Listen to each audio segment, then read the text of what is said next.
Chapter 318. Torment. It must be said that Lin Mo's words, spoken while he floated in midair, left the gathered crowd utterly astonished. After all, they were all cultivators at the nascent soul stage, and none could fathom the audacity with which Lin Mo spoke. The man in the golden robe, upon hearing this, was immediately filled with fury, yet a flicker of intrigue crossed his mind. Given Lin Mo's bold declaration, it was evident that he possessed some capabilities.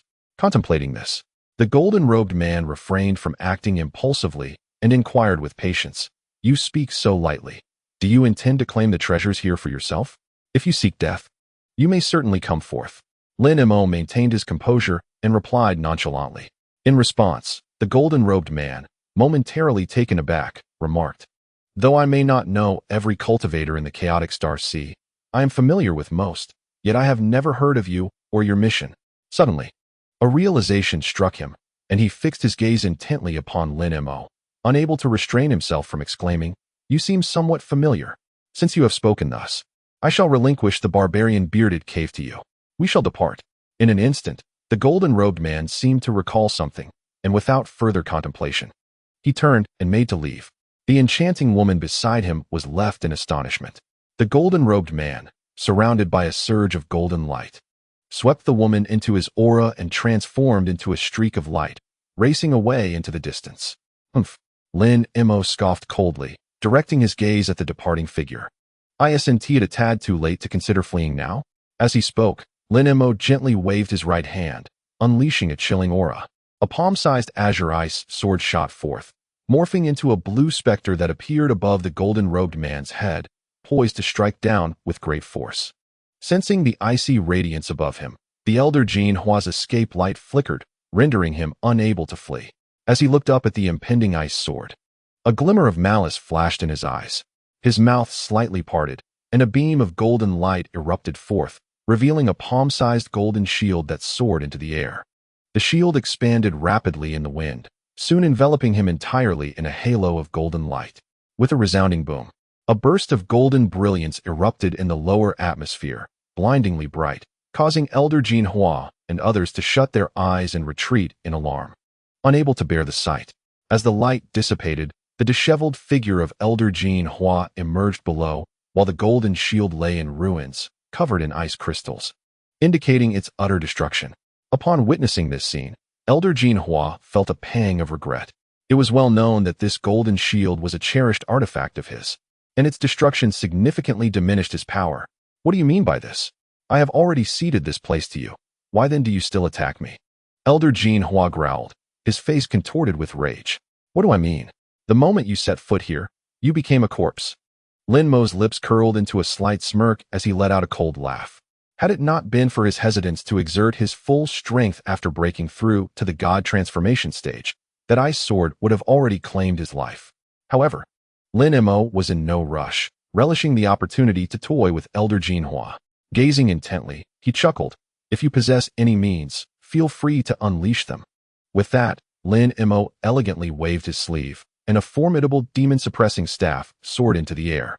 As Lin Mo channeled his spiritual energy into it, the staff expanded dramatically, quickly reaching a size of over 10 zhang, resembling a small mountain poised to descend. Even before it made contact, the surrounding space began to warp and distort, accompanied by a resonating hum that echoed ominously. This was no ordinary treasure. It was the artifact of the 3 elders of Kunwu, its power unrivaled by common relics. The sight of this formidable weapon left the venerable Golden Flower Ancestor both astonished and furious. Such a ruthless individual, who had not anticipated being so thoroughly outmatched, had inadvertently destroyed his own artifact. Faced with the impending threat of an even more potent attack, he was filled with trepidation, uncertain of how to respond.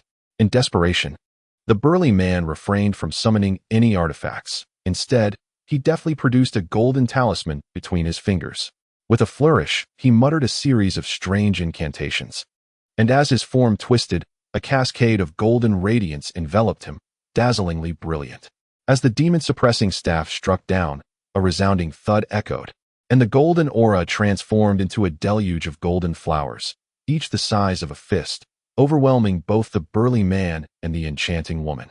Amidst the intertwining golden lights, a deafening explosion resonated, and when the brilliance faded, a massive crater lay where they once stood, their presence entirely vanished. Lin Mo, witnessing this spectacle, momentarily stood in astonishment, but then let out a cold snort, sweeping his divine sense across the vicinity. Suddenly, with a swift motion, he slashed backward with a single hand, unleashing a colossal sword chi that cleaved through the void behind him. A muffled thud followed, as golden flowers manifested from thin air, and the bald man re-emerged, cradling the alluring woman in his arms, the golden blossoms swirling chaotically around them, successfully blocking the sword chi. Lin Mo raised an eyebrow, scrutinizing the golden flowers with a glimmer of surprise in his gaze. It was peculiar that the Golden Flower Ancestor could effortlessly withstand such power with merely a talisman. This is rather strange, he mused. It is impossible for you to perceive my location.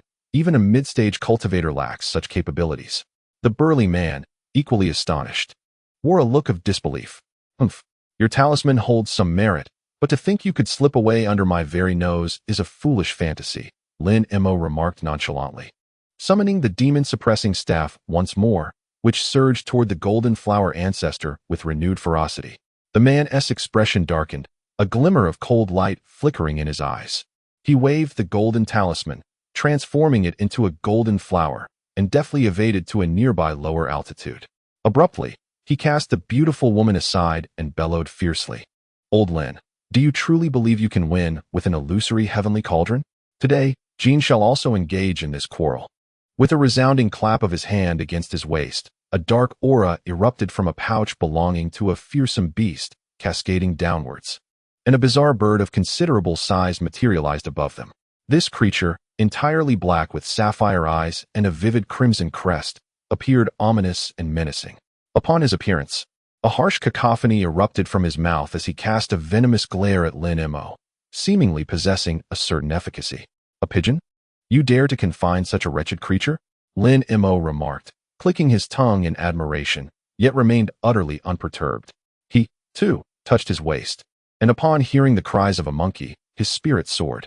As he turned, a shadowy little monkey floated in the air, weeping like a wild beast. The creature staggered to its feet, slightly dazed, and abruptly extended its large nose, pressing down a few times, instantly illuminating its eyes as it gazed at the pigeon above. A look of unexpected joy spread across its face. This beast, glistening with a dark sheen, swiftly transformed into a towering black monkey, revealing elongated teeth and a chilling gaze. With a punch to its chest, it unleashed a thunderous roar that echoed through the air like a divine cannon. Suddenly, the venerable Jean Hua took a deep breath. The once menacing ghost pigeon, upon hearing the monkey's roar, trembled in its wings, its expression fearsome, merely circling above the man's head, too intimidated to advance. At this moment, Lin Mo had already shaken his robe. Two golden small swords soared powerfully into the air, intertwining in a dazzling display. With a thrust of his cane to the ground, he flew silently towards the creature once more. The heart of the Jean Hua bird skipped a beat. Yet, he gritted his teeth, opening his mouth to expel a small golden bell. Pressing the pouch at his waist, two black new shoots sprouted forth. One turned in a circle, ultimately transforming into two green jade hooks. Flickering, one of the jade hooks grazed the man's hand. Two segments of fingers fell silently to the ground. Yet not a drop of blood was shed from the wounds. The robust man incanted a spell, and the two severed fingers transformed into two streams of blood light. Racing towards the ghost pigeon above, the ghost pigeon let out a peculiar cry, opening its mouth to consume the blood light. Immediately, its body surged with dark energy, doubling in size to 2 yards, while its once clear green eyes turned a blood-red hue. No longer did this creature harbor fear of the howling beast. It unfurled its wings and expelled black mist, lunging towards the giant ape. Those two green jade hooks morphed into two emerald beams, interweaving with two golden flying swords. While the golden bell emitted a crisp sound, sending a wave of golden sound rippling into the air, momentarily countering the colossal, descending demon staff. Only then did the venerable Jean Hua feel a sense of relief, exhaling softly. However, at that instant, the corner of Lin Mo's mouth curled into a sardonic smile. The ghost pigeon, with astonishing speed, soared above the giant ape's head. Its mouth slightly ajar, it unleashed a torrent of pitch-black, ghostly mist. The giant ape, displaying remarkable agility, twitched its nose, summoning a deep yellow radiance that enveloped the ghost pigeon entirely. Amidst the swirling brilliance, the ghost pigeon could only emit a few wretched cries before dissipating into a thick black fog. The giant ape opened its maw wide and devoured it whole. A substantial feast. Lin Mo beamed with delight, while the venerable Jin Hua, witnessing this scene, could not help but gasp in astonishment. This ghost pigeon had been nurtured for a considerable time, fully aware of the malevolent tactics employed by the ghastly demon. The protagonist anticipated that he would be no match for the colossal ape. Yet, to his utter astonishment, he was devoured in a mere encounter. The agony pierced the heart of the venerable Jin Hua. Before he could recover from his shock, two green jade hooks, suddenly illuminated by a radiant golden light, were shattered into countless fragments by two golden flying swords, vanishing into nothingness in an instant. With their adversaries eliminated, the two beams of golden light surged toward him with a resonant chime. Panic surged within the warrior as he instinctively reached for a treasured artifact at his waist to counter the impending threat, only to be startled by the reverberating sound of a sacred chant emanating from above. He glanced up, his complexion paling drastically. There, he beheld the demon-slaying staff, radiating a resplendent yellow light, suddenly resonating with profound Buddhist tones, illuminating the surroundings with a kaleidoscope of colors. The staff's weight increased dramatically, rendering it over 10,000 pounds. The golden sound waves, which he had managed to withstand, faltered under the immense pressure, causing the staff to gradually descend, leaving it merely 3 to 4 yards above his head. Not good, the warrior exclaimed in alarm, reflexively wielding the golden talisman once more. It transformed into a cascade of golden blossoms, disappearing without a trace. However, this time, Lin Mo swiftly emerged from the distance, enveloped in silver light, accompanied by the sounds of wind and thunder. With a thunderclap, the man nearly vanished simultaneously. Zhang Han ascended into the air, utilizing the talisman, and sensed an overwhelming force approaching silently from behind. Jin Hua desperately gathered his strength to resist, but was still struck forcefully. With a resounding thud, he was thrust back into his original space, parched and spitting black blood. At that moment, the thunderous roar echoed from behind. The venerable Jin Hua, filled with dread, turned his gaze. A mere 10 yards away, Lin Mo emerged from the silver glow, slowly retracting his fist, a mocking smile gracing his lips. The warrior felt a chill creep into his heart. It was then that he truly comprehended that his opponent was far beyond a mere early-stage nascent soul cultivator. At the very least, he had encountered a mid-stage nascent soul practitioner, whose treasures, beasts, and supernatural abilities were incomparable. Realizing this, Jin Hua dared not engage Lin Mo in battle, entirely abandoning the thought. He suddenly cast the golden talisman into the air, his entire being enveloped in radiant light that transformed into a rainbow, fleeing into the heavens. The beautiful woman below did not even glance back. Lin Mo opened his mouth, intending to pursue, but the forbidden domain cast by his opponent dissipated with a swift whoosh, unleashing a tremendous golden light. The golden shard shattered, and after a moment of condensation and transformation, thousands of thumb-sized golden venomous bees descended upon the land, enveloping the skies. Goodness, what a resounding noise! Lin Mo exclaimed, momentarily taken aback, yet he soon regained his composure. A burst of white light erupted from the void heaven cauldron. As long as it spun in front of him, it would swiftly expand to a grand size suitable for a watery tomb. Lin Mo gently tapped the cauldron with one hand. With a clang, azure sparks erupted from the cauldron, enveloping it. Then, with a tremendous roar, the void heaven cauldron gradually opened, revealing a gap a foot wide. A wisp of white mist surged forth from the opening, carried by the wind, transforming into a chilling beam extending over 10 yards. The sky twinkled, and in the blink of an eye, half of it was swept away, while the golden bees were swiftly drained of their essence. They spiraled like golden lightning into the void celestial cauldron.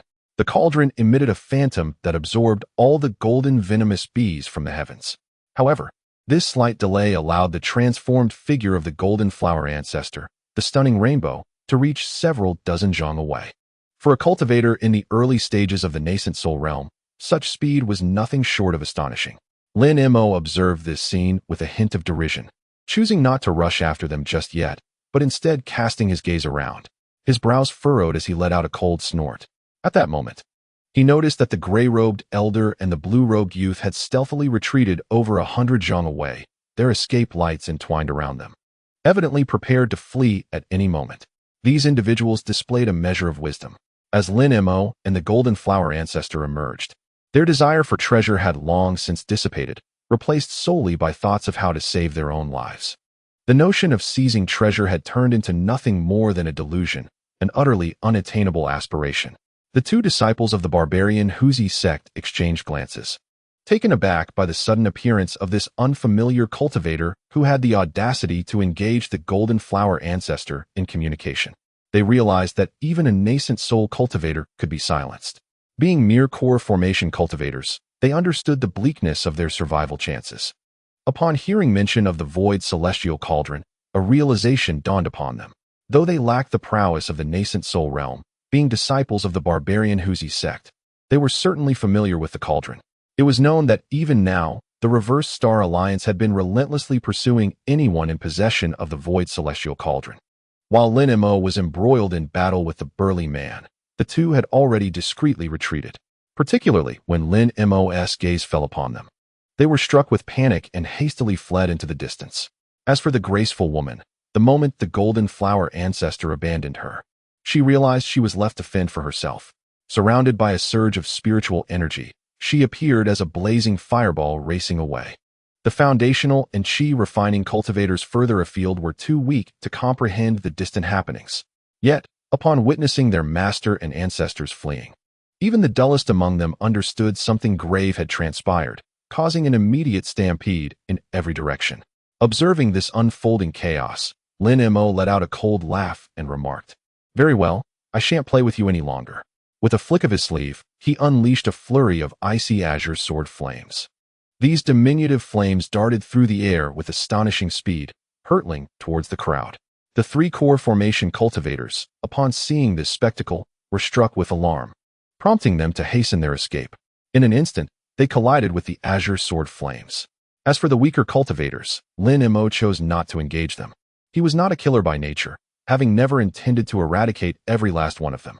As the azure sword flames surged towards the three golden core stage cultivators, Lin Mo's gaze involuntarily shifted towards the distant figure of the Golden Flower Ancestor.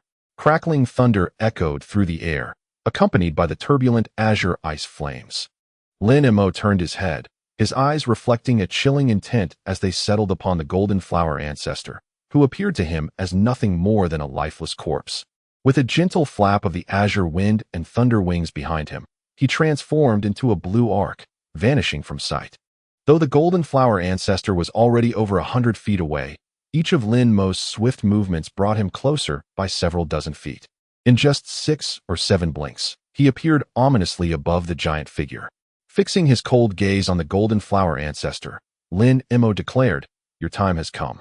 As his words hung in the air, a torrent of frigid mist surged forth. "How can you move so swiftly?" The Golden Flower Ancestor was utterly astonished that Lin Mo could effortlessly employ the teleportation technique, closing the distance so rapidly. As he beheld the enormous deep blue hand reaching for him, fear etched across his face. Yet, he did not succumb to despair. Instead, he opened his mouth slightly, and a golden flying dagger sped forth, aimed directly at the colossal hand. With a slight movement, he attempted to evade the deep blue grasp. However, how could a mere early-stage nascent soul cultivator withstand the hand conjured from azure ice flames? The moment the flying dagger made contact, an eerie blue light enveloped it, and a thick layer of ice crystals swiftly coiled around the dagger, obliterating its consciousness in an instant, causing it to plummet from the air. Accompanied by a piercing scream, the giant hand descended heavily, ensnaring the Golden Flower Ancestor entirely. From a distance, he appeared as a deep blue ice sculpture, standing eerily still. Observing this scene, Lin Mo let out a cold chuckle. With a surge of spiritual energy within him, an overwhelming force surged forth, directed entirely at the Golden Flower Ancestor. With a crisp sound, the ice sculpture shattered into countless fragments. A glimmer of golden light flickered amidst the ice shards as the Golden Flower Ancestor's nascent soul attempted to flee. Thinking of escaping? Such a dream, Lin Mo sneered. As a chilling wave of azure ice flames surged forth at breathtaking speed, ensnaring the nascent soul in an instant. The nascent soul barely had time to emit a few terrified cries before it was obliterated. Lin Mo then flicked his sleeve, causing the blue flames to transform into a fiery serpent that swiftly returned, vanishing into the folds of his robe. A faint smile graced his lips as he surveyed his surroundings, then raised his hand to grasp at the void below. In an instant, the storage bag of the giant, suspended in midair, was drawn into his grasp. He tucked the bag into his sleeve and lifted his gaze towards other directions. Lin Mo remained unhurried, recalling the now miniaturized soul cry beast, closing his eyes to sit cross-legged, allowing his consciousness to extend outward slowly, remaining motionless in midair. At this moment, the vicinity fell into an eerie silence, with only the gentle sea breeze breaking the stillness. After sitting cross-legged for the duration of a cup of tea, Lin Mo's lips unexpectedly curled into a faint smile as he reopened his eyes. Almost simultaneously, a flash of ethereal light appeared on the horizon, and a gust of icy wind shot back, swiftly materializing above Lin Mo's head into 6 menacing, snow-white centipedes. Lin Mo cast a glance towards the center of the lake, and immediately, a brilliant blue light enveloped him, transforming into a blue rainbow that shot downwards. In an instant, the dazzling arc vanished beneath the lake's surface. The so-called magic lake was not particularly deep. After descending over 200 feet, Lin Mo could faintly perceive the lake's bottom. The water was an exquisite shade of emerald green. Even with his enhanced abilities, he could only discern objects a few dozen feet away, unable to see further. His consciousness seemed tethered to the lake upon entry. Indeed, it was a magic lake, resembling a mundane pile of rocky reefs at the bottom. Lin Mo scanned the area with his eyes, flicked a finger, and a surge of blue-black energy surged into the dark reef. With a resounding bang, before the black flag could touch the reef, a pale blue twilight suddenly rose from below, obscuring the flag. However, the green twilight was feeble, sustaining itself only briefly before being severed by the black flag. All the luminous veils transformed into a singular beam of light, vanishing without a trace. Below, the niter shimmered like a mirage, only to be replaced by a multicolored light barrier that covered over 100 feet of the lake's bottom. Yet, on the surface of this light barrier, the rotations of various lights were erratic, obscuring the true nature of what lay beneath. Lin Mo felt the immense power of the light shield, stroked his chin, and slightly narrowed his eyes. The blue veil was indeed a peculiar and pure form of magic. It seemed to have been hastily crafted by 3 enchanting women. The barrier below was strictly forbidden from being adorned by the beard of his chin. The wild man had perished in haste, naturally leaving Lin Mo without the means to unravel the local prohibitions. He could only attempt to break through with sheer force.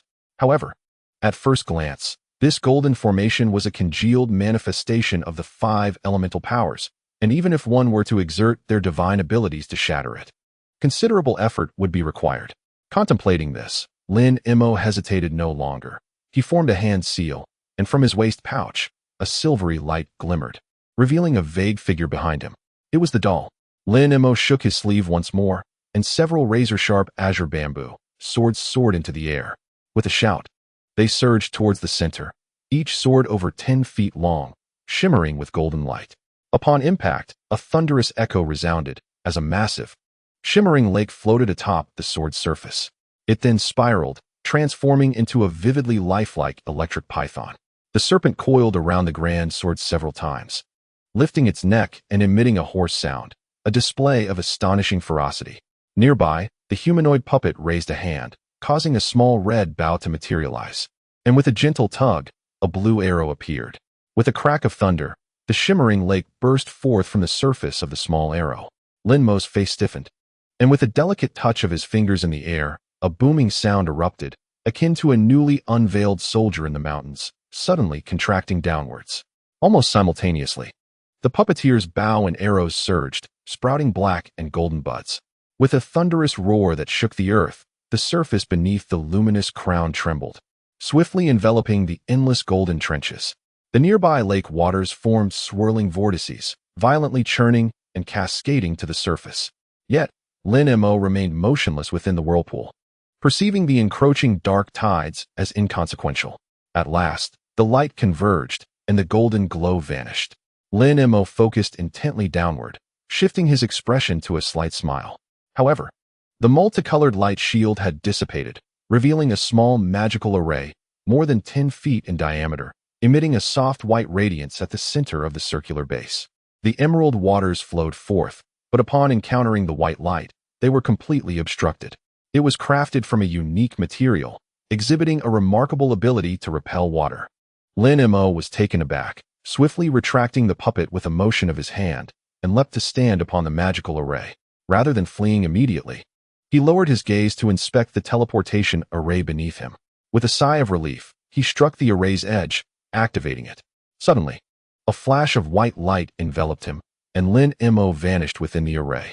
In an instant, he emerged from the confines of teleportation, casting his gaze around and discovering himself within a stone chamber. This chamber was modest in size, empty save for a distant bluestone door that failed to fill the space. After murmuring to himself for a moment, he sat cross-legged, invoking his divine senses. His consciousness gradually swept outward beyond the stone door, slowly expanding to survey all nearby structures. However, after a brief period, his expression stabilized, confirming that the cavern held no one, nor any other cultivators in hiding. Observing the scene before him, Lin Mo gradually stood, his form flickering as he transformed into a wisp of shadow, vanishing into the passageway. In a heartbeat, a brilliant blue light shot skyward, accompanied by several piercing sounds that echoed as they disappeared into the horizon. Meanwhile, Lin Mo, treading upon the cold mist, gazed at the golden yellow ore in his hand, a smile gracing his lips. This rugged figure's treasure trove was far beyond imagination. Among the materials and treasures worth millions of spirit stones, a tome of cultivation techniques held immense value. The luminescent escape continued its leisurely advance, yet after a moment of contemplation, Lin Mo suddenly opened his mouth, and a small cauldron, about the size of a palm, erupted forth. It was the celestial treasure cauldron. Lin Mo raised his hand, cradling the cauldron within his palm, and with a single hand gesture, he cast a spell upon the lid. Instantly, the cauldron shimmered with azure light, and the lid slowly shifted, creating a narrow opening. In a flash of golden light, a talisman shot forth from within. Lin Mo, ever prepared, exhaled a stream of blue mist that struck the talisman. The golden talisman quivered, its spiritual light dimming, rendered immobile within the embrace of the blue glow, firmly held in place by his formidable spiritual power.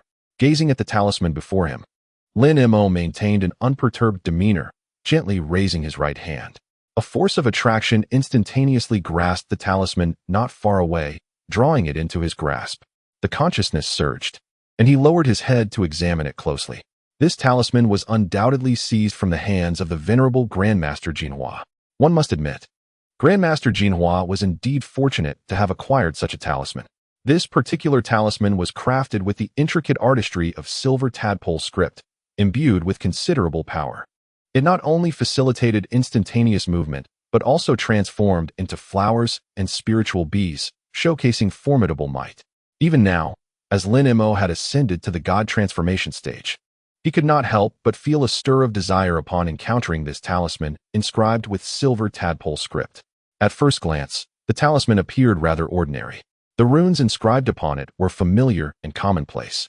However, its uniqueness lay in the silver ancient characters depicted at the corners and center of the talisman. These ancient scripts exuded an enigmatic aura, resembling a formation of silver tadpoles, evoking a profound sense of primal wilderness upon mere observation. Moreover, the surface of the talisman was adorned with numerous tiny golden specks that seemed to possess a life of their own, dancing sporadically across the talisman, creating an air of utmost mystery. Lin Mo fixed his gaze upon the golden talisman, his brows furrowing in contemplation. Such silver tadpole script is something you, mere mortals, can comprehend. Best abandon such hopes. Suddenly, a childish voice emanated from the void sky cauldron in Lin Mo's hands, surprisingly brash, as if dismissing Lin Mo entirely. Upon hearing this, Lin Mo raised an eyebrow, a smile breaking through his initial irritation. Oh, it seems you are familiar with this type of script. This silver tadpole script is scarcely understood even among the higher realms. Were it not for the fact that I once devoured the primordial spirit of a human cultivator who comprehended this script, I would not recognize it myself. The childish voice unabashedly proclaimed. Why have you suddenly chosen to converse with me today? I had thought you had decided to make your home within the void sky cauldron, never to emerge again. Lin Mo's gaze remained fixed on the cauldron, his expression grave, yet his voice remained cold. You were merely a lowly mortal cultivator. Yet to even ascend to the god transformation stage, what was there to discuss? But now, the circumstances are different. The childish voice chimed in. You have now broken through to the god transformation stage and acquired a spiritual feather from the roaming Kunwu. Naturally, I have matters to discuss with you. And even propose a transaction. Roaming Kunwu, you say? Lin Mo murmured, his expression indifferent. You even know of the Kunwu? The voice in the cauldron sounded astonished. The roaming Kunwu, akin to the Luo-ho beast, belongs to the ancient spirits of heaven and earth, said to have emerged from the chaos at the dawn of creation. In a certain sense, they could be regarded as primordial deities. The items that fall from such beings hold immense value. The roaming Kunwu is a naturally wind-attributed spirit. Upon its birth, it instinctively comprehends the laws of nature associated with the wind. Although this particular feather is somewhat damaged, it remains the finest material for forging wind-attributed spiritual treasures. Once successfully crafted, its efficacy would undoubtedly surpass that of ordinary spiritual treasures. Lin Mo could seamlessly integrate it into the Qianlan Wind Thunder Wings. However, prior to that, he could absorb its essence blood and deduce the transformation of the Kunwu. It turned out that the entity within the cauldron, emitting a child's voice, was none other than the avatar of the Tianlan sacred beast that Lin Mo had captured during his battle with the Saintess of Tianlan. As in the original narrative, after being absorbed into the void heavenly cauldron for a century, the Tianlan sacred beast surprisingly awakened its intellect. Moreover, it had even recovered a significant portion of its memories from the spirit realm. Were it not for its confinement within the cauldron, it might have fled long ago. Following Lin Mo's breakthrough to the transformation god stage, he immediately refined these two celestial treasures completely, thereby achieving a preliminary mastery over them. Your standing in the spirit realm must be quite substantial, Lin Mo remarked lightly, tapping the void heavenly cauldron, a faint smile gracing his lips. Indeed, I possess a modest reputation among the demon kin in the spirit realm, and my cultivation has reached a level that is difficult for you to fathom. However, this time, I exerted immense effort to allow my fragment of spirit to transcend boundaries and descend to the human realm. Am I truly so idle as to serve as a guardian beast for mere humans? I command legions of demon kin in the spirit realm, and these inconsequential beings from the Tianlan Prairie hold no significance for me. The Tianlan sacred beast did not conceal its disdain for the outsiders. Lin Mo furrowed his brow, but remained silent. The childlike voice continued to drift through the air. The reason I manifested a fragment of my soul in this realm is solely to prepare for a cataclysmic event that will occur in 10 millennia. If my true form in the spirit realm were to face this calamity, my soul would be shattered. With this fragment present in this realm, I still have a glimmer of hope to avoid complete obliteration. Prior to that, I need not hasten this incarnation's cultivation, lest a breakthrough to the transformation god stage inadvertently implicate me in the disaster while I remain hidden in this realm. Such a notion indeed served as a method of self-preservation. Do all those great beings in the spirit realm employ such tactics for survival? Lin Mo inquired, astonished yet skeptical. Do you think that manifesting a fragment of the soul is an effortless endeavor? It requires not only a certain level of cultivation but also mastery over several profound techniques that allow the fragment to depart from the spirit realm. At this point, the Tianlan sacred beast paused briefly before continuing. Moreover, this act of descending with a fragment of the soul is fraught with peril. Success is far from guaranteed, with perhaps only 1 in 10 attempts succeeding. Should I fail, the fragment would be lost in the tempest of dimensions. Each failure necessitates a millennium of seclusion to restore that fragment. Over the course of thousands of years, I have attempted this 7 or 8 times, only to achieve success by mere chance this time. The Tianlan sacred beast scoffed. Lin Mo maintained an impassive expression, gazing at the void heavenly cauldron, and countered. What purpose does this discussion serve? Hee. The Tianlan sacred beast chuckled softly and replied, I merely wish to convey that we do not share conflicting interests. At that time, I was merely a nascent intellect, exploited by those outsiders. Lin Mo gently caressed the void heavenly cauldron, remaining contemplatively silent. The heavenly beast, a creature of remarkable intellect, promptly interjected, although your cultivation surpasses mine, allowing you to easily eliminate me, I am but a fragment of the divine consciousness of a high-ranking spirit realm demon. Should you slay me, You will inevitably bear a trace of my essence, and my true form will seek retribution. Upon hearing these words, Lin Mo wore an expression of incredulity. When had he ever harbored intentions to harm such a lowly insect? He had no regard for a mere lower-tier creature. Gently patting the void sky cauldron, he inquired, "Surely you possess a method to harness the feathers of the Kunwu?" Listening to Lin Mo's words, the void sky cauldron fell into silence. After pondering for a moment, it replied, "Indeed, I know a technique that can channel the powers of wind and thunder, transforming the wings of the storm into a spiritual treasure.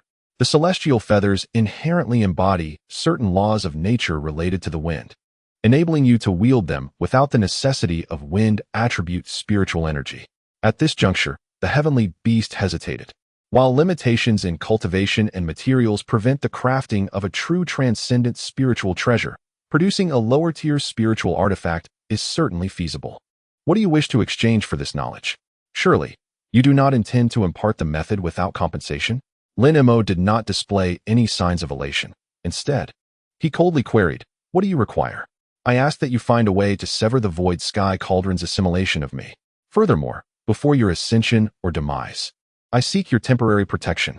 Although I have attained the 8th level of cultivation, my prolonged confinement within the cauldron has kept me from undergoing the transformation thunder tribulation. I fear I may need your assistance to safely navigate this trial. Relying solely on my own strength would be perilous." Regarding the heavenly beast's request, Lin Mo was quite indifferent. Given his current prowess, he could effortlessly surmount such a thunder tribulation with a mere flick of his hand.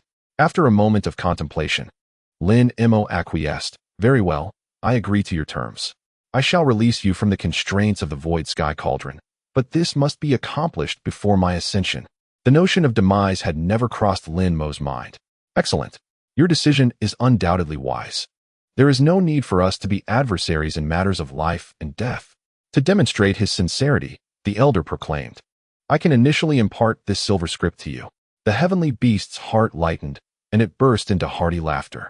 This was indeed fortuitous.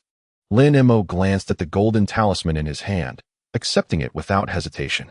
However, after a moment's thought, he raised his hand and patted his waist, causing a cyan pouch to materialize in his grasp, the storage bag of the revered Golden Flower Ancestor. With a sweep of his spiritual consciousness, he absorbed the contents of the bag into his mind. Moments later, he shook the pouch, and a stream of azure light surged forth, releasing several jade slips of various colors. Lin Mo meticulously examined the techniques and secrets inscribed on each slip, momentarily forgetting the heavenly beast within the cauldron. The creature, recognizing the moment, refrained from interrupting Lin Mo's concentration. After a meal's worth of time, Lin Mo raised an eyebrow, withdrawing his consciousness from the last jade slip, revealing a look of perplexity on his face. He had not discovered anything pertaining to the golden talisman he held. Could it be that this talisman was not crafted by this individual, but rather an unintentional acquisition? Lin Mo could not help but ponder this. Suddenly, a flicker of expression crossed his face, as if he had recalled something. He lowered his head abruptly, his consciousness once again delving into the storage bag. Swiftly pinpointing a particular item, a flash of azure light emanated from the bag, and an object was ejected. It was a half-foot-tall yellow wooden box, its surface adorned with a restrictive talisman. Lin Mo, unhesitatingly, raised his hand, tore off the talisman, and then struck the lid of the box. Instantly, the wooden box slowly opened, revealing its contents. To his astonishment, it was a fist-sized, milky white jade tablet, upon which silver runes flickered in and out of visibility, intricately covering its surface. These runes were exceedingly minute, yet when scanned with divine consciousness, they appeared startlingly clear. However, the tablet seemed to be incomplete, looking like a fragmented relic. Lin Mo was taken aback. Before he could examine the tablet closely, the surface erupted with a brilliant flash of silver runes, suddenly leaping forth and transforming into a streak of silver light that darted away. Lin Mo, startled, had already felt a sense of caution upon noticing the restrictive talisman on the wooden box. Thus, as the silver light shot forth about 10 feet, he swiftly reached out to grasp it. His 5 fingers gleamed with azure light, and the surrounding space resonated with a booming sound, akin to a thunderclap, causing the silver light to tremble, momentarily halting its escape and revealing the true form of the jade tablet once more. Lin Mo's expression darkened as he clenched his fingers. The silver light was irresistibly drawn back by his immense power, rendered immobile in his grasp. The Golden Palace Jade Book. Impossible. How could this object have fallen into this realm? The Tianlan beast, sensing the preceding event, exclaimed in shock, its voice trembling slightly. How so? Do you recognize this item? My friend Tianlan. Lin Mo's heart tightened. Impossible. Such an object could not possibly exist in the human realm. With its spiritual essence, how could it linger in this world, where spiritual energy is so scarce? I comprehend now. This jade book is merely a fragment, its spiritual essence nearly extinguished, utterly incapable of returning to the spiritual realm. Yet, I wonder, what great power could have torn the jade book apart, reducing it to mere remnants? The Tianlan beast seemed oblivious to Lin Mo's inquiry, mumbling to itself incessantly, as if the appearance of this jade tablet in the human realm had profoundly shocked it, rendering it almost beside itself. Lin Mo, observing this, furrowed his brow and cleared his throat twice. I seem to have lost my composure. It is simply that this item has taken me by such surprise. The Tianlan beast finally regained some semblance of rationality and offered a brief explanation. Friend Lan, your astonishment suggests this item indeed possesses a significant history. From what you have described, it appears to have originated from the spiritual realm. As Lin Mo grasped the jade tablet, he slowly gestured towards the void celestial cauldron before him, inquiring with curiosity, is it merely of significant origin? You would be astounded to learn its true provenance. This item did not originate from the spiritual realm, but is, in fact, a genuine artifact from the true immortal realm. Suddenly, the surface of the void celestial cauldron shimmered with azure light, and a swirling orb of azure energy materialized. This energy coalesced and transformed into a chubby boy, approximately 3 or 4 years old, standing about a foot high. At this moment, the young boy wore a somber expression, fixating intently on the jade tablet in Lin Mo's hand. His eyes flickered with a complex mixture of envy and regret. Upon hearing that the jade tablet was a celestial artifact, Lin Mo's countenance changed dramatically. However, upon witnessing the boy's ethereal manifestation, he was momentarily startled but soon relaxed. This was merely the Tianlan beast borrowing a fragment of spiritual energy from the cauldron to project a humanoid form. Its true essence could not depart from the void cauldron until Lin Mo personally unlocked it. His attention was then wholly captivated by the so-called Golden Canopy Jade Book. A celestial artifact. Surely, I cannot have misheard. Lin Mo glanced at the jade tablet in his hand, feigning astonishment. In comparison to the true immortal realm, the boundary force separating our spirit realm from your human realm is significantly weaker. It is not uncommon for celestial artifacts to occasionally drift into our spirit realm. However, the Golden Canopy Jade Book bears an illustrious reputation, which is why I lost my composure momentarily. At this juncture, the Tianlan sacred beast let out a gentle sigh. Oh, I find myself quite intrigued by this. Might you elaborate further? Lin Mo pondered for a moment before responding slowly.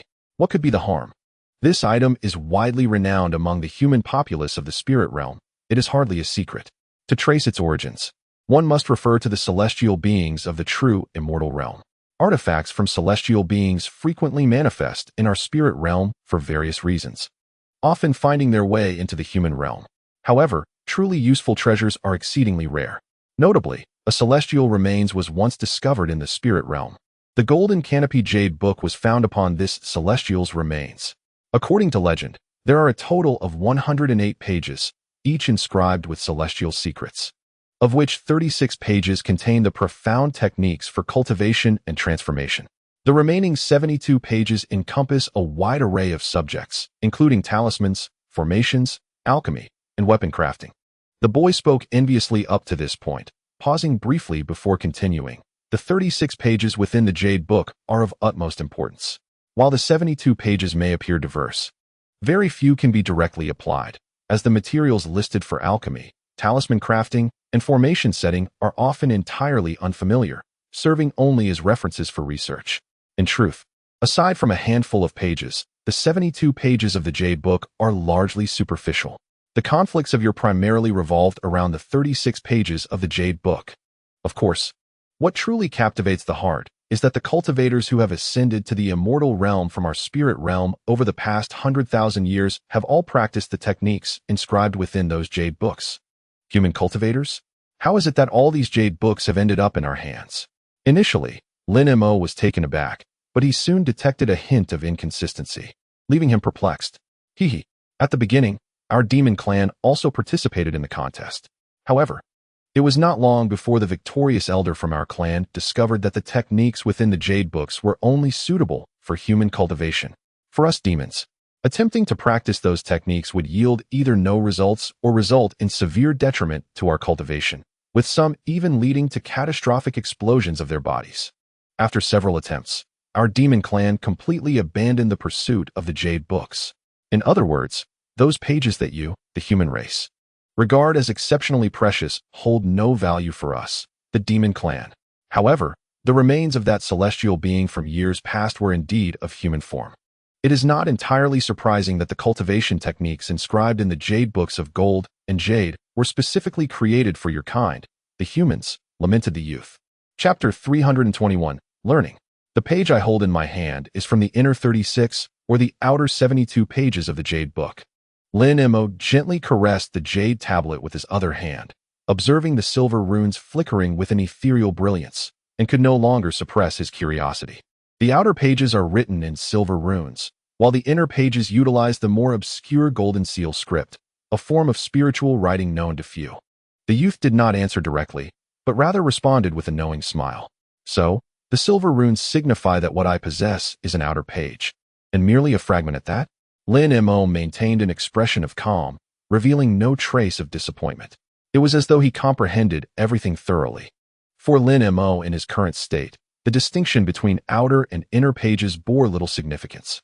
He would not concern himself with the matters of spiritual realm cultivation just yet. The youth scanned Lin Mo's face and seemingly discerned his thoughts, a faint smile curling at the corners of his lips. In truth, given your present cultivation level, acquiring an outer page of the Jade Book is rather advantageous. Had it been an inner page type, without the cultivation of the void refinement stage, any attempt at practicing would be futile. After all, the secret techniques of celestial beings necessitate the manipulation of cosmic energy, and only by breaking through to the void refinement stage can one master them proficiently. Although you have already advanced to the spirit transformation stage, you are merely at the threshold of understanding. Practicing without the requisite foundation could be detrimental. Conversely, the outer pages do not delve into the intricacies of cultivation techniques.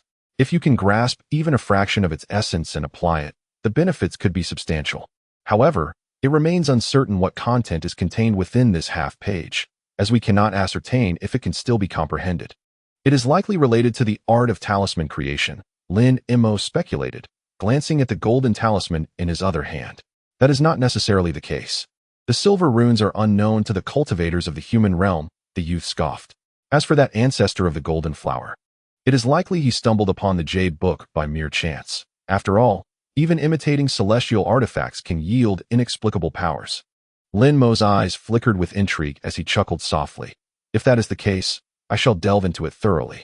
But could you impart this silver rune's knowledge to me now? Certainly. However, once you have comprehended the Jade Book, I would also require its application. For the outer pages can benefit our demon clan as well. The youth made his conditions clear without hesitation. No problem. However, you are a cultivator of the spiritual realm, with experiences and insights far surpassing mine. Should I fail to gain anything from this, I expect you to provide a transcript of your insights. Lin Mo replied nonchalantly. That can certainly be arranged. However, the silver runes and golden seal script, also referred to as true spirit script, are said to have descended from the realm of true immortals. Each character possesses an astonishing efficacy. Inscribing them upon an ordinary jade tablet would undoubtedly cause it to shatter and disintegrate. However, he was unable to communicate through divine consciousness and could only impart knowledge in the most rudimentary manner, word by word, which consumed considerable time. Yet, Lin Mo remained composed, lightly waving his hand with an expression of indifference. After all, there were several hours remaining before their arrival at Cultivation Island, allowing ample time for gradual learning. As soon as he finished speaking, Lin Mo flipped his hand, returning the jade tablet to the wooden box, sealing it with a talisman, and stowing it away in his storage bag. He then gazed at the boy atop the cauldron, smiling silently. The boy, sensing the situation, let out a faint, bitter smile. Since that was the case, let us commence now. The emergence of the silver tadpole script was initially a remnant of the true immortal realm. inscribed on various celestial artifacts left behind in the mortal realms. This was meticulously compiled by our spiritual realm cultivators after expending countless efforts. As the Tianlan's sacred beast gradually elucidated, knowledge of the silver tadpole script was indelibly imprinted in Lin Mo's mind. Naturally, he would not let this rare opportunity slip by, attentively absorbing the boy's explanations and unhesitatingly inquiring whenever he encountered uncertainties. The boy, transformed from the Tianlan beast, exhibited no signs of impatience, answering each question in turn. Thus, 2 months swiftly elapsed. By the time Lin Mo had gleaned a substantial understanding of the silver tadpole script from the Tianlan beast, they finally reached the waters of Kueishing Island. As Lin Mo quietly absorbed the boy's explanations, suddenly, a small black appeared on the horizon of the sea. He glanced at it from a distance, and an epiphany struck him. In mere minutes, he transformed and found himself before the island. This island, measuring merely 60 to 70 miles, was undeniably small compared to many others Lin Mo had previously encountered. Yet this diminutive isle concealed a faint aura of spiritual energy and a minor spiritual vein, albeit of notably inferior quality. Hovering several hundred feet above the island, Lin Mo gazed upon the mountain ranges with an impassive expression, though his eyes shimmered with nostalgia. This small island was where he had once resided. When he departed, he had not even formed his golden core. Now, upon revisiting, he considered himself a practitioner of the Huaxin era. The transformations of the world were indeed unfathomable. When he had left the island, though resolute in his pursuit of the Tao, he had never envisioned himself becoming a Yuan ink cultivator. Lin Mo lingered silently in the air for a moment, and gradually, the unusual hue in his eyes faded away. His entire being radiated blue light, transforming into a blue rainbow as he soared away. He arrived at Dian, not far from Kueishing. Indeed, after half a day, Lin Mo caught a distant glimpse of the colossal shadow of Kueishing Island. However, this time, he did not circle around the harbor, but instead sought out a desolate, seldom trodden area. Lightning struck his entire form, and he unleashed it towards the grayish veil enveloping the island. Then, piercing through the luminous curtain, he chased after the fleeing light. After a brief flight, he was met with several streaks of escaping light from another direction of the island, illuminating the spot where he had entered. A few coughing cultivators appeared, surveying the surrounding area of the returning mine just as they had at the outset, before dispersing to scan their surroundings, yet yielding no results. At last, they gathered together in astonishment, whispering a few words before swiftly retreating. Meanwhile, Lin Mo had already vanished atop a mountain thousands of miles away.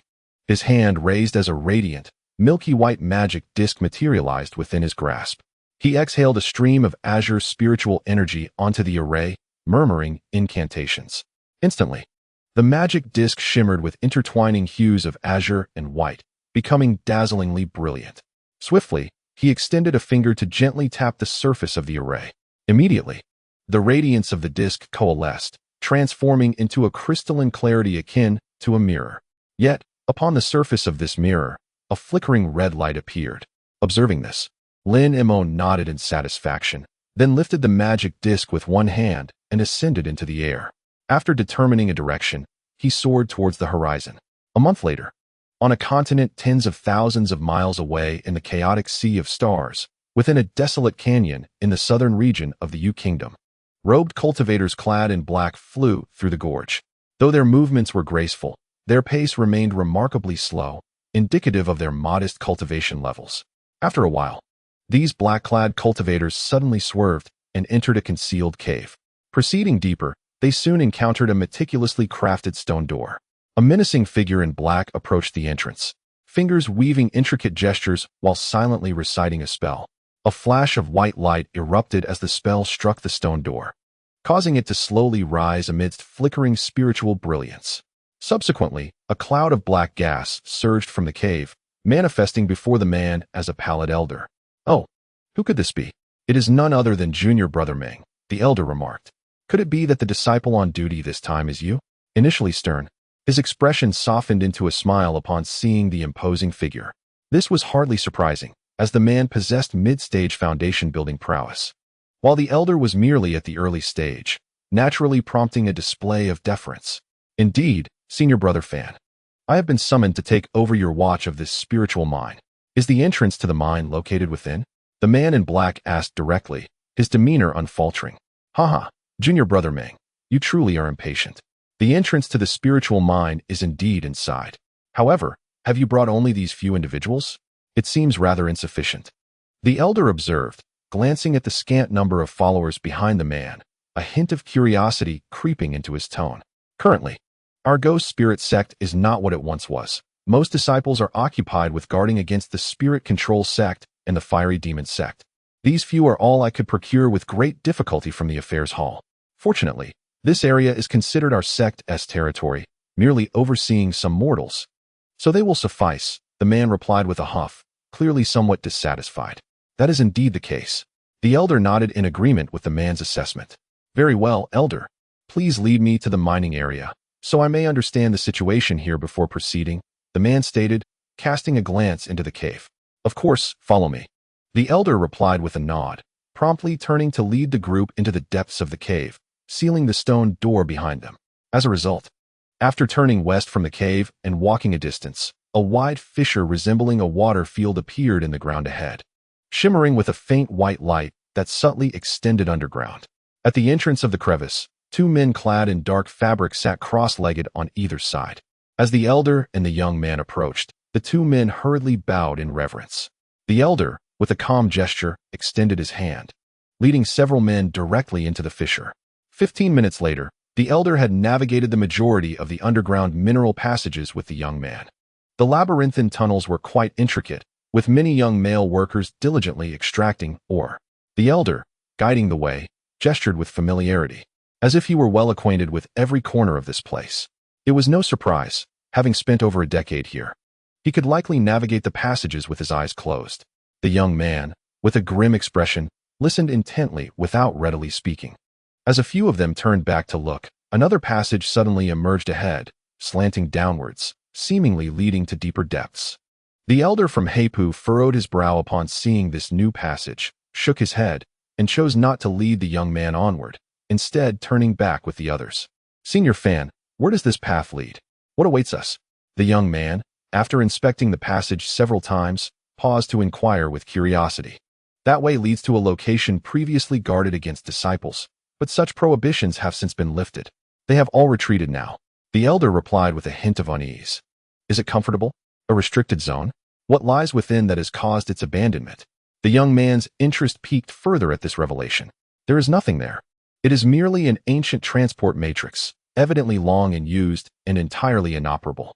Why was it once forbidden, only to be later rescinded? The elder seemed uncertain, yet hinted that it might relate to Master Wang. After a moment's hesitation, he disclosed the facts to the young man. Uncle Wang, originally, the young man suddenly halted, startled, revealing a demeanor of caution.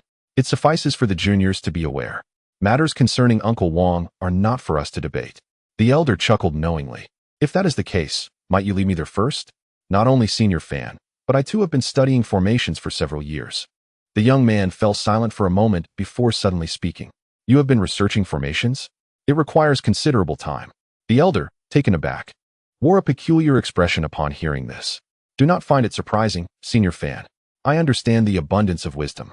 However, I am currently facing challenges in my cultivation and must resort to various methods for stimulation. I wonder if I can penetrate the mysteries of the formation during my studies. With a sigh, the young man continued, then, for the sake of my elder brother, let me lead the juniors. However, if you wish to study this transport matrix, it is best to choose another time. The elder, compelled by the young man's words, acquiesced. Upon hearing this, a slight smile graced the young man's face. Thus, they proceeded down the passage ahead. In the blink of an eye, they delved deeper into the tunnel. After a substantial meal guided by the elder, they entered a labyrinthine chamber with numerous interconnected passages. Surprisingly reminiscent of a small maze, they eventually halted in a cavern of considerable size, adorned with distinct markings. In the corner of this cavern lies an antiquated hexagonal teleportation array. Junior, it is here. The elder turned to the ancient figure and spoke. Oh, this is Song Xin from the Commercial Academy. However, I have only encountered a cursory introduction in some texts. I have never had the opportunity to witness the actual system. Upon seeing the teleportation array, the man's eyes suddenly sparkled with excitement. He took several steps, circling around it for a closer inspection. The elder, stroking his beard, observed with a knowing smile, but remained silent. The few disciples at the chi refining stage, though filled with curiosity, dared not approach the imposing figure and instead stood respectably at the entrance. It is said that this teleportation array is indeed intact. Its inoperability is primarily due to issues on the other end of the formation. Otherwise, I too would yearn to discover where this array leads. Nevertheless, there is ample time ahead, as my junior will guard this place for over a decade, allowing plenty of opportunity for exploration. We should return now. After the man had gazed for some time, the elder deemed it was time to leave, casually uttering a few words before urging the man to depart. Chapter 322. The peculiar. It seems one need not sit to activate it. In such a secluded place, I implore you to remain here eternally. The man, with his back to the elder, spoke peculiar words without lifting his gaze. Upon hearing this, the elder felt a chill run down his spine, but before he could react, he suddenly sensed a coldness at his neck.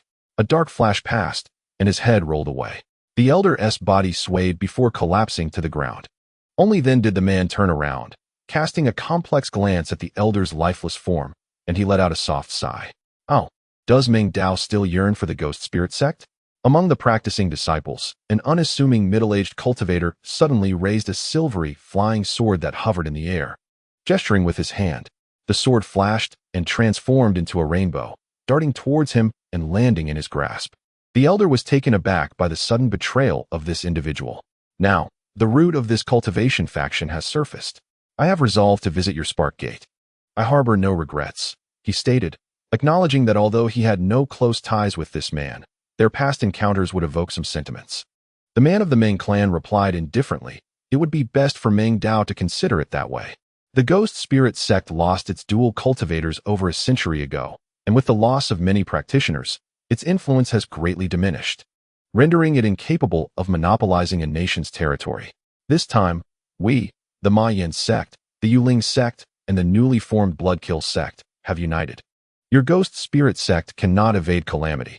In due course, the Bloodkill sect shall replace the ghost spirits of Arma Island. It is wise to prioritize the main text, the middle-aged cultivator chuckled.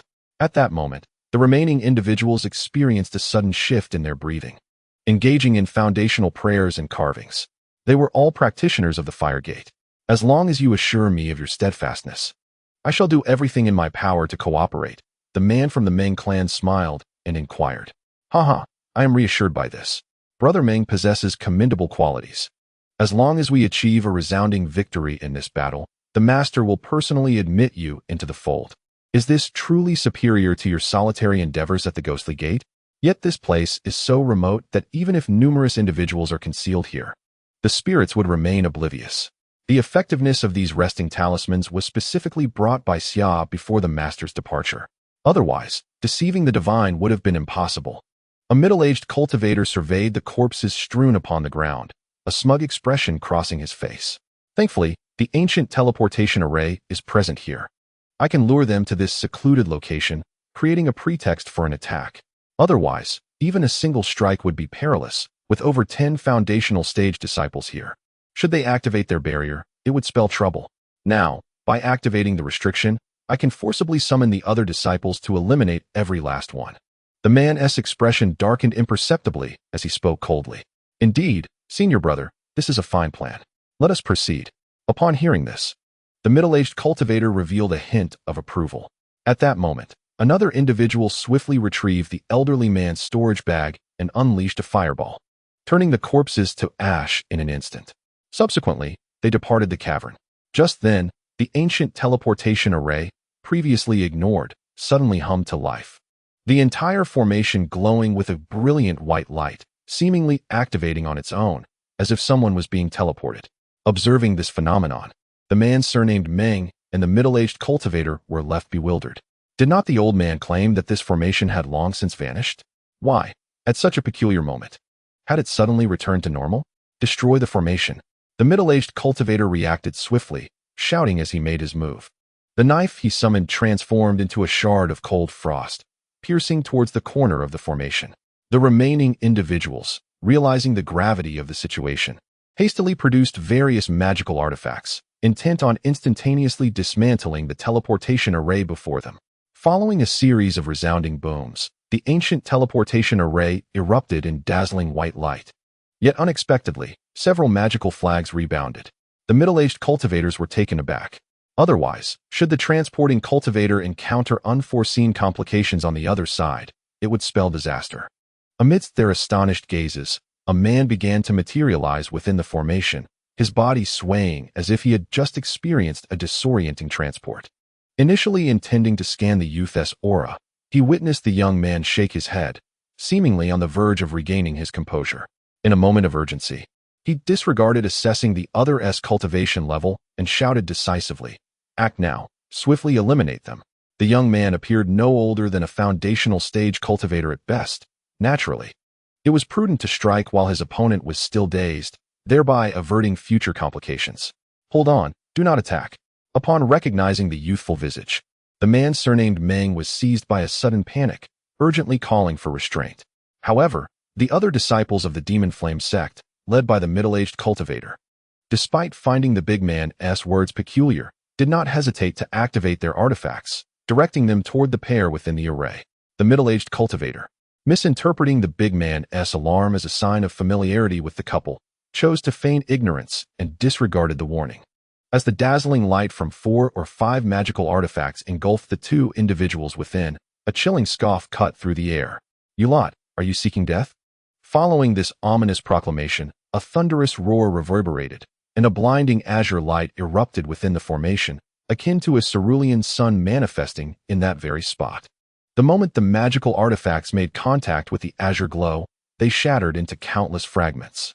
Subsequently, several golden, soared energies shot forth from the azure light, piercing through the bodies of several individuals, including the middle-aged cultivator, in the blink of an eye. They did not utter a sound as they met their demise, their lifeless forms collapsing onto the cave floor. Only the robust Meng remained unharmed, standing frozen in place, fearful of provoking a misunderstanding from the young man within the formation. His complexion had turned exceedingly pale. "So, you recognize me?" The young man emerged from the formation, his gaze icy as it swept over the robust figure, inquiring with an air of indifference. Behind him trailed a young girl, no more than a teenager, exuding an obedient demeanor, clearly a junior member of his kin. This young man was Lin Mo, who had devoted over a month to repairing the teleportation array in the chaotic Star Sea, finally returning to Tiannan. The girl following him was Tianqin, whose remarkable aptitude in formation techniques had greatly impressed him. In her youth, she had accompanied a family elder during the invasion of the Mulan, having witnessed the elder's formidable prowess. She had since etched the elder's visage into her memory. Upon hearing this, Meng hurriedly bowed deeply to Lin Mo, anxiety palpable in his voice. "The Mulan invasion? Ah, that was quite some time ago. I am surprised you still recall my appearance. However, you are a disciple of the Ghost Spirit sect, correct? Are these individuals your companions?" Lin Mo's eyes narrowed as he inquired, maintaining an air of composure. "I am indeed a disciple of the Ghost Spirit sect. But these individuals are cultivators from the Demon Flame sect." Meng hesitated momentarily, yet upon meeting the young man's frigid gaze, he found himself confessing without thought. "The Demon Flame sect? At least you are honest. Had you claimed them to be your comrades, I would have slain you on the spot. The fluctuations of their techniques are clearly distinct from those of your sect." Lin Mo's cold words sent a chill down Meng's spine, dispelling any remaining thoughts of deceit. "I have no interest in knowing why you, a disciple of the Ghost Spirit sect, are consorting with members of the Demon Flame sect. I merely seek some information from you. Answer me truthfully," Lin Mo stated. "Whatever I know, I shall divulge without reservation," Meng replied hastily. "It has been several years since I left Tiannan. Relate to me the significant events that have transpired in the cultivation world of Tiannan over the past century." Lin Mo inquired calmly. "Yes, I shall report truthfully," Meng responded without hesitation. "One significant event occurred 80 years ago when the Xin Miao sect of Tianlu Kingdom was annihilated overnight by the Fire Spirit sect." He recounted the particulars, fully aware of the vast disparity in their cultivation levels, which instilled in him a profound sense of trepidation, preventing any thought of deceit. Lin Mo listened to the words of the burly man, maintaining a steady expression, only occasionally interjecting with inquiries when topics of interest arose. The man, eager to satisfy Lin Mo's curiosity, answered each question with great detail, seemingly anxious to avoid any dissatisfaction. After an entire hour of discourse, He finally recounted the significant events that had transpired in Tian and over the past century, before falling silent, a hint of tension in his demeanor. What is the current state of the Yanyu sect? Have any notable occurrences arisen? Is Elder Cheng still overseeing the affairs within the sect? Lin Mo pondered for a moment before suddenly posing these questions. The Yanyu sect. Due to the distance, I am not particularly well acquainted with your esteemed sect. The burly man hesitated before uncertainly responding, but it seems that the current leader is an elder surnamed Nangong. In that case, the esteemed sister of the Nangong family has already passed on, Lin Mo murmured, raising his gaze toward the cave's ceiling as if lost in deep contemplation. The top of the cave, once pierced by the disciples of the ghost spirit sect, now bore no signs of repair after a century had elapsed. The burly man, noticing Lin Mo's distraction, dared not show any alteration in his demeanor, maintaining a respectful facade. Suddenly, without any forewarning, Lin Mo waved his sleeve, unleashing a surge of azure mist that enveloped the man's head. Startled, the man was plunged into darkness before any other thought could form. Lin Mo glanced at the unconscious figure sprawled on the ground, and, with a swift motion of his hand, flicked his fingers toward the array behind him, releasing several streaks of golden, sword energy. With a resounding crash, the array shattered under the brilliance of the sword light, vanishing without a trace, leaving behind a substantial pit in the ground. Since he had already repaired the array in the chaotic star sea, the teleportation array here was rendered unnecessary. Otherwise, should others possess a teleportation decree, they could also traverse to the star sea. Lin Mo intended to retain control of this shortcut firmly in his grasp, harboring no intention of sharing it with anyone. He had already mastered the structure of this teleportation array and could, if needed, effortlessly re-establish it in its original location. Regardless, with his current financial resources, the materials required to recreate the astronomically expensive array were no longer a concern. After completing these tasks, Lin Mo hastily grasped the fallen man's head with one hand. As a tremendous force drew the man closer, Lin Mo's eyes flickered with intent as he began to employ a secret technique. After a while, he pointed his fingers at the man from the Meng family, casting him to the ground, and muttered to himself with an expression devoid of emotion, "I believe you are quite fortunate. I dislike breaking my word. Although you did not kill, witnessing my emergence from the shadows necessitates your erasure." In an unexpected moment, Lin Mo fabricated a memory, ensuring that the nameless cultivator would only recall descending from the heavens to strike down the remaining foes, while the ancient teleportation array was inadvertently destroyed amidst the aftermath of the attack. With a thunderous roar that resonated through the heavens and earth, a hole appeared in the ceiling of the cave, where the ghost gate had been restored, shimmering with vibrant colors as it surged toward the surface. It circled a few times before disappearing without a trace. How the scouts of the Ghost God Sect discovered the unconscious man of the Meng surname within the cave, and why Ma Yinwen's unexpected attack on the Ghost God Sect was thwarted amidst the chaos, remains a matter of intrigue. It is said that Ren once fled towards the direction of the Gue Kingdom. Those who possess reason, indeed, possess reason. On the path, the wandering cultivators chanced upon a flickering blue light on the horizon, a momentary flash that appeared in the distance, accompanied by a faint sound of air being sliced. The monks were taken aback, uncertain of what kind of apparition they encountered in broad daylight. Days later, Lin Mo crossed the borders and entered the territory of the Yuanwu Kingdom. Having been away for so long, even Lin Mo felt a profound longing for the women he left behind. Thus, he pressed on without hesitation. It must be noted that after Lin Mo's strength ascended to the transformation stage, his speed of movement had increased several-fold. What once required half a month was accomplished in a matter of days, leading him to the moon-concealing sect. Gazing upon the familiar protective light barrier, Lin Mo's eyes flickered as he softly murmured, "I have finally returned." As soon as Lin Mo appeared, a crimson phantom flashed below within the sect. The radiant glow was striking, and from a distance, one could see a woman dressed in a scarlet gown, floating gracefully before him. Her enchanting eyes locked onto Lin Mo, filled with a hint of reproach as she exclaimed, "Where have you been all these years?" Even for a cultivator, a century without reunion naturally incited immense yearning. Scanning with his divine sense, Lin Mo could not help but acknowledge that Nangong One had not neglected her cultivation during their time apart. With their continuous mutual training, her powers had significantly advanced, presently peaking at the mid-stage of the nascent soul. Lin Mo estimated that her ascension to the late stage of the nascent soul would be soon upon her. After a month of rigorous cultivation with the women, even Lin Mo, who had broken through to the transformation stage, appeared somewhat pale. Nonetheless, this month proved fruitful, as the women exhibited notable enhancements in their prowess. Particularly, Nangong Wan displayed a surging energy within her, suggesting that a breakthrough was imminent. I wish to advance to the late stage of the nascent soul. I wonder when that will be. Nangong Wan gazed at Lin Mo, her eyes filled with longing.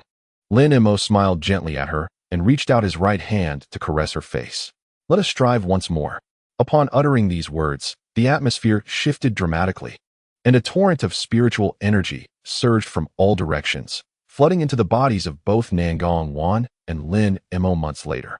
Within the Xuanwu Hall of the Taishan Sect, hailed as the foremost righteous sect in the southern region, an elderly Taoist with an infant-like face and white hair furrowed his brow as he scrutinized a pale jade slip in his hands, his expression fluctuating between concern and contemplation.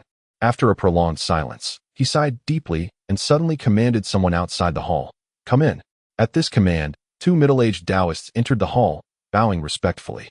"Sectmaster, what are your orders?" "Deliver this invitation to the Jinxia Valley in the rear mountains, and inform them that the fifth great cultivator has emerged in the Creek Nation. The Zhang sect has sent an invitation for the grand ceremony. Inquire whether the elder master wishes to attend personally or if one of the esteemed ancestors should make the journey." The old Taoist solemnly handed over the jade tablet, stating, "Yes, Sectmaster, I shall personally deliver it into the hands of the ancestor." Upon hearing this, the expressions of the two Taoists changed, and they immediately responded with reverence. They then took the jade tablet and transformed into two streaks of light, swiftly departing from the great hall and heading towards the mountains. Who could have imagined that the Zhang sect would produce another great cultivator? Indeed, it has not been long since the last one appeared. In my opinion, this Zhang sect must be on the brink of a tremendous opportunity, soon to soar to great heights. Tianyang Pond is a renowned forbidden area within the Hehuan sect. Although it spans only a few hundred zhang, it is perpetually shrouded in dense gray mist. And no one, not even a few golden elixir elders from the sect, dares to step into the mist lightly. Typically, the vicinity of Tianyang Pond remains devoid of human presence for a radius of 20 li. Yet at this moment, a group of 5 or 6 cultivators, dressed in various attires, both male and female, stood shoulder to shoulder a mere 10 zhang away from the mist, silently gazing at it. The fifth great cultivator. That young lady Nangong has indeed progressed remarkably fast. Although it was anticipated that she would eventually reach this stage, it is surprising that she has advanced again in merely a century. However, now that she has arrived at this juncture, it seems I must personally attend this grand ceremony. A gentle sigh emanated from within the mist. Outside the mist, several Taoist-robed cultivators stood with their hands clasped, none daring to utter a word. For the unpredictable nature of the great cultivator posed a risk to any who might provoke him. On an island of the Seven Spirit Isle, an elderly man clad in azure robes stood before a cliff, his hands clasped behind him, gazing calmly at the vast ocean stretching into the distance. Yet, within one of his hands, he gently held a white jade tablet, emanating a faint spiritual light. In a pavilion on Linglong Mountain of the northern Liang Kingdom, a refined gentleman sat across from a portly elder, both perched upon wooden chairs. The elder cautiously inquired, "Senior Wu, will you personally attend the grand ceremony of the Zhang sect?" Moreover, that young man has already reached the later stage of the golden elixir realm. With his prowess, he could potentially dominate the southern territories for 7 or 8 centuries. If we could establish a good rapport with him, our 5 sects would be free from worry. What? Does the nephew Lei, who now presides over the sect, have something to say? The gentleman replied nonchalantly. Senior has misunderstood. Given the current status of the other party, how could he possibly care about our humble Huangfeng Valley? As he listened to the gentleman's words, the portly elder spoke awkwardly. Humph. It's no wonder your Huangfeng Valley is so anxious about him. Ever since Taoist Ling who passed away, your valley has lacked a golden elixir cultivator to safeguard it. If it were not for Taoist Ling whose past assistance and the agreement he made with us 5 sects, informing us of this, your Huangfeng Valley might have already been unable to establish a foothold in the northern Liang Kingdom. The man cast a fleeting glance at the portly elder, a sly grin spreading across his face as he spoke. I beg your pardon for any discomfort, esteemed senior. Upon hearing these words, the elder's expression turned awkward. Over the course of 2 months, the entire Tiannan was abuzz with excitement. Throughout the celestial realms of Tiannan, every prominent sect received an invitation from the Yanyu sect. The missive announced that an esteemed elder of their sect, a certain Nangong, had ascended to the late nascent soul stage and was hosting a grand ceremony to celebrate this achievement. Consequently, they extended invitations to all major sects to send representatives to witness the occasion. Although the invitation did not specify which elder it referred to, it was widely understood that Lin Mo, who had previously astonished Tiannan as the foremost cultivator at the late nascent soul stage, was the one in question. This revelation sent waves of excitement rippling through the sects, regardless of their stature. Smaller sects, filled with trepidation, readily agreed to attend the ceremony. Larger sects, while harboring their reservations, also committed to sending at least one elder to participate in the event. The young cultivator, now the 5th practitioner in Tiannan to reach the late nascent soul stage, became the subject of fervent discussions among all. Meanwhile, 3 months later, the ceremony at the Yanyu sect commenced. The number of nascent soul practitioners in attendance exceeded 100, while those at the core formation stage were even more numerous. Beyond counting, the protagonist, Nangong Wan, made only a brief appearance during the ceremony, uttering a few words before gathering with practitioners above the mid-nascent soul stage in a secluded chamber within the Yanyu sect. After 3 days and nights, when these venerable nascent soul cultivators emerged from the hall, they appeared visibly pale, their faces betraying a sense of dread. Notably, Wei Wuyo and the old demon He Huan exhibited particularly dimmed gazes, their expressions grim. Curious onlookers among the attending cultivators approached to inquire about the happenings within the hall. However, those questioned either offered a rueful smile and remained silent, or shook their heads in fear, unwilling to divulge any details. This only intensified the curiosity of the other cultivators. The ceremony spanned a full fortnight, during which Nangong Wan never revealed herself before the crowd. The dozen or so nascent soul practitioners present harbored no objections to this. Moreover, the moment the ceremony concluded, they left the Yanyu sect in a state of disquiet, not a single one lingering for a moment. This behavior further fueled speculation among the other cultivators regarding what transpired in the secret hall that so transformed even 2 esteemed practitioners. Though the gathered elders were reluctant to speak of the events within the hall, a few close friends and confidants soon let slip some information. However, the content of these revelations sent shockwaves through the cultivation world of Tiannan once again. It was disclosed that this newly ascended 5th great practitioner of the Yanyu sect had boldly proposed to engage in a sparring match with both Wei Wuyo and the old demon He Huan during the gathering. Originally, this situation was quite ordinary.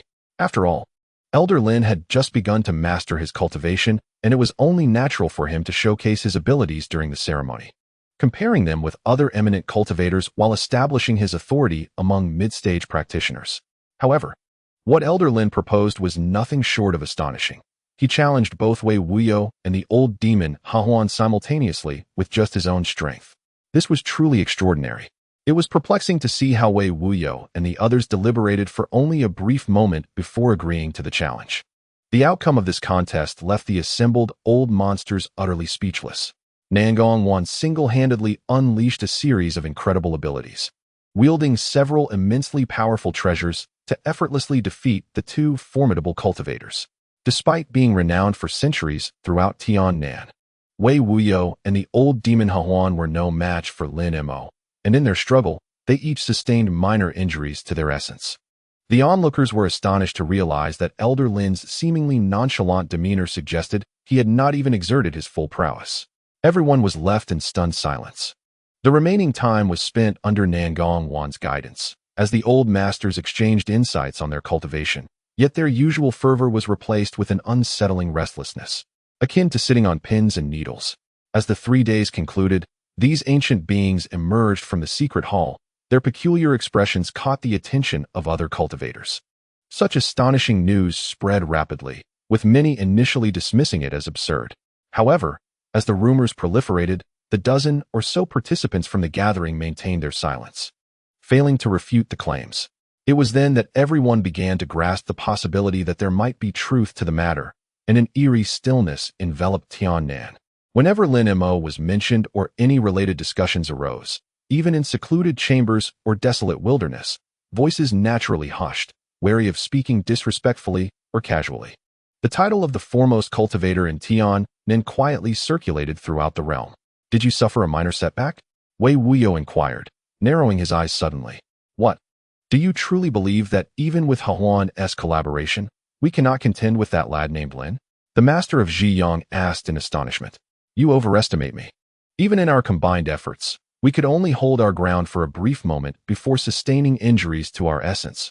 Wei Wuyo replied, somewhat woodenly. Impossible. No matter how talented the lad is, he has merely advanced to the late stage. He can hardly surpass the three of us combined. The master of Zhiyang shook his head repeatedly, incredulous. With Hahuan and I joining forces, we should not be outmatched by a newly advanced late-stage Yuan-Ing cultivator. Truly, it is a lamentable situation. Moreover, I have a faint sense that he may possess the capability to annihilate late-stage Yuan-Ing practitioners, Wei Wuyo confessed, a flicker of dread flashing in his eyes. Upon hearing this, the master of Zhiyang was left in a state of stupor. Of course, if you doubt my words, you are welcome to personally visit the Innu Sect to verify, Wei Wuyo added with a sly grin. Yet, dear friend, it seems you have harbored such intentions since your journey from the Taizhen sect to my humble abode. Wei Wuyo suddenly let out a cold laugh. The master of Zhang's expression changed, yet he refrained from retorting, seemingly acknowledging the truth in Wei Wuyo's words. If I were a fellow cultivator, I would not subject myself to such humiliation. However, I am indifferent. My time is drawing near. Even if Lin possesses abilities akin to transformation, I am not inclined to intervene further. Yet, you and the old demon of Hahuan must linger in this world a while longer. Provoking this individual may not bode well for you. Wei Wuyo remarked nonchalantly. What? Brother Wei, your lifespan is nearing its end? The master of Zhang was taken aback, then filled with shock. Indeed, I advanced to the latter stage 2 centuries before you, hence it is only natural that you shall depart first. I estimate it will be merely a few years. You and Hahuan still have some time. Your hopes of advancing to transformation have not yet been entirely extinguished. Perhaps a glimmer of hope remains. The old man in the blue robe's expression turned desolate. Brother Wei, you wish to speak, but the words elude you. The master of Zhang said, his countenance reflecting a complex array of emotions. As long as the great Tao remains unfulfilled, no matter my endeavors in the mortal realm, it ultimately amounts to naught. Master Zhang, heed my advice. Refrain from entangling yourself in matters of Tian and the sect. Focus on your cultivation, lest you find yourself in a fate akin to mine, waiting for death. With Lin Mo and Nangong Wan's capabilities, once I am gone, you and the old demon of Hahuan shall be no match for him, even if you join forces. Wei Wuyo spoke slowly. Thank you for your counsel, Brother Wei. I shall ponder this matter carefully. The master of Zhang, moved by Wei Wuyo's sincerity, felt a stir within. Very well, I have said my piece. Whether you heed it is another matter. I shall return to the island now. This may well be our final farewell. With a gentle fist salute, Wei Wuyo transformed into a beam of light, shooting toward Qiling Island without waiting for the Taoist to respond. The master of Zhang remained rooted in place, his face clouded in contemplation. After an indeterminate period, he let out a soft sigh and transformed into a streak of white light, swiftly heading toward the kingdom of Shi. He yearned to witness Nangong Wan and Lin Mo with his own eyes. Should this late-stage nascent soul cultivator be as formidable as the rumors suggest, he would choose to follow Wei Wuyo's example, retreating to his sect for seclusion to challenge the transformation stage. A month later, the master of Zhang visited the Hidden Moon sect, only to take his leave abruptly after a brief half-day. Upon his return to the sect, news spread of his immediate retreat into seclusion to confront life and death. This sparked speculation among the various sections. Even the dimmest minds could discern that these few had not gained any advantage in their encounter with Nangong Wan and Lin Mo otherwise. Why would they return to their sect and display such a submissive act? Thus, Lin Nan's reputation as the foremost cultivator in Tian Nan was solidified, and the strength of the Hidden Moon sect surged significantly. Chapter 324. Unexpected delight within the cave dwelling of the mother and son peak of the Hidden Moon sect. Lin Mo sat cross-legged in a secret chamber with his eyes gently closed. Beneath him lay an enormous formation. A pair of snow-white wings floated in midair, surrounded by arcs of silver lightning, chillingly sharp, entwined with fierce winds. These represented the powers of thunder, ice flame, and tempest. Lin Mo parted his lips slightly, and a plume of pale blue flames surged forth from his mouth. The flames roared, enveloping the pristine white wings in an instant. They rotated slowly, exuding a formidable power.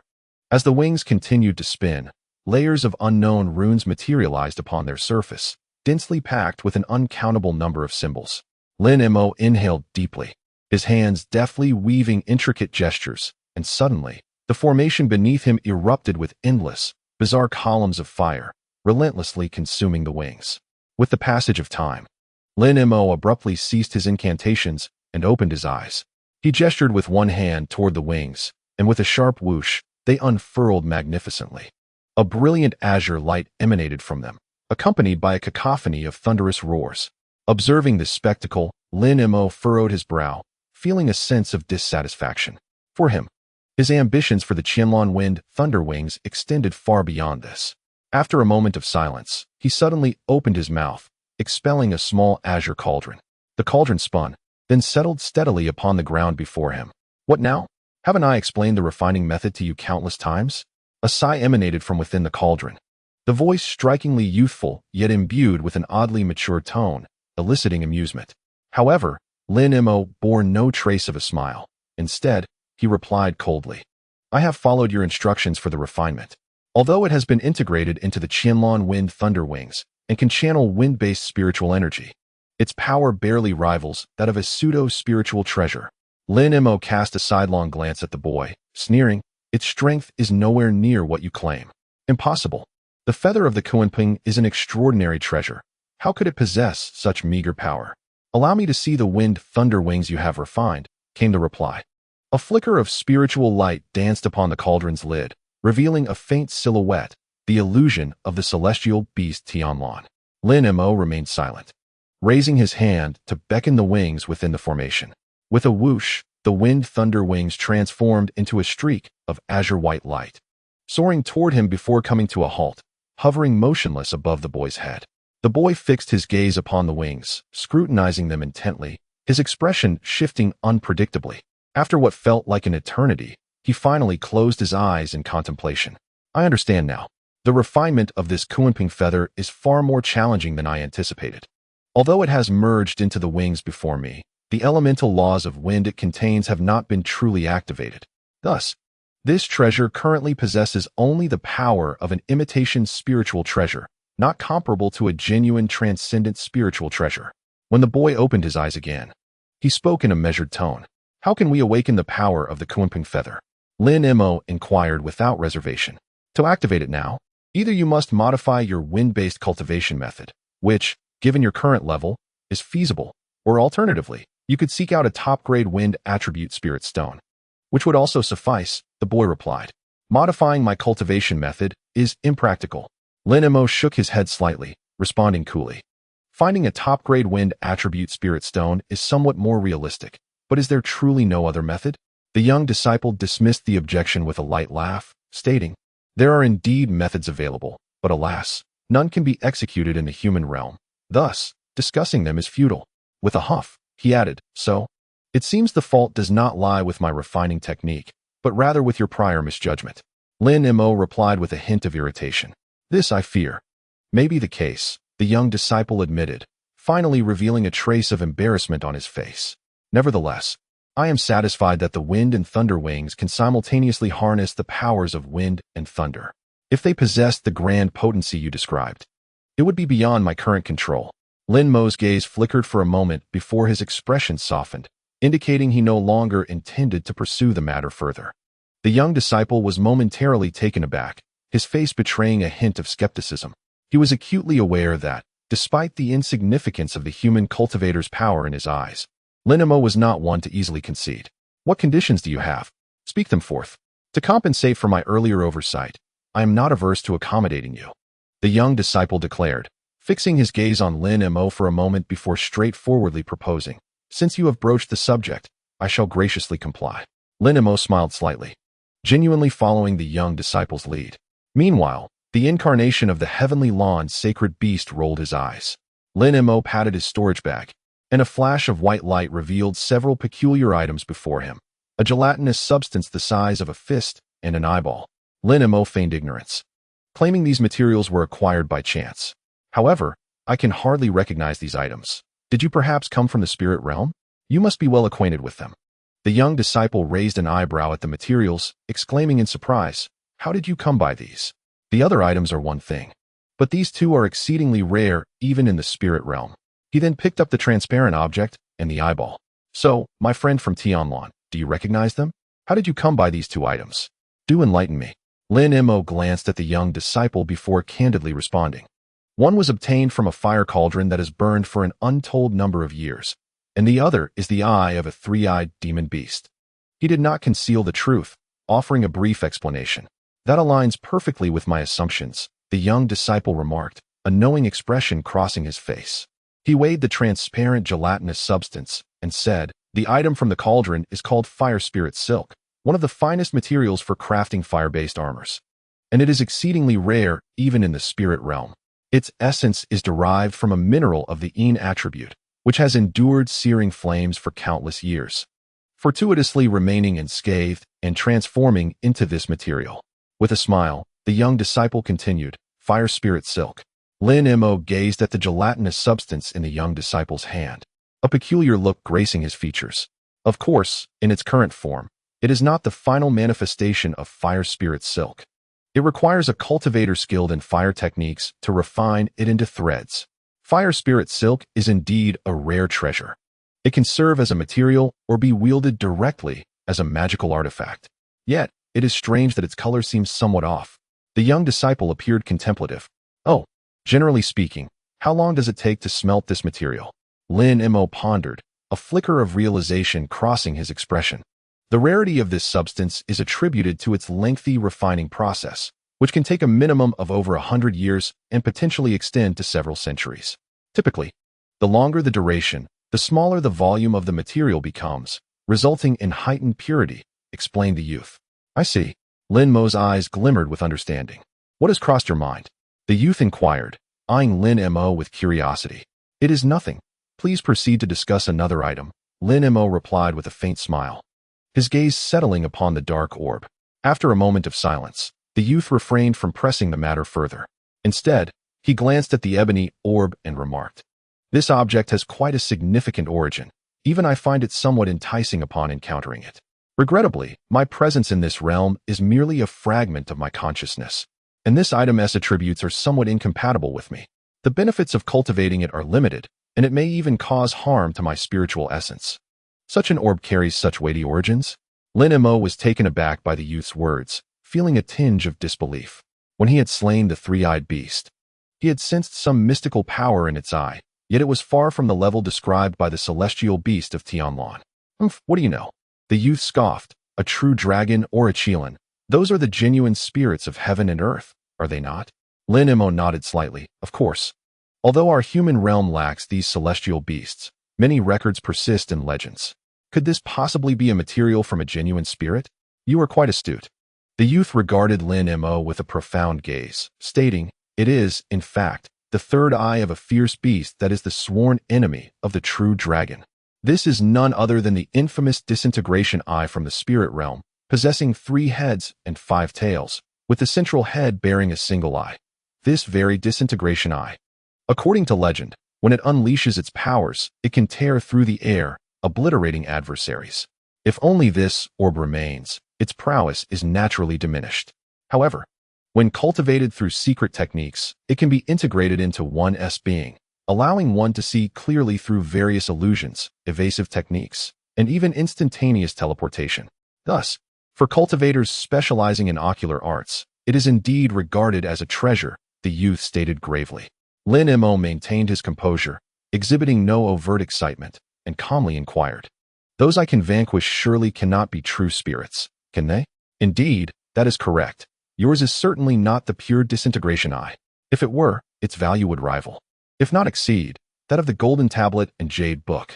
At this juncture, the youth paused momentarily, hesitating as he continued, "This eye of yours is somewhat impure, clearly. The beast you vanquished was merely a hybrid spirit beast that inherited part of the bloodline of the disintegration beast. Nevertheless, this turn of events is fortuitous for you," the youth remarked, unable to suppress a click of his tongue. "What do you mean by that?" Lin Mo's eyes sparkled with intrigue as he inquired. It is quite simple. If it were the eye of an adult disintegration beast, your current cultivation would render the aspiration to refine such a power a mere fantasy. However, since it is the eye of a minor demon, it is worth a try. Naturally, its power pales in comparison to the former, and moreover, this is not a genuine manifestation of the Zile beast, so it is likely to deviate from the original capabilities of the destruction law. The youth stated with utmost seriousness. Could it be that such a peculiar spirit beast's eye technique is significantly inferior to the destruction law? Lin Mo's gaze flickered. Generally speaking, this is indeed the case. Yet exceptions do exist. The youth's eyes sparkled as if struck by a thought. And he elaborated. The burning sky demon king of the Nine Spirits Mountain in the spirit realm possesses traces of the fire Qilin's bloodline. Although the inherited Qilin techniques are few. However, the true fire techniques he has inherited are formidable enough to make even genuine fire Qilins retreat. Nonetheless, such occurrences are rare. Yet if you aspire to enter the spirit realm, cultivating the destruction law is indeed quite essential. Lin Mo maintained a composed demeanor while feigning ignorance, asking, why is that? Although the Zile beast may not traverse the interstice of realms like the Yutian Kuan Peng and the Luoho beast, the techniques it possesses can similarly mitigate the boundary forces. As for the extent of this mitigation, it naturally depends on the practitioner's mastery of the technique and the innate powers of the demon's eye itself. The youth spoke calmly. Does this demon eye truly possess such capabilities? Lin Mo was genuinely moved. Once the technique is successfully cultivated, you will naturally discern the truth within. Is there any need for me to deceive you? The youth replied with a tone of aged wisdom. Upon hearing this, Lin Mo bowed his head in contemplation. Observing this, the youth smiled slightly, casually toying with two objects in his hands, allowing Lin Mo to ponder in silence. Watching the silent Lin Mo, the youth felt a twinge of apprehension. He had witnessed Lin Mo's ruthlessness. Should he inadvertently provoke him, it would lead to a mutual destruction of their fates. Realizing this, the youth's eyes shifted, and he hastily stated, consider it my fault. To compensate for the loss of the wind thunder wings, I shall share with you the methods for refining the fire spirit silk and cultivating the destruction law. As for your success, that is no longer my concern. Upon hearing this, a faint smile appeared at the corner of Lin Mo's mouth. That would be most excellent. The demeanor of Lin Mo suggested that he had been anticipating these very words. Reflecting on Lin Mo's earlier actions, it was evident that he had once again fallen into Lin Mo's trap. Alas, the youth shook his head, a look of vexation crossing his face as he vanished from sight. When he reappeared, he was already by the cauldron. Lin Mo, however, reached out with one hand, grasping both the transparent object and the dark eye simultaneously. Almost concurrently, a voice echoed in his ears, the transmission from the celestial lawn's sacred beast, revealing the incantation for refining these two items. Lin Mo's heart tightened, and he immediately focused, sitting still to memorize it. Half a day later, within a pavilion nestled beneath a mountain at the Hidden Moon Sect, several foundation building managers gathered together, meticulously counting various materials from a pile of storage bags. In an instant, a token transformed into a streak of red light, swiftly flying into the pavilion. A sudden pause occurred, halting before a graceful maiden. With a sharp, resonant crash, a jade slip and a token materialized before the girl. Swiftly, she grasped the token, her expression shifting as she held a fireball in both hands. With a sizzling sound, the fireball vanished into the void, yet the gravity of her countenance deepened. Chapter 325. Preparation. It is Lin Mo. A glimmer of brilliance flashed in Ziling's eyes as she murmured, so many materials are required. Although taken aback, she refrained from voicing her thoughts. Recognizing the request as Lin Mo's, resolutely, she turned to several nearby cultivators and declared, this is the Elder's transmission talisman, instructing us to gather the materials listed in the jade slip within 3 days. These items are quite rare. Cease your current tasks and devote yourselves entirely to fulfilling the Elder's command. Yes, the group nodded in agreement. For Ziling held an esteemed position in the Shadow Moon Sect, and they dared not offend her. 3 days later, Ziling arrived at the foot of the mother and child peak, carrying a bulging storage bag filled with materials, only to be obstructed by the peak's protective barrier. It seems Lin Lang is engrossed in his cultivation. I shall refrain from disturbing him. With this thought, she flicked her wrist, sending a transmission talisman spiraling into the mist. Retrieving the storage bag and awaiting patiently. After a brief interval, the barrier-s fog began to roil, and a cascade of azure light burst forth from the mist. With a flash of spiritual light, it swept away the storage bag from the blue-robed cultivator's grasp. Observing this, Ziling's eyes flickered as she called out into the void. "This matter is concluded. Do seek me out." As her words faded, the white mist trembled slightly, clearly indicating that Lin Mo's emotions had been stirred by her declaration. The area before the mother and child peak fell silent once more, as if nothing had transpired. Within the cave of the mother peak, Lin Mo retracted the humanoid puppet and, with a composed demeanor, used his spiritual sense to inspect the materials within the storage bag. Indeed, everything had been gathered. "The Shadow Moon sect has been industrious during this time," he mused, a satisfied expression crossing his face. "However, I did not anticipate that you would have them deliver the auxiliary materials for condensing fire spirit threads as well. You are not cultivating a fire attribute technique." The boy's figure reappeared atop the cauldron, regarding Lin Mo with a curious gaze. "I am well aware of that. Yet I possess an item that allows me to wield spirit fire to condense the spirit threads, despite having little fire spiritual power. This item is a treasure that originally birthed the fire spirit threads, making it most suitable for this purpose." Lin Mo spoke calmly, tapping his waist, from which a small crimson cauldron shot forth, spiraling before him. The boy squinted at the fire cauldron, saying nothing but nodding in acknowledgement. With a slight smile, Lin Mo poured the contents of the storage bag onto the ground. In an instant, a flash of white light revealed numerous jade boxes and wooden cases of various sizes scattered across the ground. Lin Mo then gently pointed at the fire cauldron with one hand. The crimson lid of the cauldron shot upwards silently, followed by a resounding roar from within. As a swirling mass of crimson flames erupted, transforming in the blink of an eye into over a dozen fiery red crows, which circled and danced around the cauldron. The flames had taken on a spirit. This treasure, while not overwhelmingly powerful, is indeed a remarkably pure fire attribute item, well suited for refining fire spirit threads. However, even so, these living crows were birthed from the cauldron itself, not conjured by your magic, and thus their manipulation is bound to be somewhat clumsy. Employing this method to refine fire spirit threads will likely demand immense concentration. A single misstep might lead to complete failure, the youth warned. "Rest assured, my esteemed friend Tianlan.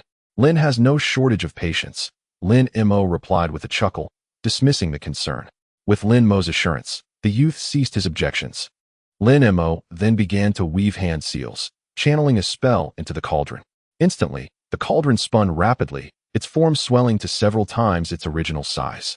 Lin Mo flicked his sleeve, and a transparent object shot forth from his cuff, disappearing into the cauldron in an instant. With a thunderous crash, crimson flames roared to life on the surface of the cauldron, illuminating the interior with a blazing light. The gelatinous object flickered amidst the flames, pursued by several fiery crows that sought to drive it above the flames. Observing this, Lin Mo's expression grew serious. He flicked his fingers in a rapid succession, sending forth a barrage of multicolored spells that struck the crows. The crows became agitated, directing a furious torrent of flames towards the transparent object. Remarkably, it seemed to absorb their fire, gradually reddening and altering in shape as it was tempered by the flames.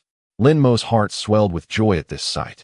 Halting his spell, he unleashed a series of azure threads from his fingertips, all of which plunged into the crimson fire. The flames surged several feet higher, accompanied by a faint humming resonating from within the cauldron, while Lin Mo's expression turned grave. Months later, a beam of white light soared towards the main peak of the Hidden Moon Sect. The light flickered and then reappeared at the foot of the mountain, revealing Lin Mo's figure. The many disciples of the Hidden Moon Sect gasped in surprise upon seeing him, rushing forward in a fervent scramble to pay their respects. However, Lin Mo merely waved his hand. With a lift of his leg, he vanished from sight, only to reappear mysteriously within the hall moments later. The disciples were taken aback, their gazes following his swift movements. It appeared that Lin Mo had merely taken a few steps, yet he flickered and disappeared into the corridor. The awe-stricken disciples regarded the elder within the hall with heightened reverence. As Lin Mo entered the side chamber of the great hall, Lu Luo, the true overseer of the Hidden Moon Sect's affairs, paced anxiously, concern etched upon his features. "Junior brother Lin, you have finally emerged from seclusion. It seems my message reached you," Lu Luo exclaimed, his expression brightening at the sight of Lin Mo, the earlier anxiety dissipating significantly. Lin Mo smiled faintly, his figure flickering before he gracefully settled into a wooden chair. He then spoke. The transmission talisman indicates that Bai Shixi and the others have gone missing in the abyss of demons. This matter is rather peculiar, and it also involves Mu Peeling and others, so it is necessary for me to inquire further. This situation is indeed strange. Bai Shixi and the others have been in the abyss of demons for half a year. They should have returned to the sect by now. However, according to the disciples I dispatched to search, they reported that only a few cultivators witnessed Bai Shixi and her companions entering the valley, yet none have seen them emerge. There were also cultivators who encountered the three outside the valley, but they inexplicably vanished soon after in the abyss of demons. I suspect that they might have ventured into the inner valley and encountered some peril or become trapped, Lu Luo interjected. Lin Mo continued, his expression placid, revealing nothing of his true thoughts. Indeed, that is my sentiment as well. While the inner valley of the abyss of demons remains perilous, my junior has ascended to a great cultivator and has previously traversed the inner valley. A brief exploration should pose no issue. Lu Luo hesitated. Is that so? The rifts in the valley do not seem particularly hazardous, unless one were to venture into extremely dangerous areas. My alchemy phase has just concluded. I intend to proceed there. Lin Mo, with a clever thought, replied, that would be ideal. We must not burden our juniors unduly, yet as leading figures of our sect, we must bear the responsibility for its fortunes and misfortunes, prioritizing our own safety. However, in a moment of improved spirits, he hastily cautioned, rest assured, esteemed senior, I shall not recklessly court danger. Lin Mo smiled casually, though a memory of the divine corpse lost in the Fallen Horse Valley stirred in his mind. What connection could there be between the disappearance of the three women and that corpse? Although lacking substantial reasoning, Lin Mo harbored an unsettling thought. Something felt amiss. Nevertheless, he maintained an outward composure, conversing with Lu Luo for some time before departing in a flurry. 2 days later, Lin Mo entered the forbidden pool and met with Nangong Wan before setting off alone from the Yin Yu sect towards the Fallen Horse Valley. A month later, in the realm of Zhangzhou, 3 beams of light swiftly descended from an unnamed mountain, where 3 robust figures materialized. These men were tall, adorned in distinctively colored robes, their faces strikingly similar, resembling brothers. Meanwhile, 3 other cultivators awaited at the mountain's summit, an elder, a middle-aged scholar, and a smiling youth. The elder and the scholar stood respectfully beside the youth, holding hands, while the elder, upon hearing the greeting from the man, merely offered an awkward smile, hesitant to engage with them first. This incident left the craftsman astounded. The divine being cast a glance at the youth, causing a ripple of astonishment among them. The youth's form appeared ethereal, leaving them perplexed, unable to fathom the depth of his power. The expressions of the 3 men shifted as the youth, standing at the center, suddenly inquired with a smile, "Are you the Zhao brothers of the Jin Haizhong? Who are you?" They responded in astonishment, bewildered by the unfolding events. A look of vigilance appeared on the man's face. "Zhao Tao, do not be so impolite. This is General Rossi of the Feizong, and the other is Junior Lin." The elder spoke up, but as soon as he did, the 3 men were taken aback. "Elder, is this the esteemed Lin from your sect?" They muttered incredulously, unable to believe he was a man of such stature. "Indeed, I am here on the duties of the Yin Yu sect," he replied. Lin requested that I summon his nephews, which may be somewhat presumptuous. The youth revealed a radiant smile, his teeth as white as snow. "It is indeed an honor to meet a senior from the Yin Yu sect." The leader, astonished, scrutinized Lin Mo once more, recognizing the striking resemblance to the person of legend, and immediately bowed in respect. The other 2 followed suit in a flurry of apprehension. "No, the 3 aides are not disciples of our sect. There is no need for such formalities." Having heard from the 3 masters and their nephews about the encounter with the disciples of the servant, Lin Mo calmly inquired, "Are you referring to individuals akin to the White Fairy?" The leader, momentarily taken aback by Lin Mo's question, quickly regained his composure. "Oh, please, could the aides provide Mr. Lin with a detailed account of the circumstances at that time?" Lin Mo prompted. "Certainly, there is no issue with that. A few months ago, my brothers and I sought rare materials in the Luoma Valley, testing our luck. However, we had no success in the distorted areas. And just as we were preparing to withdraw, we encountered 3 white fairies along the way. Due to various matters, I had conversed with Bai Shanzi several times. Yet, the expressions of the 3 white fairies seemed somewhat anxious, as if they were searching for something. They departed hastily, without exchanging words with my brothers. And we could not find them again. The man recounted cautiously. Could you elaborate on where you encountered the white disciples? I possess a map of the outer valley of the demon-subduing valley. Please indicate the approximate location where you met them. Lin Mo pondered briefly. Then with a flick of his sleeve, sent forth a prepared azure jade slip to the burly man. The location where we encountered the white fairies has already entered the depths of the outer valley. The man quickly caught the jade slip, offering a few explanations before immersing himself in its contents. In an instant, he withdrew, presenting the slip with both hands to Lin Mo. Lin Mo beckoned, and the jade slip transformed into a streak of azure light, vanishing into his palm. After a cursory examination, his brows lifted slightly. It is still quite close to the inner bones. I shall take my leave now, having enlisted the assistance of 3 aides. Lin Mo smiled at the 3 men, then gently instructed the elder and the scholar, see Lin Shu off. The scholar and the elder immediately complied, while the 3 burly men dared not adopt a posture of respect. Lin Mo, shimmering with a brilliant azure light, suddenly transformed into a dazzling rainbow, cutting through the sky, and in the blink of an eye, disappeared beyond the horizon. Is this truly the esteemed Lin Mo of your sect? The last silent man, gazing at the green rainbow fading into the distance, sighed deeply, seemingly still unable to believe. If it is not Lin Uncle, then who could it be? The opportunity for the 3 to meet this time is indeed significant. Although Lin Shu possesses a grand name, few have had the privilege of encountering his disciples. I have only seen them on a handful of occasions at the private academy. Ho's expression softened, and with a wry smile, he remarked, indeed, Lin Shu has not interacted with the family's disciples. Were it not for Master Bai's affairs, he would not have left the Eastern Chamber. The scholar echoed this sentiment. So, Bai Shanzi has truly gone missing in the Falling Horse Valley. My brother once heard some rumors and always thought them to be mere fabrications. After a moment of contemplation, the first person asked gravely, at this juncture, there is little left to conceal. Individuals of Bai's stature undoubtedly encounter issues. The elder sighed. All 3 Bai Shanzi went missing during the critical decision period. How could they vanish so easily? The leader appeared somewhat astonished. Perhaps that is the case. One can only hope that the 3 are confined in some hidden corner of the inner valley. The scholar expressed his concern. Isn't there a connection between Bai Shanzi and Lin Xianpei? Otherwise, according to Du Tao's tone, it seems Lin Xianpei has mismanaged matters. The leader comprehended the implication. Chapter 326. Old friends. Upon hearing these words, the man in the yellow robe turned pale and stammered an apology to Lin Mo, stating that past events were bygone, and he implored his master uncle not to hold it against him. The woman beside them observed this exchange with a sense of perplexity. How could the usually eloquent senior brother Kui suddenly appear in such disarray? Moreover, he seemed to have a long-standing acquaintance with the grand elder. The woman felt uncertain about this abrupt situation, hesitant to interject.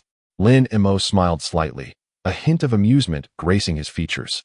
There is no need for concern. The past is merely history. I have concealed my cultivation level, and I do not hold grudges regarding matters among your brotherhood. Junior brother Kui, I am genuinely surprised that you have advanced to the core formation stage. What of the other 2? Lin Mo inquired casually. It was indeed Kui Huan, who had once invited Lin Mo to capture the snow-cloud fox. Though his spiritual roots were average, he had remarkably progressed from the Qi refinement stage to the core formation stage, which surprised Lin Mo. Senior brother Wang and another junior brother had unfortunate fates. They were unable to even establish their foundation and passed away many years ago, Kui Huan explained with a bittersweet smile as he regarded Lin Mo. That being the case, their limited aptitude makes their inability to progress unsurprising. Junior brother Kui, your advancement is truly commendable, Lin Mo remarked with a gentle sigh, expressing understanding. It was indeed due to my disciple consuming an unknown spiritual herb over a century ago that led to such rapid progress, Kui Huan explained, a hint of embarrassment coloring his features. Haha, it seems you have encountered quite a fortuitous blessing. However, I did not come merely to reminisce. I have some inquiries to make. Lin Mo's demeanor gradually shifted to seriousness. Grand Elder, please ask. Whatever knowledge I possess, I shall answer truthfully, the woman replied respectfully, holding Lin Mo in high regard, for he was not only the Grand Elder, but also the foremost cultivator in Tiannan. That is reassuring. I wish to ascertain whether there have been any unusual occurrences regarding the demonic abyss seal you have been guarding on Seven Spirit Island over the past year. Lin Mo inquired slowly. The woman paused momentarily before responding. The seal of the abyss appears to be functioning normally. We, the Seven Isles, take turns patrolling, and we have not heard of any unusual activity. Master, what do you mean? Lin Mo furrowed his brow, his tone grave as he replied. The rotational patrol among the Seven Isles suggests that, should any issues arise on the other islands, you may not be immediately informed. If the other islands have not communicated with you, it is likely that the situation has already escalated. Lin Mo remained silent for a moment, his gaze profound. He acutely sensed the seriousness of the matter. The guarding team of the Seven Spirits Island was oblivious to the circumstances of the other islands, which could indicate that some disruption had occurred within the abyss, and his arrival may coincide with a critical moment. If that is the case, the situation may be far more intricate. Lin Mo's expression turned solemn as he addressed the cultivators of the Seven Spirits Island. I suspect that there may be an anomaly within the abyss. The woman and Kuei Huan exchanged glances, their expressions grave. They seemed to have grasped the severity of the situation. Master, do you believe that a disturbance is imminent in the abyss? Kuei Huan inquired tentatively. Lin Mo pondered for a moment before replying. I suspect that a dark entity may be attempting to exploit a certain change within the abyss to enhance its own cultivation. It is also possible that it is in search of treasures or secrets related to the abyss. The woman furrowed her brow, deep in thought. Master, I have heard that ancient secrets and treasures are concealed in the depths of the abyss, but the demonic energy there is exceedingly dense and perilous. I fear no one dares to venture deep within. Lin Mo nodded in agreement. Indeed, the abyss is extraordinarily dangerous, but precisely because of this, it is more likely to become the target of that dark entity. It wields the profound art of Yin, enabling it to contend with the demonic energy to some extent. Kuei Huan frowned. In that case, Master, how do you plan to respond? I have tasks for you, Lin Mo said, furrowing his brow at the potential dangers posed by the seal of the abyss on the Seven Spirits Island. He slowly rose, his expression serious. As he spoke, he retrieved an ancient flag and a formation plate from his storage pouch. These items had been meticulously crafted by him for the purpose of establishing formations and addressing perilous situations.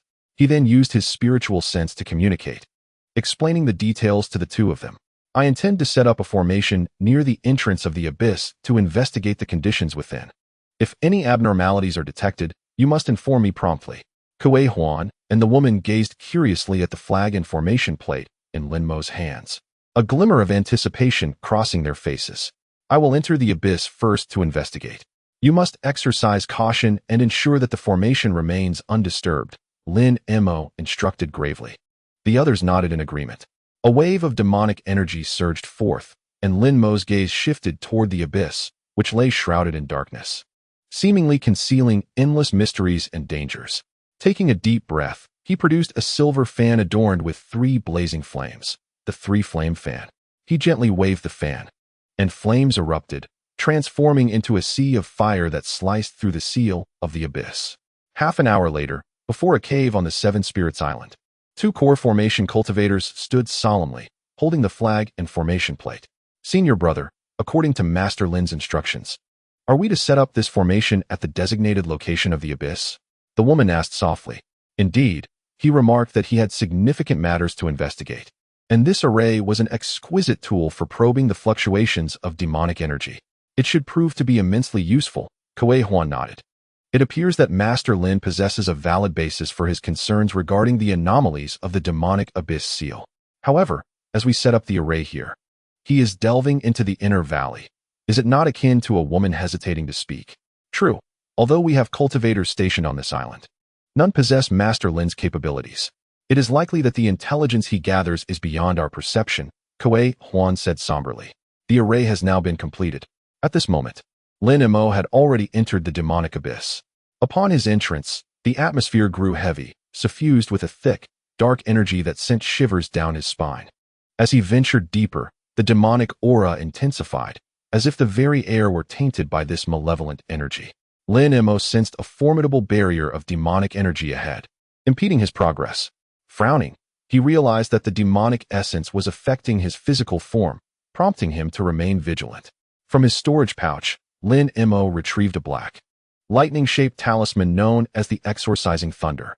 He focused his spirit, infusing a strand of thunderous power into the talisman, then raised his hand, allowing it to hover in the air, emanating waves of oppressive force. Lin Mo's figure darted through the dense demonic fog. He could feel the corrupting influence of the demonic energy, yet the radiance emitted by the exorcising thunder provided a measure of protection. Suddenly, a green shadow darted through the darkness ahead, suggesting the presence of some creature. Lin Mo's heart raced with caution, gripping the exorcising thunder tightly, prepared to confront the impending challenge. The talisman's shielding allowed him to withstand the demonic onslaught, and he resolved to delve deeper into the abyss in search of further clues regarding its nature. He traversed the darkness with utmost care, each step heightening his awareness of the intensifying demonic aura. His spirit scanned the surroundings, seeking any signs of anomalies. Abruptly, a faint whisper reached his ears, as if someone were murmuring. Instantly alert, he halted, straining to listen. Lin Mo concentrated on the elusive sound, gradually discerning its source. It appeared to emanate from the left front, and with determination, he altered his course towards the direction of the voice. His movements grew increasingly cautious, his spirit vigilant as it swept the area, ever ready to confront potential peril. In the obscurity, he inched closer to the source of the sound, yet the surrounding scenery remained obscured. As Lin Mo advanced further, the darkness ahead thickened, as though an invisible barrier loomed before him. He paused, scanning the vicinity with heightened alertness. Suddenly, a colossal shadow emerged from the gloom, looming before him. This shadow was vast and powerful, exuding a disquieting aura. Lin Mo fixed his gaze upon the shadow, feeling a compelling pressure bearing down upon him. The shadow's eyes glimmered with a crimson light in the dark. Seemingly scrutinizing Lin Mo, clenching his fists, Lin Mo was filled with tension and vigilance. He understood he had encountered an entity of formidable strength. Yet he could not show weakness at this moment. He locked eyes with the shadow, and an atmosphere of palpable tension enveloped them both. Chapter 1183. The crimson eyes of the shadow were fraught with indifference and ferocity, as if its gaze sought to devour the very soul of its target. A chill gripped Lin Mo's heart, for he understood the peril lurking behind that gaze. This unsettling sensation washed over him like a frigid wind, causing every pore of his body to instinctively tighten. Lin Mo fixated on the shadow before him, acutely aware of the potent hostility and brutal intent emanating from its eyes. This was no ordinary animosity. It resembled a profound hatred, a relentless determination to obliterate him by any means necessary. This adversary was formidable. Alarm bells rang in Lin Mo's mind as he set aside his doubts, focusing intently on the shadow with unwavering vigilance. He instinctively tightened his grip on the hilt of his sword, poised to counter any impending assault. Suddenly, the shadow emitted a low growl, its form darting forward with lightning speed toward Lin Mo. In the blink of an eye, it closed the distance, moving with such swiftness that it was nearly imperceptible. Lin Mo reacted without hesitation, raising his silver shield, as a mysterious rune burst forth upon its surface. The shadow's claw struck the shield with a deafening clash. Yet, the immense force sent Lin Mo staggering backward, his feet carving deep grooves into the ground. The rune on his shield began to show tiny fissures, revealing the overwhelming might of the shadow. Despite the grievous impact, Lin Mo remained undeterred. He gripped the hilt of his sword tightly, his form surging forward like lightning to confront the shadow. As the shadow prepared to launch another attack, Lin Mo swiftly swung his blade, delivering a precise strike to the shadow's arm. A muffled thud resonated as the arm was severed, blood spraying forth. However, to Lin Mo's astonishment, the moment the arm was cleaved, the shadow's blood emitted eerie black smoke, igniting spontaneously. Remarkably, the shadow did not appear to suffer any mortal wound. Instead, its injury began to mend at an astonishing rate, dark magical energy swirling around it, intensifying its ferocity and grotesqueness. Lin Mo furrowed his brow, realizing he had underestimated the shadow's half-demonic state, which was both formidable and bizarre. This was a power that transcended the ordinary, instilling within him an unprecedented sense of pressure and danger. His gaze remained fixed on the shadow, and this scene seemed to convey that this was no ordinary battle. Lin Mo's brow knitted in concentration as he began to speculate on the shadow's true identity. His expression was grave as he observed the burning blood of the shadow. His thoughts racing, he analyzed the shadow's condition, Despite its remarkable regenerative abilities and strength, it appeared not to fully grasp its own power. Such an occurrence hinted at some form of special incantation or forbidden technique at play. The severed arm transformed into black smoke without igniting a greater blaze, as if restrained by some unseen force. This entity was likely a half-demon corpse. Lin Mo pondered, recalling the accounts he had encountered during his training regarding half-demon corpses. These beings are horrific amalgamations of demonic energy and flesh, having lost their normal faculties yet retaining immense power. The shadow was enveloped in a potent aura of dark magic, yet it appeared that its semi-demonic transformation remained incomplete, resulting in a loss of rationality. Lin Mo pondered deeply, speculating about the nature of this shadow. He surmised that it might be the failed manifestation of a second nascent soul attempting to merge with demonic energy and flesh, leading to a complete loss of self-control and rendering it exceedingly feral and brutal. Despite its formidable power, it lacked the ability to wield it effectively, which explained the inconsistency in the ferocity of its attacks. Noticing the instability of the shadow, Lin Mo resolved to employ a more powerful strategy to confront it. With a mere thought, an exquisite three-colored feather fan materialized in his hand, a secret weapon typically effective against formidable foes. He unfurled the fan with a flourish, the intertwining hues of light coalescing into a formidable energy assault. With a gentle sweep, a sharp blade of wind surged toward the shadow. However, to Lin Mo's astonishment, the shadow reformed despite the tearing winds, a surge of black mist emanating from its severed limb to engulf the wind blade. Lin Mo's pupils constricted. He had not anticipated such formidable regenerative abilities from the shadow. A layer of black luminescence surged across the surface of its body, forming an opaque shield that repelled Lin Mo's assault. In the face of this resistance, Lin Mo sought an opportunity to alter his tactics. He swiftly unfurled his wind and thunder wings, darting around the shadow with electrifying speed. Sensing the imminent threat, the shadow abruptly twisted its body in an attempt to thwart Lin Mo's advance. Yet, Lin Mo's velocity was overwhelming. Before the shadow could react, the glint of his sword illuminated the air as it lunged toward the shadow's chest. Chapter 327.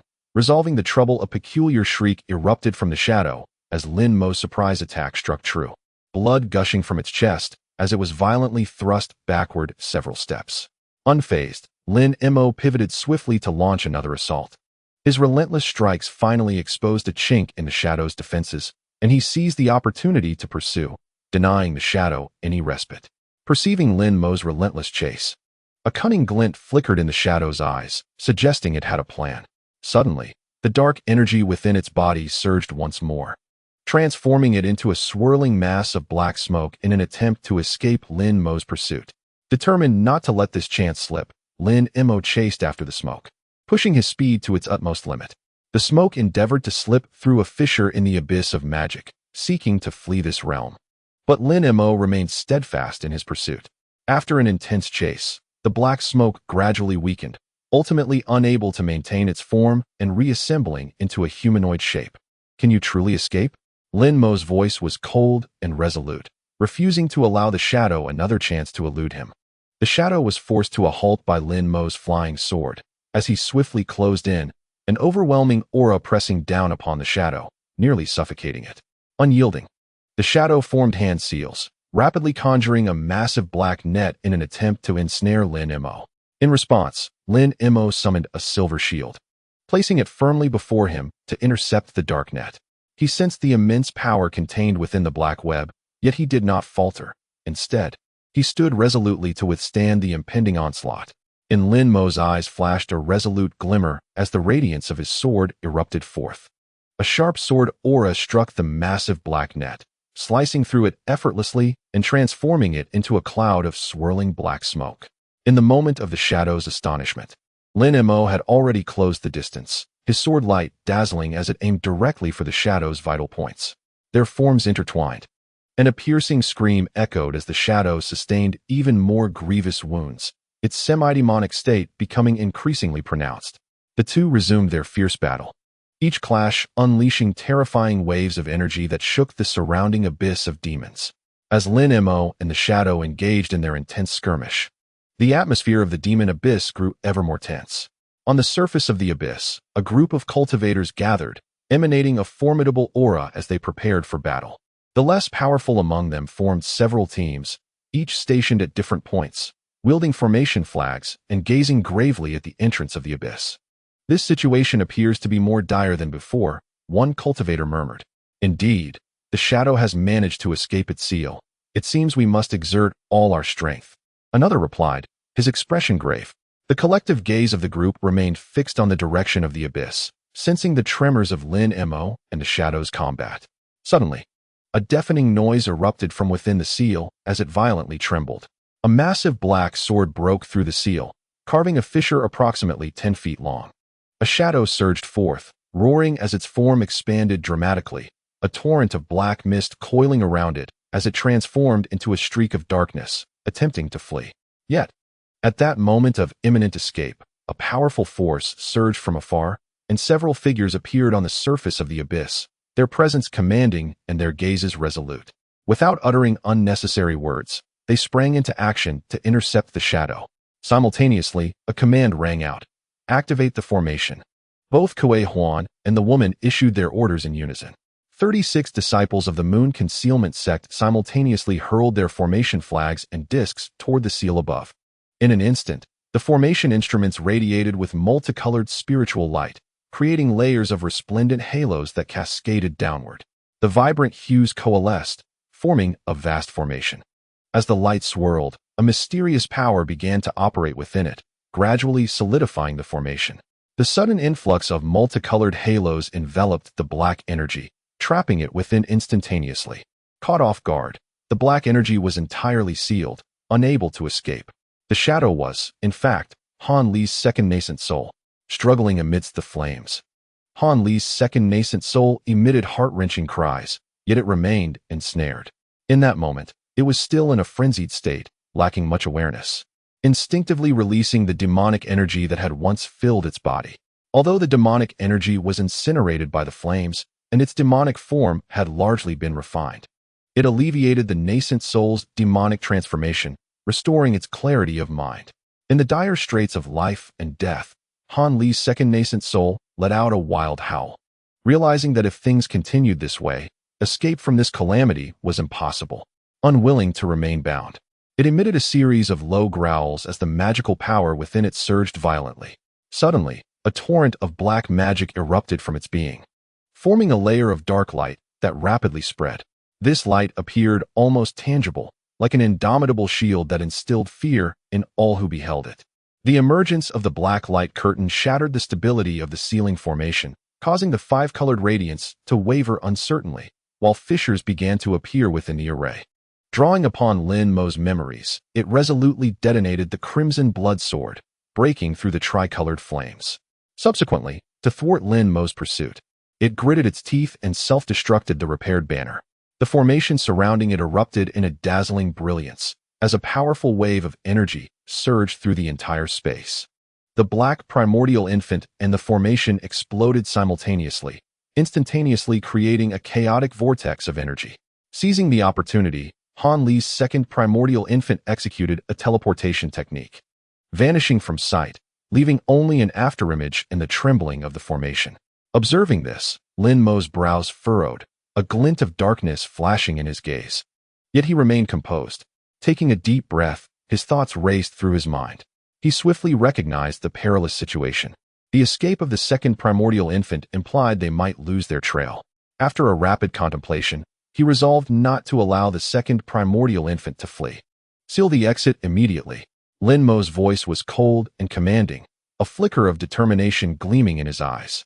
The disciples surrounding him sprang into action, unleashing powerful magical energy to establish intricate restrictive formations, firmly securing the seal's exit. These formations intertwined, forming an impregnable barrier that tightly enclosed the surrounding space. A resolute glimmer shone in Lin Mo's eyes. He understood the gravity of this moment. He had to trap the second primordial infant within the abyss of demons to prevent its escape. Drawing a deep breath, he gathered his internal magical energy, prepared to respond to any unforeseen changes. As the radiance gradually dissipated, Lin Mo pursued the trace of the second primordial infant. By now, the entrance to the abyss of demons was surrounded by formidable restrictions, ensuring that the second primordial infant could not escape.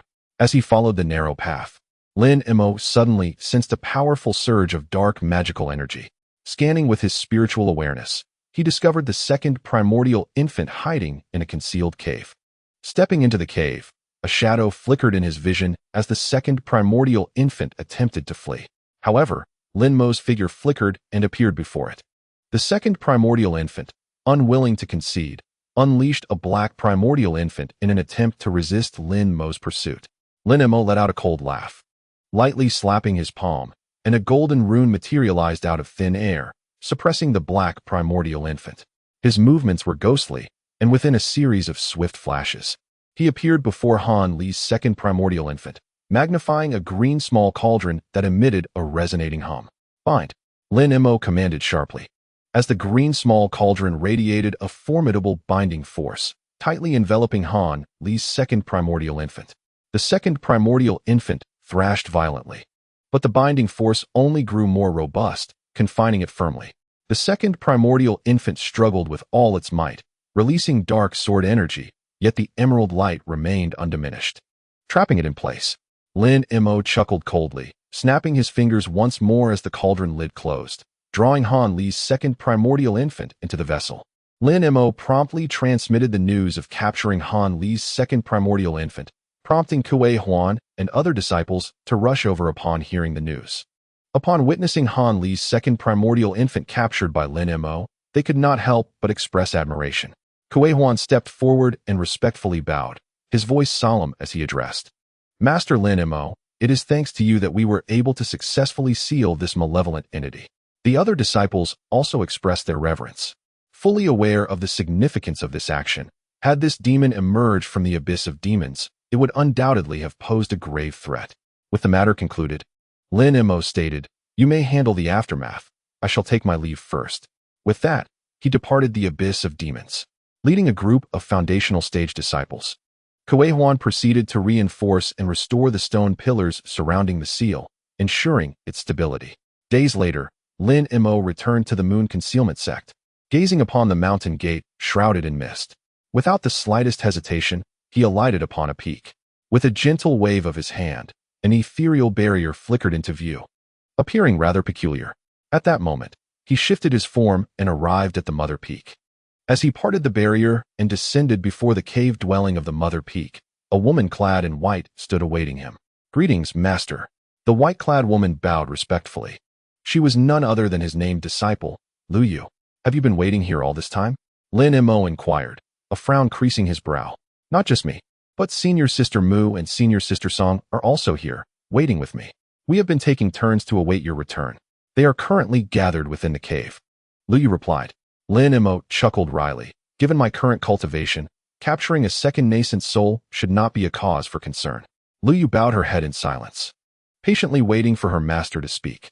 This second nascent soul was a result of Han Li's cultivation leaking, and had it not been for this, he would not have wasted time and energy dealing with Han Li's mess. "Very well, since you are all here, please summon them. I have matters to discuss with you." Lin Mo instructed Lu Yu. Before long, everyone had gathered.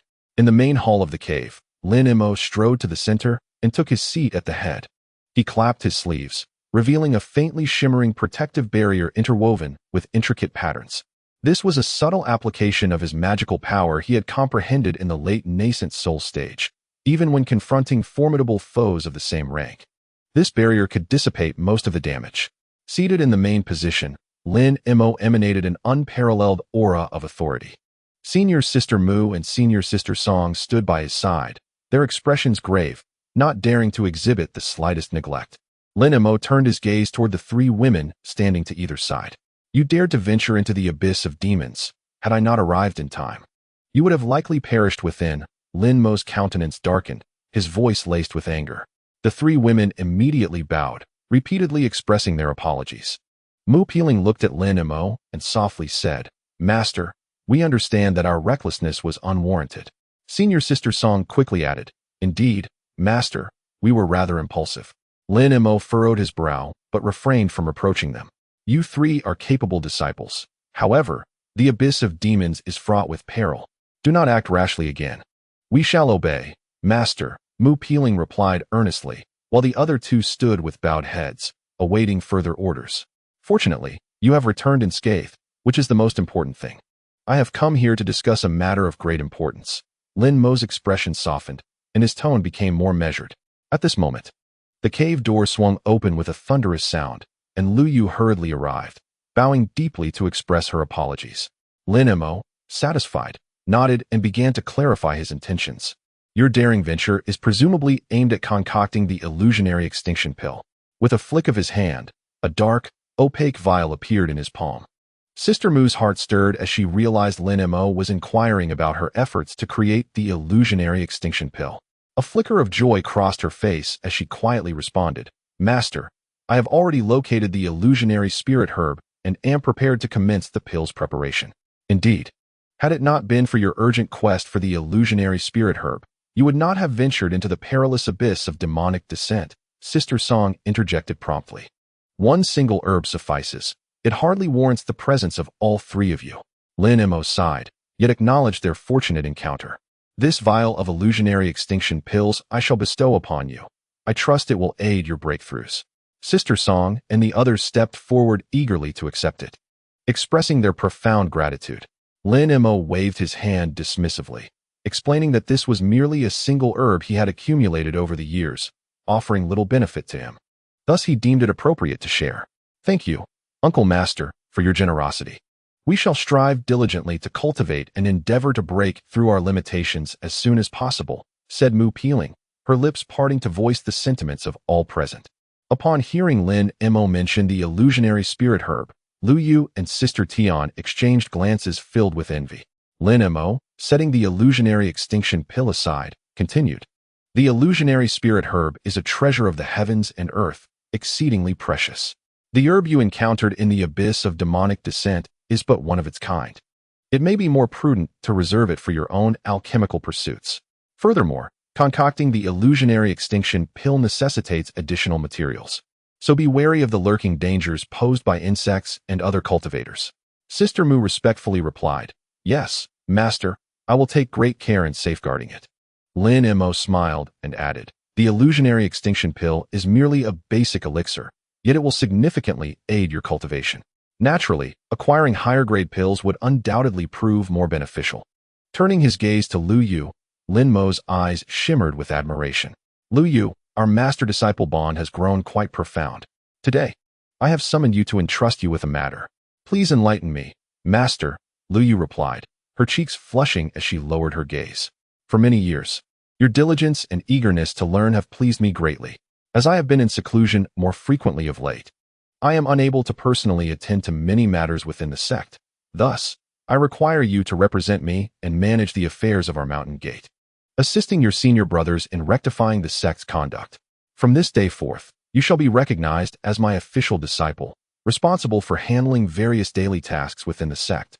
Lin Mo spoke earnestly. Chapter 328. Fusion. Lu Yu's face flushed with excitement. Thank you, Master. I shall exert every effort to meet your expectations. Lin Mo nodded with a smile, retrieving an ancient tome of secret techniques and a shimmering treasure, placing them into Lu Yu's hands. This is a tome I have studied for many years, which will aid your cultivation. This soul stone, acquired from another realm many years ago, is remarkably effective in nurturing one's spiritual awareness. You may use it for your training. As Lu Yu accepted the tome and soul stone, she was overwhelmed with emotion. Recognizing Lin Mo's trust in her and the opportunity for her personal growth, Lin Mo remarked gently, From this day forth, you are officially my disciple. However, remember that power and status often come laden with responsibility and pressure. Proceed with caution. Lin Mo nodded in satisfaction, officially accepting Lu Yu as his disciple. Lu Yu responded with a solemn nod, her gratitude evident. You should first meet Senior Brother L. I will inform him of this matter through a sound transmission talisman. Lin Mo instructed. After Lu Yu respectfully acknowledged and withdrew, Lin Mo waited for her departure before flipping his palm, revealing a sound transmission talisman. He softly recited a few phrases into it, and then waved his hand, transforming it into a flicker of fire that shot off into the distance. Song Shirzi. I have another request. Lin Mo turned to the woman with the surname Song and spoke gently. Please, Master Uncle, command me, she replied without hesitation. It is not a major matter. I merely hope that when you recruit disciples in the future, you could help me find one with an exceptionally strong innate spiritual consciousness. I wish to personally take them as my disciple and train them separately, Lin Mo said after a moment of contemplation. A disciple with a naturally powerful spiritual consciousness is rarely found in 100 years. It may be difficult for you to locate one, but I will do my utmost. The woman with the surname Song responded, somewhat startled and hesitant. It is all right. I am not asking for an immediate find, just that you keep an eye out. I see you have reached the pinnacle of the mid-stage of the golden core. Relying solely on the illusionary pill may not suffice for a breakthrough. Here, I have the Yin Yuan pill, which is highly beneficial for female cultivators in their maidenhood. You might try taking a few during your attempts to break through, Lin Mo said, and with a flash of azure light from his hand, a small black bottle appeared, silently floating before her. Subsequently, Lin Mo exchanged a few more words with the woman before sending her away from the cave, his gaze shifting to Mu Peeling. Feeling Lin Mo's gaze upon her, Mu Peeling grew anxious and lowered her head, a blush creeping onto her cheeks. You have been my concubine for nearly a century now, Lin Mo remarked, a complex glimmer in his eyes as he gently inquired. Indeed, when you accepted me, I had just successfully formed my golden core. Now I am a great cultivator. Mu Peeling finally lifted her head, responding softly. My initial intention in accepting you was to utilize your body to cultivate a secret technique that would assist my breakthrough to the nascent soul stage. However, plans often fall short of change, and my nascent soul realm has unexpectedly advanced, Lin Mo explained. Are you implying that I am no longer suitable to remain by your side? Mu Peeling's complexion paled, filled with unease. Peeling, that is not my intention. The bond we share as master and disciple runs deep. However, I have been focused on my cultivation, and I may enter prolonged periods of seclusion. If you can break through to the nascent soul stage, your lifespan will be extended, and I will naturally not hinder your staying by my side. If not, I fear it may only delay your cultivation. I wish to offer you a choice. Would you care to listen? Lin Mo stated directly. Please enlighten me, master. Mu Peeling fell silent, sensing Lin Mo's sincerity and concern, yet grappling with inner conflict. I can provide you with two options. The first, I can arrange a marriage for you, allowing you to develop freely outside. The second, you may remain at the sect and formally take my teachings, Lin Mo declared earnestly. Upon hearing this, Sister Song and the others expressed their joy for Mu Peeling. Such an opportunity would surely be welcomed by her. To their surprise, Mu Peeling smiled gently and slowly shook her head. Disciple shall not choose either path. I only wish to serve Master faithfully by your side for the rest of my life. Listening to this, Lin Mo furrowed his brow and solemnly expressed his concern that prolonged periods of seclusion might hinder their meetings as master and disciple. The disciple offered to sacrifice her lifespan, earnestly requesting her master to accept this. Mu Peeling made a grave decision. Lin Mo, non-committal, pondered for a moment before responding with a hint of reluctance. My heart is devoted to the Tao, and I may retreat into seclusion for decades. If you can reach the Jedon realm, that would be fortunate, as your lifespan might extend to 1,000 years. However, if you cannot attain the Yuanying stage, during my seclusions, it is likely that you will find it difficult even to see me. That would lead to a life of futility, and I do not wish to bring you sorrow in vain. Mu Peeling understood that merely relying on a plethora of elixirs would not suffice for her success in condensing her Dan. She would also need the fortuitous alignment of time, place, and circumstances. Given her innate talent, the likelihood of success appeared slim. Hearing these words, Mu Peeling parted her crimson lips, hesitating to speak. Yet, Lin Mo gestured for her to refrain from continuing and explained, you need not make an immediate choice. You can contemplate for a few more years. During my seclusion, take these elixirs to assist you in breaking through your current realm. Additionally, you shall guide Qiner in her foundational inner cultivation techniques on my behalf. Though reluctant, Mu Peeling obediently complied. Lin Mo nodded in satisfaction, handing her a portion of the elixirs and offering a few more instructions regarding Tian Qiner, before bidding them both to leave the cave abode. Once the cave was devoid of occupants, Lin Mo let out a soft sigh, sitting in silence for a moment. His expression troubled. Gradually, he closed his eyes, exhaling softly. After a brief period of meditation, he reopened his eyes, his demeanor having returned to tranquility. Shortly thereafter, Lin Mo retrieved an exquisitely crafted humanoid puppet. He concentrated, infusing it with his essence, causing the puppet to radiate brilliance and gradually open its eyes. Pleased, Lin Mo adorned it to resemble himself, then instilled it with a semblance of his own mannerisms and speech. You shall attend to visitors in the outer hall and report any important matters to me, Lin Mo instructed. The puppet responded with utmost reverence before exiting through the door. Lin Mo mused inwardly that with this puppet as a substitute, he could rest assured during his seclusion. Just then, Lu Yu announced that an external visitor sought an audience. The puppet promptly proceeded, flawlessly impersonating Lin Mo himself. Within the secret chamber, Lin Mo listened to the happenings outside, nodding to himself. With this puppet assisting him, he could finally engage in his meditative practices without external disturbances. Seated in the heart of the secret chamber, Lin Mo waved his sleeve, and a bronze cauldron soared forth.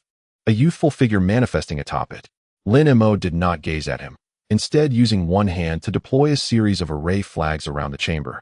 Enveloping it in a soft yellow light, he formed seals with both hands, pointing towards the cauldron lid, which flew open at his command.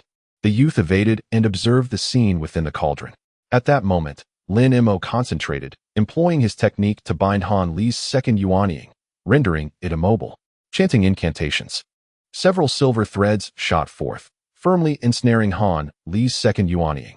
He then retrieved his own yuanying, utilizing a secret method to draw in the second yuanying. Infusing it with his consciousness, Lin Mo's intention was simple, to merge this second yuanying into his own 5-element spirit infant. After all, having reached the transformation stage, he could no longer enhance his strength and could seamlessly integrate it into his 5 elements yuanying. The second nascent soul struggled fiercely, yet ultimately could not withstand the overwhelming power of Lin Mo, who held it firmly in control. Seizing the opportune moment, Lin Mo unleashed a tempest of divine thoughts, instantly shattering the defenses of the third nascent soul, thereby gaining complete dominion over it. Seated within the secluded chamber, Lin Mo's expression was grim, a faint azure glow flickering across his visage.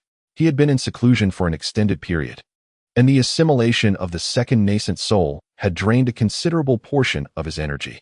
After a prolonged silence, he gently caressed the void sky cauldron at his waist and inquired with a calm demeanor, "Has my second nascent soul caused you any trouble?"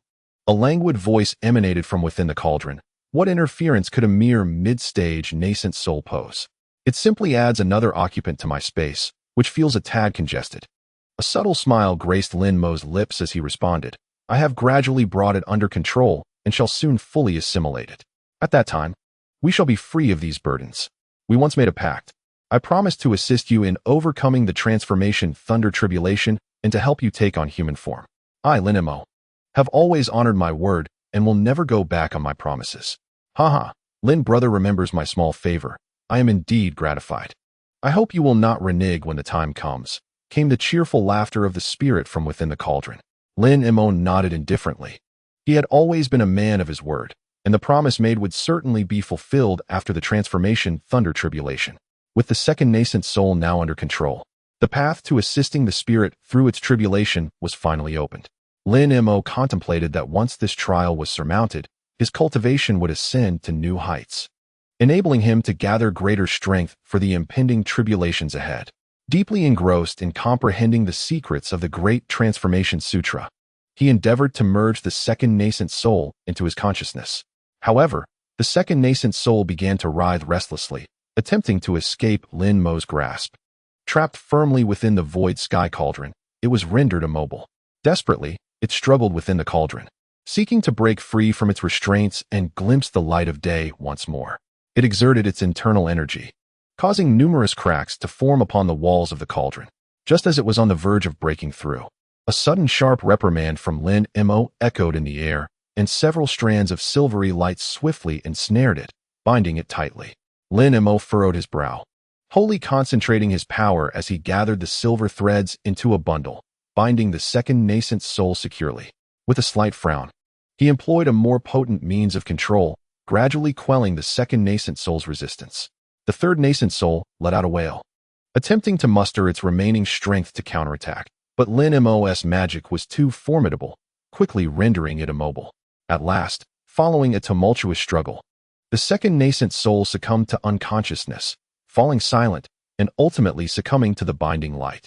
"You cannot escape," Cease your futile struggles, Lin Mo uttered coldly, his tone laced with an irresistible dominance. The third nascent soul was ultimately no match for him, firmly ensnared in his grasp, unable to rise again. A glimmer of cold light flashed in Lin Mo's eyes. This time, the second nascent soul was destined to be unable to evade his grasp, to be thoroughly assimilated and absorbed. Lin Mo sat cross-legged in the chamber, calmly retrieving his principal nascent soul. The principal nascent soul radiated a verdant glow, exuding powerful waves of magical energy, its eyes tightly shut and its expression solemn. Lin Mo formed hand seals, murmuring incantations as he invoked the powers of the Great Transformation Sutra, directing his control towards the second nascent soul. He pressed his palm against the second primordial infant, closed his eyes, and began to transmit his consciousness and power. The second primordial infant, initially ensnared in a state of unconsciousness, stirred awake under the pull of his magical essence, desperately struggling to resist Lin Mo's control. However, Lin Mo seemed oblivious to its plight, continuing to chant incantations as streams of magical energy flowed into the second primordial infant, gradually eroding its consciousness. From this moment forth, you shall merge with my 5-elemental spiritual infant, becoming an integral part of my strength. Lin Mo's voice echoed in the void, his consciousness gradually intertwining with the depths of the second primordial infant. The infant writhed in agony, emitting mournful cries, attempting to cling to the last vestiges of its awareness. Yet, unable to withstand Lin Mo's formidable magical onslaught, its consciousness grew increasingly blurred and weakened under the pressure of power. Lin Mo's eyes gleamed with cold light as he seized the opportunity to employ the secret technique of the Great Transformation Sutra, swiftly merging and absorbing the second primordial infant entirely into the realm of the 5 elemental infants. At this moment, his consciousness had become one with that of the second primordial infant. He could perceive each thought of the infant as if it were a part of himself. Thus, Lin Mo had successfully reintegrated the second primordial infant, advancing his cultivation and amassing greater strength for the tribulations that lay ahead. Within the celestial cauldron, the figure of the boy smiled faintly, seemingly satisfied with Lin Mo's resolution. As Lin Mo's consciousness and the second primordial infant began to intertwine, a powerful force commenced to flow between them. He rose to his feet, walking to the window, gazing into the distance. The scenery before him appeared more vivid, and he could sense the shifts occurring around him. It was now time to forge a new body. Lin Mo mused silently, his thoughts deepening. He began to explore how to create an entirely new physical form based on the power of his own primordial infant. Under the guidance of his divine sense, a pale azure energy surged forth from his primordial infant, slowly coalescing in the air to form an ethereal humanoid model. Lin Mo meticulously infused his consciousness and energy into this model, deftly controlling every subtle change. Gradually, the outline of the model became clearer, resembling a figure akin to Lin Mo himself. However, as time passed, the intricacies of the model's details grew increasingly complex, as if engaged in a meticulous sculpting process. Lin Mo was fully absorbed, his consciousness fluctuating between intense focus and gentle waves of thought. Time seemed to blur within this act of creation, and he was immersed in a state that transcended reality. At last, after a period of diligent effort, the ethereal humanoid model began to take on a tangible form. The contours of the body, the details of the facial features, and even the texture of the skin gradually materialized under Lin Mo's command. A faint smile graced his lips as he gently touched this new body with his consciousness. He could feel every inch of skin and every nerve as if he had crafted a miracle with his own hands. Then, he slowly began to merge his consciousness into this new body. The physical form began to emanate a breath of life, as if awakening from a dream. Chapter 329. A fortnight swiftly elapsed, and the stone door of the secret chamber gently creaked open, revealing Lin Mo as he stepped forth. His gaze was tranquil, yet a hint of anticipation graced his features. Compared to before, the aura surrounding him seemed to have deepened, shrouded in enigma. Outside the chamber, sunlight streamed through the stone portal behind him, illuminating his silhouette. Following closely in his wake was another Lin Mo, an identical doppelganger, as if it were a living manifestation of himself. However, upon closer inspection, the automaton's eyes betrayed no emotion, its demeanor as cold and unfeeling as machinery. Lin Mo smiled faintly, recognizing this mere puppet lacked true sentience. This was the very creation he had painstakingly crafted, a humanoid doll that mirrored his appearance perfectly, even down to its essence and demeanor. Maintaining a stoic expression, Lin Mo regarded the puppet, and upon confirming its proper functionality, he raised his hand and gently tapped the top of its head. He then shifted his focus to the second nascent soul, a faint energy coalescing in the palm of his hand, gradually merging into the puppet's form. Following a subtle surge, the second nascent soul successfully integrated into the automaton, which quivered slightly as a glimmer of intelligence flickered in its eyes. Thus, Lin Mo had imbued the puppet with autonomous awareness, becoming its master. In his mind, he silently chanted, feeling his consciousness intertwine with that of the puppet, perceiving the delicate transformations within. The puppet's body swayed slightly, and suddenly, its arm rose, fingertips gleaming with golden light, effortlessly severing a nearby branch. Lin Mo's heart stirred. The puppet's movements became increasingly agile, as though it had been granted life. Its gaze sharpened, emanating an eerie brilliance. As I suspected, merging the second nascent soul using the secret arts of the Great Transformation Sutra has rendered it a tool of control, eliminating concerns regarding distance. When venturing out, provided the duration is not excessive, I can leave the second nascent soul alongside the puppet within the cave. Observing this scene, Lin Mo chuckled with satisfaction. Nodding, he turned and strode confidently towards the entrance of the cave, the puppet trailing closely behind, mirroring his pace. Lin Mo silently rejoiced. With this puppet, he could utilize it as a vessel to confront the impending transformation thunder tribulation. Taoist Lin, while your conception is ingenious, one must remain vigilant against unforeseen occurrences. Restoring the second nascent soul to independent consciousness, coupled with the assistance of this later stage puppet, will render it exceedingly difficult to reclaim the second nascent soul should any misfortune arise. A voice from a nearby youth cautioned, seemingly skeptical. I have anticipated this issue. I intend to employ some newly comprehended restrictive secret arts, available only to later stage cultivators, to preemptively inscribe them within the consciousness of the second nascent soul. While also implementing certain measures on the puppet itself, Lin Mo explained confidently. Returning to the secret chamber, Lin Mo settled into a meditative posture, concentrating as he invoked the mystical methods of the Great Transformation Sutra. A dark crimson sphere began to rise slowly from the center of his forehead, embodying the bound second nascent soul. Lin Mo formed hand seals, murmuring incantations, as the second nascent soul was drawn forth by his magical essence, gradually levitating into the air.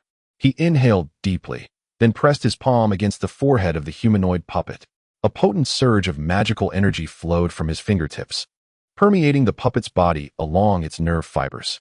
As the intricate secret art was successfully cast, Lin Mo murmured to himself, thus, unless the consciousness of the second primordial infant surpasses that of my primary primordial infant, I can incapacitate the puppet at any moment. It seems my companion had already devised a meticulous plan. My worries were unwarranted. The youth chuckled softly. I merely hope that events unfold as smoothly as possible. Lin Mo replied nonchalantly. A day later, Lin Mo stood before the heavenly lawn's sacred beast, and they deliberated over the location for their seclusion and tribulation. For this transformation lightning tribulation, I must distance myself from populated areas to avoid disturbances, spoke the heavenly lawn's sacred beast. Lin Mo nodded, pondering briefly before suggesting. In the south lies a barren expanse of yellow earth, sparse in vegetation and seldom traversed by travelers. It is ideally suited for our cultivation. Very well. I shall heed your counsel, Brother Lin. The heavenly lawn's sacred beast acquiesced. Shortly thereafter, he departed the secluded chamber and visited the falling cloud sect to check on Nangong Wan, seeking to understand her cultivation progress. A day later, Lin Mo quietly left the Conceal Moon sect, swiftly heading westward. Accompanied by the heavenly lawn's sacred beast, he embarked towards the yellow earth expanse, preparing to confront the impending tribulation. He was confident that this desolate location would enable the sacred beast to successfully endure the lightning tribulation. 5 days later, he arrived at a desolate yellow earth wasteland. The land lay barren, devoid of life. As far as the eye could see, there was only yellow earth and gray-white stones. Lin Mo meticulously scoured the vast expanse, finding not even an ordinary cultivator or mortal. He sought out a secluded valley to engage in seclusion, where he and the heavenly lawn's sacred beast began to adjust their states. After half a day, Lin Mo commenced the arrangement of the protective formation to prevent unforeseen occurrences. Moments later, he stepped outside the formation, standing guard over the youth. 3 days hence, the sky darkened ominously, distant lightning crackled, and thunder rumbled intermittently from the swirling storm clouds. It appeared that the heavenly tribulation was imminent. Lin Mo narrowed his eyes, gazing into the depths of the ominous clouds. There, flashes of lightning danced wildly, revealing a colossal shadow churning within the clouds. Indeed, it was the lightning tribulation triggered by the transformation of the heavenly lawn's sacred beast. The sacred beast ascended gradually, exuding a formidable aura, while a howling gale of grayish-white wind spiraled about. Thunder roared in the heavens, forming an intricate web of electricity. Fixated upon the heavenly lawn's sacred beast, after a time, the youth unleashed a tremendous roar, releasing a surge of demonic energy that provoked an even more ferocious display of lightning.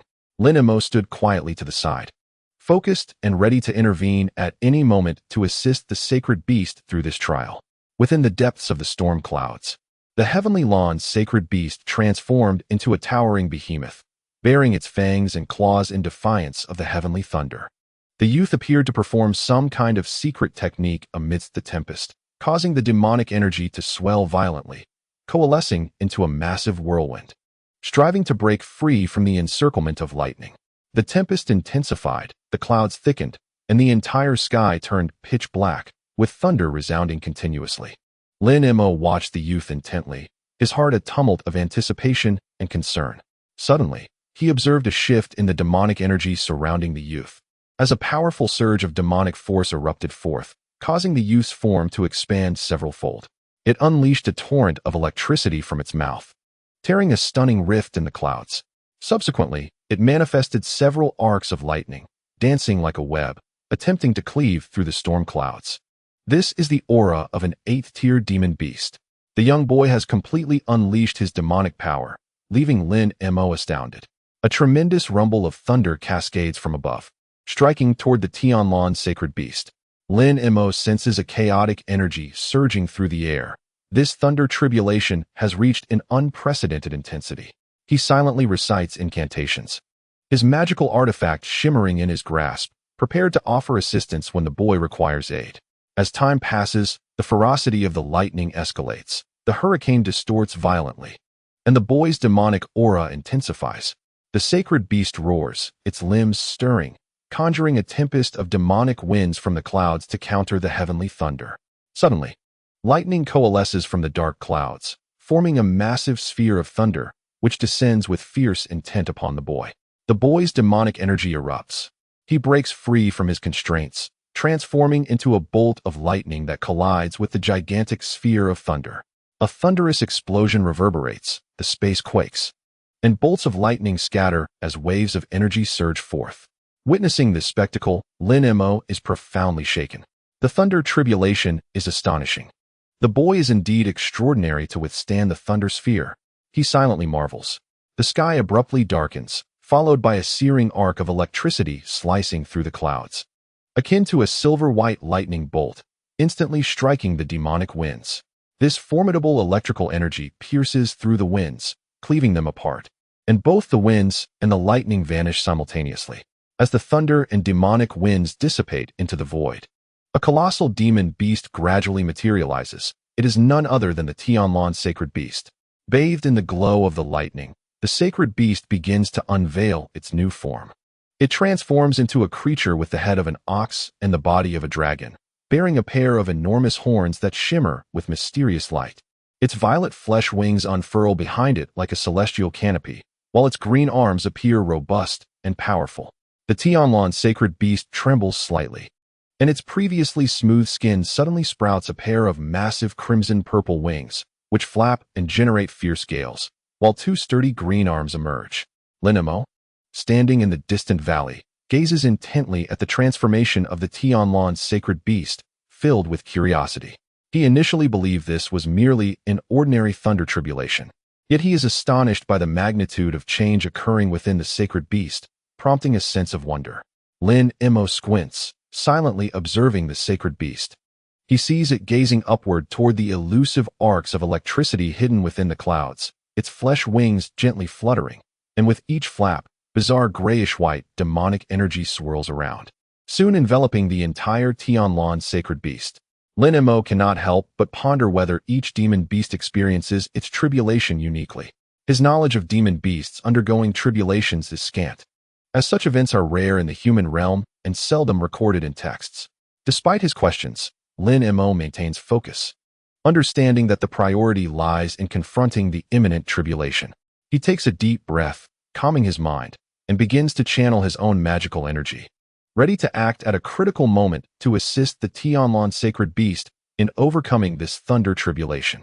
Just then, a cacophony erupts from the depths of the clouds above, as thick silver arcs of lightning shoot forth from the celestial net, all aiming to strike the Tianlan sacred beast. In a sky shrouded by ominous clouds, lightning flickered as arcs danced within the electric web, creating a breathtaking spectacle. Lin Mo stood in the secluded valley, his gaze focused and serene. Aware that his moment was approaching, he inhaled deeply, his thoughts shifting, and golden arcs surged around him, gradually forming a robust electric net.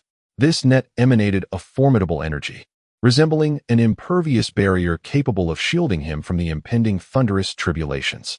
Feeling the potency of the electric net, Lin Mo nodded slightly, a satisfied smile gracing his lips.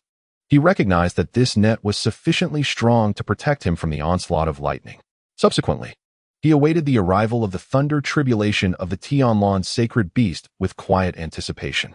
As the tribulation drew near, the form of the Tianlan sacred beast became enveloped in a tempest of lightning. Each thunderous roar echoed like the earth splitting apart, instilling a sense of trepidation. Yet, the Tianlan sacred beast appeared remarkably composed, its violet wings gently fluttering, green arms clenched tightly, seemingly bracing for the impending challenge. Meanwhile, the concentration of lightning above the beast intensified alarmingly, with silver arcs descending in rapid succession, each as thick as a man, akin to furious silver serpents. The Tianlan sacred beast's expression grew grave as it continuously shifted its hand seals, uttering incantations. The grayish-white demonic energy it expelled swiftly dissipated under the onslaught of the electric arcs. 6 waves of heavenly thunder struck in succession, each wave's intensity surpassing the last, overwhelming the Tianlan sacred beast and eliciting pained low growls from its maw. Lin Mo observed from a distance, marveling at the terrifying spectacle of the transformation thunder. A newfound respect for the Tianlan sacred beast's strength blossomed within him. When the 7th wave of thunder descended, the Tianlan sacred beast suddenly unleashed a piercing howl, releasing a torrent of grayish-white demonic energy. This energy, however, began to contract rapidly, transforming into a silvery hue that radiated a chilling aura. This essence solidified into a formidable energy barrier, repelling the lightning back. As the silver demonic energy met the electric arcs, a resonant clang echoed, deflecting the majority of the thunderbolts. Lin Mo stood in astonishment, exhilarated by the extraordinary transformation of the Tianlan sacred beast. He discerned that this tribulation was no ordinary trial. It harbored unique secrets and powers. A realization dawned upon him.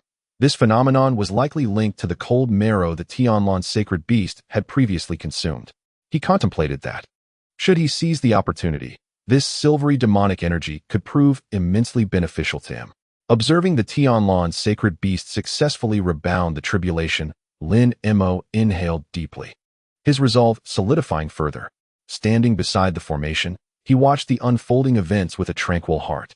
He understood that the intensifying tribulation would present immense challenges, and his role was to offer support at a critical moment. Taking a deep breath to steady his mind, he waved his hands, producing 3 artifacts of distinct colors: a deep yellow gourd, a pristine white bowl, and a cerulean jade vase. These artifacts coalesced in his grasp, emitting a faint glow. These magical artifacts were meticulously prepared by him, each imbued with his formidable power and will.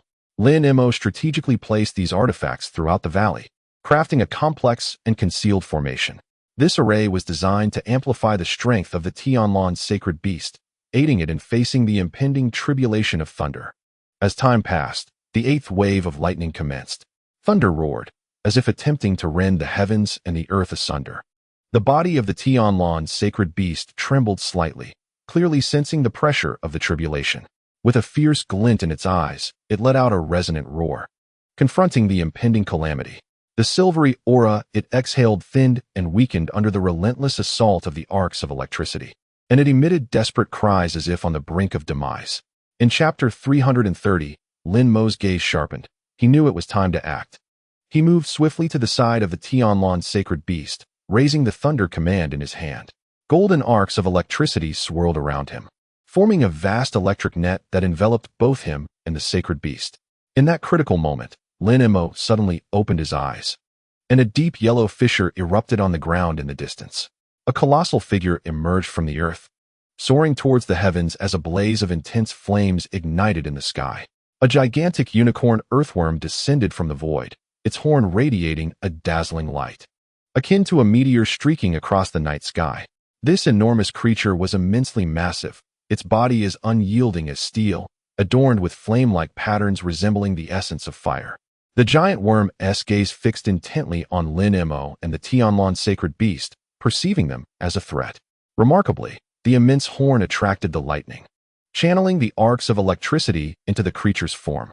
Lin Mo's expression sharpened as he recognized this as a unicorn earthworm, albeit one of extraordinary size, differing from the rumored white variant, and seemingly wielding the power of thunder. Just as Lin Mo prepared to assist the Tianlan sacred beast, the colossal worm-like beast suddenly let out a skyward howl. Its golden horn blazed with brilliance, unleashing a thick arc of electricity directed at Lin Mo. This arc was derived from the heavenly thunder it had previously absorbed, now reflected back with ferocity. Lin Mo, witnessing this, felt a surge of joy as he discerned that this beast had awakened its intelligence, marking it as a mutated spiritual creature. The arcs of electricity intertwined in the air, producing a deafening roar. Lin Mo deftly navigated through the lightning, his golden sword energy clashing with the golden horn of the giant worm, erupting in radiant brilliance. With a flourish of his hands, he released two arcs of golden electricity to meet the beast. The two energies collided violently midair, generating a thunderous boom and scattering countless silver arcs in every direction. The mutated intelligence of the giant worm allowed it to exhibit formidable combat skills, continuously attempting to thwart Lin Mo's attacks, while Lin Mo, unyielding, skillfully evaded the creature's strikes, using fiery threads to hinder some of its movements.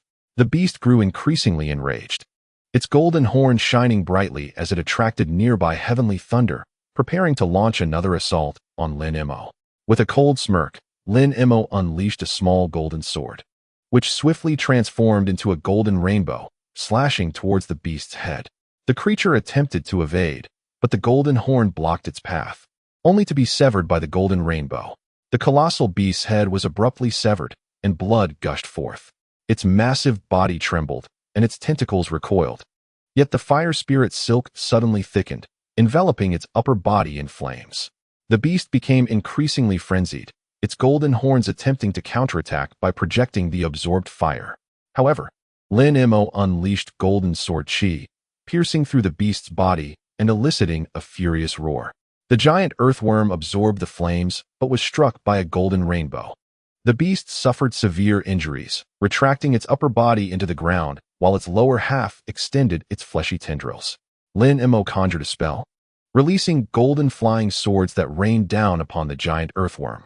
The beast attempted to defend against the silver arcs and flames, yet several beams of golden light managed to penetrate its form. The golden light coalesced into a massive sword, delivering a crushing blow that cleaved the giant earthworm in two. The upper half was engulfed in fiery clouds, while the lower half flickered with yellow light, beginning to regenerate, and in an instant, it vanished into the soil.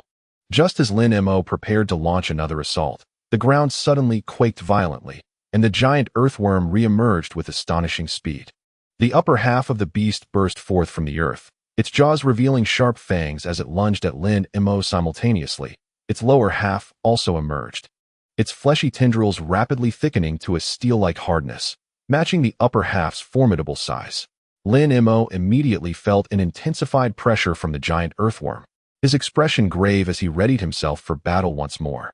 With a thought, Lin Mo's fire spirit silk coiled around the upper half of the beast's body like a fire dragon, the flames continuously burning and binding it tightly. The beast, filled with both fury and anguish, thrashed violently, but Lin Mo's fire spirit silk held firm. Soon, Its upper body was enveloped in scorching flames, and the golden horns could not absorb all the heat. Meanwhile, the golden sword chi in Lin Mo's hand coalesced into a sharp blade, aimed at the beast's golden horns. A piercing shriek erupted as the golden sword chi pierced through, severing the horns in two amidst a blaze. Once the golden horns were cut, the beast's body immediately collapsed to the ground. Lin Mo, focused and precise, accurately sliced off the giant earthworm's golden horns, waving his hand as a whoosh echoed. The resplendent golden horn falling from the beast's head and flying into his grasp. Simultaneously, Lin Mo unleashed a cloud of golden insects.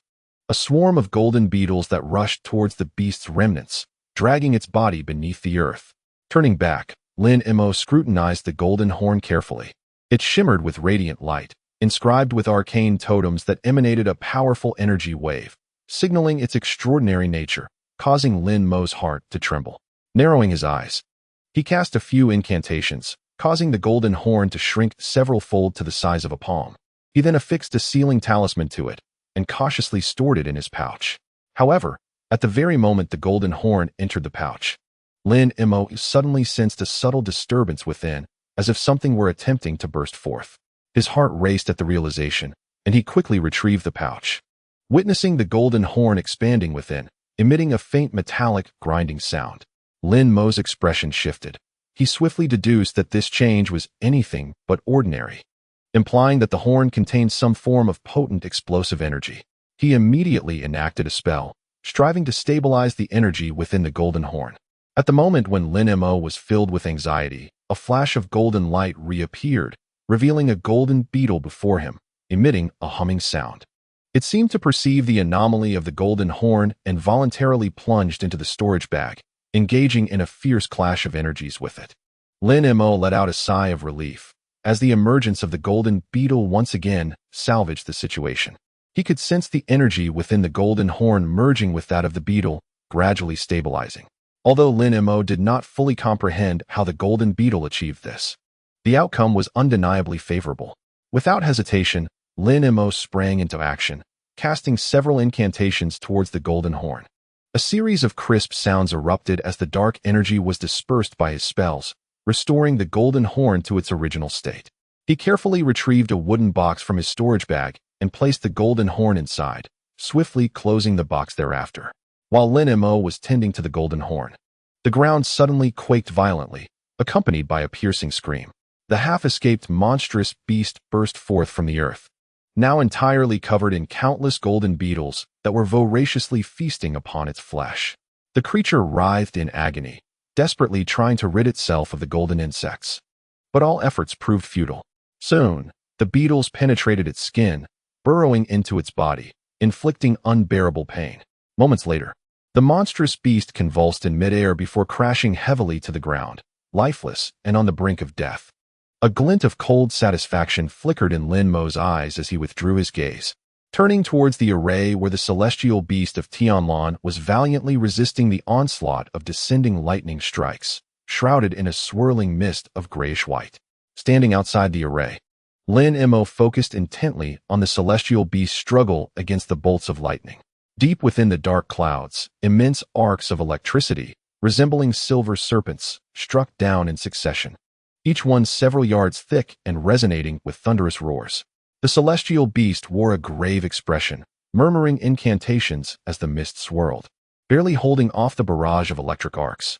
Amidst the interwoven lightning, the celestial beast's body trembled under the scorching arcs, yet it steadfastly remained in place.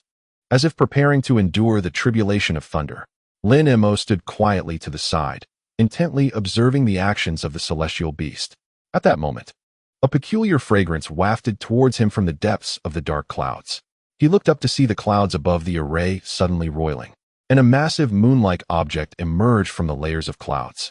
The orb radiated a milky white light, resembling a luminous pearl suspended in the sky, standing in stark contrast to the surrounding lightning. Lin Mo's eyes brightened. This circular moon, measuring several tens of yards, appeared to be the boon mentioned by the celestial beast prior to its tribulation. He fixed his gaze upon the moon, attempting to discern more information from it. Upon witnessing this spectacle, Lin Mo took a deep breath, his wings fluttering behind him as he vanished from his original position. In an instant, he reappeared beside the array, unhesitatingly gesturing for 3 magical artifacts, a gourd, a jade vial, and a round bowl, to ascend and hover above his head. Suddenly, the moon tilted, and a silver beam of light shot forth from it, enveloping the celestial beast below. Following closely, the moon shimmered with a watery glow, and something began to drop from within. Lin Mo, without hesitation, swiftly ascended into the sky, bearing 3 mystical artifacts. The pearly liquid that dripped from the full moon transformed into glimmers of white light, existing solely within the beam, vanishing upon contact with the Tianlan beast. After absorbing the white light, the Tianlan beast appeared revitalized, its form swelling with vigor. As the full moon dripped its liquid once more, Lin Mo approached cautiously, surrounded by flickering silver arcs, calmly preparing himself. With a wave of his hand, the 8-spirit lotus emerged to shield against the electric arcs. Though the lotus was shattered, Lin Mo remained undeterred, directing his finger at the full moon as the artifacts shot forth, encircling the arcs of electricity. He drew nearer to the full moon hidden within the dark clouds, now merely a few dozen paces away, as the electric arcs grew denser. Observing the impending thunder calamity, Lin Mo sensed its formidable might and devised a plan. He realized he could mitigate the power of the thunder, contingent upon the Tianlan beast's capacity to withstand the residual onslaught. Within the magic array, lightning intertwined, with silver bolts cleaving the dark clouds. As if the world itself were trembling. Clutching a gourd, a jade vial, and a round bowl that spun around him, he emanated a powerful protective aura. In his other hand, he firmly grasped the spiritual treasure, the 8th spirit, with a silver shield hovering before him, forming a robust defense. His gaze was focused and resolute, his presence exuding a weighty atmosphere. As the thunder intensified, a faint smile graced Lin Mo's lips. With a commanding shout, the artifacts in his grasp radiated brilliant light. Colliding with the lightning, his magical power flowed seamlessly through the strikes, transforming into rippling waves that alternately dissolved and rebounded the energy. These artifacts not only shielded him, but, under his control, gradually diminished the force of the strikes. Meanwhile, the Tianlan beast was enduring its own thunder calamity, enveloped by lightning yet refusing to yield. The demon core in its mouth erupted continuously, releasing a grayish-white demonic aura in an effort to lessen the thunder's impact. With unwavering determination, the Tianlan beast's green arms danced, forming various demonic seals to fend off the electric assaults. Its eyes sparkled with resilience, as if conveying to the world that even the thunder calamity could not easily vanquish it. Amidst the thunder, a colossal silver shadow suddenly materialized, transforming into a silver serpent. The serpent coiled with glistening scales radiating a chilling light, exuding an overwhelming silver aura. It opened its massive mouth, unleashing a powerful breath directed at the Tianlan beast. However, the Tianlan beast remained unperturbed. The demon core erupted with even greater intensity, coalescing into a sturdy barrier that stood before the silver serpent. Lightning erupted upon the barrier, bursting forth in blinding brilliance, yet it could not penetrate. The Tianlan beast trembled slightly, but refused to retreat, its gaze fixed warily upon the serpent. Within the thunder, the silver serpent repeatedly attempted to strike the Tianlan beast, only to be thwarted by the demon core. As time progressed, the serpent's form gradually diminished, its might waning. Its silver scales lost their luster, and the resonance of its roar weakened. Ultimately, amidst a particularly fierce lightning strike, the silver serpent vanished entirely, dissolving into an ethereal stream. Lin Mo's eyes glimmered as he took a deep breath, sensing the energy fluctuations within the magic array. He understood that despite the ferocity of the thunder calamity, there remained a glimmer of opportunity under the array's protection. He discovered that he could harness the energy waves to aid the artifacts in approaching the full moon. He raised the magical artifact in his hand, beginning to channel his mystical energy, gradually drawing the lightning into the artifact, neutralizing its formidable power. As the gourd and other magical implements approached the full moon, their speed diminished, yet Lin Mo steadfastly guided them closer. An idea emerged in Lin Mo's mind. He unleashed the illusionary needle, ripples of energy spreading forth to assist the artifacts in their approach to the lunar orb. With a flourish of his hand, blood mist scattered about. The full moon released a second droplet of liquid, prompting Lin Mo to halt the artifacts, allowing the ripples to expand once more. Without hesitation, He transformed into azure light and surged towards the moon. Just as he was about to make contact, countless silver arcs shot forth from the clouds, striking towards Lin Mo. Prepared for this, he drew forth the 8-spirit ruler, wielding the wooden measuring tool, which summoned a multitude of silver lotuses to shield him. The electric arcs collided with the lotuses, erupting in thunderous roars, yet Lin Mo remained undeterred, steering the artifacts towards the full moon. He expelled his essence, urging the artifacts onward, as 3 of them emitted a crimson glow and soared into the lunar sphere. Simultaneously, the full moon vanished, leaving the artifacts suspended in midair. Lin Mo summoned the artifacts back for inspection, his expression unchanged, clearly reaping significant rewards. The celestial flood beast did not relent in its resistance. Its demon core continuously erupted, gray-white demonic energy forming barriers to steadfastly guard against the onslaught of the thunderous calamity. Though its body swayed precariously, it persevered with unwavering determination. Lin Mo sensed the celestial flood beast's resolve and nodded inwardly. Throughout this demonic tribulation, the beast was growing stronger. Chapter 331. Lin Mo's brow gradually unfurled as his mystical energy fluctuated amidst the thunderous trial, silver arcs dancing around him. His mind became increasingly tranquil as he discerned the patterns of the lightning tribulation, striving to mitigate its ferocity. He observed the changes within the formation, contemplating how to unleash even greater power in this unique environment. Lin Mo focused intently on the conditions within the formation, his gaze deep and penetrating. Though the thunderstorm was fierce, he was confident in his ability to find a method of countering it. His fingers deftly formed seals, as the artifacts emitted peculiar waves, creating luminous screens that gradually dispersed the impact of the lightning strikes. Meanwhile, the celestial flood beast remained steadfast. Its gray-white demonic aura spread incessantly, forming barriers to withstand the onslaught of the lightning. The tremors of its body intensified, yet its gaze remained resolute. Lin Mo could sense that the celestial flood beast did not wish to rely on its strength. It sought to endure the tribulation on its own. Truly, this beast possessed remarkable willpower. Lin Mo murmured to himself, feeling the indomitable determination emanating from the celestial flood beast, as if it aimed to assert its existence through its own strength. This tenacity further solidified Lin Mo's resolve. He would not only safeguard the formation, but also assist the celestial flood beast in successfully navigating the lightning tribulation. As the thunderstorm intensified, the air within the formation seemed to solidify, arcs of lightning leaping through the atmosphere, producing a cacophony of crackles. Lin Mo's mystical energy continuously surged, his brow furrowing slightly as he diligently adjusted the coordination between the artifacts, striving to dilute the power of the lightning to its bare minimum.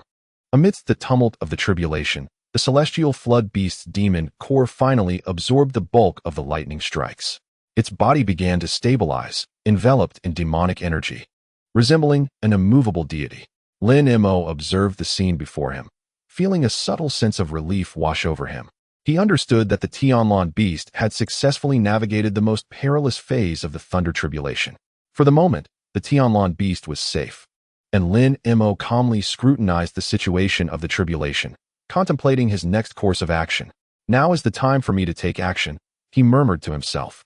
Sensing the flow of energy within the formation and realizing that he could employ additional means to assist the Tianlan beast, his gaze resolute. The operation of the magical artifacts around him became increasingly harmonious, and a silver radiance blossomed around him.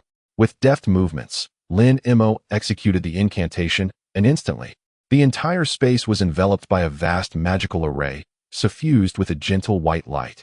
Outside the array, dark clouds roiled, intermittently unleashing furious thunderclaps.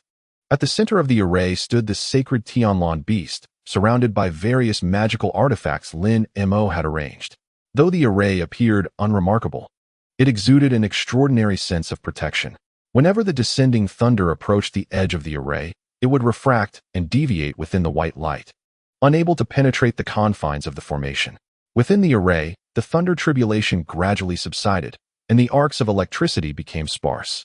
The Tianlan beast, witnessing this development, let out a sigh of relief.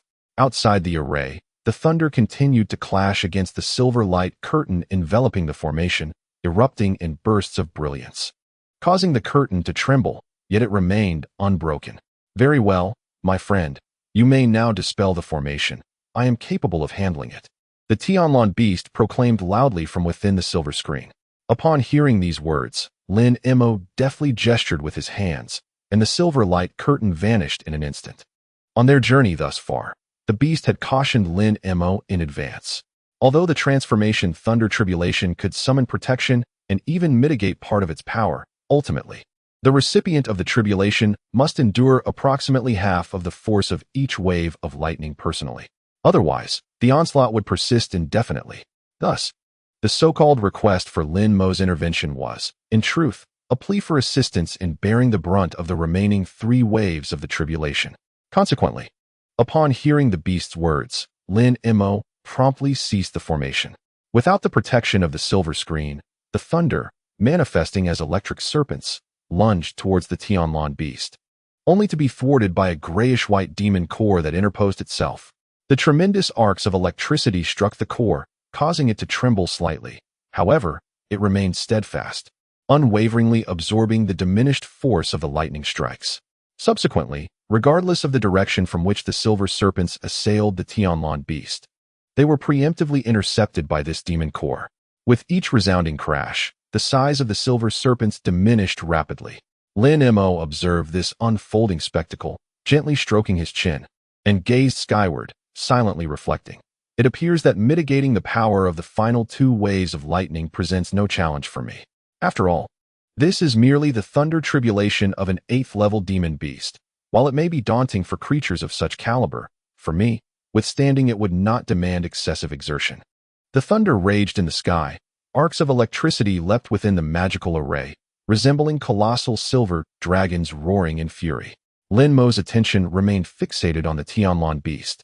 He could perceive the waning power of the demon core, while the Tianlon beast incessantly absorbed and integrated the energy of the thunder tribulation. With the final thunderclap, the last and 9th wave of heavenly lightning descended abruptly. The demon core expelled by the Tianlon beast shattered into powder under the relentless assault, its form appearing exceedingly frail. Just as Lin Mo believed the tribulation had come to a conclusion, the Tianlon beast suddenly erupted in a brilliant violet radiance. It let out a resounding roar towards the heavens, its body rapidly swelling. Streams of purple light burst forth from within, swiftly coalescing into a massive violet sphere that enveloped the entirety of the Tianlon beast, creating a vast cocoon-like structure that pulsated gently on the surface. As the lightning strikes continued to rain down, Lin Mo sensed subtle transformations occurring within the Tianlon beast's physique.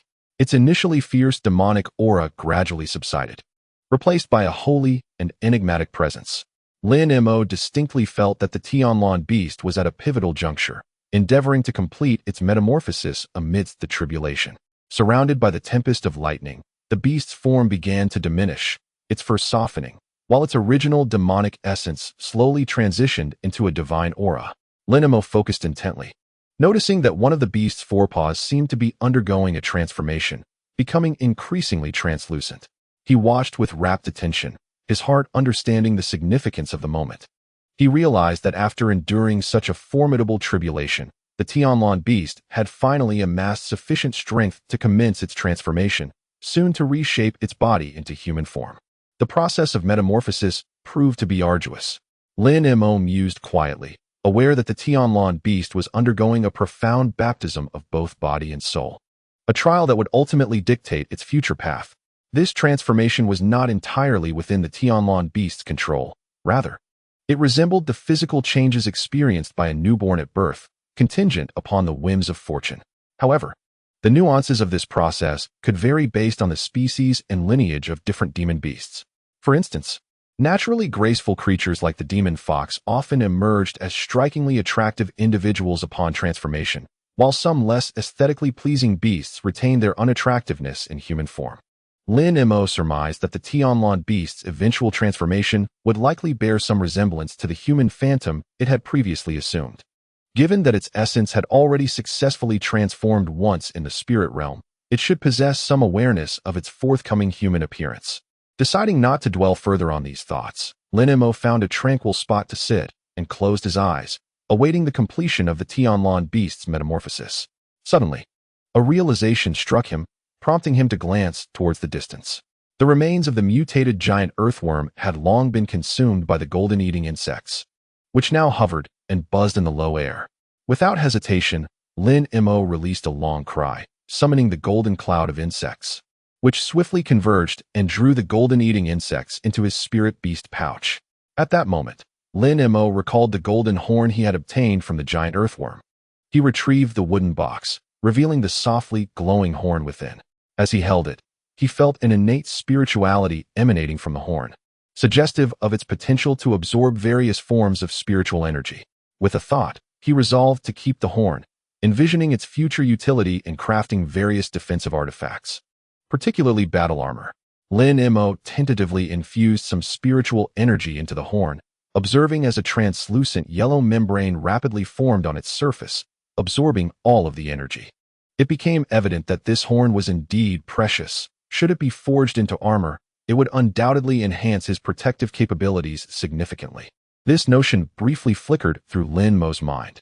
A day and a night swiftly passed, and Lin Mo finally sensed a change in the flow of demonic energy within the formation.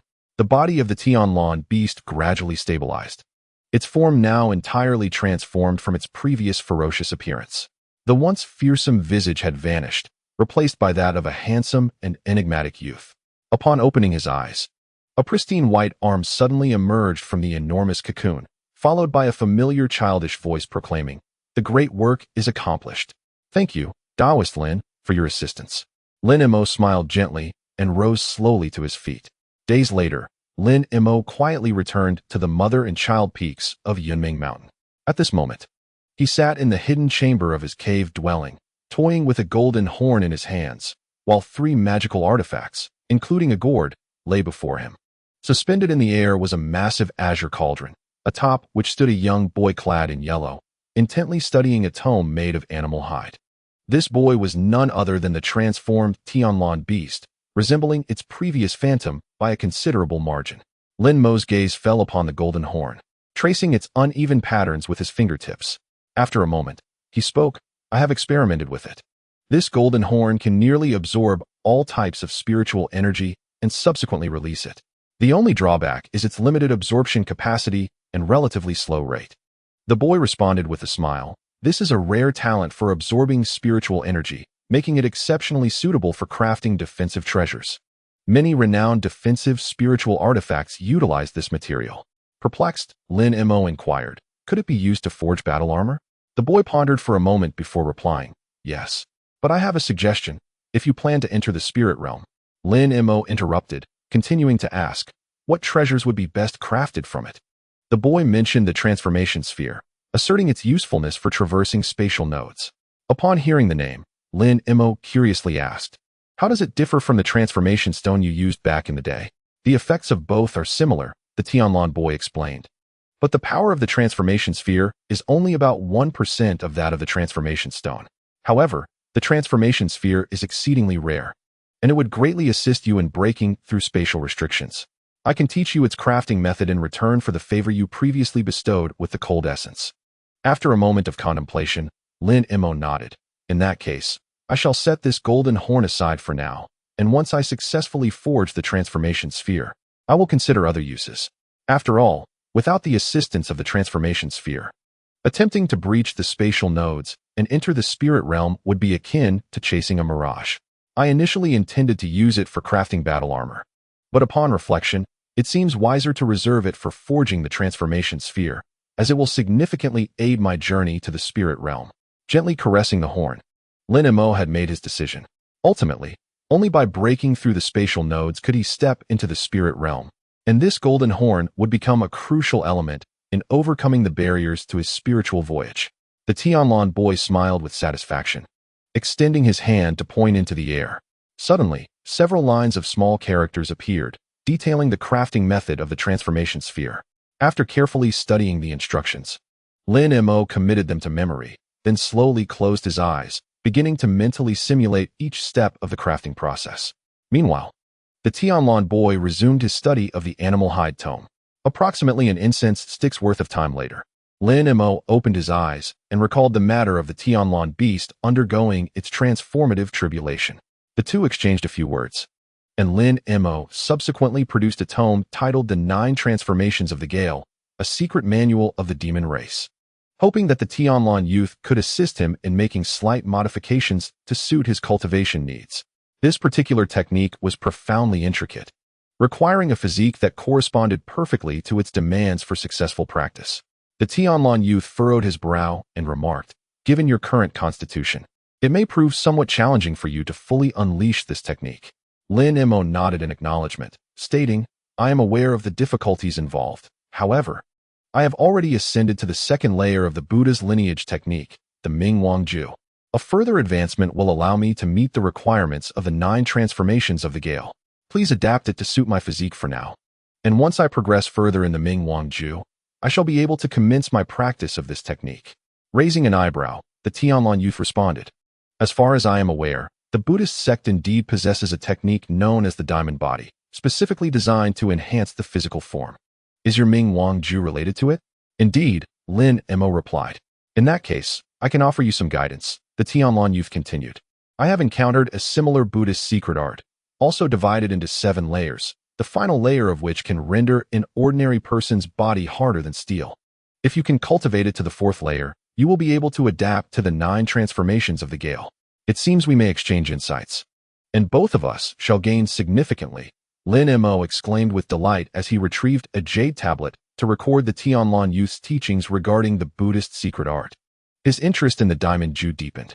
Although he had already practiced the Ming Wangju, he understood that the path of cultivation is boundless. The more powerful the practitioner, the more one perceives the infinite possibilities that lie ahead. He resolved to merge the body-refining techniques of Buddhism with the diamond Ju, in pursuit of a cultivation path that was uniquely his own. The dialogue between the two continued for some time, during which Lin Mo gradually absorbed further knowledge regarding the diamond Ju and the transforming sphere. In chapter 332, the Tianlan youth remarked, "This technique, though originating from the Buddhist sect, is widely practiced in the spirit realm, even more so than the foundational elemental techniques during the Qi refinement stage." Lin Mo was taken aback by the youth's assertion, his expression shifting to one of curiosity as he pondered the implications of such words. "Widely practiced? Are you implying suddenly?" Understanding dawned upon him, and astonishment flickered across his visage. This set of Buddhist techniques, despite being accessible to even mortals without spiritual roots, can empower them significantly.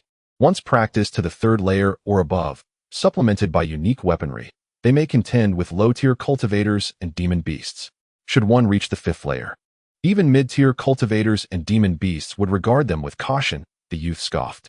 "I see now, this technique holds profound significance for ordinary individuals in the spirit realm." Lin Mo marveled. "Indeed, it enables many without innate talent to acquire formidable power through diligent practice," the youth affirmed. "There are even instances of individuals contending with low-tier practitioners, which is not uncommon in the spirit realm." After absorbing the Tianlan youth's insights, Lin Mo pondered for a moment before inquiring, "Does the diamond Ju also yield such remarkable effects for ordinary humans? It is hard to fathom that mortals could stand against us cultivators. You may find it difficult to envision at present, yet the truth remains." The young man nodded, stating that in the spiritual realm, the Diamond Sutra is omnipresent, holding profound significance for humanity. Even in the absence of innate talent, with diligent practice, one can attain formidable strength. In this realm, mortals of the human race represent an immensely vital force. Long ago, exceptionally intelligent mortals discovered a method to harness external spiritual energy for body refinement from the foundational techniques of cultivators and demon tribes, thereby establishing a unique system of cultivation. Some of these remarkable mortals could even vanquish high-ranking cultivators and powerful beasts, a phenomenon not uncommon in the spiritual realm. This technique, known as the Diamond Sutra, stands as one of the most popular body refinement practices. The young man explained with composure. "I see," Lin Mo pondered, wondering if the Ming Wang Sutra I possess shares any commonalities with the Diamond Sutra. "There may indeed be a connection," the young man replied. "The Diamond Sutra is divided into 7 levels. I suspect that your Ming Wang Sutra is a variant of this technique." He continued with a smile, explaining that the essence of the Diamond Sutra lies in enhancing the physical body. Through specialized exercises, breathing techniques, and mental practices, practitioners can cultivate their bodies to become exceedingly resilient and powerful. This physical prowess enables cultivators to better withstand external attacks during combat, even allowing them to counter the spells of cultivators. Though the difficulty is immense, upon successful cultivation, one's physique will reach a new realm, affording greater opportunities and advantages within the spiritual realm. Focus on refining the Ming-Wang Sutra, and I shall make modifications to the Diamond Sutra to better suit your needs. He concluded. Lin Mo nodded in gratitude, expressing his appreciation for the guidance. I shall concentrate on cultivating the Ming-Wang Sutra, striving for progress at the earliest opportunity. The two then engaged in further discussion, with Lin Mo expressing profound interest in the intricacies of the spiritual realm. Suddenly, a flicker of doubt surged within Lin Mo. Having mastered the first 2 levels of the Ming-Wang Sutra and learned about the Tuatian demon technique from the barbarian bearded one, he wondered if there exists a connection or origin between these techniques and the Diamond Sutra. Tentatively, Lin Mo inquired, I have inadvertently acquired a Tuatian demon technique. Could it bear any relation to the Diamond Sutra? Upon hearing the mention of the Tuatian demon technique, the young man's eyes widened in surprise, followed by a moment of contemplation. The Tuatian demon technique, he remarked, I did not expect you to have acquired this technique. Although it belongs to the demonic path, it indeed has certain ties to the Diamond Sutra. Having mastered both the Ming-Wang Sutra and the Tuatian demon technique is quite a fortunate coincidence. Both the Fansheng True Plate and the Tuatian demon technique are exceptionally unique as they pertain to the physical body. The Fansheng True Plate, a sacred artifact of the Buddhist sect, gradually solidifies the body to an indestructible state upon cultivation, while the Tuatian demon technique, originating from the demon tribe, allows practitioners to imbue their bodies with demonic power, augmenting strength and recovery abilities. Though each emphasizes different aspects, both relate to the enhancement of the physical form. Lin Mo nodded, feeling a sense of astonishment at this coincidence. He contemplated whether the acquisition of these 3 analogous techniques was a matter of fate and whether he should integrate them to forge a unique path in his cultivation. With this thought, Lin Mo's interest in exploring the interconnections among the 3 techniques intensified. Lin Mo felt a stirring within, beginning to comprehend the commonalities among these techniques. Although the paths of cultivation varied, they all aimed to fortify the practitioner's physical form, thereby granting them greater advantages in their pursuits. Subsequently, Lin Mo engaged in further discussions with the youth regarding other realms. Friend, could you elaborate on the various realms you mentioned? I possess little knowledge beyond the spirit realm, and would greatly appreciate your guidance, Lin Mo inquired, his curiosity piqued. You still know very little. The human realm is merely one among many realms, the youth explained. These realms contribute cultivators to our spirit realm in order to fend off the incursions of the demon race. The human realm, having faced calamities, now offers scant contributions. Oh, I see. It turns out our human realm is not a unique existence, Lin Mo remarked in astonishment. Indeed, the youth nodded. The number of cultivators entering the spirit realm from other realms far surpasses that of the human realm, which has become less significant than before. The youth continued. The reason I chose to descend into this realm is twofold. Firstly, the spiritual energy here is sparse, making descent exceptionally difficult. Yet it allows me to evade my great calamity. Secondly, as this realm is predominantly inhabited by humans, my choice of refuge here would be difficult for others to anticipate, thus avoiding detection by those with ulterior motives. After a long contemplation, Lin Mo found his previous understanding challenged, prompting him to reflect on the uniqueness of the human realm. He had always believed it to be unparalleled. One of the reasons the spirit realm had expended tremendous effort during ancient times to send cultivators to resist the invasion of the ancient demons. However, having heard the youth's explanation, it was evident that matters were far more intricate than he had imagined. Now that you have grasped some aspects of the spirit realm, let us discuss the techniques. If you wish to cultivate the 9 transformations of the Gale, it would be prudent to first master the 3rd level of the Ming-Wang Ju. I intend to make some modifications to this technique to better suit your current circumstances.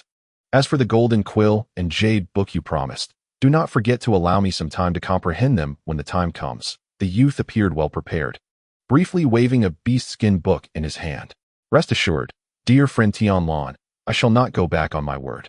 However, the Imperial Flow Essence is immensely beneficial for both our cultivations. Do you require more? Lin Mo chuckled lightly, suddenly gesturing towards the gourd and 2 other magical artifacts before him. Tianlong shook his head, saying, "The imperial flow essence is indeed a precious substance. It not only awakens the intelligence of beasts, but also greatly assists in our transformation and physical refinement. For human cultivators, it can expand one's meridians and greatly benefit the body. However, absorbing too much at once is unfeasible, and it cannot be stored for over a month. Given my current condition, it holds little value for me. Since you intend to cultivate the Ming Wangju, now is the perfect time for you to utilize it." "Then I shall not be modest," Lin Mo replied. "This imperial flow essence will greatly aid my cultivation of the Ming Wangju, and I shall certainly repay you in the future, dear friend Tianlong." With a smile, he waved his sleeve, and immediately the round bowl and jade vial vanished, leaving only the gourd behind. Subsequently, he formed a hand gesture with both hands, his gaze flickering momentarily. A flash of silver light illuminated the walls of the secret chamber, and another Lin Mo materialized. Without hesitation, this Lin Mo reached out towards the gourd on the ground, swiftly seizing the artifact. Once again, silver light surged, and in a fleeting moment, he vanished into the wall. The young boy displayed a look of astonishment but remained silent, gently clasping his fists and plunging into the cauldron. Disappearing, Lin Mo glanced at the jade slip, joined his hands together, and the jade slip vanished. He slowly closed his eyes and began to meditate, his demeanor serene. Almost simultaneously, a beam of silver light shot forth from the peak where Lin Mo's cave abode resided, flickering briefly before the light darted towards the falling cloud sect, ultimately disappearing within a certain forbidden area of the sect. Shortly thereafter, the silver light returned from the forbidden ground, reappearing at the maternal peak. During this time, Lin Mo quietly cultivated within the secret chamber, rarely emerging. Under the guidance of the celestial boy, his practice of the Ming Wang decision progressed smoothly. Occasionally, silver light would burst forth from the cave, vanishing without a trace. As time flowed, 2 years passed silently. After 2 years of seclusion, Lin Mo finally emerged once more into the world. The southern celestial realm was stirred anew as the falling cloud sect announced a grand dual cultivation ceremony. Elders of the nascent soul level from various major sects received invitations from the falling cloud sect, beckoning them to attend the dual cultivation ceremony of their esteemed elder Lin Mo and the lesser-known nascent soul female cultivator, Nangongwan. Aside from a few informed cultivators, the invited nascent soul practitioners were taken aback.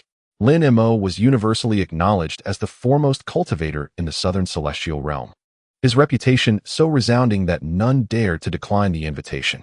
Upon hearing the news of the ceremony, various sects promptly dispatched their nascent soul elders to attend, hoping to establish connections. The 3 major sects that could not attend due to seclusion sent their disciples with rare gifts of congratulations. Since Lin Mo gained fame through battle, many sects had treated him with caution, fearing to offend this top-tier expert. The dual cultivation ceremony presented an excellent opportunity to forge closer ties and curry favor with Lin Mo. Yundream Mountain was meticulously arranged, with ethereal palaces appearing as if conjured from thin air, illuminating the vast sky with a kaleidoscope of colors. All spiritual flowers and trees radiated vibrant green, creating a breathtakingly beautiful fairyland.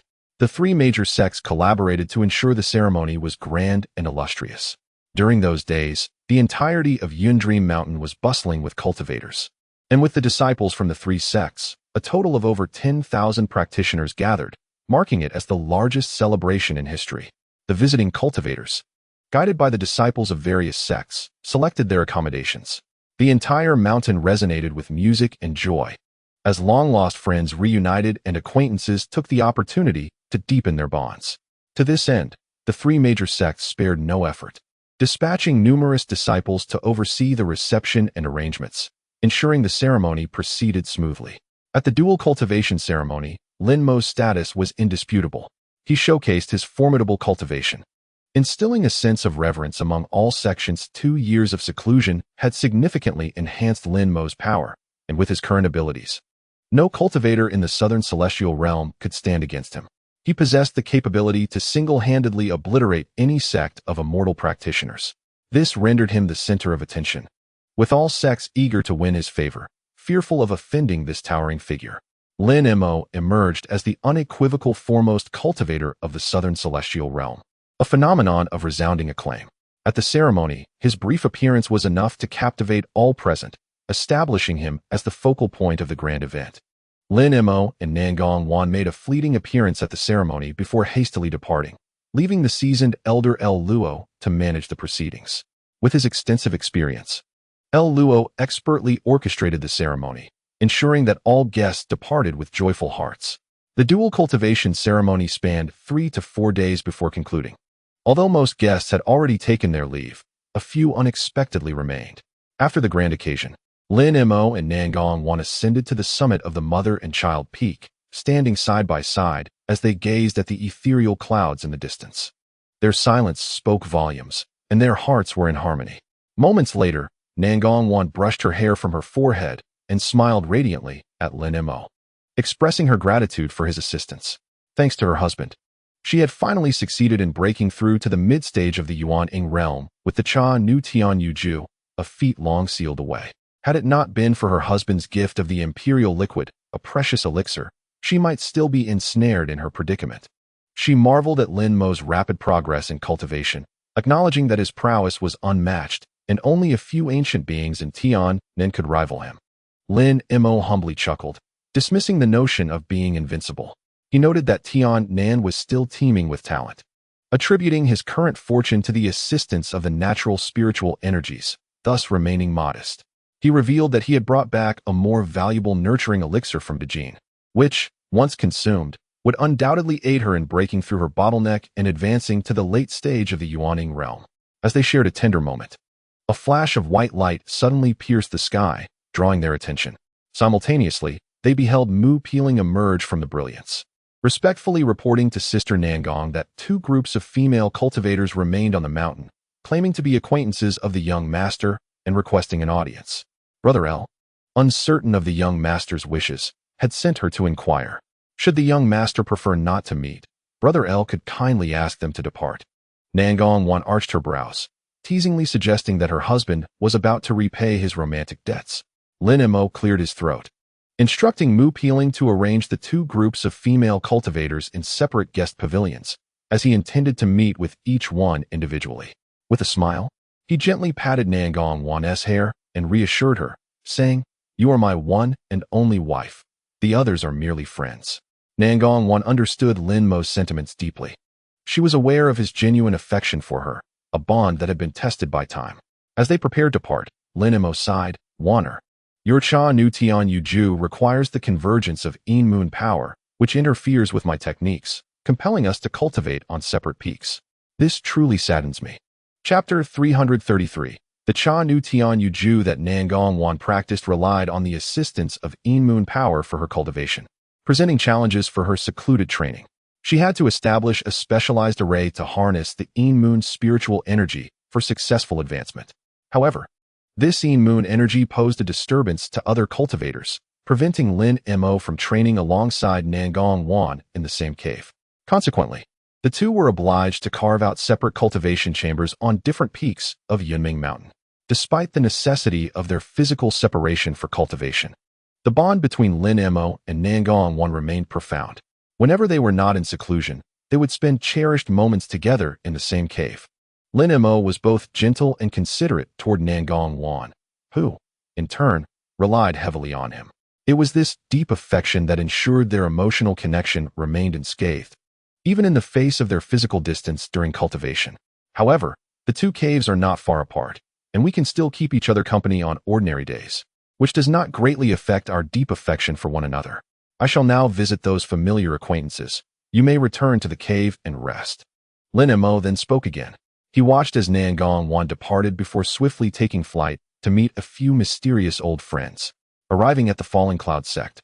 It was dusk, and the setting sun cast a golden hue across the Yunming mountain range.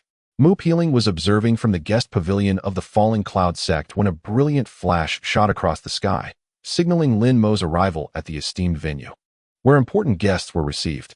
"Peeling, have the people from the Ghost Spirit Sect arrived?" Lin Mo inquired, gazing at the mountains. "Yes, Master," Mu Peeling replied respectfully. "Yin Ruyan and the others have already arrived and are resting in the Bing building. The other 2 female cultivators are in the Ding building to the east." As Mu Peeling relayed the arrival of the Ghost Spirit Sect to Lin Mo, he furrowed his brow slightly. He had little rapport with the Ghost Spirit Sect, and, To be precise, there was a hint of animosity. Thus, he pondered why they sought him now. He could not help but ask Mu Peeling, "What do you think Yin Ruyan and the others want from me?" With a serious expression, Mu Peeling responded, "They mentioned that there are pressing matters to discuss and hope you can assist them in overcoming a crisis." Understood, Lin Mo nodded, his gaze sweeping towards a nearby pavilion. "I shall pay a visit to these old friends." With that, Lin Mo's figure shimmered, and he found himself at the entrance of the pavilion. He pushed the door open to reveal a grand hall, furnished with several wooden chairs, where 3 individuals were engaged in hushed conversation. Lin Mo recognized a man and a woman as Yin Ruyan and Elder Zhang, while the third man, unfamiliar to him, appeared to be a relative of Yin Ruyan. Although they spoke softly, Lin Mo keenly sensed the anxiety and unease in their words. The burly man in the yellow robe wore a frown, clearly troubled, while the pallid elder exhibited a grave demeanor. Both were significant figures within the ghost spirit sect. Yin Ruyan, on the other hand, cast a shy glance at Lin Mo, as if she had something to say but hesitated to voice it. "May I inquire, esteemed friends, what brings you to seek me?" Lin Mo greeted casually, swiftly taking a seat opposite them. The 3 were taken aback, having not comprehended how Lin Mo had moved so swiftly. "Lin Daoyu, your abilities have certainly surpassed your previous prowess." Elder Zhang was the first to recover, a smile gracing his face. Yin Ruyan and the unfamiliar man also smiled, exchanging a knowing glance. Maintaining a smile, Lin Mo suggested, "Let us relish the joy of reunion after we have enjoyed some tea." He snapped his fingers, and several young attendants promptly brought forth hot tea and snacks. As the 3 raised their cups in a toast, a glimmer of insight flashed in Lin Mo's eyes as he calmly inquired, "Might there be urgent matters requiring my assistance during your visit to my sect?" The trio exchanged surprised glances before quickly concealing their expressions behind their cups. Their faces displayed various emotions, as if weighing the pros and cons. Ultimately, Yin Ruyan spoke slowly. "Lin, the Wang family no longer governs the ghost spirit sect. It is now under the stewardship of my Yin family." Lin Mo furrowed his brows slightly and remarked calmly, "Is Wang Chan still carefree within your ghost spirit sect?" "Wang Chan has been confined in the Cave of Reflection and no longer participates in sect affairs," interjected the burly man in yellow robes. "Oh, then how did the Yin family come to take over the ghost spirit sect?" Lin Mo appeared skeptical.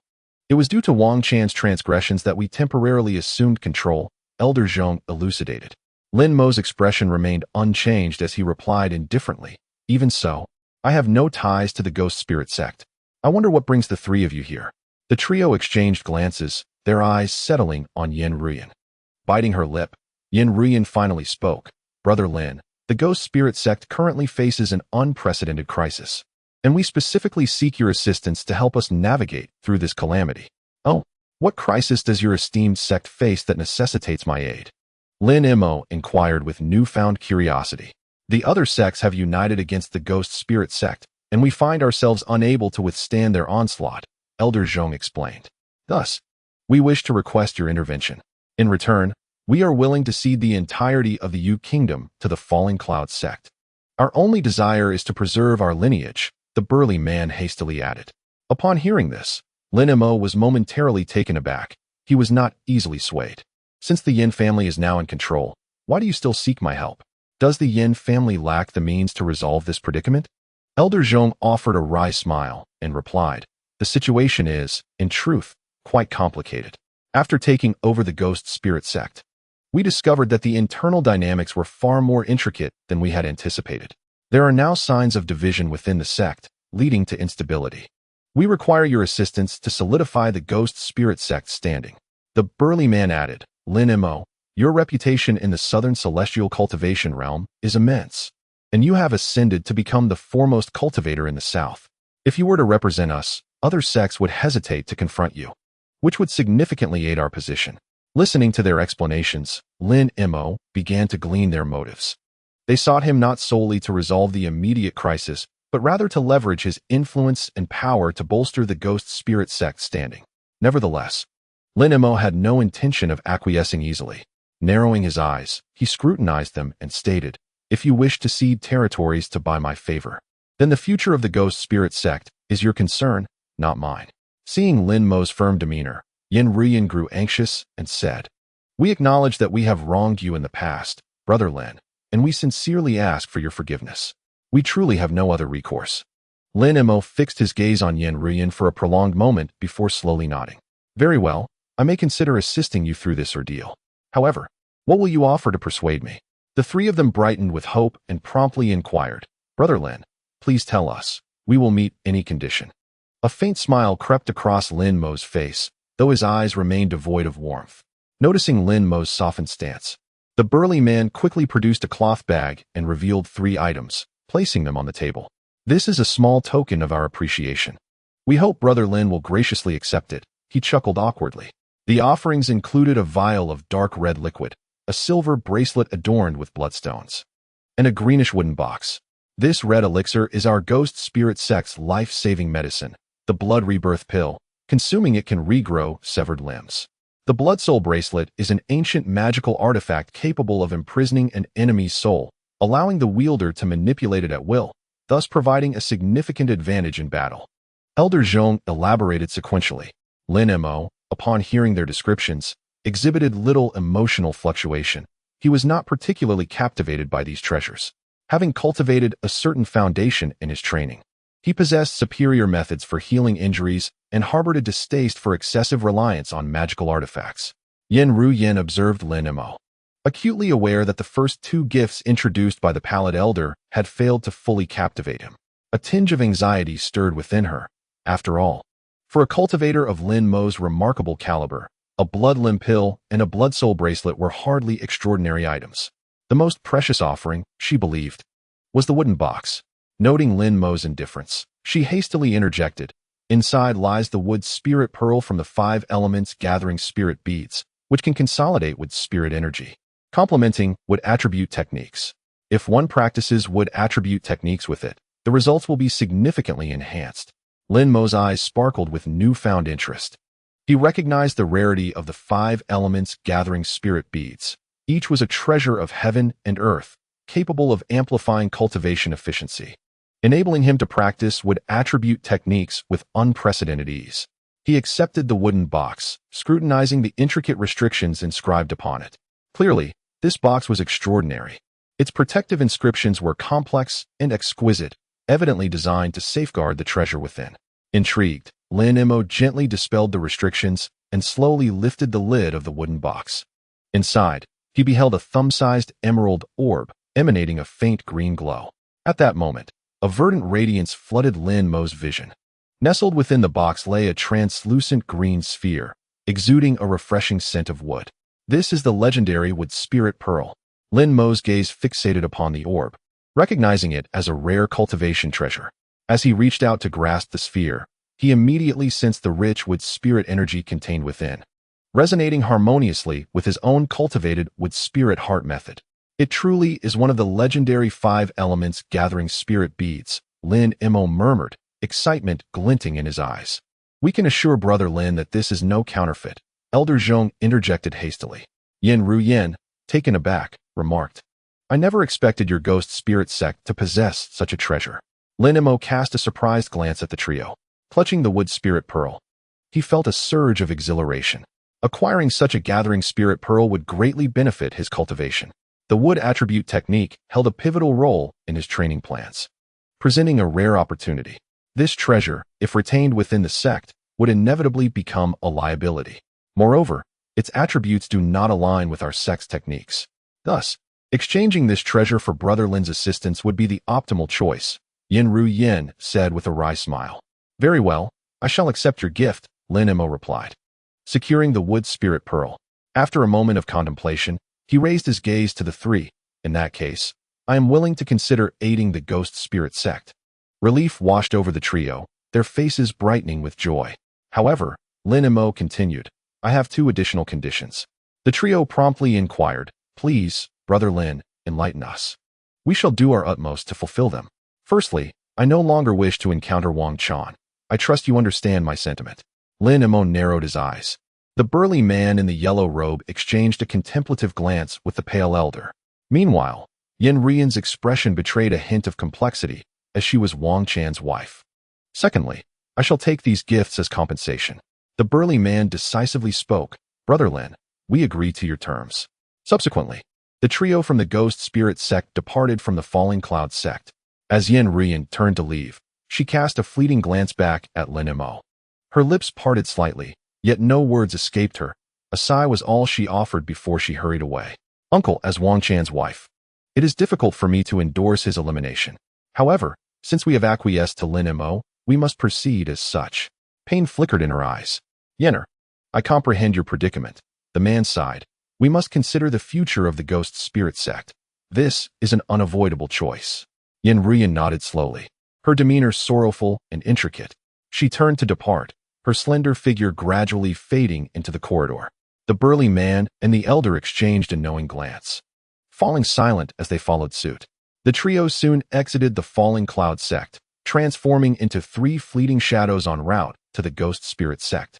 On the path to the sect, the burly man suddenly sighed, lamenting, "What a pity, I never anticipated we would relinquish that wood spirit pearl." The elder glanced at him, inquiring, "Do you know the origins of that wood spirit pearl?" The burly man hesitated, shaking his head. "I only know it to be a treasure from the vault." The elder lowered his voice. "In truth, that wood spirit pearl was sent by the Hahuan old demon." "What?" The burly man's expression changed dramatically. "The old demon sent it? What an uncanny coincidence." The elder nodded. "Not long ago, the old demon unexpectedly approached me, requesting that I deliver the wood spirit pearl to Lin Mo, stating that only this item could persuade him to aid our Ghost Spirit Sect." The burly man furrowed his brow. "The old demon never acts without ulterior motives. This matter is suspicious." The elder sighed. "I too feel perplexed, yet I cannot fathom the old demon's intentions. We can only hope that Lin Mo will extend his assistance." They exchanged glances, both perceiving an unspoken concern in one another's eyes. But what if the wood spirit pearl proves detrimental to Lin Mo? The burly man voiced his anxiety. "Would we not be inviting a wolf into our home?"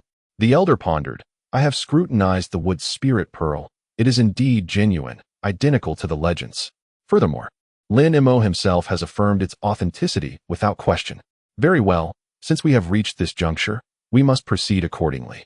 However, for safety's sake, once our sect overcomes this tribulation, we shall seal the mountain and close our doors for a century," the burly man stated with resignation. He intended to speak further, but the elder shook his head, silencing him. The two fell into a contemplative silence, redirecting their focus to the plight of the Ghost Spirit Sect.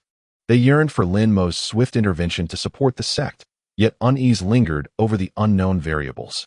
In chapter 334, the burly man contemplated for a moment before nodding in agreement.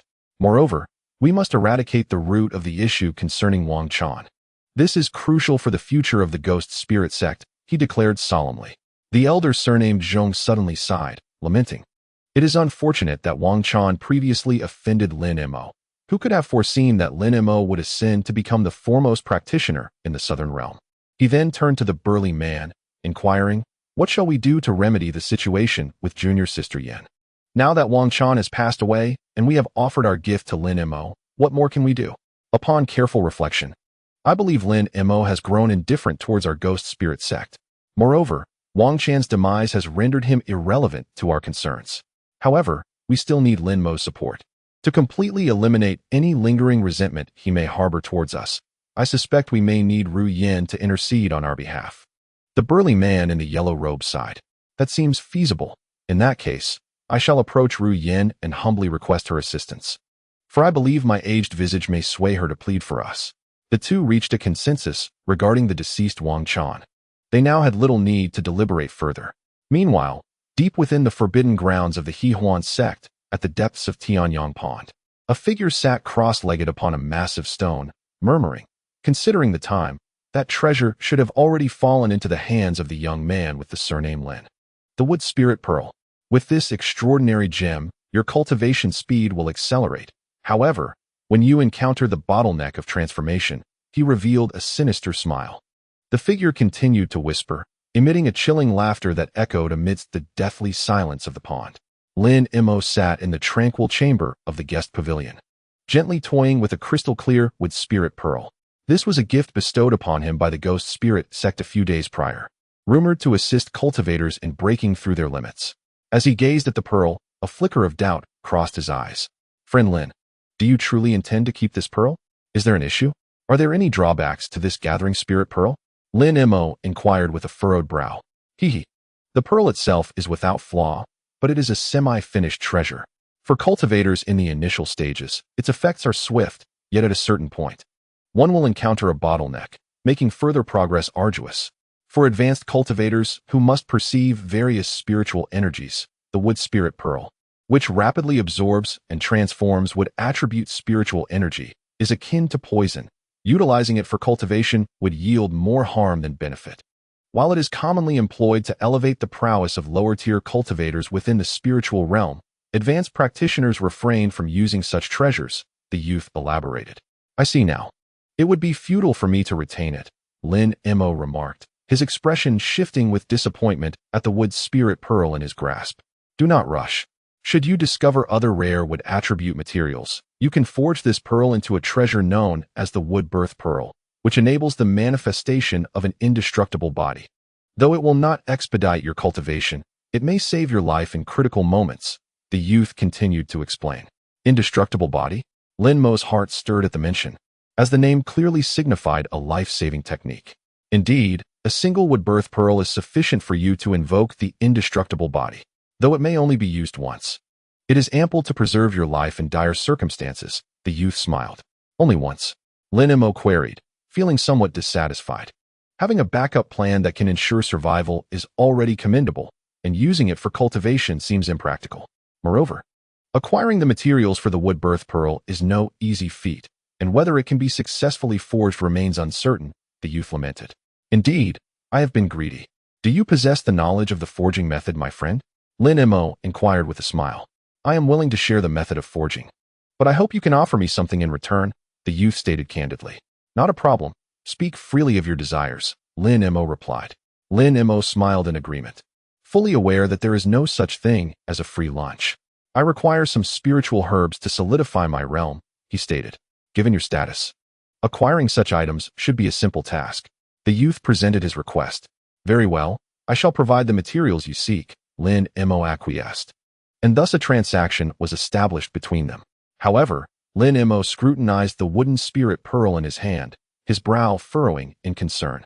He turned to the youth, expressing his suspicion regarding the origins of the pearl, suggesting that a gift from the ghost spirit sect might harbor ulterior motives. The youth nodded, acknowledging Lin Mo's astute observation, agreeing that the matter seemed dubious and that the ghost spirit sect might be scheming in the shadows. After a moment of contemplation, Lin Mo analyzed. If the ghost spirit sect intended to harm me, they could have acted directly, without such convolutions. There may be local cultivators in Tiannan orchestrating this behind the scenes. Perhaps certain sects wish to thwart my ascension to the divine transformation stage and are subtly instigating trouble. The youth furrowed his brow, recognizing the validity of Lin Mo's reasoning. But what would be the motive of other sects? He inquired. Lin Mo, deep in thought, responded, if I cannot achieve divine transformation, my lifespan will be severely curtailed. The situation in Tiannan will inevitably be reshuffled. The Harmonious Union sect, with old grievances unavenged, is likely coveting my position. They are the ones most capable of orchestrating such a scheme. Upon hearing this, the youth nodded in agreement. Your analysis is precise. It must be the Harmonious Union sect covertly undermining you, seeking to use the ghost spirit sect to bring about your demise. We must remain vigilant. Indeed, Lin Mo replied solemnly. We shall feign ignorance for the time being and observe developments. Once we catch a whiff of their machinations, they shall pay a heavy price. A glint of cold determination flashed in Lin Mo's eyes as he calculated his next moves. With the aid of the wooden spirit pearl, the conspiracies of the ghost spirit sect and the Harmonious Union sect would surely fail. In due time, he would ensure that these foolish individuals understood the meaning of reaping what they sow. Lin Mo placed the wooden spirit pearl and other treasures into his storage pouch and engaged in conversation with the youth before departing from the VIP building. He gazed at the distant pavilion, pondering the past. What was the true purpose of Dong Xian'er's visit? Lin Mo felt a twinge of confusion, as his interactions with this woman had not been particularly pleasant. Yet, a greater question lingered in his mind. Why had Dong Xian'er sought him out in the past? He approached the pavilion where Han Yunji and Dong Xian'er resided. As he entered, he found two strikingly beautiful women standing and seated in the hall. It is quite unexpected to see both of you here together, Lin Mo remarked, smiling as he approached them. Senior Lin, I hope my presence here has not caused you any trouble, the girl in the yellow dress said, rising in a flustered manner. Not at all, Han girl. I am delighted by your visit, and would never consider it a hassle. Please, drop the formalities and call me Lin brother. It seems your cultivation has reached the mid-stage of core formation, and the late stage is within your grasp, Lin Mo replied with a smile. The girl in yellow blushed at his words, nodding with joy.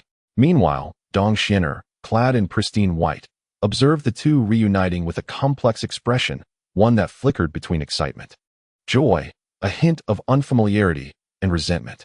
Her lips moved slightly, but she ultimately remained silent. This visit is primarily to express my gratitude for your two rescues, Lin brother. Had it been any other cultivator, it is likely that Yunji would not have survived those encounters, Han Yunji said earnestly. Lin Mo smiled lightly. It seems you still remember the blood-stained trial of yesteryears and are aware that I once rescued you. Recently, I met senior sister Lu Yu, who recounted those past events to me. If not for her, I might not have had the courage to approach brother Lin. Han Yunji's lips curled into a faint smile. Lin Mo found it somewhat peculiar. He regarded Han Yunji as a younger sister, yet she appeared to share a similar sentiment towards him. As they conversed, they momentarily forgot Lin Mo's current identity, growing closer in their exchange. They reminisced about the Tainan gathering and the bloodstained trial, filled with nostalgia. When recalling the circumstances of that trial, they exchanged knowing smiles, reflecting on their tumultuous experiences. Never did they anticipate that years later, they would achieve such accomplishments. Lin Mo remarked, "We were indeed fortunate companions back then. This experience remains vividly etched in my memory. Today, to reunite with both of you, dear old friends, is truly a matter for celebration." Han Yunji responded with excitement. "Brother Lin is my benefactor. Seeing you safe today brings me immense satisfaction." She continued, "By the way, this is Sister Dong, whom I met at the ceremony. After some conversation, I discovered she is also acquainted with you, Brother Lin. We came together to seek your counsel on pressing matters." Suddenly, Han Yunji recalled something, turning to Dong Xin'er with a smile before addressing Lin Mo. "Indeed, I was familiar with Taoist Dong back then, and there were some entanglements. However, it seems Taoist Dong has made little progress since our last brief encounter, remaining almost stagnant."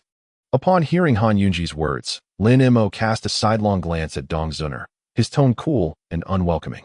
Dong Xin'er's expression shifted, and in a sudden burst of anger, she exclaimed, "The reason I have become this way is entirely your fault." Lin Mo was taken aback, perplexed by her accusation. Han Yunji too appeared bewildered. Dong Xin'er continued, "Once, at Yin Family Fortress, I was attacked by that rogue Tian Buke, who forcibly took me back to Hehuan's sect, revealing my true lineage. I discovered I am a descendant of the infamous Yunlu old demon from Hehuan's sect. However, due to unforeseen events, I later became a disciple of Huangfeng Valley. Before my birth, the old demon Yunlu had cast the secret technique of Yi Mengju upon me, making the arts associated with enchantment feel as effortless as swimming in water. Yet, it is not without its flaws, as one must confront their inner demons. Some can traverse this obstacle with ease, like flowing clouds, while others find themselves halted by their heart's turmoil, unable to advance in their cultivation. A rare few even regress in their abilities." After listening, Lin Mo fell into contemplation, while Han Yunji remained speechless. "How have I become your inner demon? Though I have known Taoist Dong, and we have trained together, I have done nothing to wrong you," Lin Mo said, returning to the present, his expression turning serious. "How would I know? Ever since I formed my core, you have frequently appeared as my inner demon during my cultivation. Though I have tried every means to force my way through the initial stages of core formation, by the mid-stage, I found myself utterly powerless. Only by overcoming this hurdle can my cultivation progress once more. I even inquired of the ancient sorceress Yulu, who suggested that my heart demon may have arisen from your cultivation of a unique technique that renders you immune to my seductive arts. When I was afflicted by the backlash of those charms, you left an indelible impression on me, which perhaps explains your role as my heart demon." Dong Xin'er's voice trembled with a hint of reluctance. Lin Mo found himself at a loss for words. Han Yunji listened in stunned silence. After a moment, Lin Mo queried, "I have heard that you sent someone to seek me not long ago. Should you have found me, what were your intentions regarding this heart demon?" There exist myriad approaches to confronting a heart demon. One may rely on one's own willpower to endure, eliminate the entity representing the heart demon, or dissolve its influence entirely. I had contemplated the latter method at that time. Dong Xian'er's words faltered, and as she spoke, a sudden flush crept across her cheeks. Lin Mo listened impassively to her thoughts on vanquishing the heart demon, his eyes narrowing slightly. Yet, upon hearing the latter part of her statement, he nearly faltered, as if recalling something that rendered his countenance somewhat awkward. I discern your intent. You wish for me to impart secret techniques through my divine consciousness to assist you in overcoming this heart demon, do you not? Lin Mo spoke slowly after a moment's reflection. Dong Xian'er hesitated briefly before affirming, indeed. When I encountered you during the invasion of the Mulan, I sought your assistance. Yet, I hesitated upon realizing you had ascended to the nascent soul stage. Given this, I am willing to assist you. However, once you have triumphed over your heart demon, my connection with you will cease, Lin Mo stated calmly. Dong Xian'er's complexion paled, but she nodded in silent agreement, refraining from further words. 3 days later, true to his word, Lin Mo aided her, and Dong Xian'er successfully vanquished her heart demon, thereafter progressing to the latter stages of the Golden Core without hindrance. Their paths diverged, and Dong Xian'er departed from the Falling Cloud Sect to return to her own. Han Yunji also achieved gains with Lin Mo's assistance, departing with various treasures, elixirs, and a letter penned by Lin Mo to the Grand Elder of the Yuling Sect. After resolving Dong Xian'er's heart demon issue, Lin Mo returned to his cave abode, where his beloved wife, Nangong Wan, greeted him with a radiant smile. Sister Yuji has already departed. You could have kept her a few more days, she said cheerfully. That is unnecessary. Our brief gathering has sufficiently resolved my lingering concerns regarding Yuji, Lin Mo replied, shaking his head. By the way, I have recently received news about another cherished figure in your heart, a woman named Zhang, who successfully condensed her nascent soul several years ago and has since embarked on a journey throughout the Great Gene. It may be some time before you have the chance to see her again, Nangong Wan remarked with a trace of mirth. Not long ago, Zhang left her sect in search of opportunities. Little did I expect that she would have succeeded in condensing her nascent soul during this period. Given Zhang's innate talent, achieving this is not an arduous task. As for whether she resides in Tiannan, it holds little significance for me. Let us not dwell on her. In a few days, a shipment of refining materials should arrive. Once they do, I intend to enter seclusion, striving to break through to the pinnacle of the nascent soul stage, while also perfecting the great yin technique, Lin Mo remarked with a smile directed at Nangong Wan. That sounds splendid. I too aim to ascend to the latter stages of the nascent soul realm, and I hope we may both achieve breakthroughs upon exiting seclusion. Nangong Wan replied with a confident smile, seemingly eager to see who would surpass the other first. Chapter 335 Haha. I hope it will be as Wanner says. But before that, you must accompany me well. Lin Mo pulled Nangong Wan into his embrace, speaking with a slightly flirtatious tone. Nangong Wan pouted. What are you teasing about in broad daylight? It is more important for me to accompany you in your closed-door cultivation. We can discuss other matters later. Lin Mo laughed heartily, his voice echoing far and wide, reverberating through the surrounding peaks. In a cave on Zifeng, a girl aged around 15 or 16 was holding a jade slip, engrossed in her reading. Despite her youth, an extraordinary aura emanated from her features. At that moment, she suddenly heard a burst of cheerful laughter from the valley, the sound of Lin Mo's laughter as he rested after his seclusion. A warm smile spread across her face as she set down the jade slip, tilting her ear to listen for a while, her eyes sparkling with understanding. After a moment, the girl picked up the jade slip once more, returning to her focused reading. In the flickering light and shadow, her serene profile intertwined with the laughter that drifted from Lin Mo's cave. Lin Mo returned to his cave and entered the secluded chamber, beginning his closed-door cultivation. He sat cross-legged, circulating his internal energy, a powerful aura enveloping him as his true energy flowed within. He aimed to merge the Great Yin method with the extreme cold 5 flames, striving to break through to the late-stage Yuan Ying realm within a few years. Simultaneously, he sought to utilize special artifacts to accelerate the refinement of essences. This was a cultivation secret he discovered among countless scriptures, significantly enhancing the efficiency of his seclusion. Lin Mo was wholly absorbed in his practice, acutely aware of the significance of this breakthrough, which would determine his future achievements and standing. In another secluded chamber, Nangong Wan was also diligently practicing. The atmosphere in the quiet and profound chamber of the Zimu Peak within the Yunming mountain range was serene. Lin Mo sat cross-legged in the center of the chamber, spiritual energy swirling around him as true energy coursed through his body.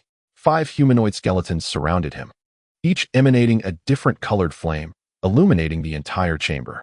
The red, orange, yellow, green, and blue flames intertwined around Lin Mo, enveloping him in a fiery cocoon. Holding the purple flame, which was crucial for cultivating the Great Yin method, Lin Mo directed the purple flame into his dantian, circulating it through his meridians, enveloping all his organs in its glow. Though the flame was vibrant in color, it did not harm Lin Mo. Rather, it refined his true energy and enhanced his cultivation. His brow furrowed slightly as he attempted to merge the purple flame he comprehended with the 5 different flames, striving for a state of perfection. This was the most critical step in his years of seclusion. He needed to unify the Great Yin method with the extreme cold 5 flames to break through to the late-stage Yuanying realm. 5 flames merged into one, transforming into divine light. Lin Mo silently recited in his heart, continuously mobilizing the spiritual power within him, attempting to fuse these 5 distinct energies into a formidable force that would elevate his cultivation to new heights. Beside him, Lin Mo's humanoid puppet stood quietly, attentively observing his cultivation state. Lin Mo had been in this tranquil state of cultivation for over a century, and the puppet diligently cared for the cave, ensuring Lin Mo's safety. Suddenly, the purple flame erupted from Lin Mo, overshadowing the other 4 flames. His aura suddenly became unfathomable. Clearly, over the course of more than a century, his cultivation had undergone a remarkable transformation. While Lin Mo was wholly engrossed in his training, a shadowy figure, cloaked in azure, silently materialized within the chamber. Lin Mo opened his eyes, not at all surprised. This azure figure was a humanoid puppet he had stationed outside the cave, diligently guarding this place for years. Its sudden appearance within the chamber indicated that it bore significant news. Lin Mo melded his consciousness with the puppet's spirit, and moments later, a frown creased his brow. The puppet retrieved an object from its bosom and presented it to him, a fragment of a jade tablet. Upon infusing it with spiritual energy, a myriad of blood-red characters appeared on its surface. After perusing the inscriptions, a contemplative expression graced Lin Mo's face. At that moment, a young spirit emerged from a small cauldron, hovering before him. This creature had visibly matured, appearing 2 or 3 years older than before, and was shaking its head while speaking. Your cold flame and heart demon cultivation has reached a pivotal moment. In another decade, perhaps you could truly refine the 5 extreme cold flames with the aid of the 5 demons. Would it not be a pity to leave now? Lin Mo gazed at the fragmented jade talisman in his hand, his emotions a tumultuous blend.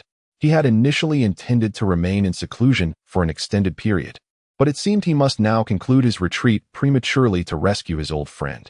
He tightened his grip on the jade symbol, his gaze steady. He had made his decision. There is nothing to lament. Upon my return, I shall continue my cultivation.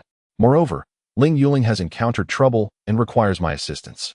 Given the prior agreement with the twin saints of Tianqing, I cannot turn a blind eye to her plight, Lin Mo stated calmly. Ling Yuling? This woman has connections with the twin saints of Tianqing. If they are involved, there should be no need for you to intervene. However, despite their considerable power, the couple's lifespan is limited, and they have likely passed on, the young spirit surmised. The talisman did not mention the twin saints of Tianqing. I suspect, as you have guessed, that they have indeed departed this world. Yet, this presents an opportunity. The talisman also brought news of the chaotic star sea, and I have a keen interest in the stellar palace's primordial magnetic divine light. Perhaps I could devise a plan to seize this chance, Lin Mo replied thoughtfully. Though Lin Mo resolved to rescue Ling Yuling, he did not relinquish his aspirations of seeking fortune within the chaotic star sea. Rumors spoke of the mysterious primordial magnetic divine light hidden within its depths, a force imbued with boundless potential, greatly enticing to a high-level cultivator like Lin Mo, who yearned to break through his current bottleneck. I must delve deeper into the chaotic star sea to seek the primordial magnetic divine light, Lin Mo mused. If I can refine this light, it may assist me in transcending the divine transformation realm and entering the sacred domain. Such an opportunity is too advantageous to overlook. This technique of the primordial magnetic divine light is unfamiliar to me from the spirit realm. It is likely an original creation of this realm. However, my friend, do you not think that pursuing this path may divide your focus? Be cautious, for it may hinder your progress on the great way, the young spirit cautioned. I understand. Before I embark on cultivating the primordial magnetic divine light, I will ensure that my second avatar reaches the pinnacle of the nascent soul stage.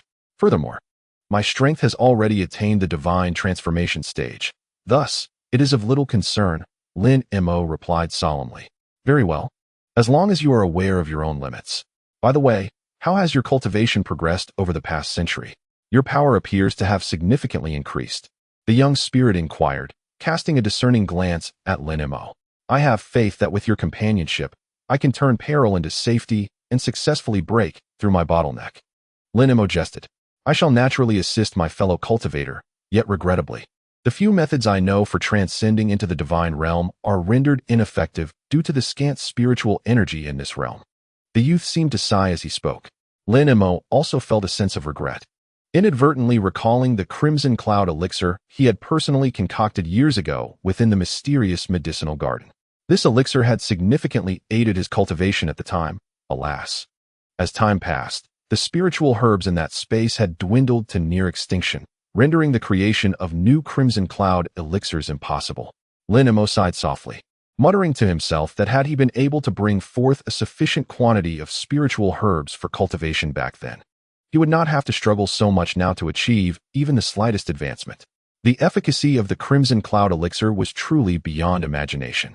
Although the elixir was no more and rapid progress was unattainable, his cultivation and magical prowess had nonetheless made considerable strides during over a century of seclusion. During this period of introspection, Lin Mo's cultivation had flourished remarkably. Not only had he practiced the Qing Yuan sword technique, but he had also concurrently cultivated the Great Transformation method. His agility had become more refined, his inner strength profound, and his magical abilities had significantly enhanced, chiefly owing to the refining influence of the purple flame, which had elevated his cultivation level. While Lin Mo was in seclusion, his beast companion, the six-winged frost centipede, had also achieved tremendous progress, evolving to the pinnacle of the 7th level, mastering the power of wind and snow. Its form had grown colossal, capable of summoning raging blizzards, enveloping the surroundings in a chilling aura.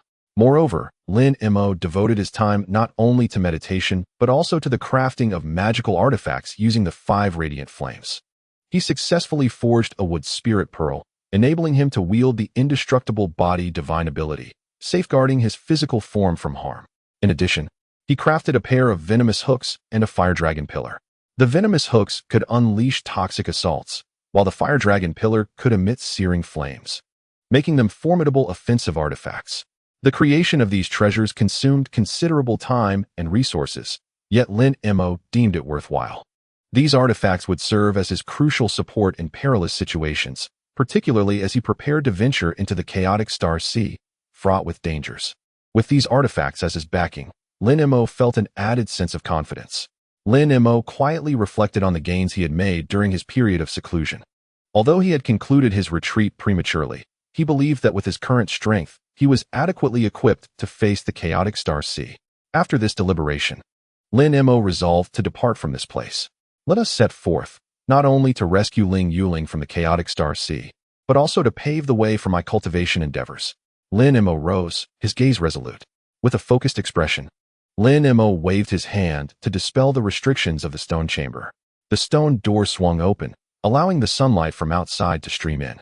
Taking a deep breath, Lin Mo gracefully stepped out of the stone chamber. The Su Kingdom's cultivation world lies in the central southern region, plagued by incessant conflicts for centuries. Once, the Su Kingdom boasted 6 major sects, but they suffered devastating losses due to a sudden assault from the demonic path. After the retreat of the demons, the various sects reignited their disputes over resources, ultimately resulting in the Ghost Spirit sect's victory. However, this period of prosperity was short-lived. As the Ghost Spirit sect's strength waned from years of warfare, the Spirit Control sect seized the opportunity to ally with other sects and launched a surprise attack, expelling the Ghost Spirit sect from their territory. The Spirit Control sect then assumed control of the Su Kingdom's cultivation world, dividing the lands among the other sections. Thus, centuries of struggle left the Su Kingdom's cultivation world severely depleted, with each sect suffering significant devastation. The once flourishing tradition of cultivation in the Kingdom of Yu has faded into obscurity amidst the protracted chaos of conflict. In the wake of its fragmentation, The Yuling sect has emerged as the most formidable power, controlling vast territories and occupying the regions rich in spiritual energy, including numerous veins of spirit stones. Presently, there exists a spirit stone mine nestled within a mountain range, its entrance concealed among the rocky walls, resembling a natural treasure. This mine was once a prolific source of high-grade spirit stones, significantly aiding the Yuling sect's cultivation endeavors. However, after centuries of extraction, it has nearly been depleted, leaving only a scant remnant of spirit stones. The sect has dispatched 2 disciples to guard this site, preventing other sects from seizing their remaining resources. These 2 disciples, Su Fan, a youth clad in white, and Li Tai, a young man with black hair, diligently stand watch at the mine's entrance, ever vigilant against any intruders. They understand the critical importance of this last vestige of spirit stones to their sect and are resolute in their commitment to its protection. Su Fan, with a somber expression, lamented the dwindling resources, while Li Tai gazed into the depths of the mine with unwavering determination, asserting their duty to safeguard this vein until their senior brother returns to devise a solution. As the 2 disciples conversed about their sect's affairs at the mine's entrance, they remained blissfully unaware of an intruder who had stealthily infiltrated the underground and emerged in an inconspicuous cavern deep within the mine. This individual was none other than Lin Mo, who, after emerging from seclusion a month prior, had resolved to venture towards the chaotic Star Sea, yet could not simply depart without prior arrangements. Initially, he sought out Nangong Wan, only to find her in closed-door meditation, both unaware of when they might reunite. With Nangong Wan occupied, Lin Mo proceeded to the Falling Cloud sect, where he summoned El Luo and Lu Yu. Years ago, he had entrusted Lu Yu with the management of sect affairs, and it appeared she had performed commendably. Their faces lit up with joy upon seeing Lin Mo. For under their stewardship, the Falling Cloud sect had significantly expanded its influence, becoming one of the leading sects in Tiannan. During this time, a woman from the Song clan on White Wind Peak successfully formed her nascent soul, becoming the sect's 4th practitioner of that level. Amidst his delight, Lin Mo also learned that over a decade prior, the Song woman had discovered a remarkably talented disciple. However, due to his own seclusion, Lin Mo had been unaware that this young man had only practiced independently within the sect. Upon summoning the disciple, Lin Mo found him to be a somewhat frail, yet handsome youth named Shijian. After personally assessing him, Lin Mo recognized the boy's innate mental acuity and steady demeanor, leaving him thoroughly impressed. He directly inquired if Shijian would be willing to become his disciple, and upon hearing that the foremost cultivator of Tiannan wished to take him under his wing, the boy eagerly accepted. Lin Mo then took him to Zifeng to establish a cave dwelling, gifted him the Dayan Sutra, and advised him to practice the Dayan method, allowing him the freedom to select other techniques as he saw fit. Additionally, Lin Mo provided the boy with a substantial supply of elixirs and requested Mu Peeling to mentor him for a period of time. After accepting his disciple, Lin Mo finally fulfilled the mission entrusted to him by the Great Yin God. In the future, Shijian would be able to inherit the Great Yin Sutra. After cultivating the secret technique imparted by Nangong Wan, Mu Peeling experienced a significant enhancement in her strength, having reached the late stage of the Golden Core. She closed herself off to diligently strive for a swift transition to the perfected stage and to break through to the nascent soul. Lin Mo, however, harbored doubts about her prospects of achieving the nascent soul, as it requires various fortuitous encounters. Nonetheless, with Lin Mo's assistance in dual cultivation, it would not be an arduous task for her to advance to the nascent soul stage. Yet, Lin Mo had no intention to intervene just yet, preferring to allow her to cultivate at her own pace. Once Lin Mo had arranged the affairs within the sect, he departed from the Moon Concealment Sect. Chapter 336. Having prepared everything, Lin Mo determined that his next destination would be the chaotic Star Sea. The Star Palace was facing a formidable threat from the Reverse Star Alliance. Lin Mo received a distress signal from the Star Palace via a long-distance talisman, indicating that the Reversed Star Alliance was powerful and the Star Palace was embroiled in a fierce battle, urgently requesting Lin Mo's support, as the situation appeared exceedingly dire. In gratitude for the recognition bestowed upon him by the dual saints of the Star Palace in years past, and to maintain the balance of the chaotic Star Sea, Lin Mo resolved to assist. He believed that with his strength, he could alter the predicament of the Star Palace and repel the Reverse Star Alliance.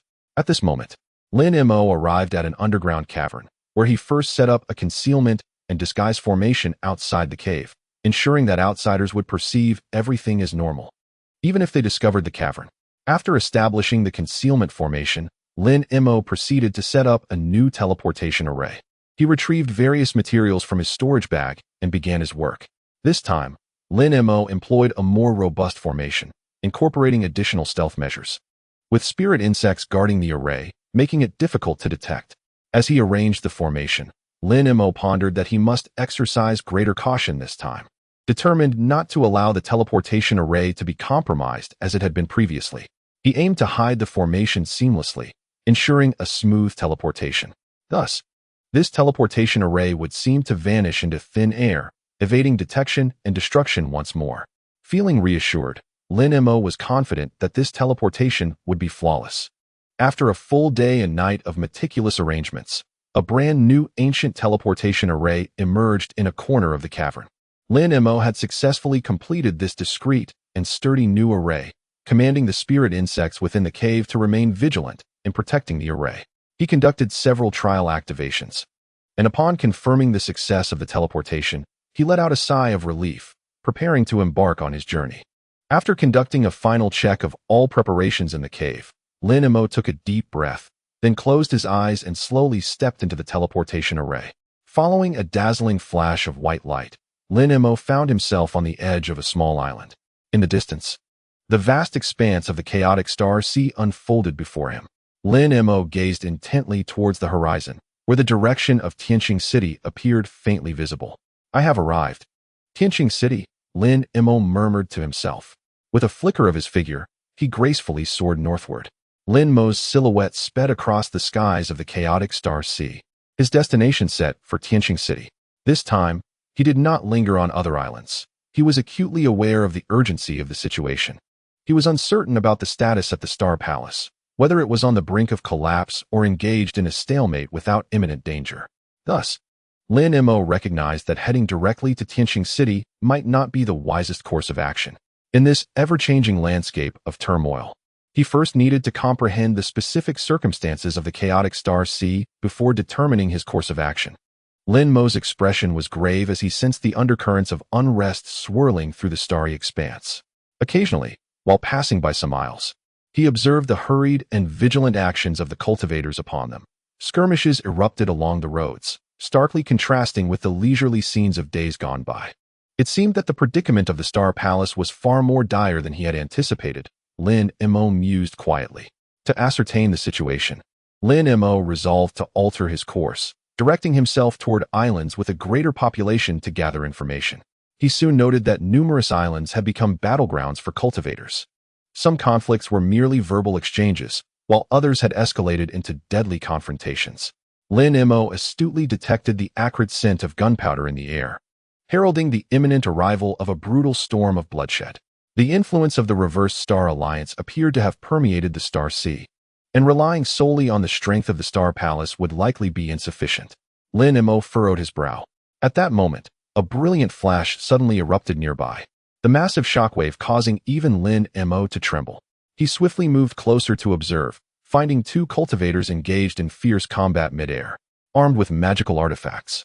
They clawed at each other like wild beasts, showing no mercy. The air was thick with the metallic scent of blood. Lin Mo chose not to directly intervene in this conflict. Instead, he concealed his presence and settled upon a deserted isle.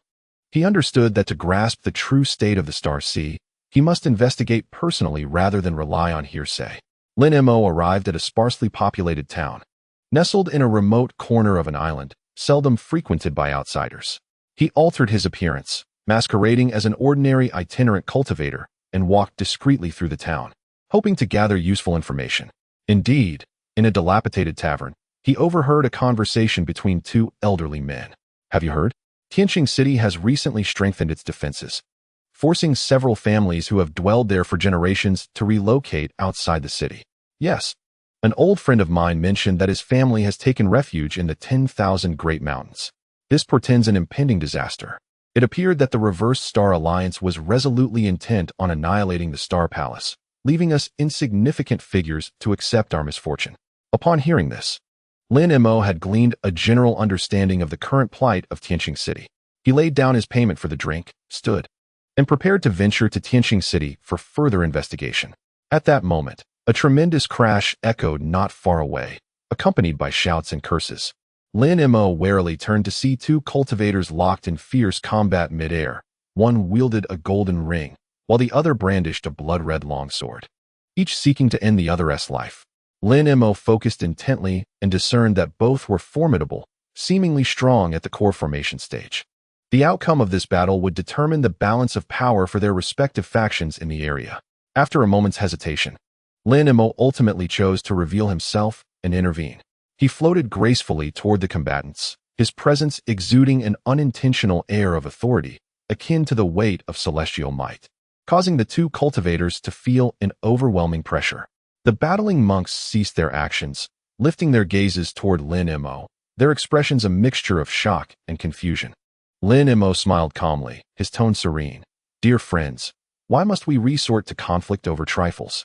The middle-aged man and the young woman exchanged glances and nodded, clearly feeling the immense pressure from Lin Mo's presence, which deterred them from provoking him. With a gentle wave of his sleeve, Lin Mo separated the two and inquired, "Might you enlighten me on the events that have transpired in the Chaos Star Sea over the years?" The two quickly recounted the significant events of the past decades. It turned out that the demonic tribes from the outer seas had long been amassing strength, preparing to reclaim their dominion. Meanwhile, the Star Palace and the Counterstar Alliance harbored their own ambitions, failing to form a union.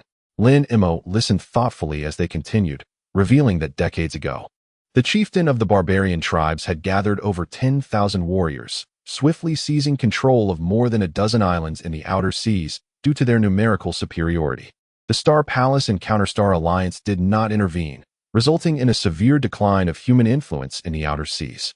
It was said that the human disciples on the islands, in a state of panic, were transformed into a mist of blood under the pursuit of the monstrous beasts, creating a scene of utter devastation. Both the Star Palace and the Counterstar Alliance were mired in internal strife, unable to dispatch experts for support, forcing humanity to retreat to the inner seas and temporarily relinquish the outer seas. Upon hearing about the turmoil in the outer seas, Lin Mo inquired about the whereabouts of the twin saints of the celestial stars. The two's expressions shifted, revealing a hint of trepidation as they recounted that decades prior, the twin saints had suddenly invaded the headquarters of the Counterstar Alliance, unleashing a terrifying primal magnetic divine light. Despite the Counterstar Alliance employing various secret techniques to halt it, the divine light surged forth like a relentless flood, leaving destruction in its wake. The twin saints sacrificed themselves to detonate the divine light, reducing the headquarters of the Counterstar Alliance to rubble. The six paths of the extreme saints and Wansen Yang could not escape, perishing alongside one another. This incident severely wounded the Counterstar Alliance, allowing the Star Palace to catch its breath. However, not long after, the newly appointed leader of the 10,000 Methods Sect, Wan Tianming, emerged, having broken through to the nascent soul stage, thus becoming a formidable cultivator, revitalizing the Counterstar Alliance. Upon hearing this, Lin Mo pondered deeply, realizing that the twin saints were no longer in existence, leaving the Star Palace bereft of its strongest combatants. With Wan Tianming at the helm, the Counterstar Alliance launched a counteroffensive against the Star Palace. Under his leadership, the Counterstar Alliance seized several crucial islands in the Star Sea, and over the decades, its influence surged while the Star Palace faced continuous defeats, leading to renewed chaos in the Chaos Star Sea. According to the two, the newly appointed Palace Master of the Star Palace, Ling Yuling, endeavored to maintain stability, yet had been unable to cultivate top-tier experts akin to the Twin Saints. At the nascent soul level, the Counterstar Alliance evidently held the advantage, with the Star Palace repeatedly facing defeat, plunging into dire straits. As they discussed the recent developments, Wan Tianming's name frequently arose. It was revealed that he had recently advanced to the late nascent soul stage, becoming the new leader of the Counterstar Alliance, having successively defeated several elders of the Star Palace, which significantly bolstered his momentum. Many previously neutral factions began to gravitate toward the Counterstar Alliance, shifting the balance unfavorably for the Star Palace.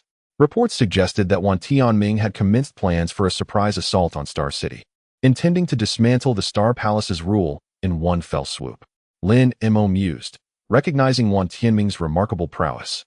as he single-handedly altered the power dynamics of the entire Chaos Star Sea. Subsequently, the two engaged in a discussion regarding the recent issuance of the Reverse Star Order by the Reverse Star Alliance, which mandated that all sects declare their stance or be deemed enemies to be eradicated. This decree has profoundly shaken the Star Sea, prompting sects to either retreat into seclusion or seek refuge in the Celestial Star City, while others seize the opportunity to expand their influence, resulting in widespread chaos. The forces of the Reverse Star Alliance are amassing near the islands surrounding Celestial Star City, seemingly poised to annihilate the Star Palace in one decisive strike. However, the specifics of the impending conflict, including the timing and the number of participants, remain unknown to both individuals. Countless cultivators have been drawn into this turmoil, aligning themselves with either the Star Palace or the Reverse Star Alliance. The vicinity of Celestial Star City has descended into utter disarray. Under the clash of these two formidable factions, the entire chaotic Star Sea has spiraled into an unprecedented state of turmoil. Many mid-sized and smaller factions, in a bid for self-preservation, have hastily closed their teleportation arrays, ceasing all external interactions. Some have attempted to form alliances with more powerful entities to avoid being ensnared in the flames of war. It is said that recently, various masters have congregated on the islands near Celestial Star City, all awaiting the outcome of this ultimate showdown. Upon acquiring this crucial intelligence, Lin Mo casually inquired about the recent activities of the 10,000 Laws Sect. The two explained that the 10,000 Laws Sect has maintained a close relationship with the Reverse Star Alliance, and the newly appointed sect leader, Wan Tianming, serves as a pivotal pillar for the alliance. After a moment of contemplation, Lin Mo acknowledged that although Wan Tianming's ascendance has indeed altered the power dynamics within the chaotic Star Sea, he did not regard him as a significant threat. Given Lin Mo's current prowess, even a top-tier expert at the late stage of the nascent soul would find it challenging to contend with him. Moreover, since resolving to venture into the chaotic Star Sea, he has made numerous preparations to address various potential scenarios. Then, Lin Mo casually remarked that he had heard the Celestial Star Dual Saints had mastered a remarkable technique known as the primordial magnetic divine light, and he wondered if this technique had been passed down. The expressions of the two shifted dramatically as they explained that the Celestial Star Dual Saints had fallen many years ago, and the secrets of the primordial magnetic divine light had likely perished with them. However, it is rumored that this technique is profoundly linked to Primordial Magnetic Mountain, and perhaps one could venture there in hopes of fortune. Upon hearing this, Lin Mo's eyes lit up. Primordial Magnetic Mountain holds significant benefits for cultivating the primordial magnetic divine light, and perhaps he could embark on a quest to seek it out. The allure of the primordial magnetic divine light and primordial magnetic mountain was irresistible to Lin Mo. He began to deliberate carefully on whether to set forth in search of primordial magnetic mountain to uncover the primordial magnetic divine light. Should he master this technique, his strength would ascend to new heights. Having obtained the desired information, Lin Mo ceased his inquiries, lowering his head in contemplation. His thoughts had already soared to primordial magnetic mountain. Perhaps, before the impending battle, it would be prudent to seek out primordial magnetic mountain to ascertain whether he might acquire the primordial magnetic divine light. With this resolution, Lin Mo firmly decided to embark on this quest. After all, with the battle yet to commence, it would not be too late to visit primordial magnetic mountain. With this in mind, Lin Mo nodded to the elder and the burly man, expressing his gratitude. Thank you both for your guidance. May fate allow us to meet again. Upon finishing his words, Lin Mo transformed into a streak of azure light and departed. He refrained from inquiring about the identities of the two or the reasons behind their conflict, leaving them to exchange bewildered glances, uncertain of how to proceed. As Lin Mo sped across the surface of the sea, he contemplated the route to primordial magnetic mountain. Suddenly, a piercing scream echoed from the distance, swiftly followed by several beams of white light shooting forth, incinerating 3 or 4 cultivators who had been soaring above the water into mere ash in an instant. Who could be so ruthlessly cruel? Lin Mo's heart raced with alarm as he hastened towards the source of the commotion. Before him stood 3 cultivators clad in azure robes, valiantly resisting the onslaught of several beams of white light, barely managing to hold their ground. Upon witnessing the white light coalescing once more, seemingly poised to deliver a fatal blow, Lin Mo felt an urgency to act. He swiftly unleashed a protective barrier, enveloping the 3 within its embrace. The beams collided against the shield, sending forth colossal waves, yet they posed no threat to Lin Mo himself. As the tumult began to settle, Lin Mo discerned the identities of the three. They were the Liu brothers from the White Water Sword Sect. They had arrived to assist Tianqing City, but were ambushed by cultivators of the Reversal Star Alliance along the way. Thank you, fellow cultivator, for your timely intervention. Had you not acted, we three would surely have met a grim fate, one of the Liu brothers expressed, bowing in gratitude. At that moment, Lin Mo had concealed his true cultivation level, deliberately lowering it to match theirs. This led them to mistakenly perceive him as merely a fellow practitioner. Otherwise, they would have addressed him as a senior. Before their words could fully escape their lips, a dozen or so cultivators from the Reversal Star Alliance materialized around them. Clearly recognizing that Lin Mo was not to be trifled with, their expressions turning wary. "What a reckless endeavor," barked a menacing middle-aged man at the forefront. Simultaneously, numerous spells were hurled towards Lin Mo. Just as the spells were about to strike, Lin Mo abruptly opened his eyes, a beam of golden light shooting forth, severing the middle-aged man's incantation with precision. "You are courting death." Lin Mo's voice was calm, yet imbued with an unwavering resolve. With a sharp command, he unleashed a sword aura towards the middle-aged man. In an instant, the man was caught unawares, cleaved in two. The remaining onlookers turned pale, hesitant to make any sudden moves. The Reversal Star Alliance only preys upon those too weak to resist. "To me, you are but mere insects," Lin Mo declared coldly. The members of the Reversal Star Alliance turned ashen, no longer daring to stir. The Liu brothers silently admired Lin Mo's prowess. After dispatching the middle-aged leader, Lin Mo cast a frigid gaze over the remaining cultivators of the Reversal Star Alliance. Their faces were ashen, each one fearful of provoking Lin Mo and sealing their doom. After a lengthy silence, Lin Mo softened his tone, inquiring about the recent activities of the Reversal Star Alliance. "What is the situation with the Star Palace? Has the Reversal Star Alliance truly besieged Tianqing City?" His voice was sharp, seeking to ascertain the status of the Star Palace to better formulate a strategy. One burly man, steeling himself, replied, "We have been ordered to support the Heavenly Absolute Formation, preparing to encircle Tianqing City. As long as we hold the fire and wind copper pillars, they shall not escape." Lin Mo pondered this revelation. It became clear that the Reversal Star Alliance had already set the Heavenly Absolute Formation in place, awaiting the positioning of the fire and wind copper pillars to establish a city-locking formation. "According to your words, the effectiveness of the Heavenly Absolute Formation relies on the fire and wind copper pillars," Lin Mo probed further. The man nodded vigorously in affirmation. Lin Mo contemplated briefly before stating, "The positioning of the fire and wind copper pillars is indeed crucial. I remain skeptical as to whether your Reversal Star Alliance can truly confine Tianqing City." The burly men fell silent, sensing the disdain and mockery woven into Lin Mo's words. "Senior, you may not be aware, but our leader personally forged 108 fire and wind copper pillars and enlisted several grandmasters of formations to establish the fire and wind Heavenly Absolute Formation around the massive island where Tianqing City resides. As long as the 108 pillars of wind and fire are steadfastly defended, they alone will suffice to imprison the city of celestial stars." Although the burly man understood that divulging this information could lead to repercussions within the alliance, he felt a chill upon meeting Lin Mo's icy gaze and unwittingly revealed everything. A flicker of emotion crossed Lin Mo's face.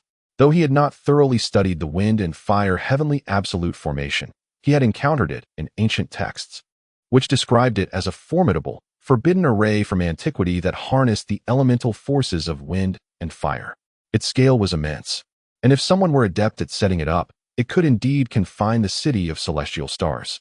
Lin Mo furrowed his brow, contemplating how to counteract such a formation. Meanwhile, the nearby members of the rebellious Star Alliance exhibited signs of anxiety, realizing that Lin Mo had come to assist the Star Palace, which rendered their situation perilous. Lin Mo, not wishing to linger, promptly departed from the scene, with Brother Liu and others hastily following, continually expressing their gratitude. Having formed a plan in his mind, Lin Mo possessed a modicum of knowledge regarding the Heavenly Absolute Formation, and he pondered that he might intervene at a critical moment to thwart the rebellious Star Alliance's scheme. Thus, he resolved to forego visiting the Yuan magnetic mountain for the time being and instead sought clarification at the City of Celestial Stars before devising further strategies. With swift determination, he activated his flying artifact, increasing his speed dramatically, transforming into a streak of light that sped towards the City of Celestial Stars. Along the way, he meticulously analyzed the structure of the wind and fire heavenly absolute formation, striving to identify its vulnerabilities. Upon nearing the City of Celestial Stars, he beheld a multitude of rebellious Star Alliance cultivators gathered outside, engaged in the arrangement of a grand formation. Utilizing his array recognition skills, Lin Mo discerned that this was indeed the wind and fire heavenly absolute formation, capable of sealing the entire city within its confines. An epiphany flashed through Lin Mo's mind. The wind and fire heavenly absolute formation, a sophisticated array, could ensnare an entire city and restrict the forces of heaven and earth, making external interference exceedingly difficult. Lin Mo mused that despite the formidable nature of the wind and fire heavenly absolute formation, there existed methods of dismantling it. By destroying the 3 wind and fire copper pillars, the entire array could be rendered ineffective. With a decisive thought, he resolved to sever one of the pillars. Continuing onward, Lin Mo traversed the tumultuous sea, when suddenly, 2 figures shot towards him from the horizon, their speed dazzling to behold. Trailing behind them was a throng of rebellious Star Alliance cultivators. Lin Mo recognized them swiftly, as the 2 leading figures turned to flee upon spotting him. However, under Lin Mo's watchful gaze, escape was not an option. With a flicker of azure and white light behind him, a pair of enigmatic wings materialized, propelling him towards the fleeing cultivators. In the distance, 2 resounding thuds echoed through the air as a flash of white light sliced through the void, sending 2 masses of yellow clouds tumbling, seemingly struck by immense force. Lin Mo stood at the scene, coldly observing the displaced yellow clouds, a smirk playing upon his lips. Concealed within the depths of his brow lay a dark, vertical pupil, glimmering with an enigmatic light, which then quietly closed, vanishing from sight. The 2 rebellious Star Alliance cultivators plummeted from the clouds, their faces pale with shock, realizing that Lin Mo was far more powerful than they had anticipated. After defeating the 2 cultivators, the others, sensing the shift in fortunes, scattered in disarray. Witnessing these pests fleeing in panic, Lin Mo let out a cold chuckle. Lightly clapping his hands, the air was filled with a resounding buzz, as countless golden rays shot towards the heavens, coalescing into a dense swarm of golden ants, relentlessly pursuing the fleeing cultivators. The sounds of agony echoed incessantly. Where the voracious golden insects passed, the members of the Reversal Star Alliance were gruesomely torn to shreds. In mere moments, over a dozen lives were extinguished. The remaining cultivators, witnessing this horrific scene, were gripped by terror, hastily discarding their magical artifacts in a desperate plea for mercy. Lin Mo let out a hearty laugh, retracting the golden insects, ultimately sparing 3 individuals while the rest were devoured, their blood staining the earth crimson. The 3 knelt in supplication, begging Lin Mo for clemency. Yet he regarded them with a murderous glint in his eyes. With a flick of his finger, their heads exploded violently, leaving no trace behind. After concluding his task, Lin Mo cast a cool glance around. He would show no mercy, having determined the divide between foes and allies, and would slay as necessary. After vanquishing a significant number of the Reversal Star Alliance, only 2 remained, pale and lying on the ground, heavily injured but alive. Lin Mo approached them coldly, extending his staff to seal their vital points, rendering them powerless. Although fear filled their hearts in the face of Lin Mo's overwhelming might, a flicker of defiance remained. Seizing the moment as Lin Mo turned his back, the 2 discreetly activated their tokens, preparing for a mutual destruction. However, just as they were about to unleash their secret technique, Lin Mo abruptly turned, sweeping his palms, and in an instant, their heads burst apart. Fools! Do you think such trivial tricks could deceive me? Lin Mo scoffed, withdrawing his power without a glance at their remains, and turned to depart. After repelling the Reversal Star Alliance, Lin Mo discovered 3 disciples from the White Water Sword Sect still trapped in place. With a wave of his hand, he severed the vast net of the universe, liberating them. Thank you, esteemed senior, for your rescue, the 3 disciples exclaimed, bowing deeply in gratitude. Lin Mo nodded, stating, "The Starry City is now heavily besieged. Your cultivation levels are too weak to contribute effectively. It would be wiser to retreat for now. Once I break through the encirclement, you may return to assist." Understanding the truth in Lin Mo's words, the three disciples nodded. Just as they were about to turn away, one suddenly looked back, saying, "Esteemed senior, should we return safely to Longli Island, we shall wholeheartedly speak of your merits. Rest assured, we will lead powerful allies to rescue Starry City." After this, they bowed once more and transformed into three streaks of light, departing swiftly. Watching them leave, Lin Mo prepared to advance further.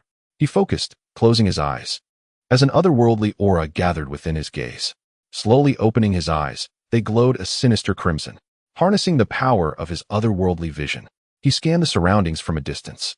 Within a radius of several miles, he detected over 20 hidden members of the Reversal Star Alliance. Lin Mo snorted softly, evading the ambushes and silently progressing towards the colossal island. Encountering several more ambushes along the way, he easily evaded them all. After traversing several dozen miles, Lin Mo finally beheld the situation near Starry City. Before him loomed an immense island, the very site of Starry City. Lin Mo's expression darkened as the scene revealed by his otherworldly vision filled him with dread. A layer of crimson and black light enveloped the island, while the tumultuous sea surrounding it was guarded by countless warships of the Reversal Star Alliance. On the surface of the sea ahead, a vast multitude of black dots emerged. Upon closer inspection, Lin Mo realized they were variously designed spiritual vessels. The vessels before him were a myriad of shapes and sizes. Some towered like pavilions, adorned with intricate carvings of dragons and phoenixes, while others were mere zhang long boats. The materials varied greatly, ranging from pale green spiritual wood and pure white jade to glossy black iron ships. Each vessel was occupied by figures unmistakably belonging to the ranks of cultivators. Their attire was diverse. Some donned opulent garments, while others were clad in simplicity. Yet, without exception, each individual radiated vigor, exuding powerful true energy. Lin Mo squinted, estimating that there were at least 1,000 ships, with the number of people numbering in the tens of thousands. The sheer scale suggested that this was no ordinary sect of cultivators. It was undoubtedly the formidable army of the fabled Reverse Star Alliance. Their intent was clear as they advanced with great momentum towards the distant Tianqing city. After a moment's contemplation, Lin Mo resolved to avoid a head-on confrontation. Opting instead to stealthily approach from the periphery, he was confident in his skills of concealment, believing he could infiltrate the city without alerting the throng.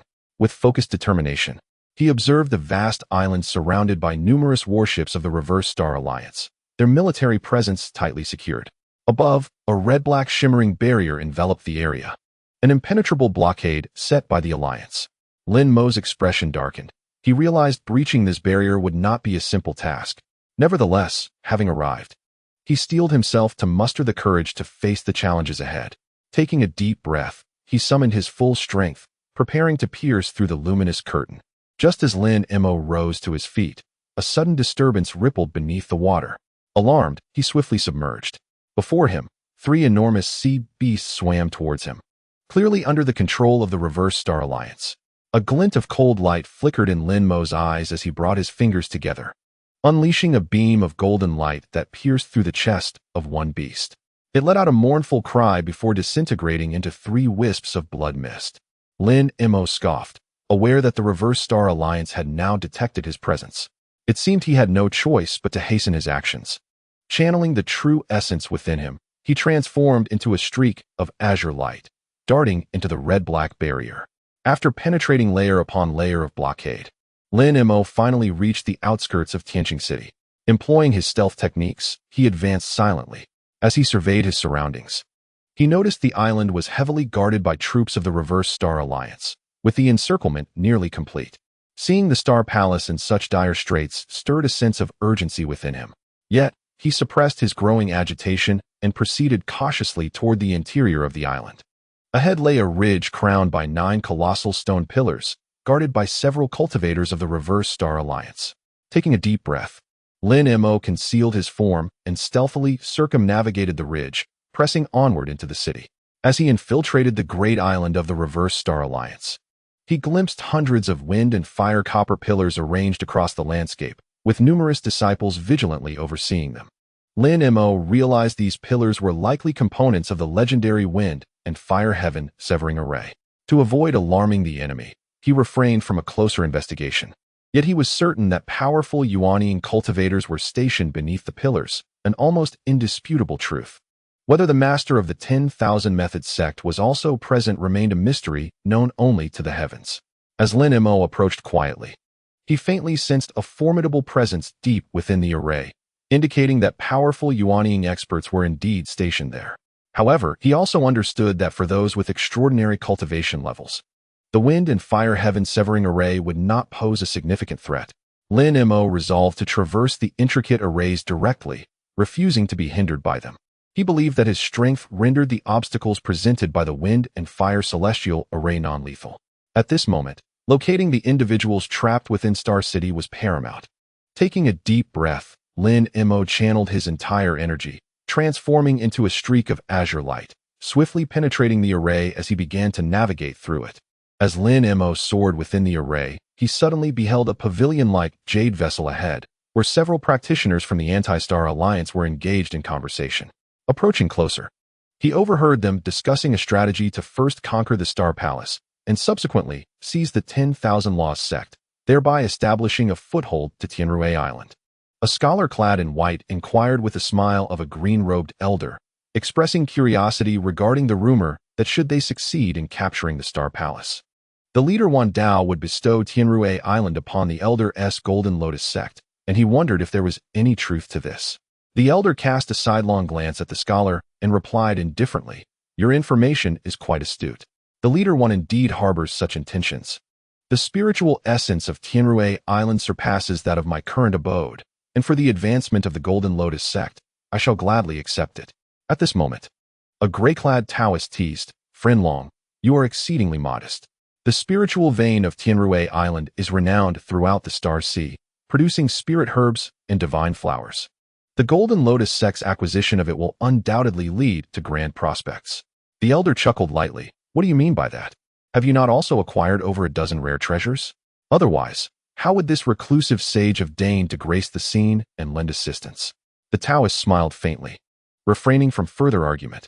Among the three, the two elders were early-stage nascent soul experts, while the white-clad scholar, though only at the late stage of core formation, stood his ground against the two, proving himself to be exceptional in his own right. Upon hearing the elder's response, the scholar nodded in agreement, showering compliments that brought smiles to the faces of the two venerable figures. Among them, the elder surnamed Long and the Taoist surnamed Hua were both discerned by Lin Mo to be masters of the nascent soul realm. Suddenly, Lin Mo looked up from below, offering them a faint smile before vanishing from sight. The two were momentarily taken aback by Lin Mo's unexpected appearance. Yet they promptly resolved to pursue him to uncover his identity. Thus, they piloted the jade vessel, trailing closely behind Lin Mo. The swiftness of Lin Mo's flight astonished the two further. Elder Long surmised that Lin Mo was relatively young, although his strength remained unclear. He appeared unperturbed by the wind and fire celestial array. Consequently, Elder Long employed a secret technique to conceal their presence. The jade vessel transformed into a streak of white light, silently weaving through the arrays in search of Lin Mo's figure. Lin Mo sensed that he was being pursued and understood their intentions. Just as Elder Long and Taoist Hua prepared for a surprise attack, Lin Mo suddenly unfurled his wings, adorned in shades of azure and white, exponentially increasing his speed and vanishing from their sight. This abrupt turn of events left both Elder Long and Taoist Hua astounded. Yet they quickly devised a response. Elder Long reinforced the defenses of the jade vessel, while Taoist Hua activated the 8 trigrams mirror to shield himself. However, it was too late. Lin Mo had melded into the wind and fire celestial array, disappearing without a trace. In an instant, the two were unable to capture any sign of Lin Mo's whereabouts, forced to remain tense and vigilant against potential ambushes. Elder Long and Taoist Hua speculated on Lin Mo's motives, causing the atmosphere to grow increasingly tense. They must find Lin Mo and capture this unwelcome guest to prevent the situation from deteriorating further. After tracking for a while, without sighting Lin Mo, the Taoist with the surname Hua felt a slight sense of relief. Though he had not located him, an ambush seemed unlikely. He retracted the protective measures of the Bagua mirror and prepared to discuss strategies with the elder of the long surname. However, at that moment, a sudden dragon's roar resonated from above, followed by a flash of azure lightning, and Lin Mo's figure reappeared. With a flourish of his hands, dozens of golden small swords shot forth from his sleeves, raining down like golden raindrops upon the ground. The expression on the Taoist Hua's face shifted dramatically as he swiftly drew the Bagua mirror, aiming it sharply at the sky. A column of interwoven black and white light erupted, quickly ensnaring the golden radiance. Simultaneously, he bellowed, and a snow-white spiritual bird soared from his bosom, exhaling 7 colored flames into the fray. Seeing this, Lin Mo frowned slightly. He murmured softly, and the golden light surged forth with renewed ferocity, cleaving through the constraints of the light column. The flames from the spiritual bird were equally unable to thwart the assault of the golden radiance. And the Taoist Hua's complexion turned ashen, realizing the golden light was about to pierce the jade chariot. This man is coming on strong. We must first evade his onslaught. The elder of the long surname admonished urgently. Before the words had fully escaped his lips, both men summoned their magical powers, and 2 orbs of azure and white light materialized above the jade chariot, transforming into streaks of light that swiftly evaded the attack. The golden radiance penetrated the luminous barrier, striking into the chariot. Lin Mo squinted, and with another wave of his hand, 5 blood-red whips emerged, accurately ensnaring the Taoist Hua. The spiritual bird attempted to rush to his aid, but was enveloped by a lotus flower, rendering it motionless. In a state of panic, the Taoist Hua struggled, but suddenly, a resounding crash echoed as his primordial spirit was severed by Lin Mo. The elder of the long surname, witnessing Lin Mo's prowess, felt a chill course through his being. He hastily withdrew 2 green symbols, hesitating momentarily on whether to return for support, only to see the Taoist Hua's primordial spirit had already been vanquished. In a state of shock, the elder resolved to flee immediately. At that moment, a beam of golden light streaked across the sky, and the elder felt a sudden cold wind rush towards him, followed by a deafening crack as his head detached from his body, plummeting downward. "No, I cannot perish here."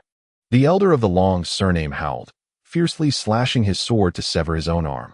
Amidst the splattering of blood, his figure morphed into a cloud of crimson mist, retreating into the distance. One may escape the initial pursuit, but not the final reckoning. Lin Mo snorted coldly, preparing to give chase when he suddenly reconsidered and halted his advance. He surveyed his surroundings. Dusk had fallen, and time was fleeting. To reach Tianqing City before the actions of the Reversal Star Alliance, he needed to hasten. It seemed imprudent to delay the grand scheme for the sake of a mere defeated adversary. With this thought, Lin Mo shook his head and ceased his pursuit of the elder. Taking a deep breath, he summoned all his magical energy and shot forth towards Tianqing City. Transforming into a streak of azure light, he sped towards his destination. However, as he approached the city, thunderous roars erupted above him, and multiple streams of 5-colored fire surrounded him like a celestial net. It turned out that he had entered the heavenly fire wind absolute formation outside Tianqing City. Lin Mo paused, contemplating for a moment, then retrieved a jade pendant from his bosom. It was the guest token for Tianqing City that he had obtained years prior. He gently cast the token into the fiery net, watching as it hovered for a brief moment before a small aperture appeared in the net, allowing the token to slip through and land in Lin Mo's palm. Indeed, it proved to be effective. Lin Mo smiled faintly, stowed the token away, and with a sudden surge of power, plunged directly through the opening in the fiery net. As the thick smoke dissipated, Lin Mo found himself standing before the gates of Tianqing City. The gates were guarded by sentinels wielding long spears, who, upon noticing the breach in their defenses, immediately raised their weapons in vigilance. The leader among them shouted, "Who dares to intrude upon the sacred grounds?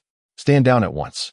I am Lin Mo, a guest of the city, summoned by your lord to discuss important matters. Please relay my arrival promptly." Lin Mo replied with calm assurance. The guards exchanged glances, and one among them hastily entered the city. Moments later, several streaks of rainbow light shot forth from within the city. A number of cultivators appeared atop the city walls, among whom was Ling Yuling. Some voiced suspicions that Lin Mo might be a disguised agent of the rebellious Star Alliance, cautioning their lord to remain vigilant. Ling Yuling asserted that the token was specially crafted and could not be forged, and moreover, with Lin Mo's strength, no one here could steal the token from him. Hearing this, the guards relaxed slightly. A few of them manipulated their magical artifacts, causing the barrier at the gate to shimmer. The guest token in Lin Mo's hand floated momentarily within the barrier before passing through to rest once more in his grasp. Please, allow Brother Lin to enter the city, Ling Yuling instructed. The gatekeepers promptly cleared a path, and Lin Mo stepped inside. Ling Yuling approached Lin Mo, engaging in friendly banter as they reminisced about their acquaintance from years past. Observing his old friend, Lin Mo felt a wave of nostalgia wash over him. Brother Lin, your arrival is perfectly timed. We have pressing matters to discuss, and I hope you can provide your insights, Ling Yuling said with a warm smile. With that, Ling Yuling commanded the gates to open wider, leading Lin Mo across the long bridge into the heart of the city. Lin Mo took the opportunity to speak. The rebellious Star Alliance is stirring. I came here to warn everyone. If there are pressing matters, please do not hesitate to share. I shall do my utmost to assist. As Lin Mo followed Ling Yuling across the long bridge into Tianqing City, he noted the tense atmosphere, with hurried pedestrians and the occasional sight of guards patrolling with weapons drawn. Come, Brother Lin, allow me to introduce you to several elders, Ling Yuling said, guiding Lin Mo to a grand palace. Upon reaching the palace, Ling Yuling called out, Esteemed elders, my friend Lin Mo has arrived. Please convene in the sacred hall to discuss strategies. Immediately, responses echoed from within, and several beams of light ascended from the hall, darting toward a palace atop the mountain. Ling Yuling explained to Lin Mo that the elders were already awaiting them in the sacred hall, urging them to proceed swiftly. Entering the sacred hall, they found it brightly lit, filled with high-ranking cultivators from the Star Palace. Their expressions varied. Some wore smiles while others appeared wary. Lin Mo noticed several elderly figures with white beards and hair waiting inside. The foremost among them stepped forward, greeting Lin Mo with a smile. Brother Lin, it has been quite some time since we last met. We had a brief encounter back in the day, and your esteemed presence today is truly an honor for us. Lin Mo scrutinized the elder and suddenly recalled something, breaking into a smile. Ah, it is Brother Zhao. I am grateful for your kindness back then. It brings me great joy to reunite today. Old Zhao laughed heartily, recalling that both he and Lin Mo were once mere novices in their practices. Yet now their skills were worlds apart. Were it not for the guidance of the two elder palace masters, my current accomplishments would not have been possible. Lin Mo, with a light flick of his sleeve, sent forth a beam of golden light towards the outside of the hall. A resounding crash echoed as the golden light severed a century-old ancient pine. You flatter me, Brother Zhao. My modest achievements are hardly remarkable. Lin Mo replied with a humble smile. Zhao's expression shifted slightly, as he mused to himself that Lin Mo had indeed reached an unparalleled pinnacle, necessitating a cautious approach. He led Lin Mo to the summit of the sacred mountain, where an imposing palace stood, serving as a venue for cultivation and deliberation on significant matters. Upon entering the palace, they were greeted by a simple yet dignified interior, brimming with spiritual energy. Zhao introduced, This is the sacred ground of our Star Palace, where generations of palace masters have cultivated and amassed abundant spiritual essence. If Brother Lin were to meditate here, he would surely achieve twice the results with half the effort. Lin Mo nodded in agreement, expressing admiration for the vibrant spiritual energy and serene environment, deeming it a rare sanctuary for cultivation. I could indeed spend time here in seclusion, savoring the experience. Zhao chuckled, Brother Lin, feel free to choose any spot you desire. We shall provide every convenience. As they exchanged light-hearted banter, they arrived at a secluded chamber deep within the main hall. Lin Mo, began Ling Yuling, her tone now serious. The threat from the Reverse Star Alliance grows increasingly formidable. Their plans endanger the safety of the entire Tianqing city, and we must take action. Lin Mo gazed intently at Ling Yuling, understanding the weight of her words. He nodded in acknowledgement. I recognize that the Reverse Star Alliance poses a significant threat. However, it seems that the presence of Wan Tianming is an even greater concern for you. Once inside the chamber, Ling Yuling prepared fragrant tea for Lin Mo and spoke earnestly. Brother Lin, the Reverse Star Alliance has long set their sights on us. Their leader, Wan Tianming, possesses profound skills, making him a formidable adversary. I hope you can restrain Wan Tianming, and once we have dealt with the others, we can join forces to eliminate him. Lin Mo pondered for a moment before responding. I understand your intentions. However, I must emphasize that I will only assist within the limits of my capabilities. Risking myself for the Star Palace is not an option. as self-preservation is also of utmost importance. Ling Yuling acknowledged Lin Mo's concerns with a nod. I appreciate your position, and we will not compel you to undertake anything beyond your means. Yet, I firmly believe that your involvement would greatly benefit the Star Palace. After Ling Yuling reassured him multiple times, the two began to discuss strategies for countering the Reverse Star Alliance. Just then, a commotion erupted outside the hall. A voice thundered, Ling Yuling, you have summoned the elders without proper protocol. A group burst into the hall, led by Elder Ma, who appeared displeased and questioned Ling Yuling's unilateral actions. As Ling Yuling prepared to explain, Lin Mo interjected calmly, Brother Ma, do not be so quick to anger. I am here solely to discuss strategies against the Reverse Star Alliance. There are no ulterior motives. Upon hearing this, Elder Ma's expression changed, recognizing Lin Mo. He refrained from voicing his discontent. The other two elders fell silent as well. Seizing the opportunity, Ling Yuling remarked, Brother Lin speaks wisely. We should unite against external threats instead of engaging in internal strife. Elder Ma could only respond perfunctorily, his demeanor betraying a sense of discomfort. After Elder Ma and the others resumed their seats, the remaining elders gradually arrived. Upon noticing Lin Mo among them, expressions of surprise adorned their faces. One individual stepped forward to scrutinize Lin Mo and, upon recognition, broke into a knowing smile, exclaiming, Ah, it is Brother Lin. We have crossed paths before, and I never anticipated we would meet again today. Truly, it is a privilege for our ilk. Lin Mo inclined his head slightly, engaging in polite pleasantries. At that moment, a stern voice interjected, We are not so intimately acquainted. There is no need for such pretentiousness. Lin Mo cast a sidelong glance and replied coolly, Brother Shiman, your words are excessive. I merely seek to collaborate harmoniously, with no ulterior motives. Elder Shiman snorted coldly, choosing to remain silent thereafter. Unperturbed, Lin Mo proposed that they continue deliberating their strategy against the Reverse Star Alliance. As the assembly settled down, Ling Yuling elaborated on the Reverse Star Alliance's sphere of influence and the formidable capabilities of their leader, Wan Tianming. She expressed hope that Lin Mo might intervene to restrain Wan Tianming. Within the conference hall of the Star Palace, numerous elders congregated, and a palpable tension enveloped the space. Lin Mo sat to the side, his presence drawing attention from the assembly. Lin Mo, we require your assistance, Ling Yuling stated with resolute determination. Aware of Lin Mo's prowess and the apprehensions he harbored, the power of the Reverse Star Alliance grows ever stronger. We must contain their foremost expert, Wan Tianming, to gain more time and opportunities. Lin Mo replied leisurely, My abilities are limited. I can only extend my aid to a certain extent, without guaranteeing victory. However, I can endeavor to restrain Wan Tianming for several days, as long as my own safety is not compromised. Thank you, Brother Lin. Ling Yuling expressed her gratitude repeatedly. Yet, an elder scoffed, Brother Lin speaks vaguely. Should we suffer defeat, he may very well flee, which would be of no benefit to us. Lin Mo responded with indifference. I am not a disciple of the Star Palace.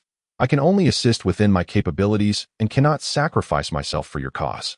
If Brother Shiman is dissatisfied, I shall have no choice but to withdraw. The elder merely snorted in reply, falling silent once more. Lin Mo surveyed the room and spoke gravely. The Reverse Star Alliance wields great power. Confronting them head-on is no simple task. My counsel is that the Star Palace must make significant sacrifices to secure formidable external aid, in order to reverse the tide of this situation. What do you mean by that, Lin Daoyu? An elder inquired with displeasure. The foundation of our Star Palace is substantial. We cannot easily divulge our secrets. Brother Shiman, do not take offense. Lin Daoyu's words carry some merit, Ling Yuling interjected. We could offer certain non-core techniques and resources in exchange for your assistance. Lin Mo smiled faintly, refraining from responding. The assembly exchanged glances, and an awkward silence ensued. Chapter 339. After deliberating, Ling Yuling spoke, Lin Daoyu, we can provide the Yuan Magnetic Divine Light Cultivation method in exchange for your help. What say you? Lin Mo pondered for a moment before responding slowly. The Yuan Magnetic Divine Light is a vital technique of your Star Palace, and I understand the challenges you face. However, the exchange of a single technique does not equate to the risks I personally confront. I require more substantial assurances to extend my full support to the Star Palace. What conditions do you believe we must meet to secure your utmost assistance? Ling Yuling pressed further. Lin Mo smiled silently, awaiting a response from the Star Palace. The crowd fell into contemplation and discussion once more. After a while, the elder Zhao spoke. Friend Lin, we can grant you the rights to the Yung Divine Mountain. As long as you can help us contain Wan Tianming, we can provide both.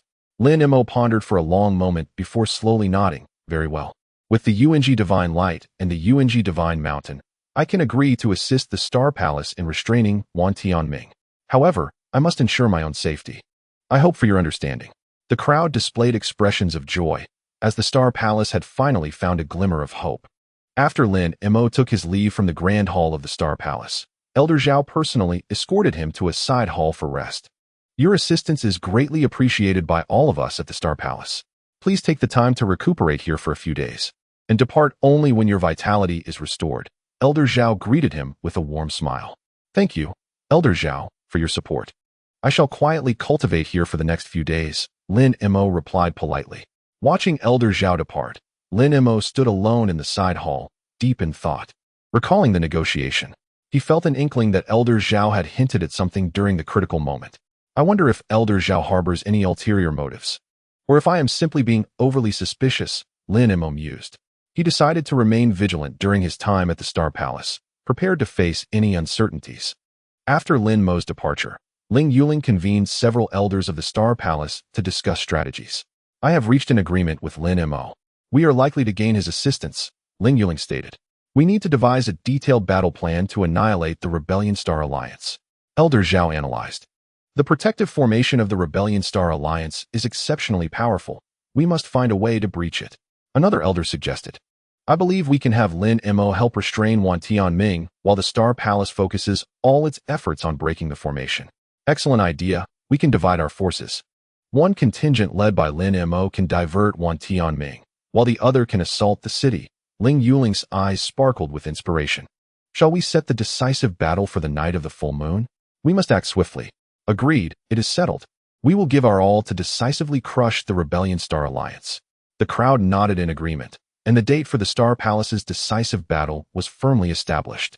Lin Mo sat in solitude within the side hall, engaged in quiet meditation.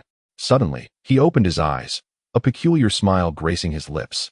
Rising, he made his way to a secret chamber, forming several hand seals, projecting a tiny point of light within.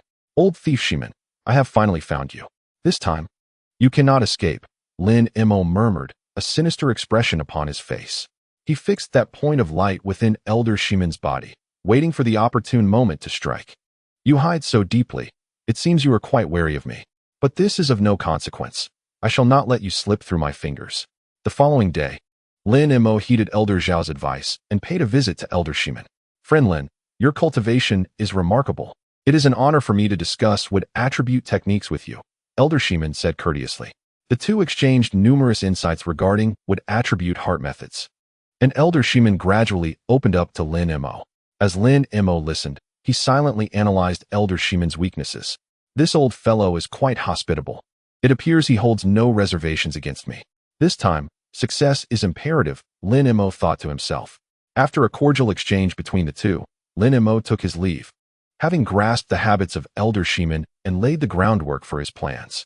As the night deepened and silence enveloped the Star Palace, an abrupt alarm rang out, sending disciples into a frenzy and plunging the place into chaos. It was discovered that Elder Shiman had mysteriously vanished, his chamber eerily devoid of presence, as if he had evaporated from this realm. The startling news left the cultivators of the Star Palace in shock. They rushed to Elder Shiman's residence, eager to uncover the truth behind this inexplicable occurrence. How could this happen? What calamity has befallen Uncle Shiman? Ling Yuling inquired anxiously. How could Elder Shiman simply disappear? A trembling voice from a disciple echoed, clearly incredulous about the sudden turn of events. Indeed, not even a trace remains. How could this be? Another cultivator joined in the murmurs. Ling Yuling furrowed her brow, standing amidst the crowd, her gaze profound, as if lost in contemplation. The atmosphere within the Star Palace grew tense. Though many refrained from voicing their thoughts, whispers of suspicion began to circulate, pondering whether there was more to this than met the eye. This matter has left everyone astounded. We have dispatched personnel for an exhaustive search. Yet we remain at a loss, Elder Zhao sighed. Could it be the work of outsiders? Or is it somehow linked to Lin Mo? Someone speculated. Enough with the wild conjectures. Let us focus on the search, Ling Yuling commanded. The crowd scoured the surroundings throughout the night, but to no avail. Elder Shimin had vanished without a trace. The disappearance of Elder Shimin undoubtedly harbors significant implications. We must uncover the truth, Ling Yuling asserted solemnly. Indeed, this may be intricately tied to the Reverse Star Alliance. We must remain vigilant. Moreover, whoever orchestrated such a feat must possess unfathomable prowess. Caution is imperative. The senior members of the Star Palace deliberated, yet they could not ascertain who was behind Elder Shimin's disappearance. However, among the assembly, suspicions regarding Lin Mo seemed to intensify. After all, he had only recently appeared in the Star Palace, and his formidable strength could very well correlate with the Elder's sudden absence. Ling Yuling maintained a calm demeanor, her gaze penetrating as she surveyed the crowd. She had her suspicions regarding Lin Mo's potential involvement in Elder Shimin's vanishing act. Yet she lacked any evidence to substantiate her claims. Under the regulations of the Star Palace, one could not hurl accusations lightly, nor could one unjustly condemn an individual. Furthermore, it was crucial to recognize that, at this juncture, the Star Palace was reliant on external assistance, making it implausible to cast blame upon Lin Mo. To do so would be tantamount to expelling him from their ranks. We must stabilize the situation and prevent this incident from causing rifts within the Star Palace. Our foremost priority remains to prepare for the impending confrontation with the Reverse Star Alliance, Ling Yuling declared resolutely. The assembly nodded in agreement. Acutely aware of the urgency of their circumstances, the threat posed by the Reverse Star Alliance loomed large, and whether regarding Elder Shimin's disappearance or other factors, they had to prioritize their response to this looming danger. The disappearance of Elder Shimin served as a stark reminder of the dire situation they faced. In any case, we must swiftly prepare for the decisive battle against the Reverse Star Alliance. I have dispatched individuals to recall all disciples currently away, Ling Yuling stated. A palpable tension enveloped the Star Palace, as everyone braced themselves for the challenges ahead. Within the Star Palace, the esteemed elders convened in an opulent conference hall, their brows furrowed and expressions grave. Ling Yuling occupied the seat of honor, maintaining an air of composure, yet a subtle trace of concern flickered in her eyes. The perilous state of affairs within the Star Palace had escalated. Could the demise of the venerable Shimin elder be linked to Lin Mo? A purple-robed elder inquired. Another elder, frowning, responded, though we harbor suspicions, we lack concrete evidence. Lin Mo is a formidable being, and he always provides ample justifications for his actions. We cannot directly accuse him, lest we provoke his disdain, potentially engendering animosity towards the Star Palace. Ling Yuling nodded slightly, contemplating. Lin Mo's prowess is not to be underestimated. He indeed possesses sufficient capability to refute such allegations. We must tread carefully and avoid offending him. However, should he truly be involved in the Shimin elder's demise, what course of action should we pursue? A third elder expressed his apprehension. Ling Yuling's demeanor remained tranquil as she refrained from probing further into the matter of the Shimin elder, instructing, if there are no leads, let us set this aside for now. Our focus must shift to preparing for a decisive confrontation with the Rebellion of Stars. The senior members of the Star Palace were acutely aware of the silent disappearance of the Shimin elder, yet they could only speculate, unable to assign blame. The elders whispered among themselves, their words laden with hesitation. The disappearance of the Shimin elder is exceedingly suspicious, coinciding too perfectly with Lin Mo's arrival. Upon investigation, it is evident that the Shimin elder vanished after Lin Mo departed the Great Hall. The timing is too fortuitous. Yet, given Lin Mo's formidable cultivation, we possess no evidence to accuse him. We can only bolster our defenses discreetly and refrain from placing undue trust in his words. Indeed, with a formidable enemy at hand, we must unite our efforts. This matter must be set aside for the time being. The elders sighed in unison, fully aware of the gravity of the situation. The might of Lin Mo rendered them incapable of pursuing the inquiry further, compelling them to suppress their concerns. Should Lin Mo reconsider his stance, we must be prepared with a contingency plan. They conferred in hushed tones, their expressions grave. At that moment, Lin Mo approached with measured steps, observing their gathering with a slight furrow of his brow. Do you harbor worries, esteemed elders? With the impending battle, it would be more prudent to concentrate our efforts against the Rebellion of Stars. Lin Mo's reappearance within the Star Palace drew the attention of all present. They exchanged glances, none daring to voice their suspicions openly. Lin Mo smiled, dismissing them with a wave, and departed. The senior members resumed their muted discussions, their apprehension regarding Lin Mo's power and cunning palpable. If Lin Mo truly wished them harm, how could they possibly defend themselves? They could only heighten their vigilance, wary of any sudden change in Lin Mo's demeanor. At this juncture, Elder Zhao felt an unsettling tension within. Upon learning of the Shiman elder's disappearance, his countenance shifted dramatically. He recalled a recent closed-door exchange with Lin Mo, only to find the Shiman elder had vanished without a trace thereafter. As a person of meticulous thought, Elder Zhao began to perceive certain anomalies. The unexpected fall of the Shiman elder and Lin Mo's emergence from seclusion seemed too coincidental.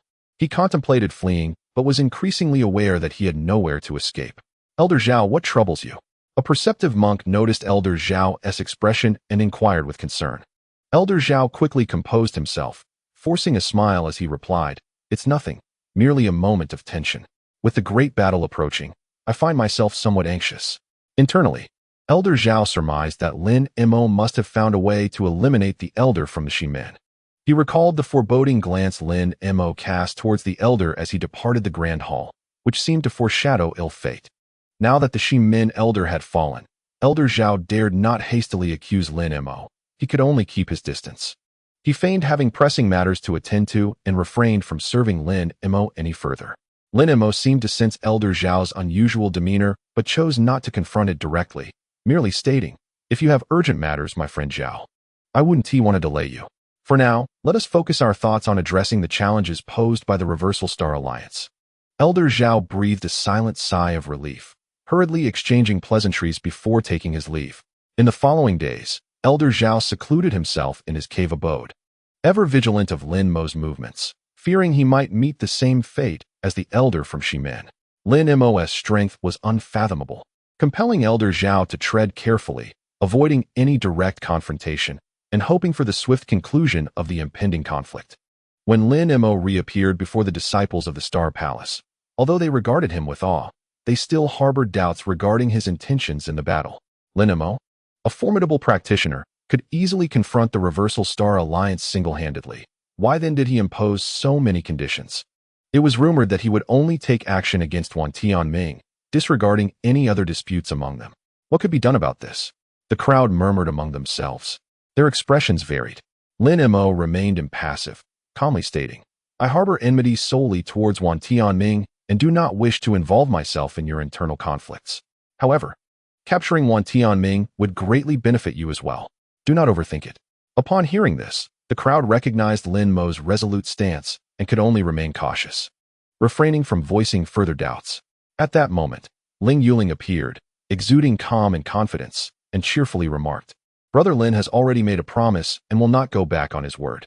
It is imperative that we set aside our differences and unite against external threats." Lin Mo smiled faintly and nodded. The disciples of the Star Palace then felt somewhat reassured and began earnestly preparing for the impending battle. Lin Mo stood aside, his expression indifferent, though he had already discerned the true nature of those around him. He awaited the conclusion of his seclusion, eager to acquire the primordial magnetic divine light and successfully fulfill his purpose for this journey.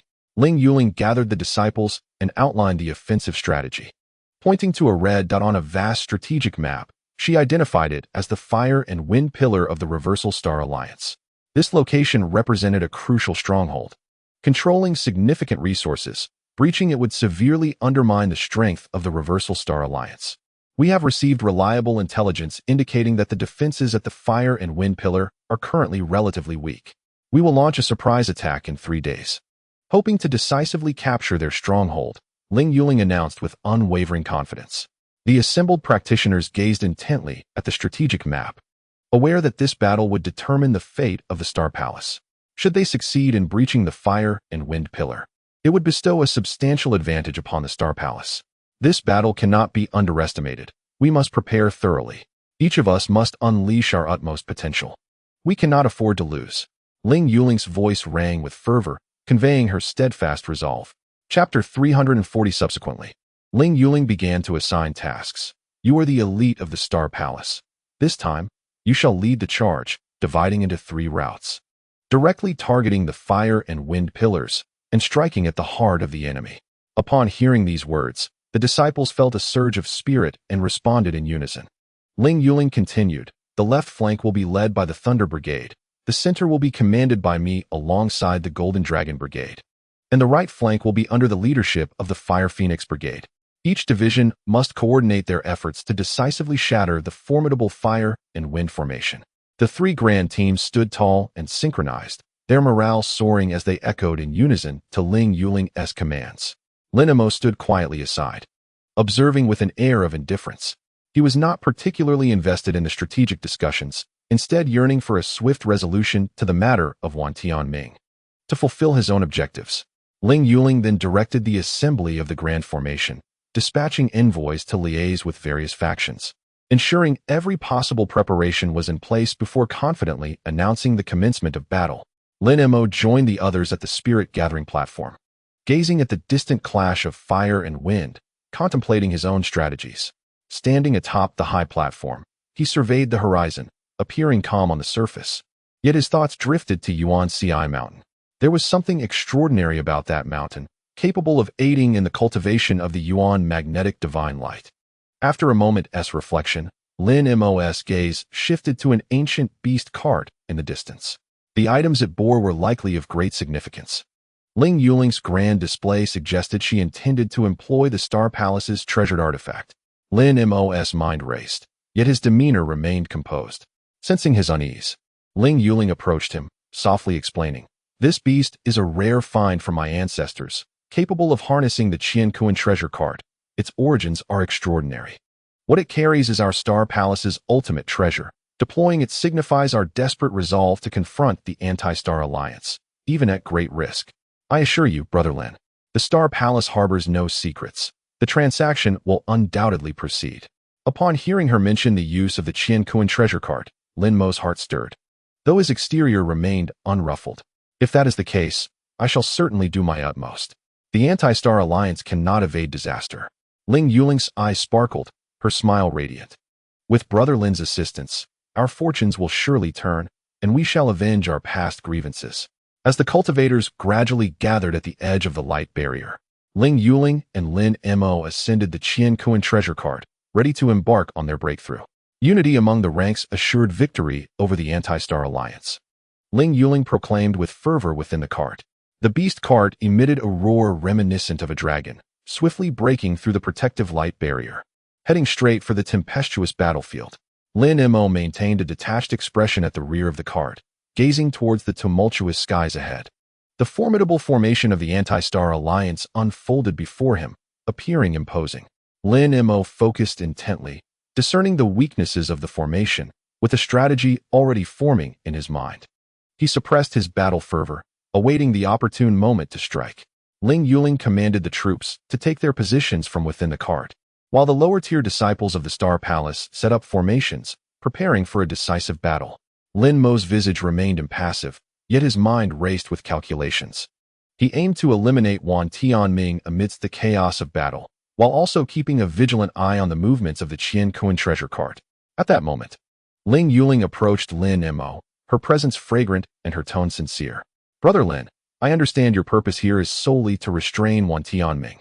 However, should the Star Palace face unfortunate demise, I hope you can take my loved ones away from this starry sea." Lin Mo pondered for a moment before responding. "I once promised the twin saints that I would save you thrice in times of dire peril. This instance counts as one. And should you find yourself in a desperate situation again, I shall rescue you twice more, as I will never go back on my word." Ling Yuling's eyes glimmered as she replied, "I do not wish for such circumstances either, yet the situation is dire, and perhaps I cannot evade calamity. Since Brother Lin chooses not to involve himself further, I shall not press the matter. I only request that you take my loved ones with you when you depart from the chaotic star sea." Lin Mo turned to her, his gaze shifting slightly. "What do you mean by that?" "We have an agreement. I will do everything in my power to restrain Wan Tianming and will not stand idly by as you suffer." A determined light flickered in Ling Yuling's eyes. "In this battle, it is either you perish or I do. The Star Palace has no retreat. For me, it is the same. Regardless of victory or defeat, I shall share the fate of the Star Palace." Lin Mo was moved by the intensity of Ling Yuling's gaze and solemnly replied, "Very well. Having saved you once, I shall now rescue your loved ones, thus fulfilling our past bond. Once the battle concludes, I will ensure they depart this place to seek refuge overseas. Overwhelmed with joy and tears, Ling Yuling hurriedly expressed her gratitude while presenting Lin Mo with a jade slip that contained vital information regarding the whereabouts of her kin. Lin Mo's expression grew complex. He sensed there might be hidden motives behind this action, yet he could only acquiesce. The two stood atop the city walls, gazing at the impending clash of life and death. After a moment of contemplation, Lin Mo turned and departed to prepare for the unpredictable confrontation ahead. The beast cart driven by the bald giant raced through the streets of Tianqing City, swiftly approaching the city gates. At the entrance, the cultivators of the Star Palace lined up methodically, ready to face the imminent battle. The air was thick with the scent of flames and storms, heralding a fight that would determine the fate of the Star Palace. The beast cart finally halted before the gates, and Lin Mo and his companions disembarked, joining forces with other cultivators. In the sky, columns of wind and fire converged to form a colossal vortex, consuming everything in its path. Tens of thousands of Star Palace cultivators swiftly assembled, exuding a palpable aura as they stood in formation with mutual understanding. In the plaza before the gates, Ling Yuling and Lin Mo crossed paths once more. Her eyes conveyed unwavering resolve. She understood the significance of this battle, which not only concerned the Star Palace's fate, but also the safety of her loved ones. Lin Mo silently nodded, offering Ling Yuling a reassuring smile before turning his gaze to the sky, his determination unwavering. He inhaled deeply, steeling himself for the impending conflict. Amidst the clamor of both sides, the battle was on the verge of erupting. At that moment, a thunderous roar echoed from a distance. The crowd looked up to witness a tremendous surge of energy racing toward Tianqing City. On the battlefield, tens of thousands of Star Palace cultivators formed their ranks, anxiously watching the columns of wind and fire above. The disciples of the Star Palace had finally arrived at the moment of decisive battle. As the horn of war resounded, Ling Yuling gestured from her chariot within the light barrier, signaling the entire force to mobilize. Tens of thousands of Star Palace disciples surged forth from Tianqing City, charging directly at the wind and fire formation. The disciples of the Reversal Star Alliance also poured out, and the two armies clashed violently in midair. Kill the thieves of the Reversal Star Alliance. Bring their lives here. Both sides shouted their battle cries, and in an instant, blades flashed and powerful formations erupted. As the cultivators engaged in fierce combat amidst the skies, the lower-ranked disciples of the Star Palace were forced to retreat several steps, thankful for the protective barrier that prevented them from being harmed by the assault of the formation. Ling Yuling, observing the situation from the carriage, dispatched various elite forces for rescue. Lin Mo stood at the city gate, coldly watching the chaos unfold. He tightened his grip on the Qingfeng sword, quietly assessing the strengths of all parties, waiting for the opportune moment to strike. Meanwhile, at the edge of the grand formation, an elderly man clad in a crimson robe stood alongside an old woman in blue, both intently observing the dynamics of the battlefield. The man, named Long Yun, was a Yuaning period cultivator of the Anti-Star Alliance, holding a position of significant authority. The old woman, Xiuhua, was also a Yuaning period cultivator and an important elder of the Anti-Star Alliance. Both were seasoned and accomplished, their presence signifying the high-ranking attention of the Anti-Star Alliance. Wan Tianming and the two elders stood at the formation's periphery, gazing at the turmoil. Their eyes were fixed on the scene of combat, and Wan Tianming's mind was racing with thoughts. The outcome of this battle was of great consequence. If the Star Palace were to be defeated, the Anti-Star Alliance would undoubtedly pursue them relentlessly. Long, do you think the Anti-Star Alliance can prevail against the Star Palace? Xiuhua's tone bore a hint of concern. She understood that despite the formidable strength of the Anti-Star Alliance, the Star Palace was not an adversary to be underestimated. Long Yun shook his head slightly, his gaze unwaveringly fixed on the battlefield. While the Anti-Star Alliance possesses considerable power, the foundation of the Star Palace should not be taken lightly. The outcome of this confrontation remains uncertain. He continued, his eyes betraying a flicker of doubt. Moreover, I have observed for some time prior to the battle and noted that Lin Mo appears to have some connection to the Star Palace. Lin Mo is undoubtedly one of those who competed with me for the Void Heaven Cauldron years ago.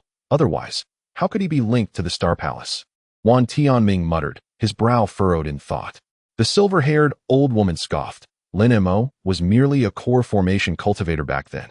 What qualifications did he possess to contend with us for the Void Heaven Cauldron? Brother Wan, that assertion may be a stretch. Wan Tianming shook his head. Do not underestimate this individual. If all goes as expected, the Void Heaven Cauldron is indeed in his possession. Upon hearing this, the old woman displayed a look of skepticism, her confidence wavering as she focused intently on the distant battlefield. The disappearance of elders Miao He and Huang Kuan was indeed peculiar. Rumor had it that they had been spotted at Thunder Sky Island. Is this truly the case? Long Yun inquired, his brow furrowing. The old woman nodded, revealing her insight into the matter. I had dispatched someone to investigate, and they did indeed appear in a cave on Thunder Sky Island. However, they subsequently vanished, and that cave was destroyed in an unusual fire. Given these circumstances, their disappearance must be related to the Star Palace. It is inconceivable that anyone could easily subdue two elders. Long Yun's expression darkened. The old woman sighed. Subsequent events on the island, such as the inexplicable extinguishing of the soul lamp and the invasion of demonic beasts, likely stem from this disappearance. Seeing the current situation, we must remain vigilant and approach this matter with caution. The two exchanged glances, both recognizing the anomalies present. The disappearance was undoubtedly suspicious and might be connected to Lin Mo's emergence. I have personally witnessed an individual strikingly similar to Lin Mo in the vicinity of Bailing Island. In the past, disciples reported having seen him at the Huangsha Sect, and later he even departed through the Star Palace's teleportation array, indicating a collusion with the Star Palace. Wan Tianming murmured to himself. The timing was too coincidental. Indeed, Lin Mo's origins were suspect. The old woman widened her eyes in disbelief. Could Lin Mo be the mastermind behind the disappearances of Miao He and Huang Kuan? How could he possess such formidable cultivation? This individual is not to be underestimated. Wielding the Void Heaven Cauldron and having deep ties with the Star Palace, I suspect he is closely linked to the disappearances of Miao He and the others. Wan Tianming analyzed gravely. The old woman, upon hearing this, was struck with alarm. If he truly possesses such abilities, have we not fallen into a grave crisis? Should he aid Ling Yuling, how could we possibly contend with him? Long Yun furrowed his brow, although he did not openly reveal much emotion. His eyes conveyed a hint of contemplation. After a moment of reflection, he stated, regardless, this is not something we should concern ourselves with at present. The most pressing matter is the battle. Wan Tianming scoffed. Rest assured, Lin Mo is but a trivial opponent. I have my strategies in place. Should he overestimate his own abilities and join the fray, I will ensure he understands that Wan Tianming is not to be trifled with. Upon hearing Wan Tianming's confidence, the two felt a sense of relief, knowing that their leader had already devised a plan.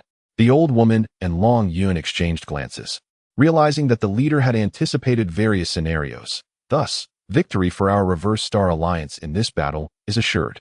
Casting his gaze over the two armies clashing below, Wan Tianming spoke coldly. Though the Star Palace is bolstered by Ling Yuling, our foundation runs deep. The odds of victory lie with us. Ling Yuling has no true allies by her side. Lin Mo is merely seeking to benefit himself. As long as I can restrain Lin Mo, the defeat of the Star Palace is inevitable. The old woman, listening to Wan Tianming's assessment, gradually grew more assured. A cold smile crept upon her lips as she awaited the moment of the Star Palace's demise. They then redirected their focus to the battlefield.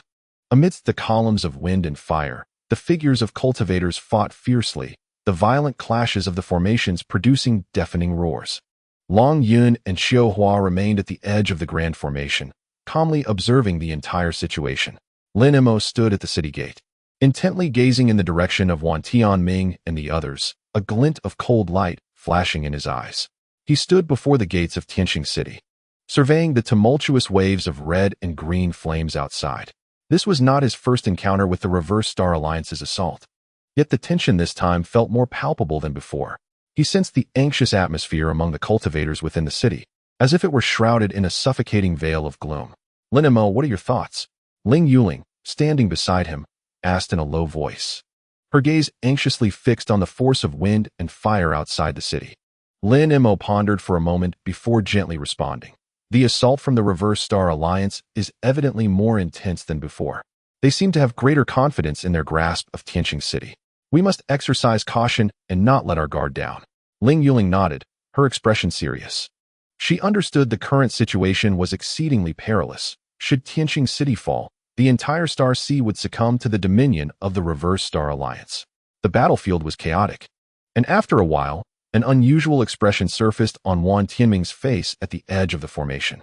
Chanting incantations, he suddenly clapped his palms together, and vapor rose above him, revealing two figures beside him. The Blue Brothers of the Blue Clan, you two have arrived, Wang Tianming called out. The two nodded slightly. They were indeed the Blue Brothers. Their expressions were cold, and a chilling light radiated from their eyes. We have come as commanded. What instructions do you have, Wan Daoyu? The Blue Brothers replied in unison. WNTNMing chuckled. You two possess profound cultivation. With your assistance, we shall undoubtedly vanquish the Star Palace. As soon as he finished speaking, the Lin brothers sprang into action. One of them unleashed a palm strike, stirring up tumultuous waves, while the other summoned flames soaring into the sky. Nearby, the burly man in purple robes changed countenance, exclaiming, "The Lin brothers. Could it be that those two are not dead?" Chapter 341. The Lin brothers. The formidable aura of the Lin brothers left the members of the Reversal Star Alliance and the Star Palace in astonishment. They had believed that the Lin brothers had perished in a battle centuries ago, only to witness their return today. Haha, what immortal bodies the Lin brothers possess. How dare the Star Palace claim our demise? The brothers laughed heartily in midair, one employing the while the other executed the. This is perilous. Such malevolent techniques nearly obliterated all the masters of the Star Palace in the past. The purple-clad man paled. The other disciples of the Star Palace were equally aghast. The formidable power of the Lin brothers exceeded their wildest imaginations. With the Lin brothers aiding me, the Star Palace is destined for calamity. As long as we subdue Lin Mo, who in this world can oppose me? WNTNMing? He laughed heartily, his voice resonating like thunder. The Lin brothers also smirked, exuding an aura of murderous intent. An elder of the Star Palace observed the scene with a cold smile. Though your cultivation is formidable, your past misdeeds have evoked widespread loathing. You are fated to face retribution in this world. A glimmer of disdain flashed in the eyes of the Lin brothers. Retribution? All that exists in the mortal realm is trivial. The strong reign supreme while the weak cannot escape. Having experienced life and death, we understand the essence of survival more profoundly. The dialogue among the crowd was rife with tension and hostility, the atmosphere in the celestial star city growing increasingly fraught.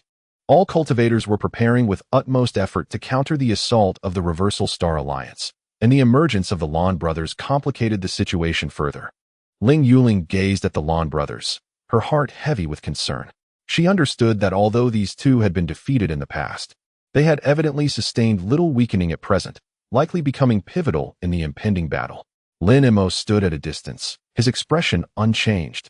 Yet a glint of cold light flickered in his eyes. The situation seemed to become ever more uncertain. The appearance of the Lin brothers had shocked everyone. However, Lin Mo remained composed, smiling as he approached. Congratulations to the esteemed Lin brothers for mastering the art of immortality and returning to the mortal realm. Have you perhaps cultivated the Jade Purity Infinite Path or consumed the elixir of eternal life? The Lin brothers exchanged surprised glances, taken aback by Lin Mo's calm demeanor. Haha, Brother Lin has misunderstood us. We merely employ the mingling of true qi to prolong our lives. Yet, I presume Brother Lin possesses unparalleled treasures, thus achieving an even higher level of cultivation. Such superficial techniques are of little significance. I seek only freedom and leisure. Worldly affairs are, to me, mere encumbrances. Lin Mo replied, smiling without elaboration. The Lin brothers exchanged glances, both perplexed by Lin Mo's demeanor. Lin Mo casually walked over to WNTNMing, a faint smile gracing his lips. Taoist WN, it is a pleasure to see you again. WNTNMing, observing Lin Mo's calmness, felt a surge of admiration within. He spoke, Brother Lin's talents are indeed beyond the reach of ordinary individuals. It would be prudent for us to reach an accord. You need not involve yourself in this conflict. Depart from this place now, and I shall compensate you with double your losses. This arrangement serves our mutual interests. Does it not? Upon hearing these words, Lin Mo paused momentarily, then with a hint of mockery, replied, Brother Wan, your words carry great weight. What merit or capability do I possess to warrant such an invitation from you? Wan Tianming's expression darkened, and the members of the Star Palace voiced their objections. However, Ling Yuling's expression was complex as she pondered Lin Mo's intentions. Brother Lin, will you not reconsider? Should you choose to leave now, I will provide you with double what the Star Palace has promised, and you would need to undertake no risks whatsoever, Wan Tianming urged once more. The gaze of the crowd once again converged upon Lin Mo, whose stance became pivotal in determining the outcome. Ling Yuling watched him intently, her heart brimming with anticipation. Yet, Lin Mo did not respond immediately. His gaze was profound as he weighed the various possibilities. In his contemplation, time seemed to freeze, and the breaths of those around him grew faint and hurried. The struggle surrounding Lin Mo began to ignite, rendering the conflict increasingly unpredictable. Lin Mo and Wan Tianming stood before the gates of Tianqing City, their eyes locking, a palpable tension enveloping the space between them. After a moment of silence, Wan Tianming discerned Lin Mo's unwavering resolve. His face darkened as he exclaimed, "Since you refuse to yield, do not blame me for being ruthless." "Huh, Brother Wan. Proceed as you wish. Pray tell, what means do you intend to employ against me?" Lin Mo retorted with a cold smile. The atmosphere between them was tense, on the brink of eruption. After a brief standoff, Wan Tianming proposed a duel. "Since you insist on meddling in this affair, we shall settle it with a battle. However, we shall not engage here. Let us retreat to a more secluded location." Lin Mo nodded indifferently, accepting the challenge. His intention was to delay Wan Tianming. Naturally, he was confident in his ability to vanquish his opponent, and with his current prowess, he felt no fear of anyone. Yet, he also wished to conceal the extent of his abilities from the onlookers, especially his enemies, who should ideally remain ignorant of his true strengths. Exchanging a glance, the two figures transformed into streaks of light, swiftly departing Tianqing City. Lin Mo and Wan Tianming's silhouettes rapidly faded from view, racing along the mountain path with astonishing speed. Their forms flickered and vanished on the horizon, hurtling through the skies above Tianqing City, headed for the distance. The two figures danced in the sky, sometimes drawing near, other times drifting apart, as if engaged in a relentless chase. The clouds above swiftly retreated in the wake of their speed, and the wind howled, as if heralding the impending clash. Lin Mo remained composed. This was not his first encounter with formidable foes, yet he sensed that Wan Tianming was indeed an extraordinary adversary. Leading the way, Wan Tianming clearly aimed to relocate the battlefield to a far-off place, sparing the innocent within the city from harm. A glint of scheming amusement flickered in his eyes. He had devised a strategy to counter Lin Mo, merely awaiting the opportune moment. For dozens, even hundreds of miles, the figures of the two gradually faded into the distance, tracing a long arc. The pursuit continued, with streaks of light occasionally flashing across the sky. Suddenly, above the surface of the sea ahead, the two shadows simultaneously slowed down. They paused mid-air, facing each other across the void. "Here we shall determine our fates," Wan Tianming declared, a cold smile playing at the corners of his mouth as he pointed his long sword at Lin Mo. Lin Mo silently surveyed his surroundings. This was a vast expanse of ocean, devoid of any onlookers, perfectly suited for the clash of two formidable masters. "Very well, let us settle life and death here," Lin Mo replied calmly, his right hand forming a fist, and a long sword manifested out of thin air. The two stood poised above the sea, gathering strength and preparing to unleash their attacks. Suddenly, a slight smile graced Lin Mo's lips as he flickered and darted northward. Wan Tianming, sharp-eyed, immediately realized his opponent was attempting to flee and hastily pursued. "Lin Mo, you cannot escape." The two figures swiftly turned and raced northward. The wind over the sea howled, and the waves churned restlessly. Their chase resumed, their silhouettes elongating as they sped toward an uninhabited land to the north. The pursuit lasted nearly a quarter of an hour, and they had covered nearly 1,000 miles, arriving above a deserted isle. Lin Mo's gaze sharpened, and he suddenly halted. Wan Tianming, following closely, also came to an abrupt stop in midair. "This shall be the place," Lin Mo stated calmly. Wan Tianming surveyed the desolate island, noting its solitude, and finally chuckled, "Yes. Here we shall determine our fates." "Lin Mo, do you know that I did not come alone?" Wan Tianming said, a mysterious smile gracing his lips. "Oh, who else do you have to assist you, one friend?" Lin Mo raised an eyebrow. "Just wait and see," Wan Tianming shouted, suddenly striking out with a palm. A thunderous roar erupted as two dark shadows surged from the sea, shooting up into the sky. One was a middle-aged man clad in black robes, exuding a profound aura, suffused with malevolent energy. The other was a beguiling woman, her presence saturated with ancient, chilling dark energy. They were two 10-meter-tall colossal corpses. This one on the right was a formidable demon in life, whom I have refined using secret techniques, Wan Tianming explained. The left one's origins are shrouded in mystery. Imbued with ancient malevolence, she is also my ally. The colossal corpses roared, emanating overwhelming malice and rage, filling the air with a sickening stench. Lin Mo's eyes narrowed as he spoke in a low voice. I did not expect you, Wan friend, to have such profound mastery of the dark arts, capable of refining such abominable entities. Lin Mo, today we shall clash. I am fully prepared. Resign yourself to fate. Wan Tianming grinned, a feral glint evident in his eyes. Lin Mo fixed his gaze upon the towering corpses, his expression grave. I recognize that dark energy. You cannot merely be practicing ordinary dark arts, can you, Wan friend? Lin Mo inquired. Wan Tianming was taken aback. Had his mastery of the Six Extremes true demon technique been discerned? Indeed.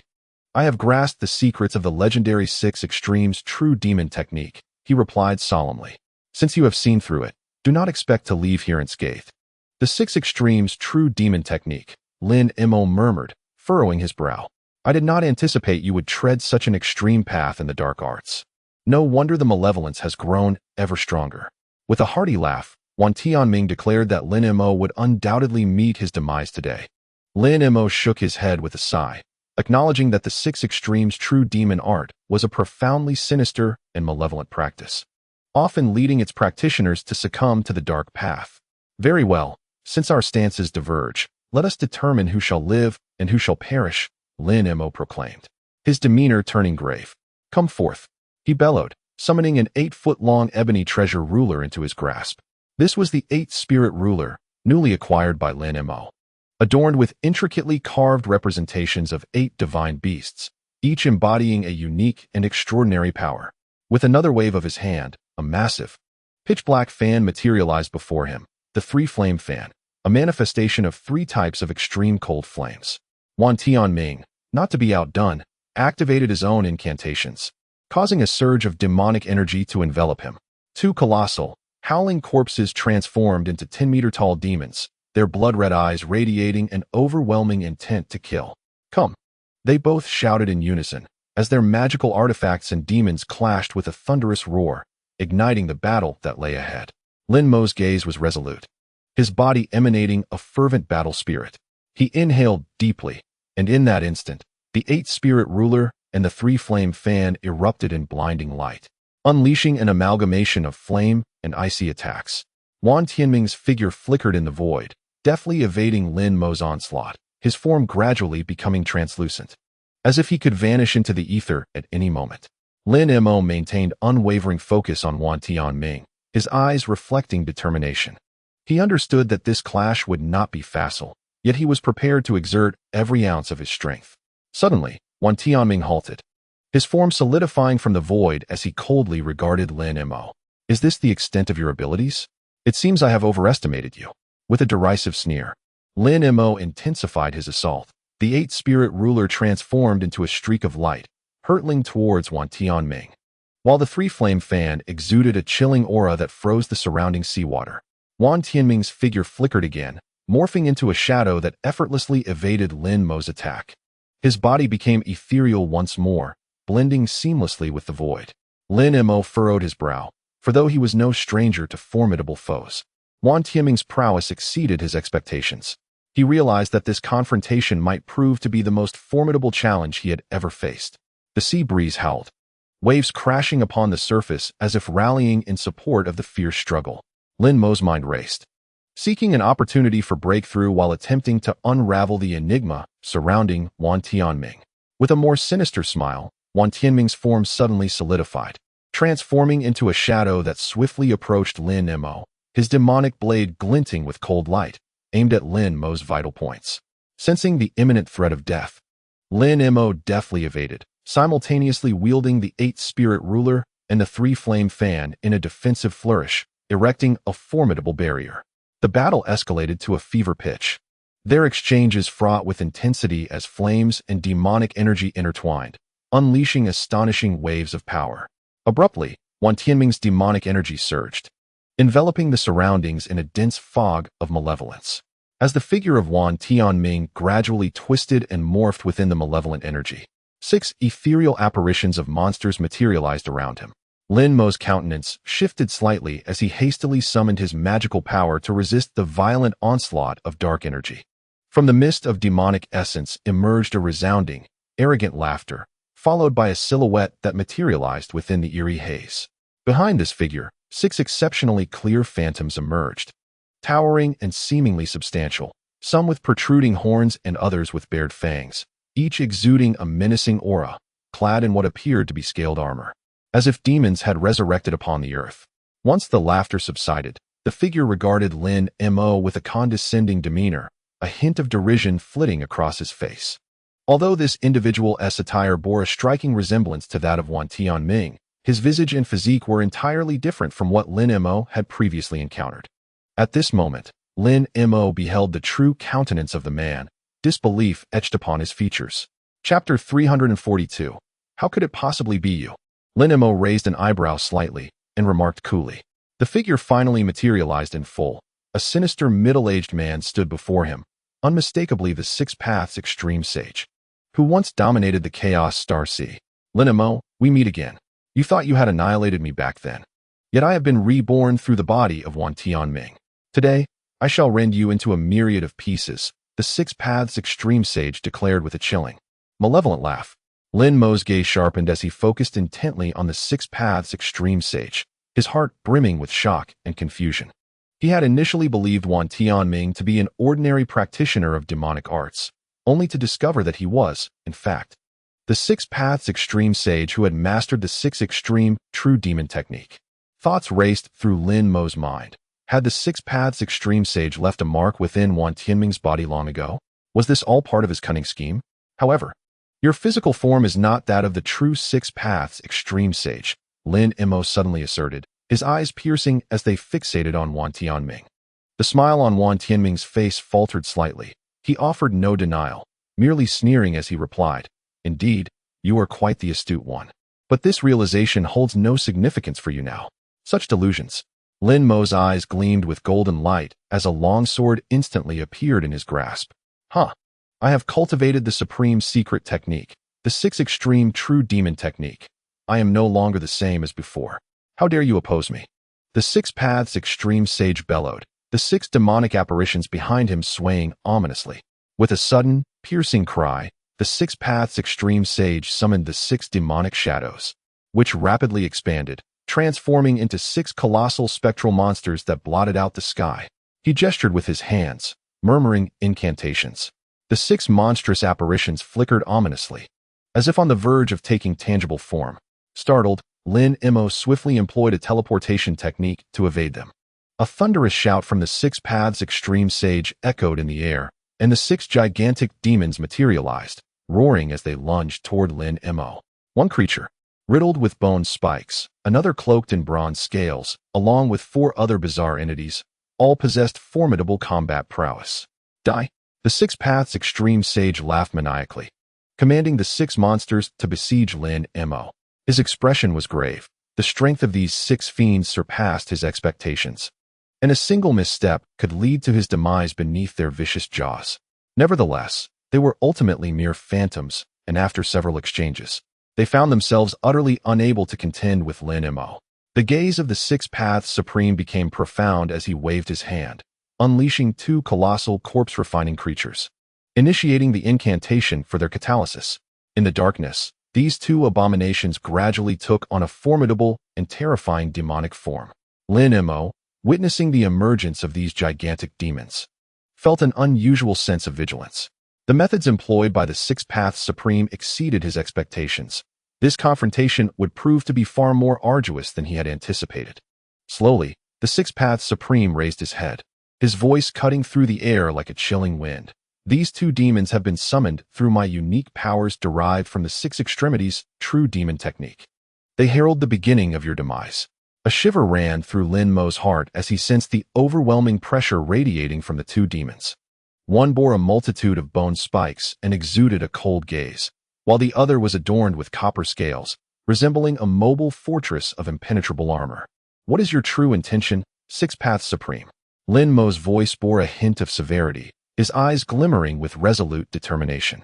The Six Paths Supreme smiled slightly, gesturing with his hand as the two demons began to advance with massive strides toward Lin Mo, stealing his mind.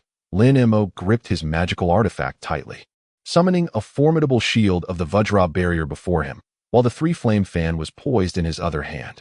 The pace of the demons quickened, their momentum surging, their gazes filled with hunger and ferocity. With a roar, the two titanic demons charged, while the Six Paths Supreme unleashed a barrage of black rays directed at Lin Mo. Unfazed, Lin Mo deployed the Vajra barrier, enveloping himself in a tight protective cocoon. The black rays collided with the barrier, sparking a shower of electric light. Yet they could not breach its defenses. Seeing this, the two demons intensified their assault against the barrier, their colossal impacts causing the ground beneath Lin Mo to fracture. At that moment, Lin Mo suddenly produced the three-flame fan, its surface emanating a chilling aura as he swung it toward one of the demons. With a sharp crack, the demon let out a harrowing shriek as its form was instantly frozen. The Six Paths Supreme's expression shifted, hastily directing the other demon to charge forth. This copper-scaled demon launched another attack, but Lin Mo's eyes flashed with determination as he swiftly evaded its fist. With a subtle movement of his fingers, the azure threads from the void heaven cauldron surged forth, ensnaring the spiked monstrosity and binding it tightly. The demon struggled in fury, yet the grip of the azure threads was extraordinarily firm. Seizing the opportunity, Lin Mo swiftly cast another spell with his free hand, conjuring a silver arm that struck the demon like a mighty dragon. With a resounding crack, the demon's bone spikes shattered, its anguished cries echoing through the air. Next, Lin Mo summoned a tricolored flame, which spread and enveloped the copper-scaled demon. The demon emitted a piercing wail as the black rays clashed with the tricolored flames, unleashing a surge of intense energy. Lin Mo smiled lightly, his figure flickering as he retreated to a distance of 100 feet. With a decisive wave of the three-flame fan, the tricolored flames erupted forth, incinerating the last demon into nothingness. The countenance of the Six Paths Supreme was twisted in fury, his eyes a striking crimson. He had not anticipated that two of his trump cards, the formidable corpse refiners, would prove so easily vanquished. Yet, he was unwilling to concede defeat. With a surge of will, he summoned a blood-red spike that glimmered ominously and darted toward Lin Mo. Concurrently, the Six Paths Supreme gestured a spell, conjuring a black octagonal hammer the size of a human head, which materialized in the void. Lin Mo, sensing an impending threat, swiftly unfurled his Yuan-Gang shield. In the next moment, the blood spike trembled against the protective barrier, straining to penetrate its defenses. To Lin Mo's astonishment, the shield appeared on the verge of being breached. Prompted by urgency, he activated his diamond shield, a relic he had refined over many years, far sturdier than the Yuan-Gang shield.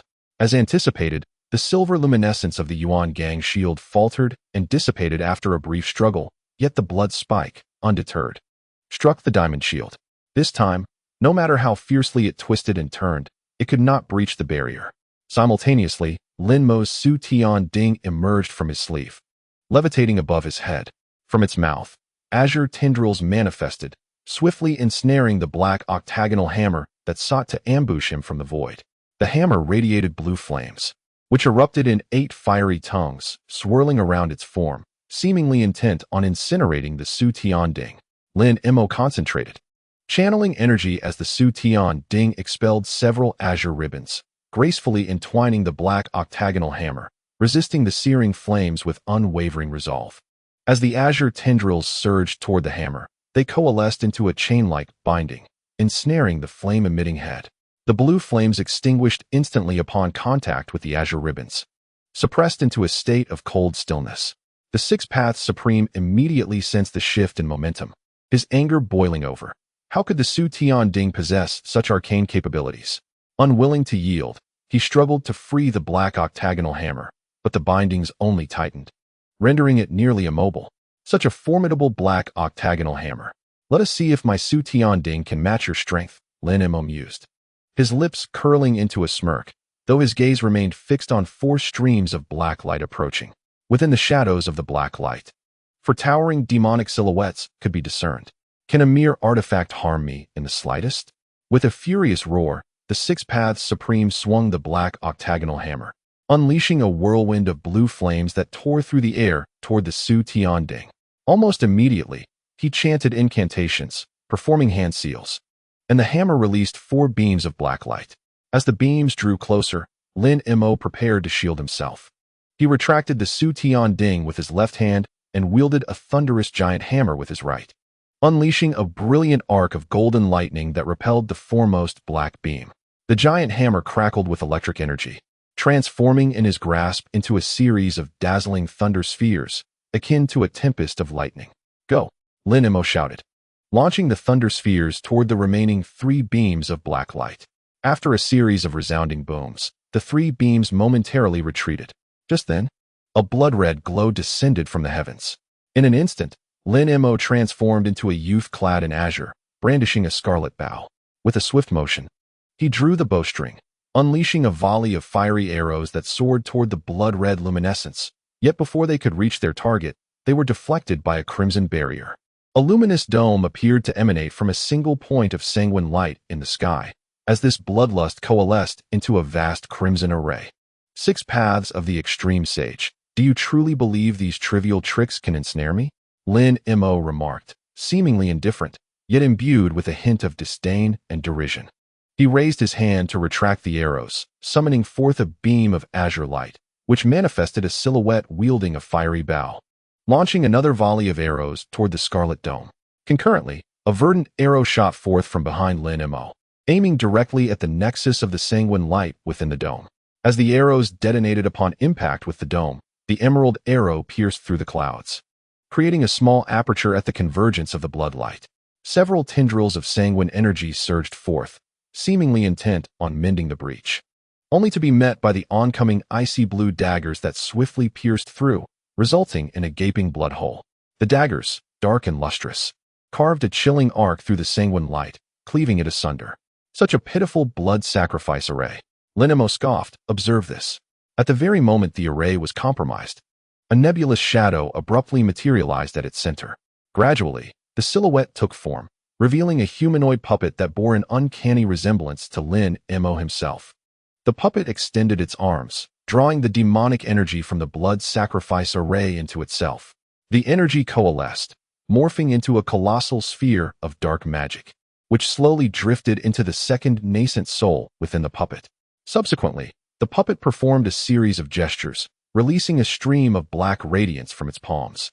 The sound of a heavy thud echoed as the previously troublesome demonic corpse vanished, leaving only a sky filled with fading remnants of light. "Six Paths of the Extreme Sage, I have discerned your tactics. Is there aught that remains unknown to me?" Lin Mo glared coldly. "A mere practitioner of the demonic arts dares to call himself an extreme sage? Today, I shall ensure your demise. You insolent whelp, you dare to speak to me thus?" The 6 Paths of the Extreme Sage seethed with rage. "Perish." With that, he abruptly gestured, summoning a swirling mass of dark clouds. Lin Mo nimbly evaded the sudden strike. But as he braced for a subsequent assault, the 6 Paths of the Extreme Sage unexpectedly unleashed a technique of shadowy wind, his form flickering as he attempted to flee. With gritted teeth, the 6 Paths of the Extreme Sage chanted an incantation, exhaling a plume of black smoke that quickly enveloped him. Within the haze, the sounds of thunder and wind clashed ominously. He was utilizing the black wind to make his swift escape. "You may flee the monk, but you cannot escape the temple," Lin Mo roared, propelling himself forward with a flick of his toes, transforming into a streak of fire in hot pursuit. As the black smoke receded into the distance, Lin Mo gathered his shadow, revealing a pair of wings shimmering with lightning, the wind and thunder wings he had summoned. Amidst the cacophony of wind and thunder, the 6 Paths of the Extreme Sage abruptly halted as the smoke dissipated, revealing a fiery red shield enveloping him entirely.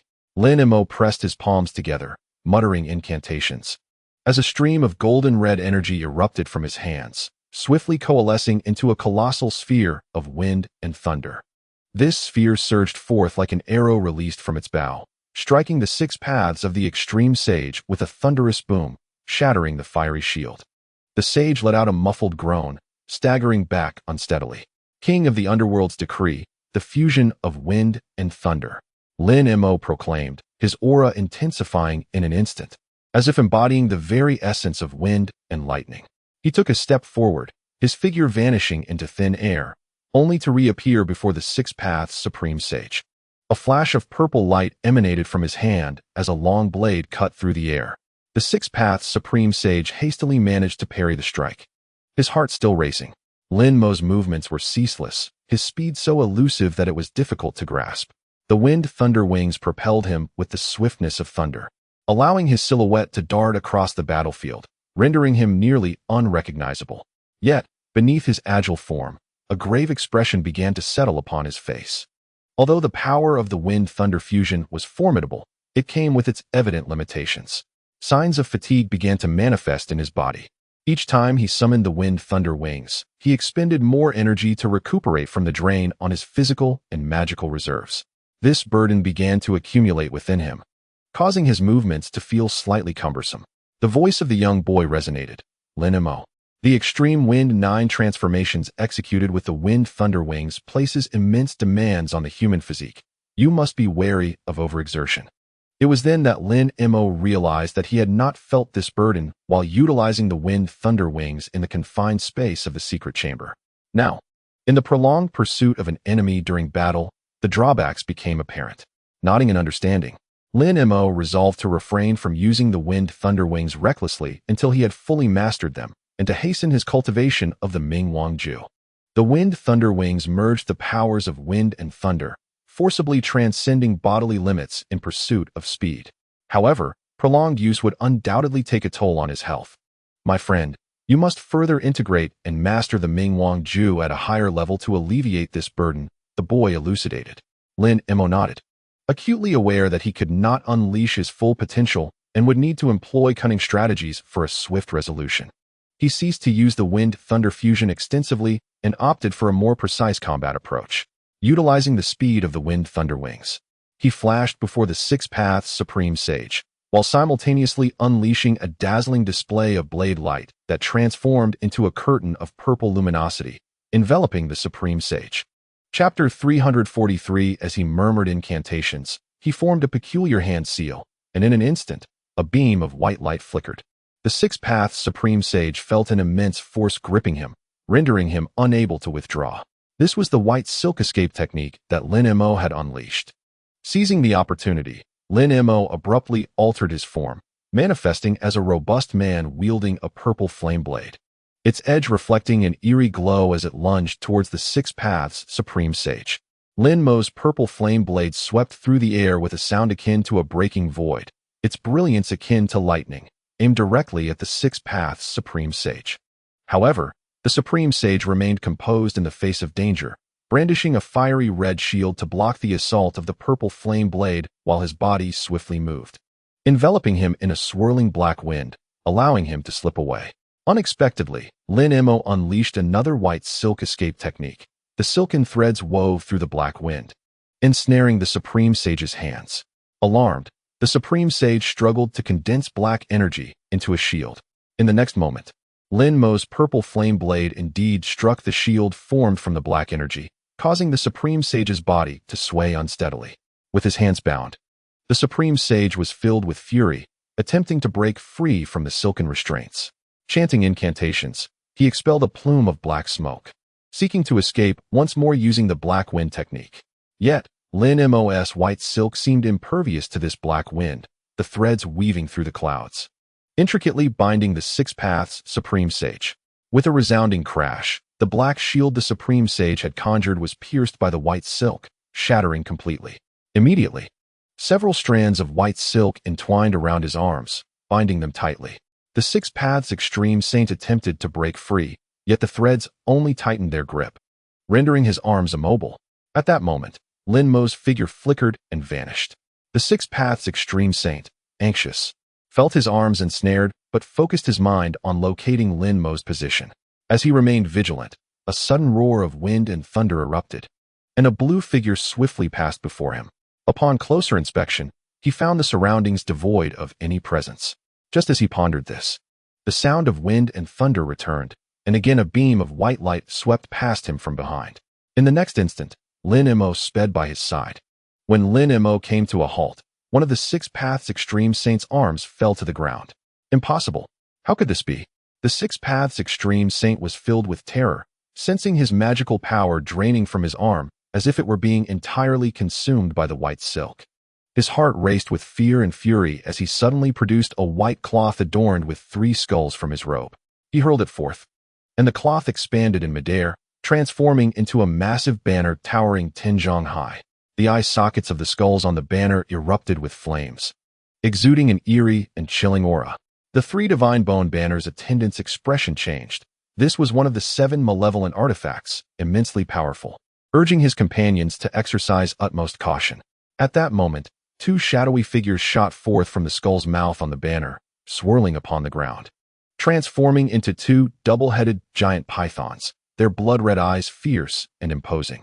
Lin Mo finally revealed himself before the gathered crowd, his expression grave as he surveyed the terrifying scene before him. The Six Paths Extreme Saint, wielding the 3 divine bone banner, commanded the skull's laughter, while black mist enveloped the area, causing the very fabric of space to warp and distort. His gaze locked onto Lin Mo, as if intent on trapping him within that twisted realm. With a sweeping gesture, he summoned the 3 skulls from the banner, which unleashed azure flames directed at Lin Mo. In response, Lin Mo formed seals with his hands, reciting an incantation, and a powerful force surged forth, manifesting 5 ghostly heads behind him. With a beckoning gesture, 2 of the ghosts transformed into bone daggers, clashing against the azure flames and igniting sparks. As Lin Mo concentrated, the remaining 3 ghost heads opened their mouths, unleashing piercing wails as 3 beams of black light surged toward the Six Paths Extreme Saint. The Six Paths Extreme Saint scoffed, brandishing the banner, and black infernal flames poured forth like a tide, consuming the black light entirely. The collision between the black light and the infernal flames erupted in a violent explosion, shaking the very space around them. Amidst the exchange between skull and ghost heads, Lin Mo altered his incantation, summoning a second nascent soul to inhabit a humanoid puppet. Lin Mo and the puppet charged toward the Six Paths Extreme Saint, one after the other. The Six Paths Extreme Saint was alarmed, an overwhelming sense of danger surging within him.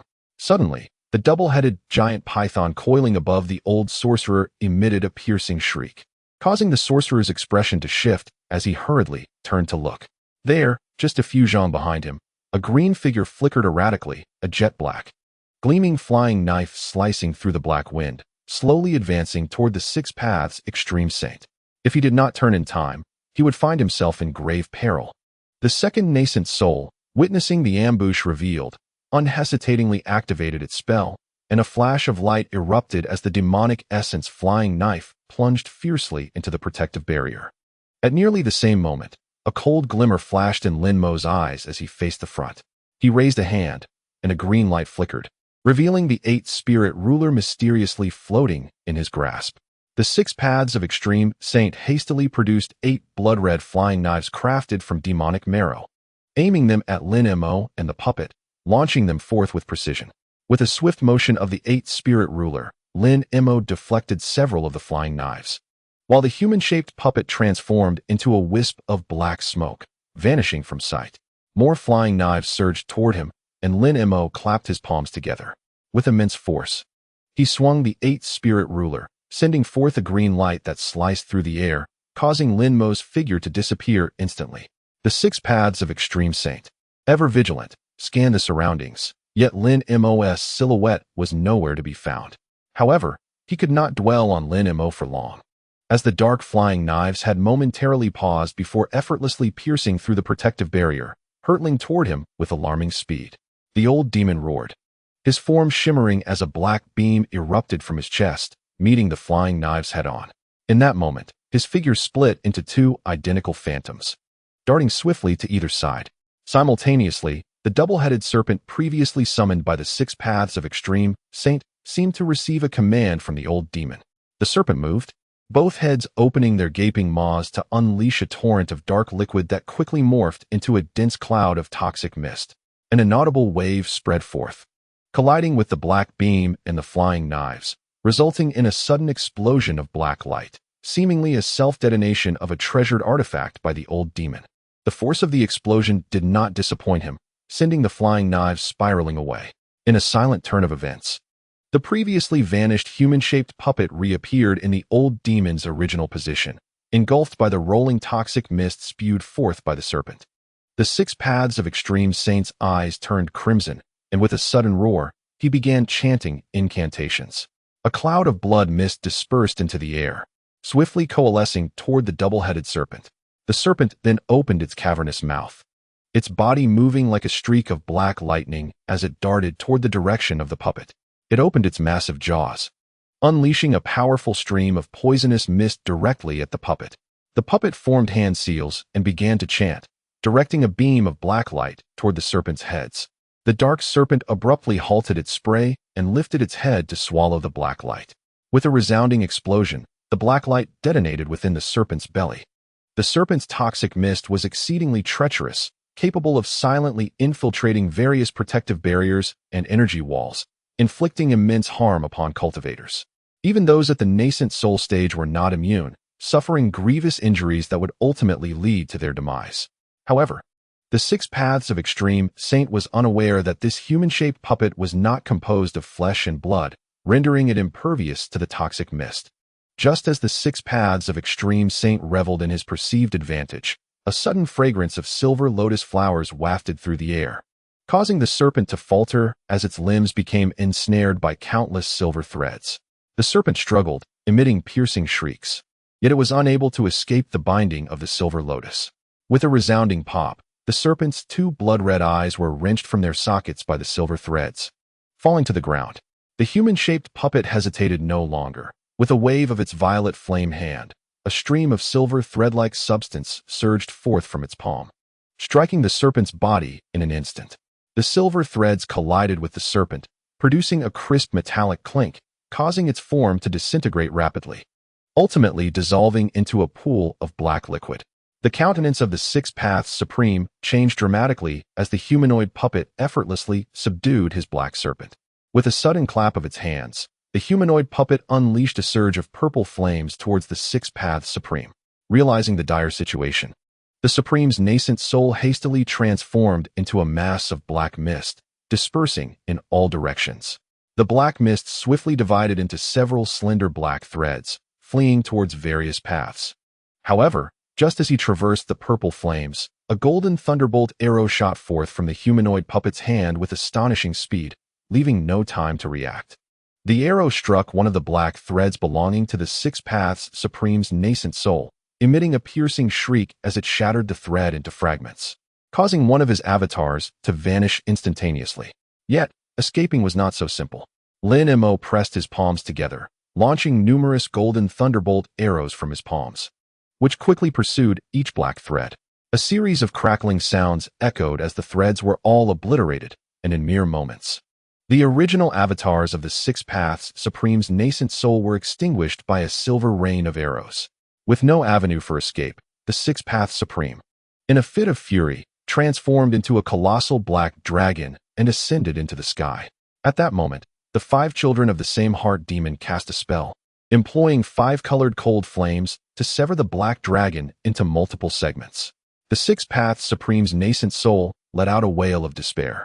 Beset from all sides and left without the means to retaliate, he could only grit his teeth and attempt to self-destruct his nascent soul as a final act of defiance. Die! The 6 paths supreme's nascent soul unleashed a fireball towards Lin Mo in a desperate bid for vengeance. Just as the fireball was about to strike, the humanoid puppet clapped its hands once more, releasing an even more potent surge of purple flames that instantaneously obliterated the self-destructing fireball.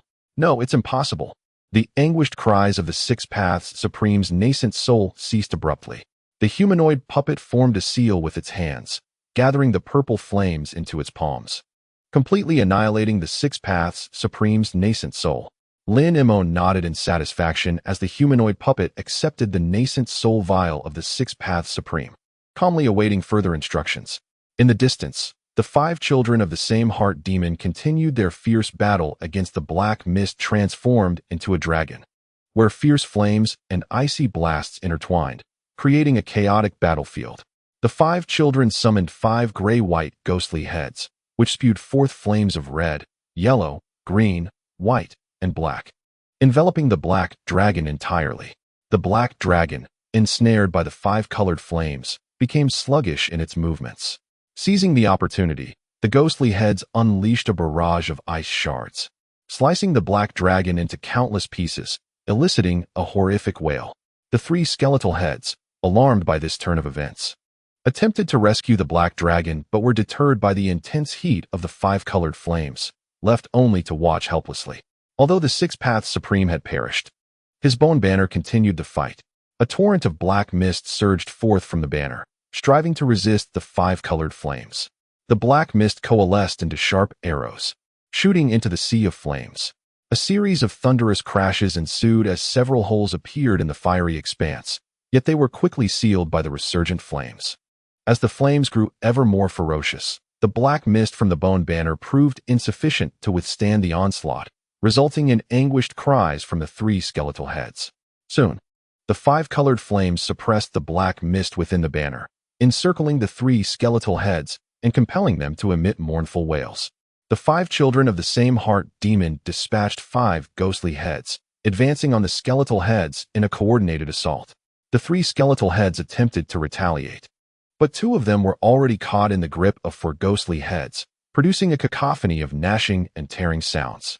Lin Mo nodded in satisfaction from a distance, observing that the 5 ghosts had gained a significant advantage, while the skull head was powerless to resist.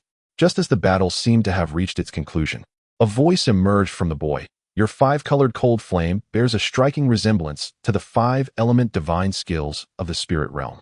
Upon finishing his words, the boy transformed into a young child clad in a blue robe. Is there a problem with that? Lin Mo inquired, puzzled. No, the issue lies not there. The crux of the matter is how to advance to the void refinement stage. The most crucial aspect of this advancement is the unification of the 5 elements, which is why your 5-colored cold flame inspired my thoughts. Understanding dawned upon Lin Mo, realizing that progression to the void refinement stage requires a comprehensive mastery of the power of the 5 elements. After a moment's hesitation, he voiced his lingering doubts. Furthermore, I do not comprehend the distinctions between the heavenly spirit root, the Dan spirit root, and the artifact spirit root, nor do I understand what the so-called heavenly tribulation signifies for cultivators. Could you elucidate these matters? The boy nodded and succinctly explained the nature of spiritual roots in the spirit realm and the inevitable heavenly tribulations faced by cultivators upon breaking through significant realms. Enlightened by this knowledge, Lin Mo's understanding of the spirit realm deepened considerably. Thank you for your guidance, Lin Mo said, clasping his fists in gratitude. He recognized that to solidify his standing in the spirit realm, he required a more thorough and systematic understanding, and all of this would necessitate time. After their brief exchange concluded, Lin Mo removed the cap from the 6 Paths Extreme St. Yuan infant bottle, and a soft hum emanated from within. A plume of pale yellow smoke surged upward, swiftly coalescing into the form of a female cultivator enveloped in a light yellow aura. Who is this fellow cultivator? How did you become trapped in this bottle by the 6 Paths? Lin Mo asked, somewhat taken aback as he regarded the female Yuan infant. Who are you? Are you the old demon of the 6 Paths? Despite her apparent disadvantageous predicament, the Yuan infant female cultivator retorted without concern. If you seek to meet him, you may be disappointed. I have already dealt with him, Lin Mo replied with a light chuckle, not wishing to exert much effort in confrontation. What? You killed that old monster? How is that possible? The Yuan infant trembled, disbelief evident in her voice. You are Lin Mo, the woman remarked, scrutinizing him with astonishment. Back then, at the Void Heaven Palace, you were merely a transformation realm cultivator. How have you grown to this level in just a few years? I am Lin Mo, he affirmed with a nod, observing the woman closely, finding her somewhat familiar. It seems we have crossed paths at the Void Heaven Palace. Indeed, at the Void Heaven Palace. I introduced myself as Madam One. Do you recall? She elucidated. Now that I find myself in your hands, it seems predestined. I never expected you to acquire the Void Heaven Cauldron and advance so rapidly. Fragments of memory began to coalesce in Lin Mo's mind as he recalled the circumstances. Realization struck him. It was Madam One. What a coincidence. We meet again. You need not fear. I shall not trouble you. However, tell me, how did you come to be trapped by the 6 Paths in this bottle? Madam One nodded, her expression complex as she regarded Lin Mo. She had not anticipated that the once minor cultivator from the heavenly court would rise to such heights, and a myriad of emotions surged within her. She recounted the reasons for her entrapment and concluded that it was all a matter of retribution. In this present age, the demon that had plagued us has been vanquished by Taoist Lin, thus avenging my grievances. However, having been imprisoned by that ancient fiend, I find myself utterly depleted, incapable of seizing rebirth or repaying the kindness of my savior. I can only hope that Taoist Lin permits me to dissolve my nascent soul, allowing for a potential reincarnation in which I might repay the debt of gratitude in a future life. As Lady Wen spoke, a sense of tranquility washed over her, and she cast a serene glance at Lin Mo. Before Lin Mo could utter a word, Lady Wen dispersed her nascent soul without hesitation. Observing her decisive act, Lin Mo could not help but admire her resolve. Setting aside thoughts of Lady Wen, Lin Mo resolved to return to the Star Palace and the main battlefield of the Reversal Star Alliance to assess the situation. With the leader of the Reversal Star Alliance eliminated, as long as the Star Palace holds its ground without suffering a severe defeat, all would be well. In light of the prior threat posed by Wan Tianming, who was summoned by the now-deceased Six-Path Supreme, the Star Palace, adopting a defensive stance, should be able to withstand the assault. After all, its long-standing existence attests to its profound foundation. With this in mind, Lin Mo relaxed his pace, recuperating his depleted magical energy while reflecting on the lessons learned from his battle with the Six-Path Supreme. Encounters of such life and death magnitude among great cultivators are indeed rare, and this experience must be thoroughly assimilated. An hour later, Lin Mo and the Five Heart Demons arrived above Star City, where they beheld the fierce clash between the Star Palace and the Reversal Star Alliance. Lin Mo whispered a few words to the five demons, who nodded in understanding before releasing 5 streams of grayish-white energy that cascaded downward. These energies swiftly melded into 5 enormous banners above Star City, which began to emanate a malevolent aura. Subsequently, Lin Mo reached into his spirit beast pouch, releasing a swarm of golden insects that dispersed across the battlefield in search of their prey, transforming into a beam of golden light. Lin Mo swiftly struck down a core formation cultivator station near one of the banners. The core formation cultivator, caught unawares, found himself cleaved in two by Lin Mo's sword energy, which penetrated his protective barrier. Sheathing his sword, Lin Mo coldly regarded the fallen body, realizing that the defenses of Star City had been breached. At this juncture, the battlefield had undergone a significant transformation. Under the leadership of the Blue Twin Demons, the Reversal Star Alliance, empowered by their ferocious demonic energy and pervasive fragrant mist, had forced the cultivators of the Star Palace back into the confines of Star City. The brutal demon generals were poised to invade the city and seize advantageous positions. Just then, Lin Mo's unexpected appearance altered the tide of battle.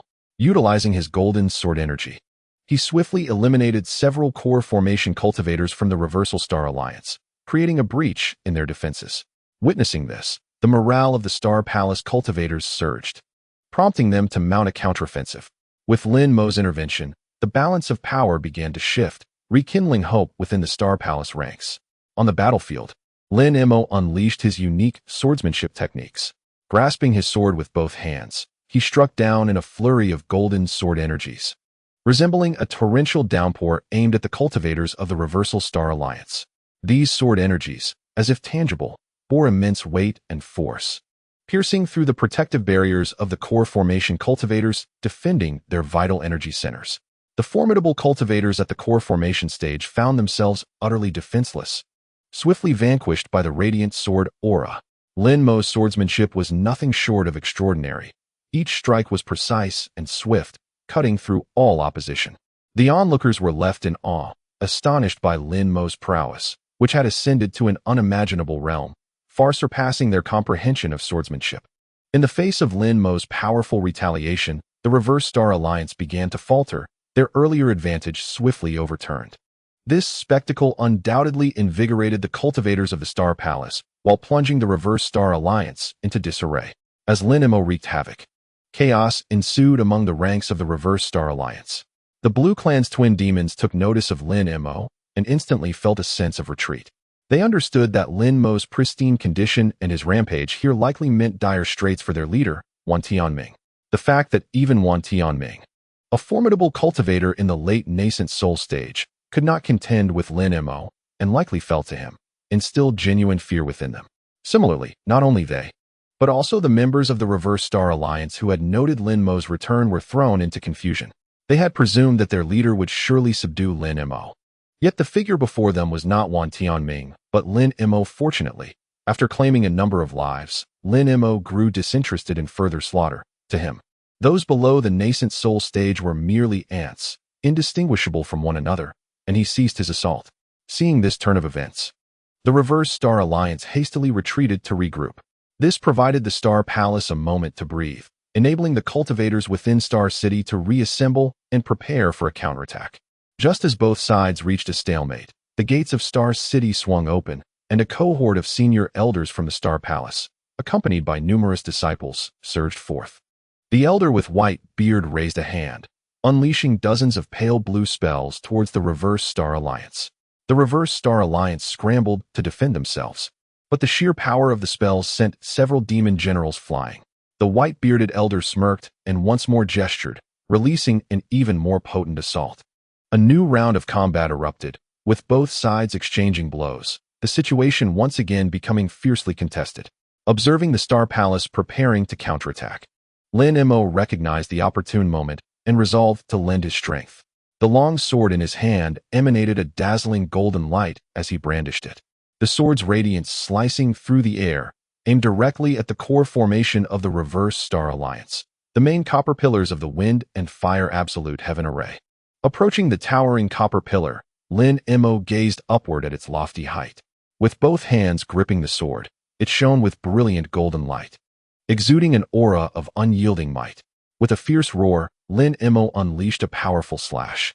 A resounding crash echoed as one of the stout copper pillars shattered, sending up a massive cloud of smoke. The crowd gasped in astonishment, never imagining such formidable power contained within Lin Mo's strike. The fractured copper pillar retained traces of golden sword aura, which transformed into a colossal golden dragon, spewing countless golden particles. The members of the Reverse Star Alliance paled at the sight, retreating in haste, unwilling to face the onslaught of golden particles head-on. However, their speed was insufficient to evade the attack, resulting in many collapsing to the ground. The cultivators of the Star Palace, invigorated by Lin Mo's support, rallied with renewed fervor to mount a fierce offensive against the Reverse Star Alliance. Lin Mo sheathed his long sword, observing the unfolding battle with a cold, watchful eye. He believed that the outcome was already determined, and that the Reversal Star Alliance could not escape defeat. At that moment, the twin demons of the Lan family could no longer contain themselves and swiftly charged towards Lin Mo from both sides. Die! They shouted in unison. Dark and azure demonic energies surged forth, rapidly assaulting Lin Mo unfazed. Lin Mo wielded his sword, unleashing two streams of golden light that struck the dark and azure energies, which were unable to withstand the force and were sent flying. How could this be? The twin demons of the Lan family exclaimed in shock. At that instant, an elder surnamed Zhao and a man clad in purple robes joined the fray, surrounding Lin Mo along with the two demons. Lin Mo showed no sign of fear. Instead, a cold smile crept across his face as he awaited their approach. Suddenly, he swung his sword, unleashing a cloud of golden insects that surged towards the faces of the four attackers. With Lin Mo's assistance, the Star Palace gradually seized control of the battlefield. In a flash, Lin Mo appeared at the heart of the Reversal Star Alliance's defenses, his sword transforming into a beam of golden light that instantly slew several key figures. With Lin Mo's entry, the morale of the Star Palace soared, and they launched a frenzied counterattack. A horrifying scream echoed as an elder of the Reversal Star Alliance collapsed, a pale blue light piercing through his chest. Alarmed, the twin demons of the Lan family rushed to assist, only to be repelled by Lin Mo's golden sword radiance. Forced to join forces to fend off Lin Mo's onslaught, the twin demons gradually succumbed and fell to the ground, realizing their impending doom. The remaining Yuanying elders of the Reversal Star Alliance, under the leadership of a white-robed elder, resolved to fight to the bitter end and organized one final counterattack. The Yuanying elders gathered, channeling their powers simultaneously. A massive blue magical sphere coalesced above them, radiating a formidable aura. "Die, old man!" came a furious shout, and the magical sphere expanded exponentially, crashing towards the Star Palace's defenses. Just as the sphere was about to descend upon the crowd, a beam of golden light shot forth. striking the sphere and resulting in a deafening explosion as it shattered under the golden radiance. The Yuanying elders' expressions changed drastically, and before they could react, several more beams of golden light struck, accurately targeting vital points, causing them to collapse in response. Thus, the elite forces of the Reversal Star Alliance were entirely obliterated. The remaining minor cultivators could not withstand the Star Palace's frenzied counterattack and scattered in panic. The morale of the Star Palace surged, and under the Elders' command, they began to reclaim the lost resource territories. One by one, the strongholds swiftly returned to the Star Palace's control, while the Reversal Star Alliance suffered devastating casualties. Left leaderless and in disarray, the entire chaotic Star Sea was abuzz with news of the battle's outcome, and Lin Mo's reputation spread across various factions. This victory undoubtedly provided the Star Palace with immense encouragement. After the battle, Ling Yuling led Lin Mo to a secluded valley. Here, a towering black mountain stood majestically. At its center, a large jade door intricately carved with chaotic patterns, emanating a palpable sense of pressure. "This is the Yuan Magnetic Mountain," Ling Yuling explained. "My parents once secluded themselves here for many years, and this mountain has been partially refined by their secret techniques, containing vast amounts of elemental power." Lin Mo paused to observe with great curiosity the internal structure of the Yuan Magnetic Mountain. He unleashed his clairvoyant abilities, attempting to see through the mountain's depths. But no matter how hard he tried, he found it impenetrable. It seemed that the Yuan Magnetic Mountain was not so simple after all, Lin Mo thought. He became increasingly intrigued by this peak, reputed to harbor immense power. Lin Mo curiously gazed at Ling Yuling and inquired, "Why did your parents seek to refine the Yuan Magnetic Mountain? What is so extraordinary about it?" Ling Yuling smiled gently and explained, "The Yuan Magnetic Mountain is a treasure trove, brimming with potent elemental energies, ideal for cultivating techniques related to the 5 elements. My parents practiced elemental arts, absorbing a portion of the mountain's essence to enhance their cultivation." Lin Mo nodded, familiar with the power of the 5 elements. He had previously employed metal elemental techniques to seal the strength of the 5 demons in battle. It appeared that the Yuan Magnetic Mountain was indeed a remarkable place for cultivation. Ling Yuling continued, "The internal space of the Yuan Magnetic Mountain is extraordinarily intricate, possessing unique formations capable of compressing the elemental energies to their utmost limit. However, my clairvoyant vision at the mountain gate cannot penetrate its internal structure. I can only discern some basic information about the mountain." After speaking, the two approached the Yuan Magnetic Mountain, beholding its smooth, massive stones, resembling a colossal peak spanning the ground. Ling Yuling stepped forward and gently tapped the stone, causing a vague silhouette to emerge upon its surface. This shadow gradually coalesced, ultimately taking the form of a jade door.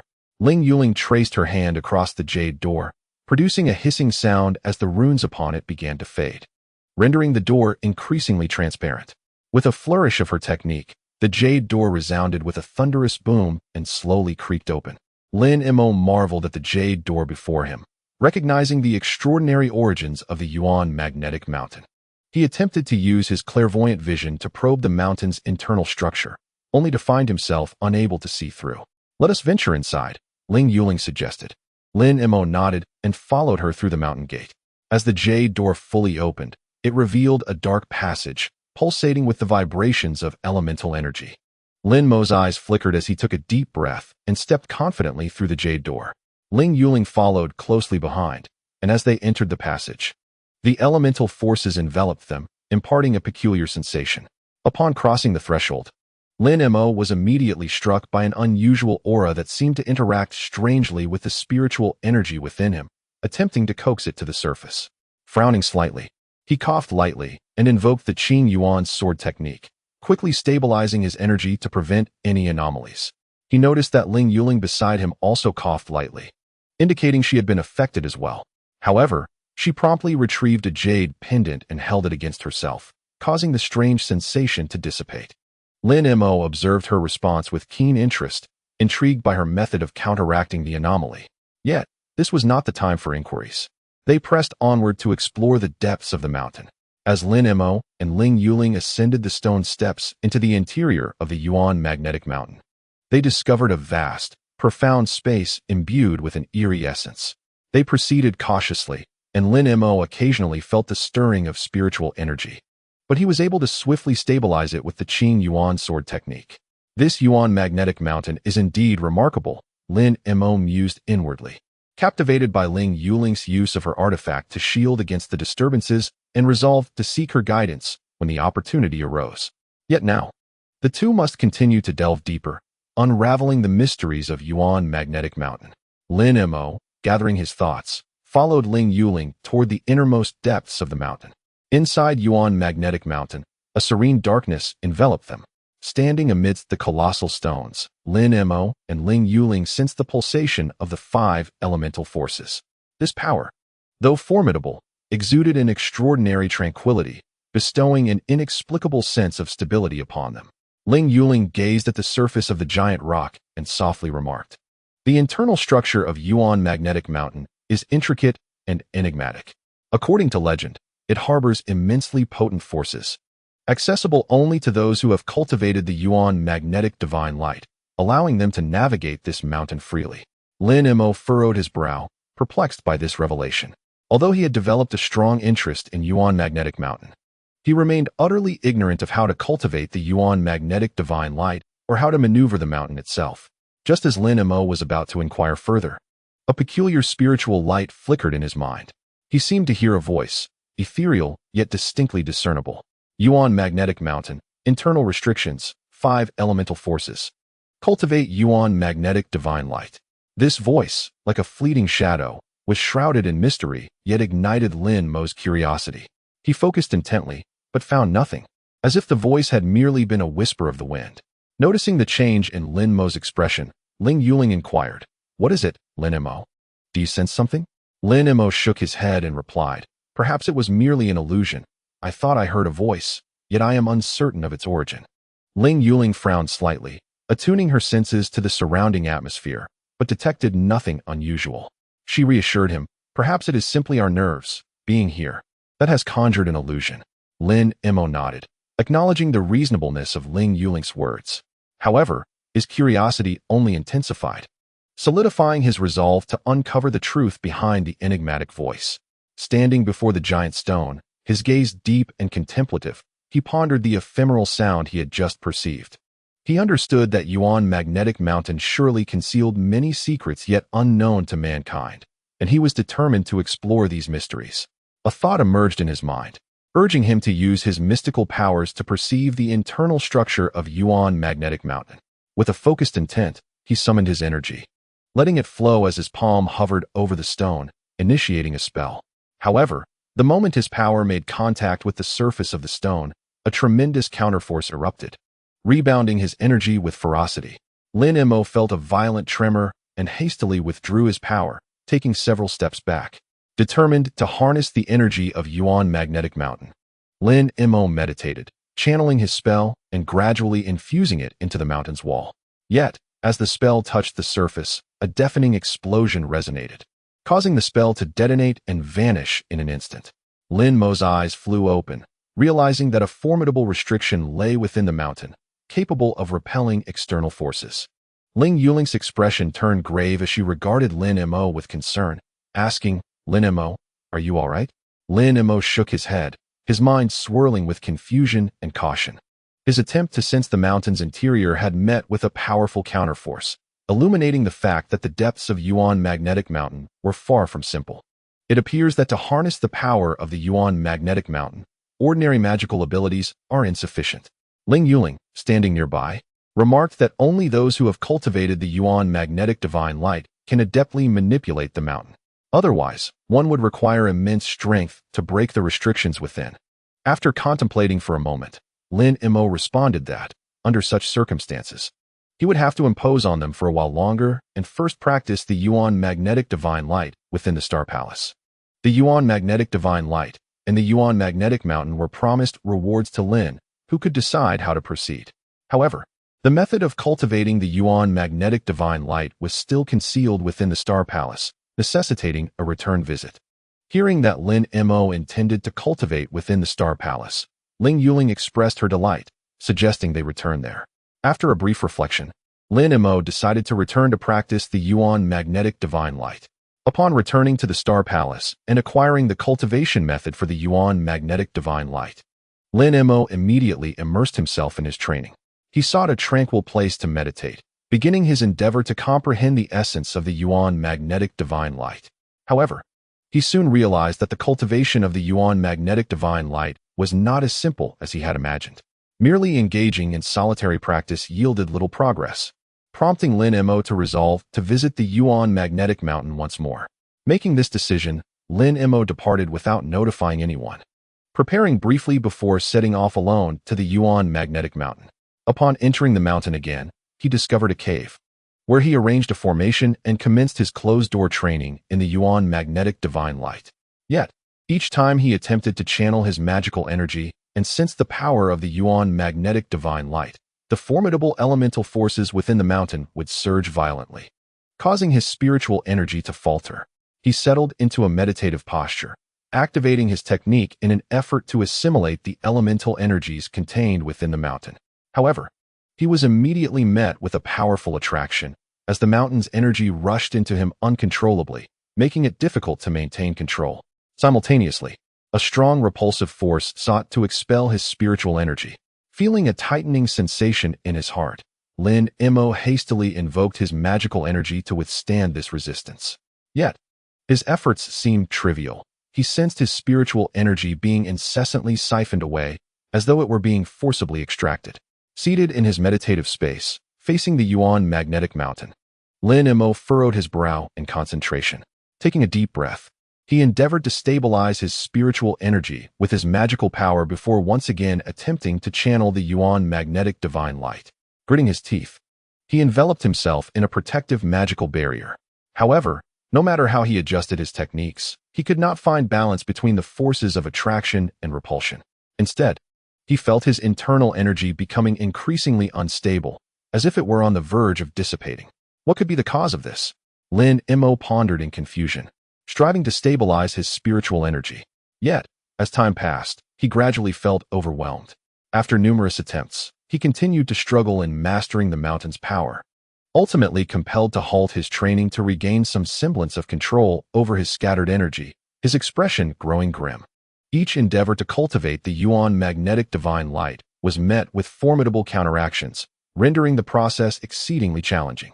He had not anticipated that understanding the Yuan magnetic divine light would prove so arduous. Without grasping the divine technique, he could not absorb the mountain's powers, and even sensing them would result in rejection. Thus, the inability to assimilate the unique energies of the Yuan magnetic mountain severely hindered his comprehension of the Yuan magnetic divine light. For a moment, he found himself ensnared in a dilemma. In truth, the profound abilities were not beyond comprehension. With time and perseverance, enlightenment would eventually dawn. The voice of the celestial beast resounded, manifesting as a young boy clad in azure robes within the cave. Yet, with the Yuan magnetic mountain looming before him, he found himself unable to grasp its essence, feeling as though he stood before a treasure trove he could not access, a rather regrettable situation. Lin Mo replied with a hint of melancholy. On another note, he was reluctant to linger in the chaotic star seas solely to fathom this singular divine ability. Although the Yuan magnetic divine light might aid in his breakthrough to the transformation god stage, prior to that, he could endeavor to ascend through the cold flames of the five hearts convergence demon. Should he ultimately fail to transcend with the chilling flames of the five demons, he would then have no choice but to delve into the Yuan magnetic divine light. Lin Mo continued. The girl, Ling Yuling, seems to harbor ulterior motives. Her bringing you to the Yuan magnetic mountain may be an attempt to have you cultivate the Yuan magnetic divine light here, effectively binding you to the Star Palace. The ethereal figure remarked. After a moment of contemplation, Lin Mo recognized this truth. In fact, having the Star Palace as a backing was not entirely detrimental, considering he shared some affinity with the twin saints of the celestial stars. He could opt to become a guest elder of the Star Palace. However, to confine himself to the vicinity of the Yuan magnetic mountain for the sake of this divine ability was unwise. He would not engage in such self-imposed entrapment. Lin Mo then added, to preemptively guard against unforeseen circumstances, it would be prudent for you to cultivate the Yuan magnetic divine light alone, much like the twin saints of the celestial stars did. Once you attain a certain level of mastery, you can return with the Yuan magnetic mountain to the southern heavens. Alas, my Chinkuan belt is not here. Otherwise, this treasure would suffice to contain the Yuan magnetic mountain. The boy offered his counsel. Upon hearing this, Lin Mo nodded in gratitude, acknowledging the advice. It appeared that to harness the power of the Yuan magnetic mountain, he would need to devise alternative methods to transcend its limitations. He summoned his mana and arranged a formation, concealing the cave's entrance within the mountain, rendering it nearly imperceptible to the outside world. Thus, even if someone were to pass by, the existence of the cave would remain undiscovered. The following day, Lin Mo sat in meditation within the secret chamber of the Star Palace. He had reached an agreement with Ling Yuling, joining the Star Palace as a guest elder, with the palace pledging to safeguard the Yuan magnetic mountain. This arrangement was undoubtedly advantageous for the Star Palace, which readily consented. Lin Mo entrusted the Yuan magnetic mountain to the protection of the Star Palace and subsequently engaged in discussion with the boy regarding how to encapsulate the small mountain within a spatial artifact. Boy, do you think there is a way to enclose the entire Yuan magnetic mountain within a spatial artifact? Lin Mo inquired. The boy pondered for a moment before shaking his head. As far as I understand, ordinary spatial artifacts struggle to accommodate such a colossal entity. However, it is not entirely impossible. If you could locate a special spatial treasure or forge an artifact that meets the necessary criteria, there may be a glimmer of hope. Lin Mo furrowed his brow, recognizing the gravity of the challenge. He needed to find a suitable spatial artifact to contain the Yuan magnetic mountain. Yet such treasures were scarce in this world. Perhaps we could explore the possibility of the Scarlet Soul Banner, the boy suddenly suggested. The Scarlet Soul Banner? Lin Mo paused momentarily, recalling the name. The Scarlet Soul Banner was a type of spatial treasure said to be capable of enclosing objects, albeit requiring a substantial number of souls for its refinement. However, this treasure is not suitable for Lin Mo, as his cultivation background somewhat conflicts with the nature of the soul of life. Although the Crimson Soul Banner possesses this function, I do not deem it an appropriate method. Lin Mo shook his head, stating, soul refining is not suitable for me. I do not wish to make such sacrifices for a singular issue. The youth nodded in understanding, gazing at Lin Mo with empathy. Your decision is indeed wise. After all, the path of cultivation must align with one's true nature. Since the Crimson Soul Banner is not fitting for you, let us contemplate other methods. It appears that the approach to mobilizing the Origin Magnetic Mountain requires further research and must be set aside for the time being. Lin Mo remarked, during this seclusion, I must utilize the cold flames of the 5 demons to venture into the transformation stage. The transformation stage demands immense techniques and spiritual power. You must exercise caution. Lin Mo, the youth advised. Lin Mo nodded, his mind already formulating a plan. The matter of the Origin Magnetic Mountain must be temporarily shelved. Elevating his cultivation is of utmost importance. On this day, following the victory in the battle against the Reverse Star Alliance, the Star Palace proclaimed Lin Mo's formal induction as a guest elder. The higher-ups of the Star Palace leveraged Lin Mo's reputation to announce that he would enter seclusion on the sacred mountain for a century. This action undeniably significantly bolstered the prestige of the Star Palace. Various factions extended their congratulations and settled down, refraining from any rash actions, and temporarily accepted the dominion of the Star Palace. With Lin Mo's formidable combat prowess, the strength of the Star Palace was markedly enhanced. Moreover, Lin Mo's inclusion in the Star Palace provided him with an excellent environment for seclusion. Lin Mo arrived at a secluded chamber, where everything for his retreat had already been arranged. As night descended, the stars twinkled like a serene ocean. In a tranquil corner of the chamber, Lin Mo and the youth sat before a large stone, exchanging updates about their recent endeavors. The youth, gazing at Lin Mo with curiosity, inquired, what prompted you to join the Star Palace as a guest elder? After a moment of silence, Lin Mo calmly replied, I aspire to leverage the resources of the Star Palace to enhance my strength without delaying my ascension. I understand that the Star Palace is a vast force, endowed with abundant cultivation resources and treasures. Collaborating with the Star Palace is, for me, a mutually beneficial choice.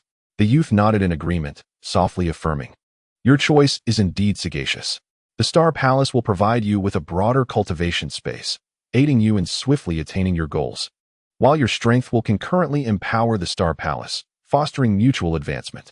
My primary reason for joining the Star Palace is to better enhance my cultivation. Of course, I cannot linger here for too long. The announcement that I will be in seclusion for a century is something I intentionally orchestrated, Lin Mo continued. It is best that we return to Tiannan. The youth nodded, affirming, your decision is one I wholeheartedly support. Joining the Star Palace is a commendable choice for you. Their dialogue was imbued with a mutual understanding. They both recognized that Lin Mo's induction into the Star Palace signified its growing strength, while he would also reap substantial benefits from this alliance. Lin Mo smiled faintly, choosing not to elaborate further, and the two resumed their discussion on how to resolve the issues pertaining to the origin magnetic mountain. Lin Mo retrieved a tattered black flag from his storage space and remarked to the youth that it appeared to be an unusual spatial spiritual treasure, which he had previously acquired from a cave. Shall we attempt to refine it anew, rendering it akin to the Crimson Soul banner, capable of containing the forces of the Yuan magnetic mountain? Chapter 346. The youth examined the remaining half of the black wind flag, pondered for a moment, and then nodded slowly. Theoretically, it is feasible. Although the black wind flag possesses attributes distinct from the Crimson Soul banner, both are spatial spiritual treasures and can harness the power of the Yuan magnetic mountain. However, the refining process will be rather intricate and demand a substantial number of living souls for the ritual. To forge the Crimson Soul banner, at least several 100,000 refined souls are required. Upon hearing this, Lin Mo fell into contemplation, recalling the Ghost Luo banners he had seized from an ancient demon. I possess 2 Ghost Luo banners. Might we utilize the souls within to aid in the refinement? He indeed held 2 Ghost Luo banners, one of which had succumbed to the demonic energy of the 5 demons during battle and had transformed into a demonic banner, while the other remained intact, carefully preserved by Lin Mo. The youth glanced at the 2 banners and slowly shook his head. The souls contained within these 2 banners are simply insufficient for the refinement of the Crimson Soul banner. Moreover, the Ghost Luo banner itself is exceedingly precious and should not be hastily sacrificed. Lin Mo sighed softly, as if a thought had crossed his mind. Yet he chose not to voice it. He vaguely recalled another treasure akin to the Ghost Luo banner, albeit in the possession of a transformation stage demon. The youth added, furthermore, while the Ghost Luo banner is an attribute artifact, its characteristics differ significantly from those of the Crimson Soul banner. Attempting to merge its souls into the Crimson Soul banner may precipitate some unstable factors. Lin Mo pondered for a moment and nodded. I understand. It seems this method cannot be realized for the time being. After deliberating with the youth, Lin Mo decided to return to Tiannan temporarily to consolidate their strength. Arriving at the underground cavern where he once secluded himself for cultivation, he gazed upon the familiar surroundings with a complex expression. The dim light, illuminated by a few luminous pearls, cast a soft glow, and the sound of flowing water echoed in his ears. This had once been a sanctuary for his cultivation, now transformed into a place of reunion after a long absence. Under the youth's guidance, Lin Mo gathered materials to assist in refining the Crimson Soul banner, such as several centuries-old spiritual herbs and an ancient mysterious stone, all of which would greatly benefit the refinement process. He then activated the teleportation array and returned to the Tiannan continent. Upon reaching the Yunming Mountains of the Shi Kingdom, Lin Mo sent a message to Lu Luo, informing him of his safe return. Standing atop the mountain, he gazed into the distance, feeling a wave of cherished familiarity wash over him. He subsequently returned to the Mother and Son Peaks, commencing a new phase of secluded cultivation.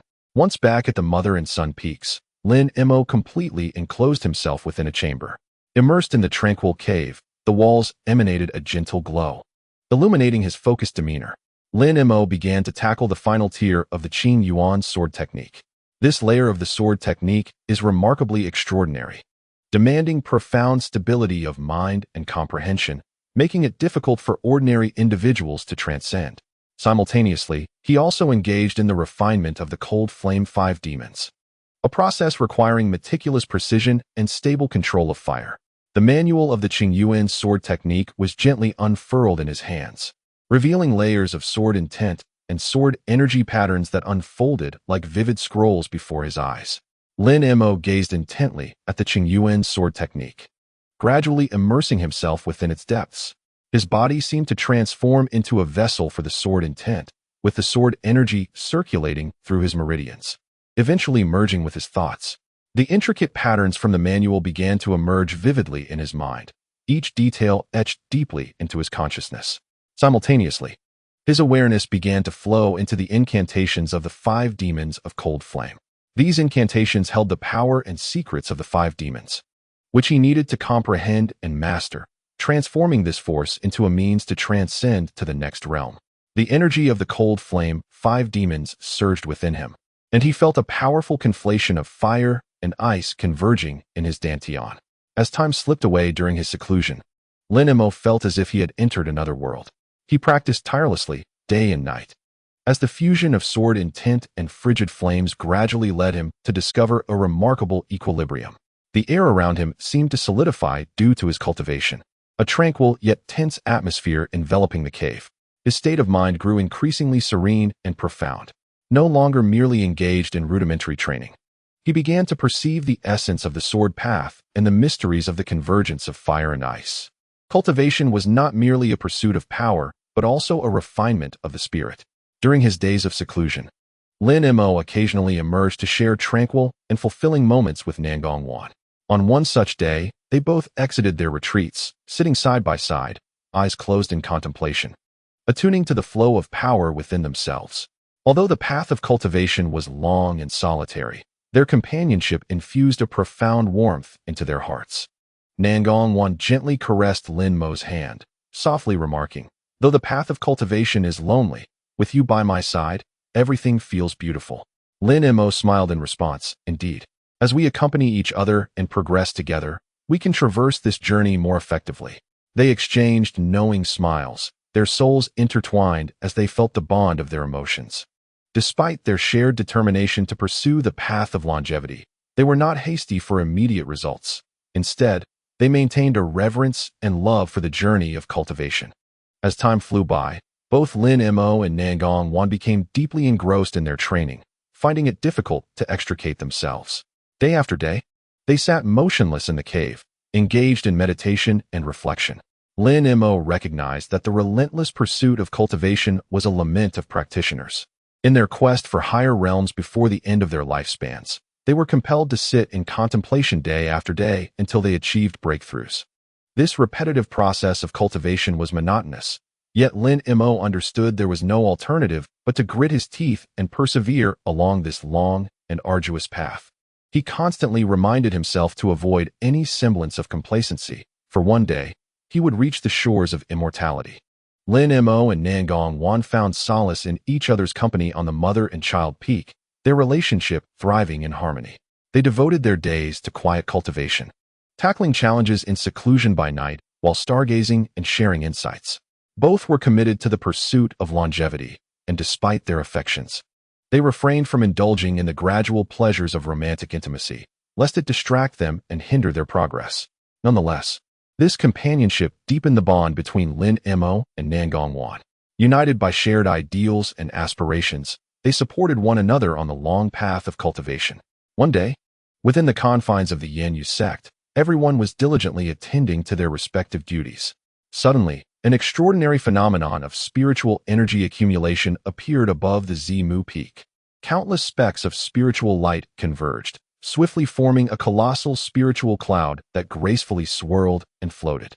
This ethereal cloud radiated a kaleidoscope of colors, as if it were a wondrous passage connecting heaven and earth. This remarkable spectacle immediately drew the attention of cultivators from nearby regions.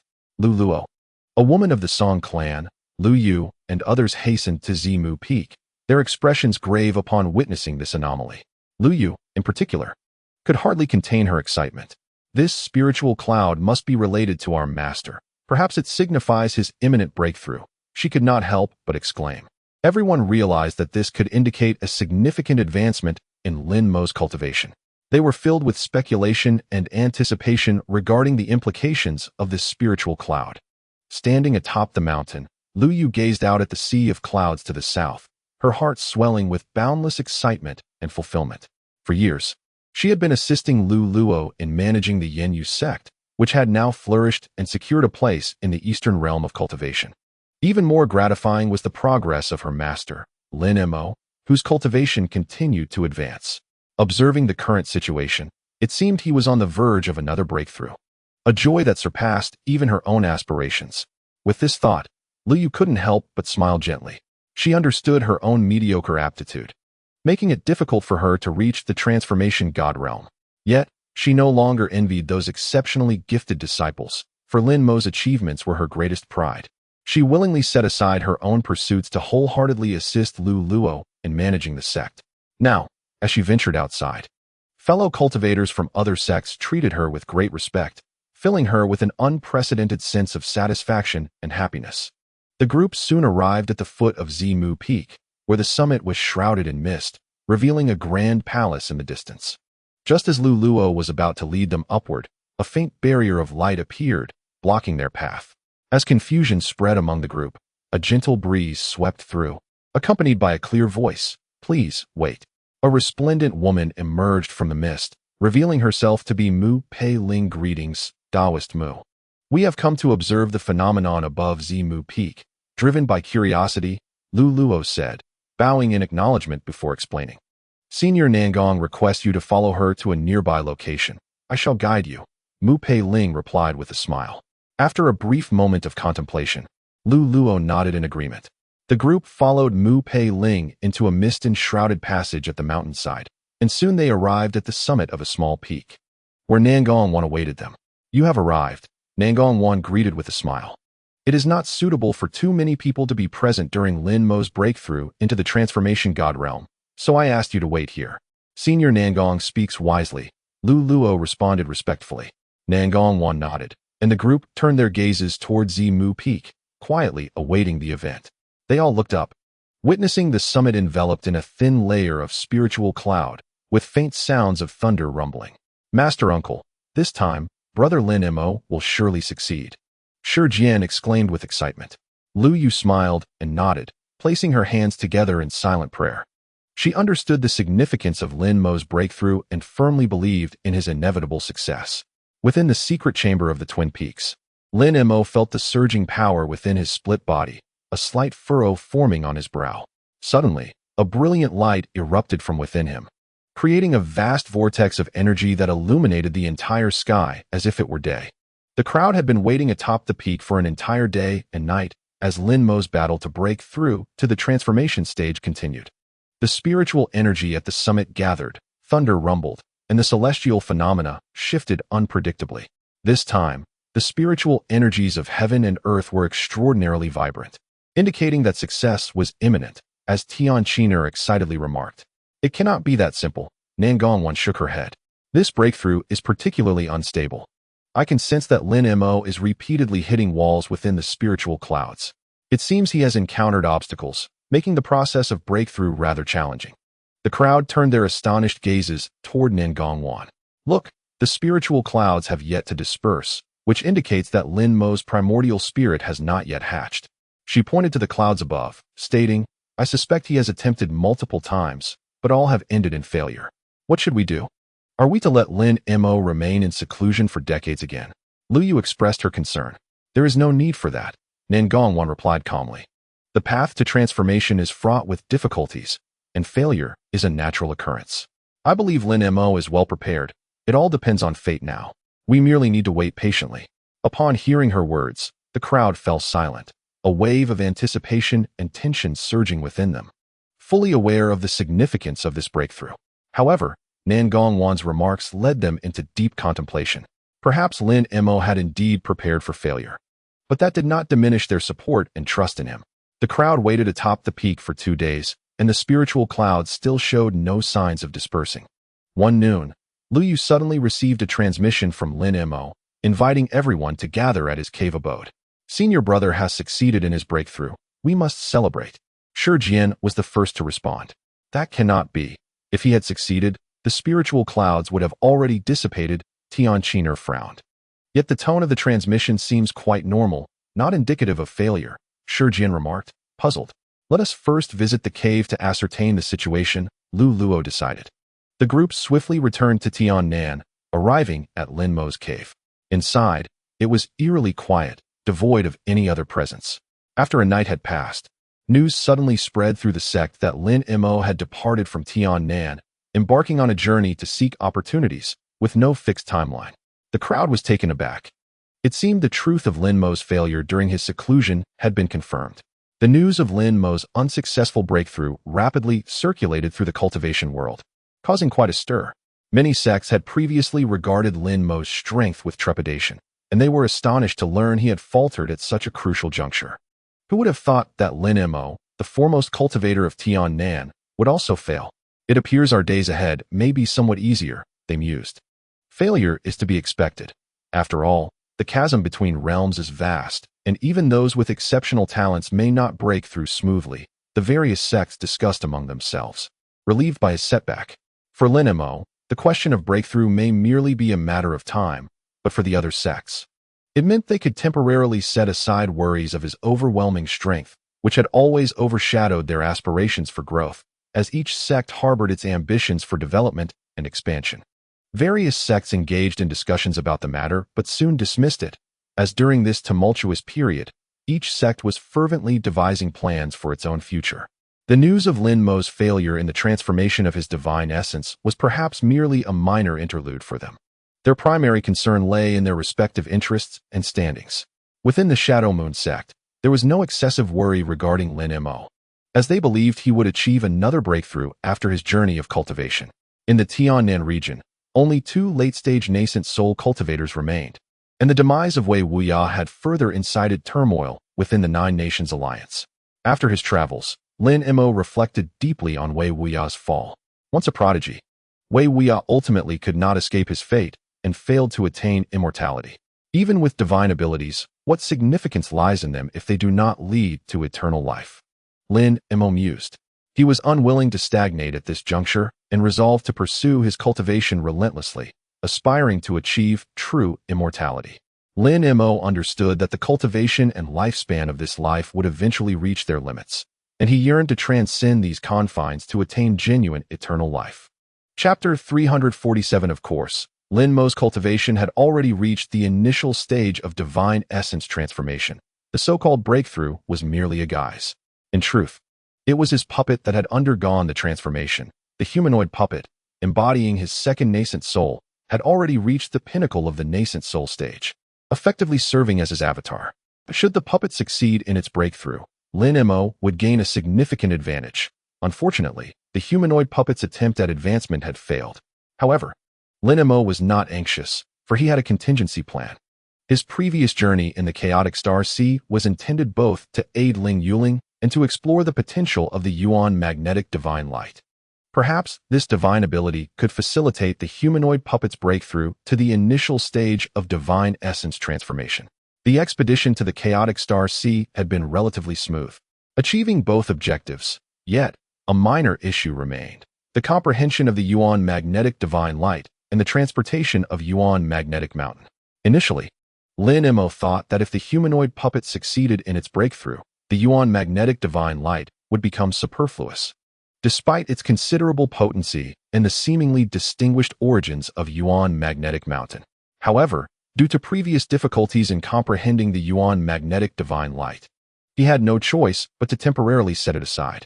Now, it appeared that without alternative methods to facilitate the puppet's breakthrough, he would need to devise further strategies concerning the Yuan magnetic divine light and Yuan magnetic mountain, transforming into a streak of azure light.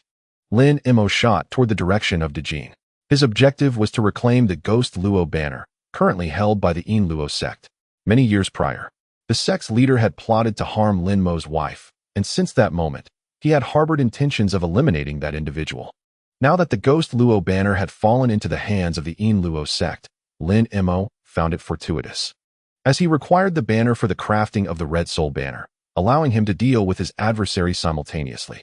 Lin Mo had already reached the initial stage of divine essence transformation, and even his puppet avatar had cultivated to the pinnacle of the nascent soul stage. He was filled with confidence regarding this endeavor. Although his seclusion had not enabled the puppet avatar to successfully break through to divine essence transformation, he still possessed the Yuan magnetic divine light as a backup. In addition to reclaiming the Ghost Luo banner, Lin Mo sought to seize the opportunity in Dejin to locate the legendary solar essence fire to concoct the precious rejuvenation water. Rejuvenation water was a rare treasure capable of extending a cultivator's lifespan, presenting an irresistible allure to those on the path of cultivation.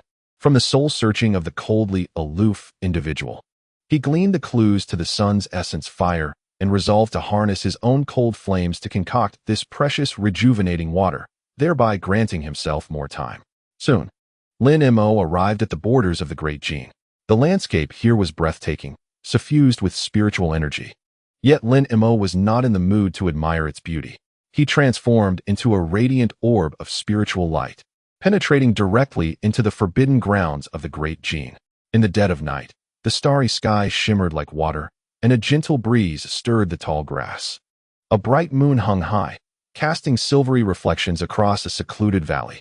Amidst this serene night, a figure abruptly materialized from the void, akin to lightning slicing through the darkness. Moving with an elusive swiftness, this figure was Lin Mo, now transformed into a phantom-like streak, his form agile and ghostly, with the objective of seizing the ghostly banner. Within the ranks of the Luo sect, the sect master, Elder Black Mountain, sat in contemplation upon the altar when, suddenly, alarms blared from the forbidden grounds. A resounding crash followed as the gates were flung open, and a figure surged in like a bolt of lightning. Elder Black Mountain. It is time to settle our old scores, Lin Mo declared, pointing a finger towards him, unleashing a beam of azure light. Elder Black Mountain's expression shifted dramatically as he hurriedly rang the alarm bell to summon the sect's experts. A few of them rushed to intercept Lin Mo, impudent wretch. Daring to wreak havoc in my Luo sect, Lin Mo sneered, and with another gesture, several beams of azure light shot forth, swiftly vanquishing the assembled experts. The members of the Luo sect were instantly astounded by the formidable prowess of this intruder. At that moment, Elder Black Mountain summoned the ghostly banner, which emanated a surge of vengeful energy, rushing towards Lin Mo. Lin Mo's eyes widened, and beams of golden light erupted from his gaze. Surrender the ghostly banner. A piercing scream echoed as the vengeful energy unleashed by the banner was shattered by the golden light. Elder Black Mountain staggered back, spitting blood, his expression twisted with rage. Lin Mo, you shall not seize the ghostly banner from me. The ghostly banner is merely the first step, Elder Black Mountain. I demand repayment for the blood debts you owe me. Lin Mo raised his hands, conjuring countless azure blades that cascaded upon Elder Black Mountain like a tidal wave. Given Lin Mo's current cultivation, Elder Black Mountain was no match for him, and within mere exchanges, he was slain, allowing Lin Mo to claim the ghostly banner. After reclaiming the ghostly banner, Lin Mo did not depart immediately. Instead, he employed his searching techniques to scour every corner of the Great Jin for the whereabouts of the sun's essence fire. This essence, a manifestation of the world's spiritual energy, possessed unmatched efficacy, particularly in concocting various elixirs, notably the rejuvenating water that could extend one's lifespan. This was an irresistible temptation for any cultivator. Lin Mo searched tirelessly for 3 days and nights throughout the Great Jin, ultimately discovering the concealed sun's essence fire deep within an uninhabited island. The island was laden with traps, heavily guarded, clearly protected by someone intent on safeguarding this secret realm. Lin Mo activated his escapade light, transforming into a flash of golden brilliance as he penetrated the defenses. The layers of traps posed no hindrance to him, and he swiftly reached the heart of the island, a mysterious cave abode. At the center of this abode lay a deep pool, its waters crystal clear and radiating an intense heat, the very source of the sun's essence fire. Lin Mo focused intently, and at the bottom of the pool, he beheld a dazzling flame burning brightly. Indeed, the legendary sun's essence fire. Without hesitation, Lin Mo summoned his magical artifact to capture the sun's essence fire within. He firmly believed that with the acquisition of the yang water, he could advance further in his cultivation and reach a higher realm. After obtaining the yang water, Lin Mo contemplated for a moment and resolved to immediately visit the Tianji Pavilion, renowned for its rare secret techniques. The Tianji Pavilion might possess the methods he required to refine a mustard seed space. Lin Mo understood that this secret technique could either be hidden within the Tianji Pavilion or in the hands of its master. Mastering it would allow him to transform the spatial rift of his cave dwelling into a diminutive mustard seed space, thus providing him with an additional safeguard. However, Lin Mo was acutely aware that directly requesting the secret technique from the Tianji Pavilion would not be a straightforward endeavor. As the foremost pavilion of commerce, the Tianji Pavilion wielded immense power and maintained intricate connections with both the righteous and demonic sections. Therefore, Lin Mo knew he had to proceed with utmost caution, lest he attract endless troubles. To this end, He deliberately disguised himself, adopting the alias Mo, and approached the Tianji pavilion discreetly. He believed that with a humble demeanor and a respectful appeal as a grand cultivator, the master of the pavilion would likely accommodate his request and would not hastily forge an enmity with him. After several months of travel, Lin Mo finally arrived at the Tianji pavilion. The pavilion's formidable terrain and towering structures exuded an air of mystery. The grand hall of the pavilion was magnificent, with soaring towers enveloped in a heavy and enigmatic atmosphere. Suddenly, a figure materialized from the void. It was Lin Mo. He transformed into a streak of flying rainbow and gracefully descended before the entrance of the grand hall. His unexpected arrival immediately captured the attention of the assembled crowd. Simultaneously, seated within the hall were two prominent figures, the master of the pavilion and a plump elder who appeared to possess considerable authority. Lin Mo's appearance piqued their interest, and their gazes turned towards him. Who dares to intrude upon the Tianji pavilion? The commotion sparked by Lin Mo's sudden emergence heightened the vigilance of the dozens of cultivators standing on either side of the hall, some already preparing for defense, wary of a potential attack from him. Yet, the master of the pavilion gestured for silence, studying Lin Mo intently before smiling and inquiring, "What brings you here, esteemed guest?" Lin Mo bowed respectfully and replied, "I am merely a wandering recluse, here to pay my respects to the master, seeking to acquire a minor spell. I sincerely hope the master can grant my request." Indeed, Lin Mo's purpose for visiting was to procure the secret technique for refining the mustard seed space from the Tianji pavilion.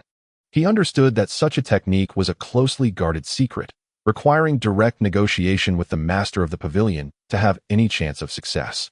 The plump elder scrutinized Lin Mo from head to toe and chuckled, "Ah, I see you seek a spell. However, the technique for refining the mustard seed space is classified within our pavilion and necessitates documentation and transcription, which will take at least 3 to 5 months before it can be delivered." Upon hearing this, Lin Mo felt a twinge of disappointment. He had initially hoped to exchange treasures directly for the technique, only to discover it would take such a lengthy period. Nevertheless, he quickly reassured himself, deciding to patiently wait within the Tianji pavilion. Noticing Lin Mo's lack of agitation, the elder waved his hand, signaling Lin Mo to rest freely within the pavilion. Lin Mo acquiesced and watched as the elder departed the grand hall. Once the elder was out of sight, a subtle smile graced Lin Mo's face. He had just confirmed that this elder was indeed the master of the Tianji pavilion, and the secret technique for refining the mustard seed space was likely in the master's possession. As Lin Mo anticipated several months of waiting, he resolved to devise a means to swiftly acquire the method for refining the mustard seed space during this interim. Even if the sect leader were reluctant to impart such knowledge readily, Lin Mo possessed his own strategies. Given his current prowess, seizing something from a merchant would pose little difficulty. However, to evade drawing the attention of both righteous and nefarious factions, Lin Mo decided to approach the sect leader with courtesy, hoping he might retreat in the face of difficulty. Lin Mo understood that the Heavenly Secrets Pavilion maintained close ties with the righteous and demonic sects, and thus would not willingly offer their secret techniques without cause. Yet, he believed that should he exhibit sufficient strength, the sect leader would not dare provoke him lightly. Lin Mo was resolute in not allowing these forces to manipulate or deceive him. He was confident that through his might, he could persuade the sect leader to reveal the refining method for the mustard seed space without delay, even if it ultimately required the threat of violence. He was prepared to take that path. Upon arriving at the loft arranged for him by the Heavenly Secrets Pavilion, Lin Mo chose not to meditate or cultivate. Instead, he sought a secluded corner where he could quietly attune himself to the surrounding environment, occasionally glancing skyward. Through his perception, he sensed a flickering aura, as though a peculiar barrier was in operation. After a moment of contemplation, his eyes suddenly emitted 2 beams of golden light, penetrating the spatial defenses of the main hall of the pavilion. With a resounding crash, a fissure appeared in the void behind the hall, revealing a concealed space before Lin Mo. It was a realm of ethereal beauty, with towering jade pillars, exotic blooms, and a vibrant atmosphere. The air was suffused with the fragrant essence of spiritual energy, filling Lin Mo with a sense of tranquility. Indeed, there is something amiss, he murmured to himself. Deciding to investigate further, silently, he activated his concealment technique, rendering himself invisible in the void. With a gentle leap, he traversed the barrier and entered the hidden space. The scenery here was resplendent, with a delicate floral aroma wafting through the mountains and waters, enveloped in a mist of spiritual energy. Towering jade gates loomed, and rare birds and flowers flourished in vibrant hues. Lin Mo marveled inwardly, taken aback by the unexpected beauty of this concealed realm. At the center of the space stood a diminutive pagoda, within which sat a ragged elder, the sect leader of the Heavenly Secrets Pavilion. "Master," Lin Mo stated directly, "I overheard your conversation with the guest earlier.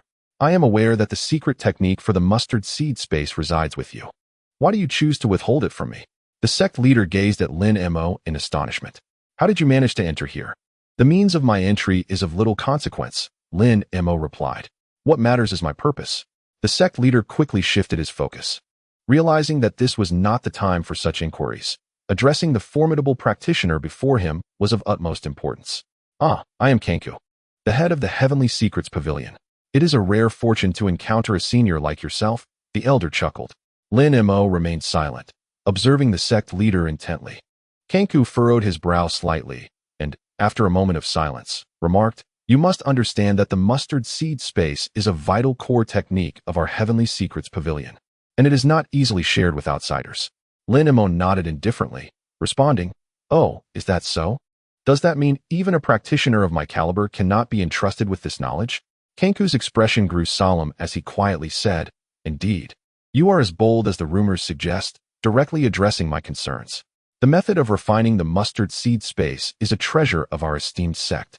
It is indeed somewhat challenging for me to divulge it easily, as requested by the senior." Lin Mo, sensing the reluctance in his tone, felt a slight displeasure. He unleashed a hint of his aura and calmly suggested, "Perhaps you could propose a condition. I am willing to exchange it for precious elixirs or spirit stones." Ku was taken aback, but maintained a gentle smile. He understood that the strength of the esteemed Lin before him was unfathomable, and he needed to tread cautiously, lest the consequences be dire. Ku hastily proposed a set of specially crafted array tools as a substitute for the true mustard seed space, which piqued Lin Mo's interest.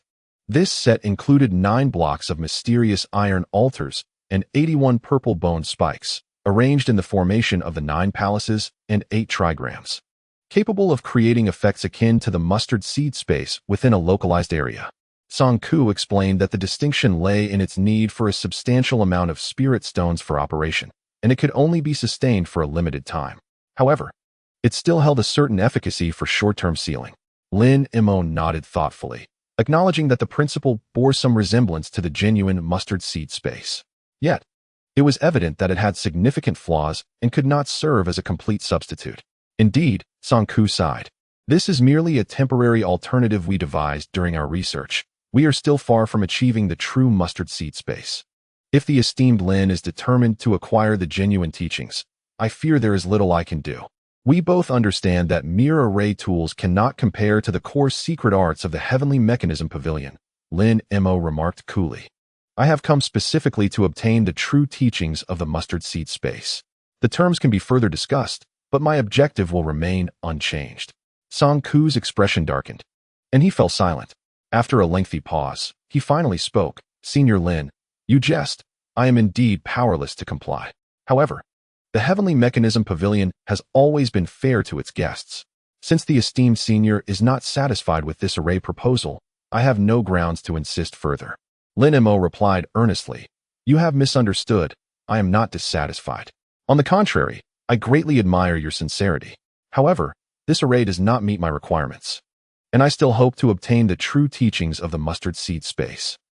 Ku sighed, about to respond, when a clear ringing sound echoed from afar. Both men turned towards the source of the sound and saw an elderly monk with silver hair approaching slowly, accompanied by a younger monk. "This is?"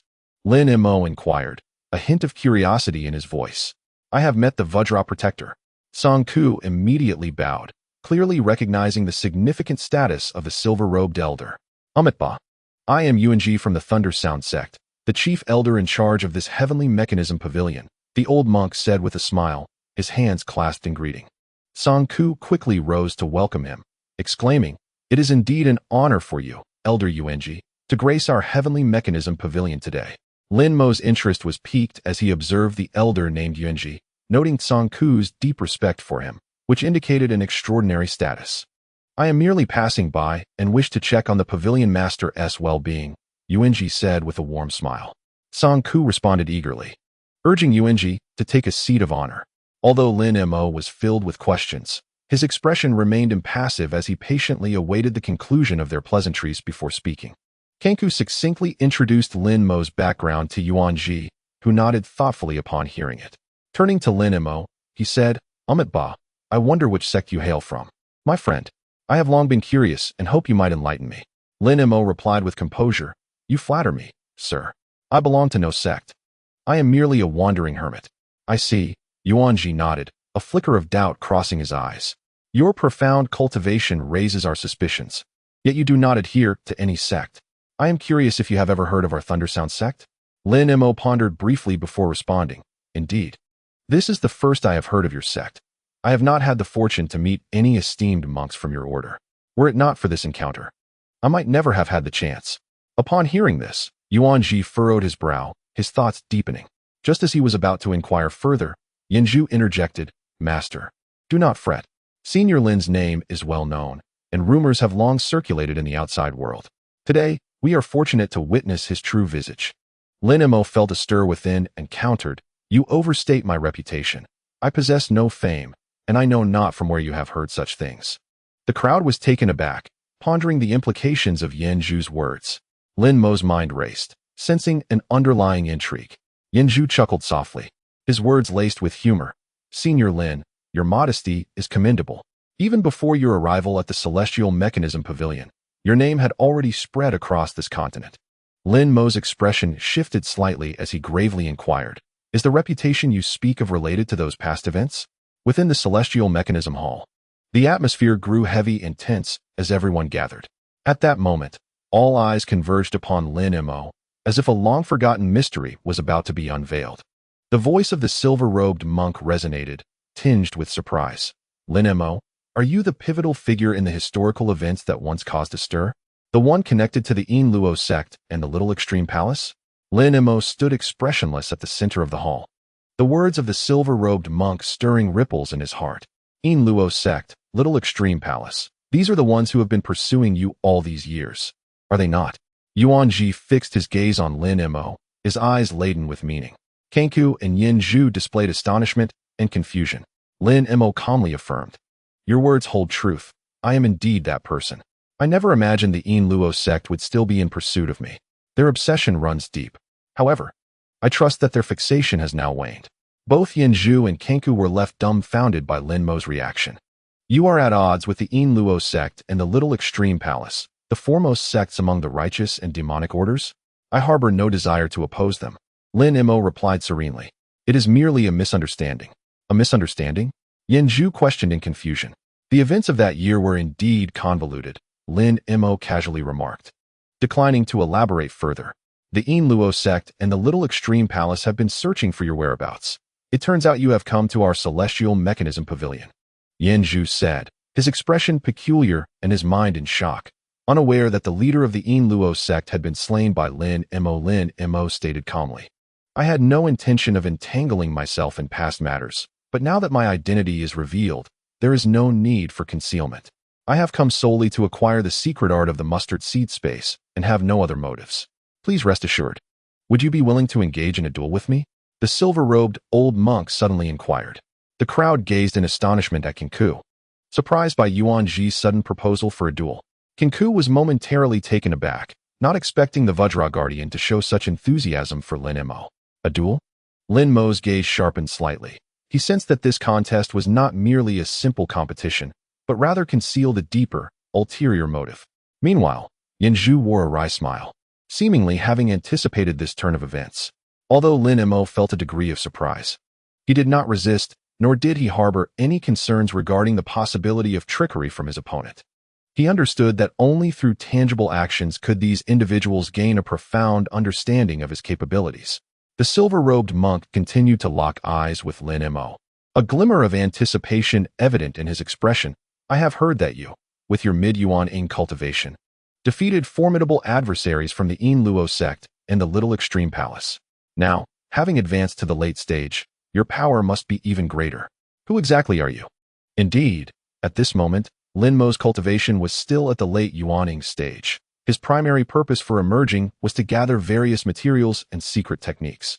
Without the intention of making a grand display, Lin Mo smiled faintly, a hint of calm confidence in his gaze.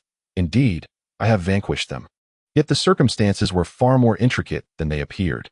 My strength is not solely defined by the path of my cultivation. Yuan Ji scrutinized Lin Mo, convinced that he must hail from a top-tier sect, for such mastery could not be achieved without profound lineage. It was astonishing that you single-handedly, with your mid-yuaning prowess, managed to slay several powerful figures from the Luo sect and the Little Extreme Palace. Observing your current aura, it is evident you have reached the late yuaning stage. Such a feat is truly remarkable. Upon hearing this, Yanzhu, Kunwu, and others began to speculate about Lin Mo's origins and power. A flicker of concern crossed Yanzhu's eyes. He felt that his master's choice to duel Lin Mo was not a wise one.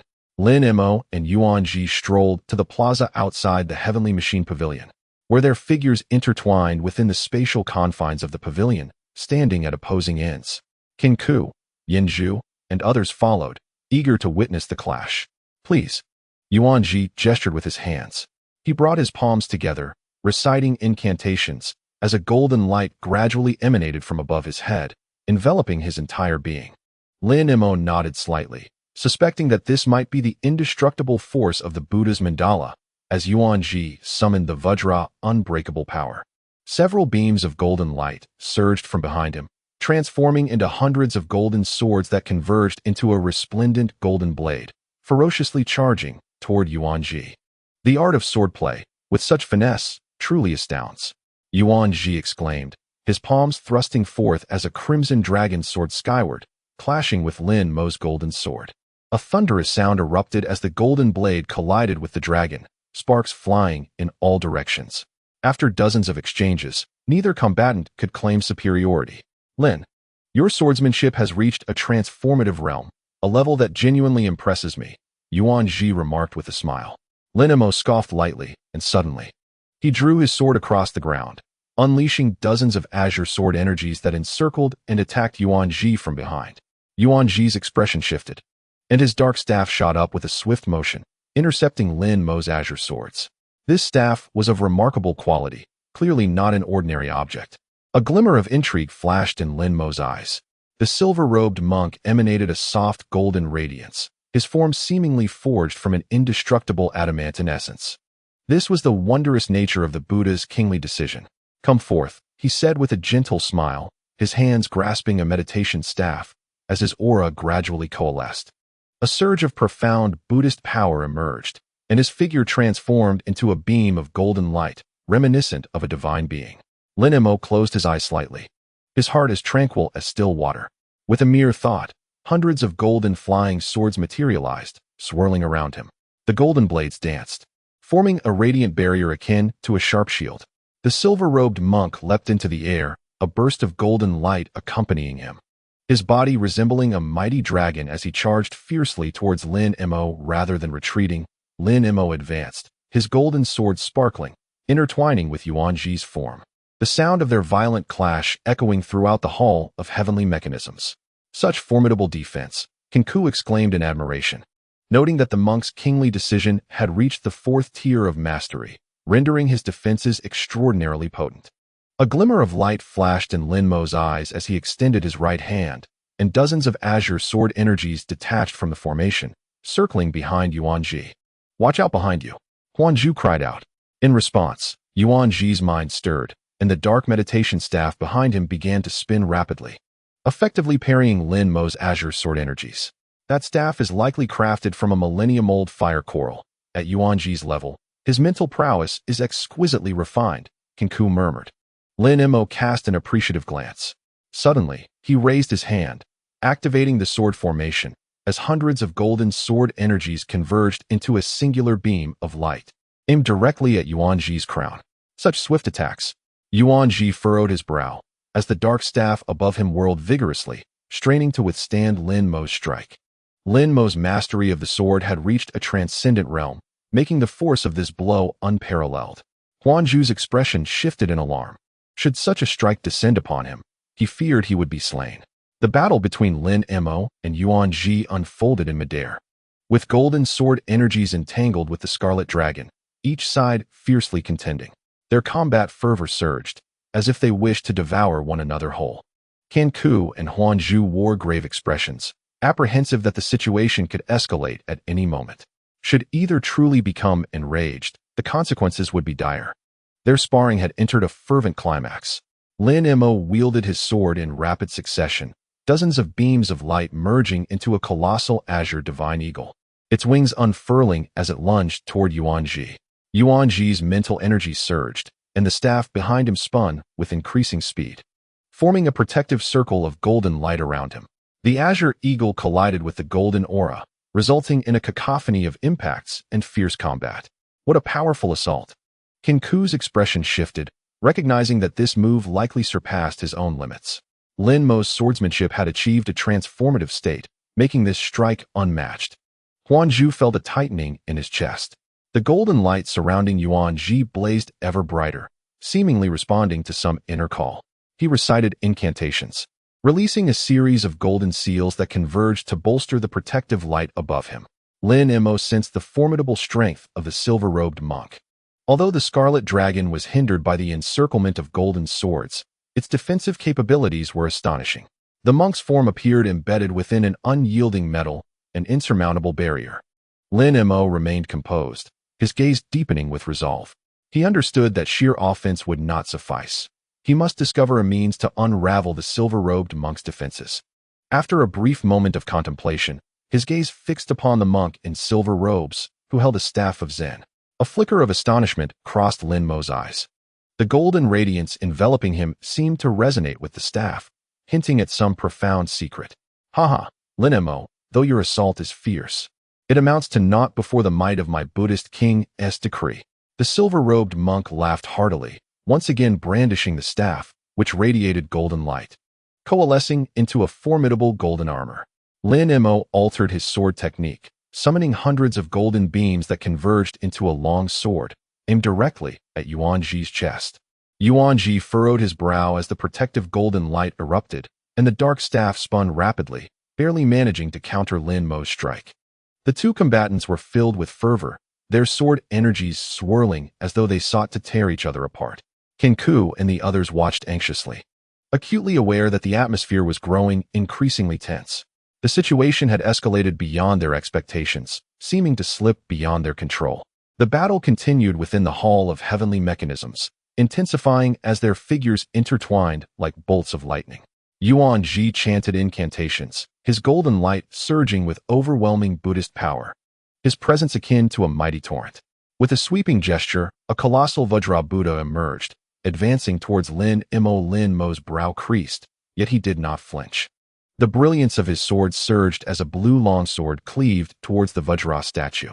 The clash of metal echoed loudly as Lin Mo's azure sword met the statue in a fierce exchange, neither gaining the upper hand. The fierce defensive stance of Yan Zhu turned pale. The potential consequences of their clash were unfathomable. Kunwu was equally alarmed, fearing for their lives. Lin Mo sensed the immense strength of Yuan Ji's Buddhist power and realized victory would not come easily. He focused his energy, the sword array behind him vibrating ominously, as countless sword energies converged around the Vajra statue. Such a formidable sword array, Yuan Ji's expression shifted slightly. The aura of the Vajra statue blazed with Buddhist light, yet it struggled to withstand Lin Mo's tempestuous onslaught. Yuan Ji inhaled deeply, positioning himself opposite Lin Mo. He pressed his palms together and began to softly chant the true mantras of the Buddhist teachings. In that moment, Yuan Ji's face changed dramatically, sensing impending danger. He hastily fortified his defenses. The staff spun rapidly above his head, striving to counter Lin Mo's strike. However, Lin Mo's onslaught was relentless, the sword light cascading like a torrential storm, gradually overwhelming Yuan Ji's defenses. This is not good. Master S foundation is still unstable and unable to withstand Lin Mo's assault. Yan Zhu's expression turned grave. If they continued in this manner, it could lead to fatal consequences. Kunwu, equally frightened, interjected, "Please, both of you, hold back." He rushed between them, urging for a ceasefire, emphasizing that their exchange was not a battle for life and death. Realizing Yuan Ji was at a disadvantage, Lin Mo had no intention of driving him to desperation. He withdrew his sword technique, leaping several paces back. Yuan Ji, brow furrowed and face flushed, exhaled deeply and also retracted his Buddhist power, slowly descending to the ground. Friend Lin, your mastery of the arcane arts far exceeds mine, Yuan Ji proclaimed. Cupping his fists in respect, Lin Mo nodded in acknowledgement. Their previous clash had reached a temporary conclusion. Now that we have concluded our sparring, let us discuss a transaction, Kunwu suggested with a smile. We are willing to offer the secret techniques for refining mustard seeds into space as a gesture of goodwill. Yuan Ji pondered for a moment before nodding in agreement. In that case, I too consent to share this secret technique with Brother Lin. Lin Mo responded with calmness. Very well, let us proceed to the Hall of Heavenly Mechanisms for a detailed discussion. His voice seemed to echo from the void, at which point another Lin Mo emerged from the emptiness. The previous Lin Mo smiled faintly and transformed into a silver streak, which was then absorbed by the Lin Mo who had just arrived. It turned out that the figure who had battled Yuan Ji earlier was merely a puppet clone of Lin Mo. In confrontations among high-level cultivators, direct combat was no trivial matter. Lin Mo preferred not to rely on his greater cultivation level to overpower others. Instead, he sought to test whether his puppet clone could contend with a late-stage nascent soul cultivator, hoping for a victory. The results were quite gratifying. Although the humanoid puppet was not his true self, Lin Mo's own cultivation level was at the early stage of spirit transformation. The onlookers were taken aback, struggling to grasp the situation of encountering two Lin Mos, only realizing the nature of the earlier figure once it was absorbed. Yuan Ji, the Diamond Guardian, was especially astonished. Having fought so long against what turned out to be merely a clone of Lin Mo, which ultimately triumphed over him. Alongside his astonishment, Yuan Ji could only manage a wry smile, recognizing that Lin Mo had held back during their encounter. Otherwise, he shuddered to think of the injuries he might have sustained. He had no doubt that even Lin Mo's clone possessed the strength to defeat him decisively. Esteemed guests, let us retreat to the inner hall for further discussions. Coincidentally, I recently acquired a bottle of the exquisite spirit wine, zhang, which is said to have been brewed in ancient times, with its method now lost to history. To partake in this wine would diminish its presence in the world. The master of the Hall of Heavenly Mechanisms, Kunwu, interjected. Upon hearing this, Yuan Ji's eyes sparkled with excitement. Zhang, I have heard of this wine as well. It is said to be crafted from rare celestial treasures that are now extinct, and indeed, its taste is unparalleled. At that moment, Yuan Ji seemed less like a monk, prompting laughter among the group as they entered the hall together. Upon entering, they found a table adorned with sumptuous food and fine wine, including zhang, clearly prepared in advance by Kunwu. As they took their seats, the silver-robed monk Yuan Ji gently sipped the zhang, his expression filled with admiration. He smiled and remarked, "Truly, it lives up to its reputation. The rich aroma and sweet aftertaste of zhang invigorate the spirit, a rare delight." Kunwu took a delicate sip of zhang, a nostalgic look crossing his face. Zhang is a precious spirit wine from ancient times, crafted from 100 flowers dew and purple lightning fruit, known for its ability to calm the mind and cleanse the soul. In the past, I aided Elder Kaching in his breakthrough with this wine, which he held in high regard. It has become a rarity over the past 1,000 years. Yuan Ji, upon hearing this, expressed his admiration. "I see, Brother Kunwu, your fortune is indeed profound to possess such an extraordinary brew. I was fortunate to have tasted only a sip of it years ago, and the memory lingers on." He continued, "The brewing of this zhang is extraordinarily challenging. It requires the 100 flowers due to condense for a millennium, while the purple lightning fruit bears fruit only once every 900 years, with an exceedingly complex brewing process. To obtain even a bottle is truly remarkable. I wonder where Brother Kunwu procured such a treasure." Kunwu chuckled. "This wine was acquired purely by chance. It reminds me of the time spent under Elder Kaching, when we often enjoyed this wine to relieve our burdens and reminisce about the past. It is indeed a matter of fate to have this exquisite wine now." Yuan Ji's eyes twinkled with mischief. It appears that Brother Kunwu, in our years of not meeting, has continued to cultivate numerous friendships and amassed considerable fortune." With a hearty laugh, Kunwu remarked on Yuan Ji's weighty words, noting that he was merely an ordinary man, hardly in a position to boast of countless disciples. Fortune had favored him with this exquisite wine, a fitting occasion for celebration. and today he was pleased to host esteemed guests to broaden their horizons. Yuan Ji smiled and shared that he too had the fortune of tasting this wine, which had brought clarity to his mind and enhanced his spiritual resolve. The exquisite Tianlongyin could illuminate the heart and mind, greatly benefiting one's cultivation. Kunwu's offering of such a fine vintage was indeed commendable. Listening attentively, Lin Mo savored the rich flavor of Tianlongyin. He understood the wine's rarity and purpose, recognizing Kunwu's intent in presenting it. Unperturbed, Lin Mo took a gentle sip, allowing the wine's refreshing and ethereal essence to permeate his heart, bringing clarity to his thoughts.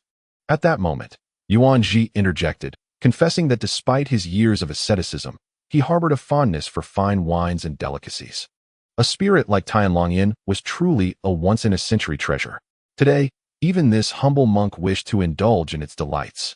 Kunwu promptly poured a glass of Tianlongyin for Yuan Ji, who took a delicate sip, revealing a look of satisfaction as he praised the wine's unparalleled flavor. Observing Kunwu's generous gesture, Lin Mo smiled knowingly. He surmised that Kunwu sought to cultivate a closer rapport with him, yet Lin Mo remained indifferent. He would not forge deep connections merely for a glass of wine. As laughter filled the air, Lin Mo set down his cup, pondering for a moment before speaking. After departing from the Tianji Pavilion, he had been preoccupied with the jade slip that contained the secrets of the mustard seed space technique. He summoned his attendant and expressed his desire to practice the method described in the slip. The attendant pondered and replied, "Friend, the mustard seed space mentioned in the slip is merely its origin. The true mustard seed space is not simply a spatial rift. It requires immense power and profound cultivation to grasp its essence. Moreover, you must reach a certain level of mastery and integrate your own laws to truly possess your own small space. This cannot be rushed." Lin Mo nodded in agreement. "You speak wisely. My current cultivation is insufficient to transcend this barrier, yet I wish to explore and nurture the principles of space over time, eventually opening my own dimension." The attendant sighed. "I understand your sentiments, but the laws of space are enigmatic and elusive, far more complex than they appear. To truly comprehend them, you may only catch a glimpse after achieving immortality and ascension. Here in the mortal realm, the notion of opening a portal to another world is akin to chasing dreams." Lin Mo contemplated. "You are right. I will not rush. However, I still wish to delve into the intricacies of these spatial laws during my lifetime. Even if I cannot achieve mastery, I can expand my horizons." The attendant nodded. "Indeed, friend, your wisdom shines through. The experience of the spatial laws is not something to be attained in a day. It requires gradual engagement and understanding. Patience is essential, as is perseverance, for that is the path to success." A glimmer of determination sparkled in Lin Mo's eyes as he resolved to deepen his understanding of the spatial laws during his time in this world. He knew it would be a long journey, yet he was confident in his ability to progress steadily. From his spatial pouch, Lin Mo retrieved the Leijianzi and the Miesian pearl, inquiring, "Do you know the origins of these two treasures? They seem to be anything but ordinary." The young disciple examined the two treasures closely, his eyes widening in astonishment. "Friend," he exclaimed, "the Thunderbolt Child and the Extinguishing Immortal Pearl are high-tier artifacts from the spirit realm, possessing astonishing power, far beyond that of the mortal world. Where did you acquire them?" Upon hearing this, Lin Mo hesitated for a moment and replied, "I stumbled upon these treasures by chance, remaining oblivious to their true significance until today.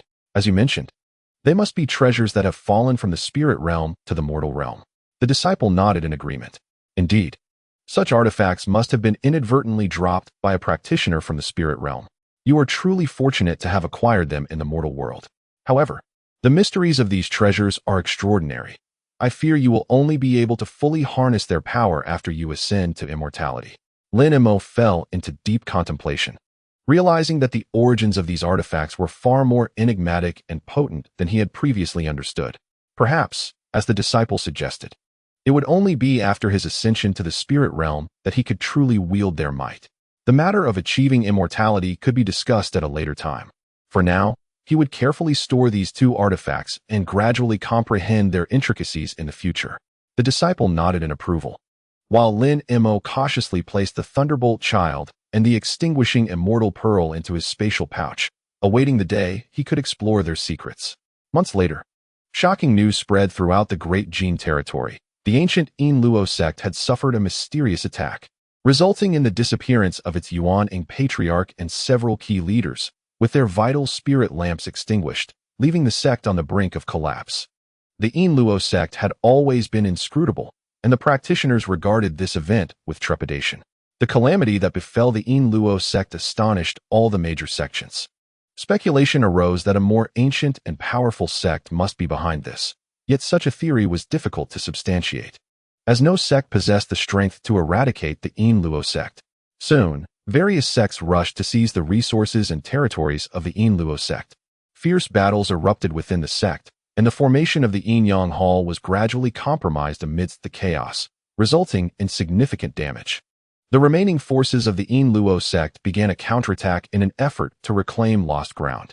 However, they were already severely weakened, and the ensuing clash appeared evenly matched, with no clear victor in sight. Upon hearing of the attack on the Luo sect, Lin Mo pondered the reasons behind it, yet felt it inappropriate to inquire further. The abundant resources of the Luo sect being targeted was only natural. Lin Mo merely hoped that this conflict would not embroil him, as he sought to focus on his cultivation, remaining detached from worldly affairs. Upon learning of these developments, Kunwu and the others were filled with trepidation. Reflecting on Lin Mo's arrival and recalling his earlier words, they realized that the Luo sect's obsession had likely been eradicated. It dawned on them that Lin Mo had implied the sect had vanished from this continent, rendering their previous concerns about the obsession a mere jest. They felt a sense of relief that they had not offended Lin Mo throughout this ordeal. After all, his demonstrated prowess was already at the late Yuan-ing stage, and any sensible individual would avoid antagonizing such a formidable cultivator. The outcome, it seemed, had turned favorable for all. A group of young male and female cultivators arrived at a desolate mountain area near Taisu City, preparing to engage in a contest of skills and practice their cultivation techniques against one another. Amidst the contest, a young girl suddenly exclaimed, "Look! There seems to be something in the sky." The crowd gazed upward, and indeed, an unusual figure emerged, with bat-like wings and a surrounding aura of black mist, advancing ominously towards them. What manner of beast is this? Its aura is utterly terrifying. A youth cried out. It appears not to be a beast, but rather a powerful elder. Yet, the energy it emanates is rather strange, another young girl analyzed. The eerie figure circled above, drawing closer to the assembly. This is not good. It is looking directly at us, a cultivator shouted. The onlookers could see its dark, vertical pupils fixated on them, exuding a chilling presence that sent shivers down their spines. Clad in a black robe, the figure possessed a pair of wings that radiated a peculiar luminosity. The young cultivator's initial shock led them to believe it was a high-tier beast, but soon their expressions shifted to realization. It was, in fact, a cultivator, albeit one whose methods of cultivation were perplexing. Run, they urged, immediately employing their lightness skills to escape with all their might. The uncanny figure did not pursue them, but merely observed with a piercing gaze as the black mist swirled ominously, creating a scene of utmost strangeness. After casting one last glance at the fleeing crowd, the figure gradually became indistinct, transforming into a shadow that vanished into the horizon. The young men and women hastily fled, their hearts still racing from the encounter. They vividly recalled the terrifying apparition, relieved to have narrowly avoided calamity, yet unaware of the identity of this strange entity. At that moment, a young cultivator exclaimed, "I think I remember. Is that not the esteemed elder?" He had recognized the identity of the peculiar figure. It turned out that the so-called strange figure was Lin Mo. Feeling the swift approach of the wind, Lin Mo understood that the pursuit by the elder foe was imminent. He adeptly navigated the wilderness, employing his remarkable evasion techniques, frequently executing the wind and thunder escape, creating multiple afterimages and altering his course in an attempt to elude the elder's pursuit. At this juncture, Lin Mo was rapidly utilizing the wind and thunder escape, darting and leaping through the valley, creating phantoms as he altered his trajectory, desperately trying to shake off the relentless chase of the elder foe. The elder, a formidable beast in the divine transformation stage, wielded profound magical prowess and relentlessly pursued Lin Mo rebel against the heavens. "Will you allow me to introduce you to my soul-devouring palm?" The elder foe cackled menacingly as he thrust forth a palm, a black imprint hurtling through the air as if intent on reducing Lin Mo to dust, with the wind and thunder wings propelling him. Lin Mo executed a sharp turn to the left, narrowly evading the dark palm's assault, and continued to soar forward. You can escape once, but not indefinitely. I shall have your life. The elder Feng bellowed, launching another palm strike. The two engaged in a fierce chase through the valley, tension escalating with each moment. As Lin Mo flew, he pondered strategies. If the elder Feng were merely coveting his treasures, it would be one matter. However, the elder's ruthless demeanor suggested ulterior motives. Lin Mo dared not confront him head-on and could only continue to evade. Feeling the elder's pursuit intensifying, Lin Mo realized he must find a means to extricate himself from this perilous situation. He resolved to search for support within the surrounding environment and thus maneuvered upward into a blanket of clouds. Within the clouds, the wind howled more fiercely and lightning flickered in the distance. Lin Mo moved swiftly, sometimes utilizing the wind and thunder to evade the strikes, other times taking advantage of the cloud cover in an attempt to lure the old man into the thunder's range. The old man, known as the wind monster, fixed his gaze firmly on Lin Mo, tracking him into the clouds, only to discover the unusually volatile lightning, evoking a sense of dread. However, his determination to hunt Lin Mo down was unwavering. He was unwilling to abandon his pursuit due to the threat of lightning. As Lin Mo deftly maneuvered ahead, he pondered silently on how to extricate himself from this predicament. Suddenly, he heard the wind monster shout from behind, "Boy, why do you flee? Are you afraid to confront me directly?" Lin Mo smiled wryly and retorted, "We are strangers, with no deep grievances between us. Why pursue me relentlessly? Let us part ways peacefully to avoid unnecessary complications. Haha, the enmity between us is well known to you. Today, I swear to take your life." The wind monster sneered, launching a beam of dark energy. Lin Mo hastily dodged, realizing that a peaceful resolution was unlikely. He continued to evade, seeking an opportune moment to escape. The two engaged in a protracted back and forth in the mountainous terrain, neither gaining the upper hand. Lin Mo was acutely aware of the old man's formidable powers. While his own resources were limited, he began to contemplate whether to confront the old man directly to gauge the disparity in their strengths. Suddenly, he halted amidst the clouds, turning to face the elder with a resolute expression flashing in his eyes. He understood that there was no longer any room for retreat. He had to confront the old man head-on to test the difference between himself and a high-level demonic beast in the transformation phase. "Senior, please stop," Lin Mo called out, attempting to resolve this crisis through dialogue. He wished to convey that continued pursuit would result in heavy costs for both parties. "Why must you be so stubborn? We bear no grudge. Let us end this here," he urged. "You wretched boy, today I swear to take your life. Come forth and meet your demise."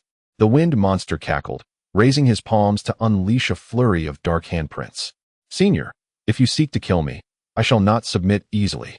Even if you exhaust my strength, you will not emerge unscathed." Lin Mo's voice was firm and clear, attempting to make the old man realize that engaging him would not be a simple task. A flicker of displeasure crossed the wind monster's eyes. He had not anticipated Lin Mo's fortitude in such a situation. He chuckled coldly, "Young man, do you think I fear you? I know your capabilities all too well, and I shall eventually drive you to your doom. Very well, since we are destined for a life and death struggle, let us make it swift." Lin Mo's eyes gleamed with cold determination as he unleashed a torrent of sword energy. He was not daunted by the old man's words. He had already steeled himself for this confrontation. He understood that his resources were limited, particularly the few remaining divine thunder talismans. He began to devise a strategy, knowing that prolonging this war of attrition would only render him more vulnerable. "This boy is indeed resilient. I had expected him to be frightened into submission." The wind monster mused, an inkling of apprehension regarding Lin Mo's strength beginning to take root in his mind. He realized that if he continued the pursuit, he might incur a cost far greater than anticipated. Nevertheless, the old wind monster did not relent, a cold smile curling at the corners of his mouth. "Since you are so stubborn and unyielding, do not blame me for my lack of courtesy."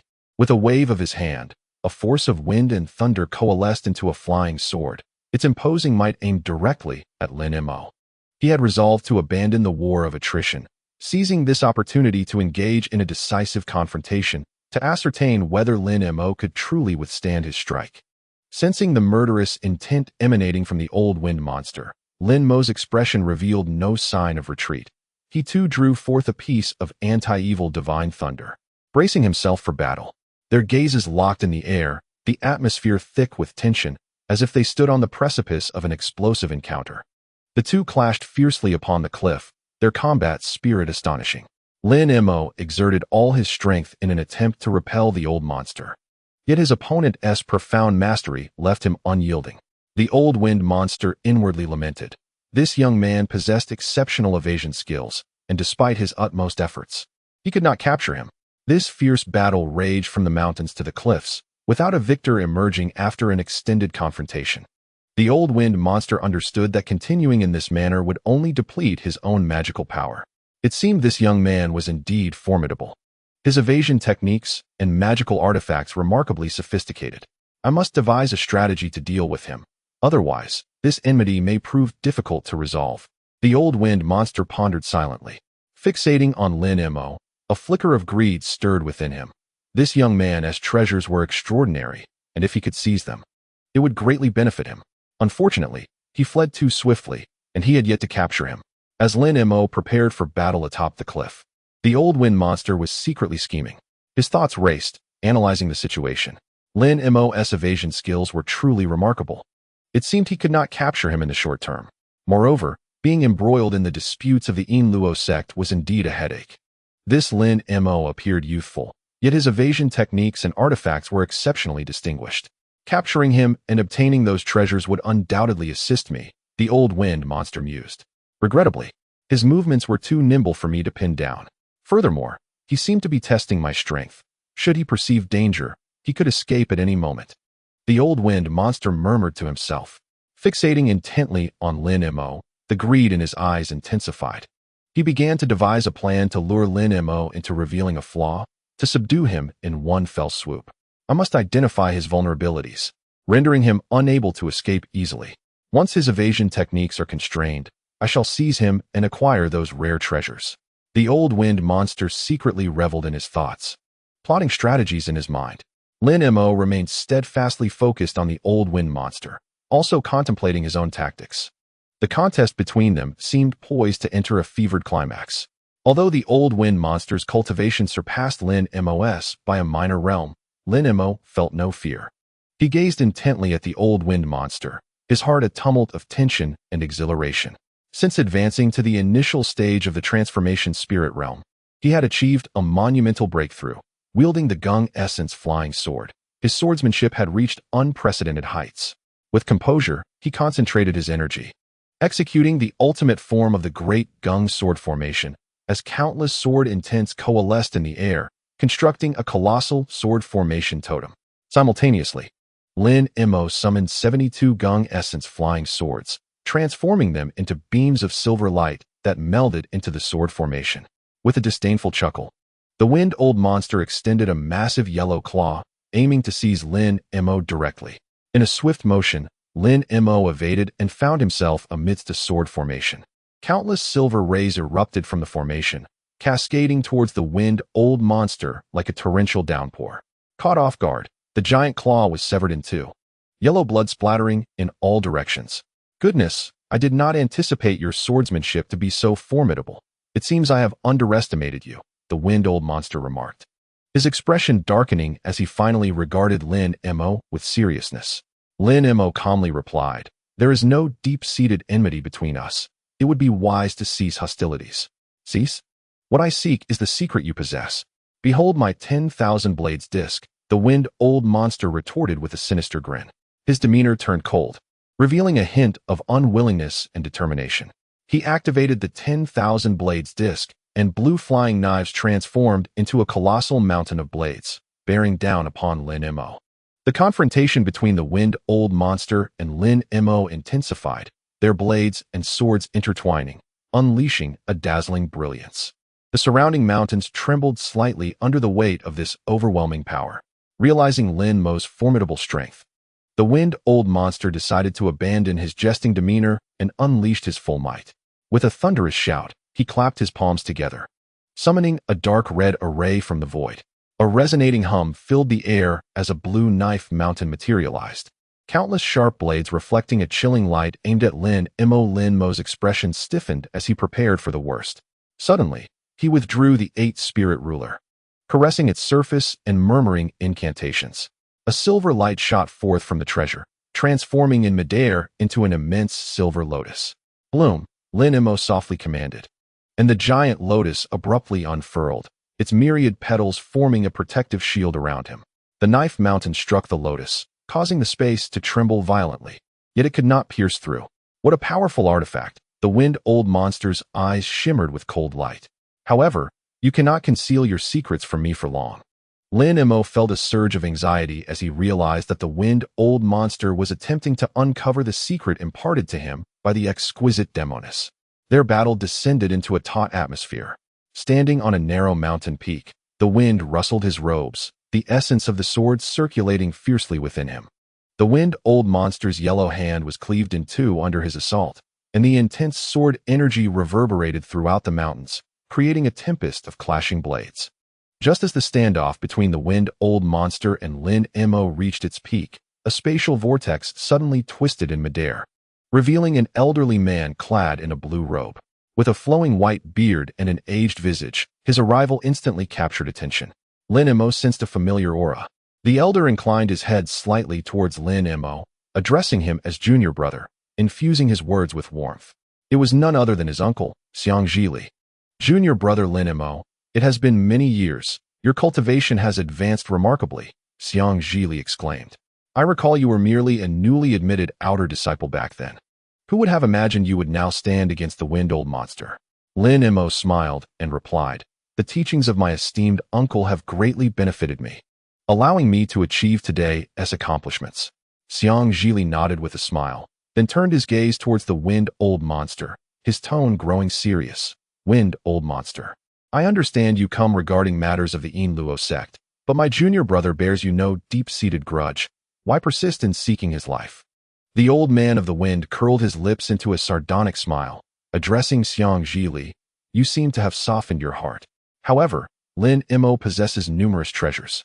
It is said he owns both heavenly spiritual artifacts and imitation treasures, which could tempt anyone." Xiang Zhili responded with a serene smile. "Indeed. My junior brother possesses quite a collection, yet let us not forget, he is currently at the early stage of the transformation god realm, and his strength cannot be underestimated." The expression of the old man shifted slightly, caught off guard by this unexpected turn of events. He continued, expressing his previous disbelief that Lin Mo could attain such a high level of cultivation, implying his acknowledgement of Lin Mo's capabilities. With a neutral stance, he urged the old man of the wind to reconsider, as Lin Mo bore no deep-seated grudge against him. The elder's words stirred something within the old man of the wind, prompting him to contemplate whether it was worth the risk to continue engaging Lin Mo in combat. Simultaneously, the revelation of Lin Mo's possession of heavenly treasures and imitations astonished and raised doubts in the old man's mind. Xiang Zhili stepped confidently between the two.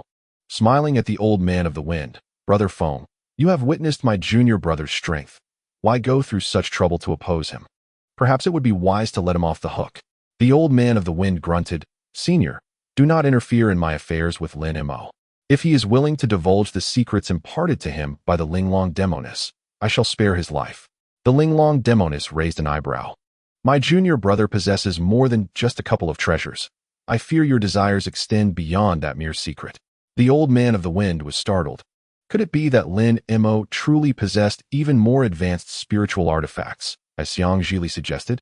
Upon hearing Xiang Zhili mention the heavenly treasures in Lin Mo's possession, the old man began to waver, deeply realizing that he might have underestimated Lin Mo. The elder's presence amplified his pressure, prompting him to reassess the situation. Meanwhile, Lin Mo sought an opportunity amidst the confrontation of the two formidable figures. Attempting to navigate this unforeseen circumstance, he initially believed Lin Mo merely stumbled upon a small secret bestowed by the Linglong Demoness, easily interrogatable upon catching up to him. However, the reality seemed far more intricate than he had anticipated. If Lin Mo indeed possessed heavenly treasures and had the protection of a venerable figure from the Xiang clan, achieving victory would not be as effortless as he had thought. Yet, to let Lin Mo go would mean he would gain nothing. The old man of the wind found himself trapped in a dilemma. Observing the standoff between the two powerful beings, Lin Mo remained extremely cautious. The appearance of Xiang Zhili had indeed surpassed his expectations, placing him in an even more precarious situation. Escaping seemed increasingly difficult. He needed to proceed with caution and bide his time for the right moment to act. Lin Mo focused his mind, paying close attention to every subtle change in the old man of the wind. He understood that this was the prime opportunity for him to extricate himself from the predicament. However, he was also acutely aware that while the elder's presence introduced uncertainty, the situation remained fraught with peril. Watching the tense standoff between the two great masters, Lin Mo comprehended that it was imperative for him to escape before their conflict erupted. He quietly channeled the wind and thunder escape, preparing to respond to any potential changes in the unfolding situation. Lin Mo realized that although the two were currently locked in a stalemate, once hostilities commenced, he would be the first casualty. Chapter 351. Esteemed gentlemen, I am merely here for a brief visit, holding no animosity towards either of you. It would be prudent for us to each take a step back to avoid any unnecessary misunderstandings. Lin Mo spoke, hoping to buy some time. Lin Mo, our fates seem intertwined. Why not indulge in a conversation? Firstly, as cultivators of the transformation god realm, we are few in number and harbor no deep-seated grievances amongst ourselves. We can mutually validate our paths in cultivation and exchange insights, Xiang Zhilei replied with a smile. Secondly, there exists the potential for collaboration. However, the specifics of this cooperation shall remain unspoken for the moment. Upon hearing these words, Lin Mo slightly relinquished his intention to employ his escape technique, opting instead to listen to what Xiang Zhilei had to say next. Xiang Zhilei fixed his gaze upon Lin Mo, a flicker of admiration gleaming in his eyes. He was aware that Lin Mo possessed the celestial spirit ruler, an extraordinary treasure, as well as another artifact, the void celestial cauldron, equally formidable. Lin Mo's eyes were intently fixed on Xiang Zhilei, a wave of confusion surging within him. He had caught the implication of Xiang Zhilei's words, realizing that he held certain knowledge regarding the void celestial cauldron, yet the full significance eluded him. Such information must have been leaked from within the Zhang. Lin Mo felt a surge of vigilance within. He had not anticipated that details about his treasures would be so thoroughly known to another.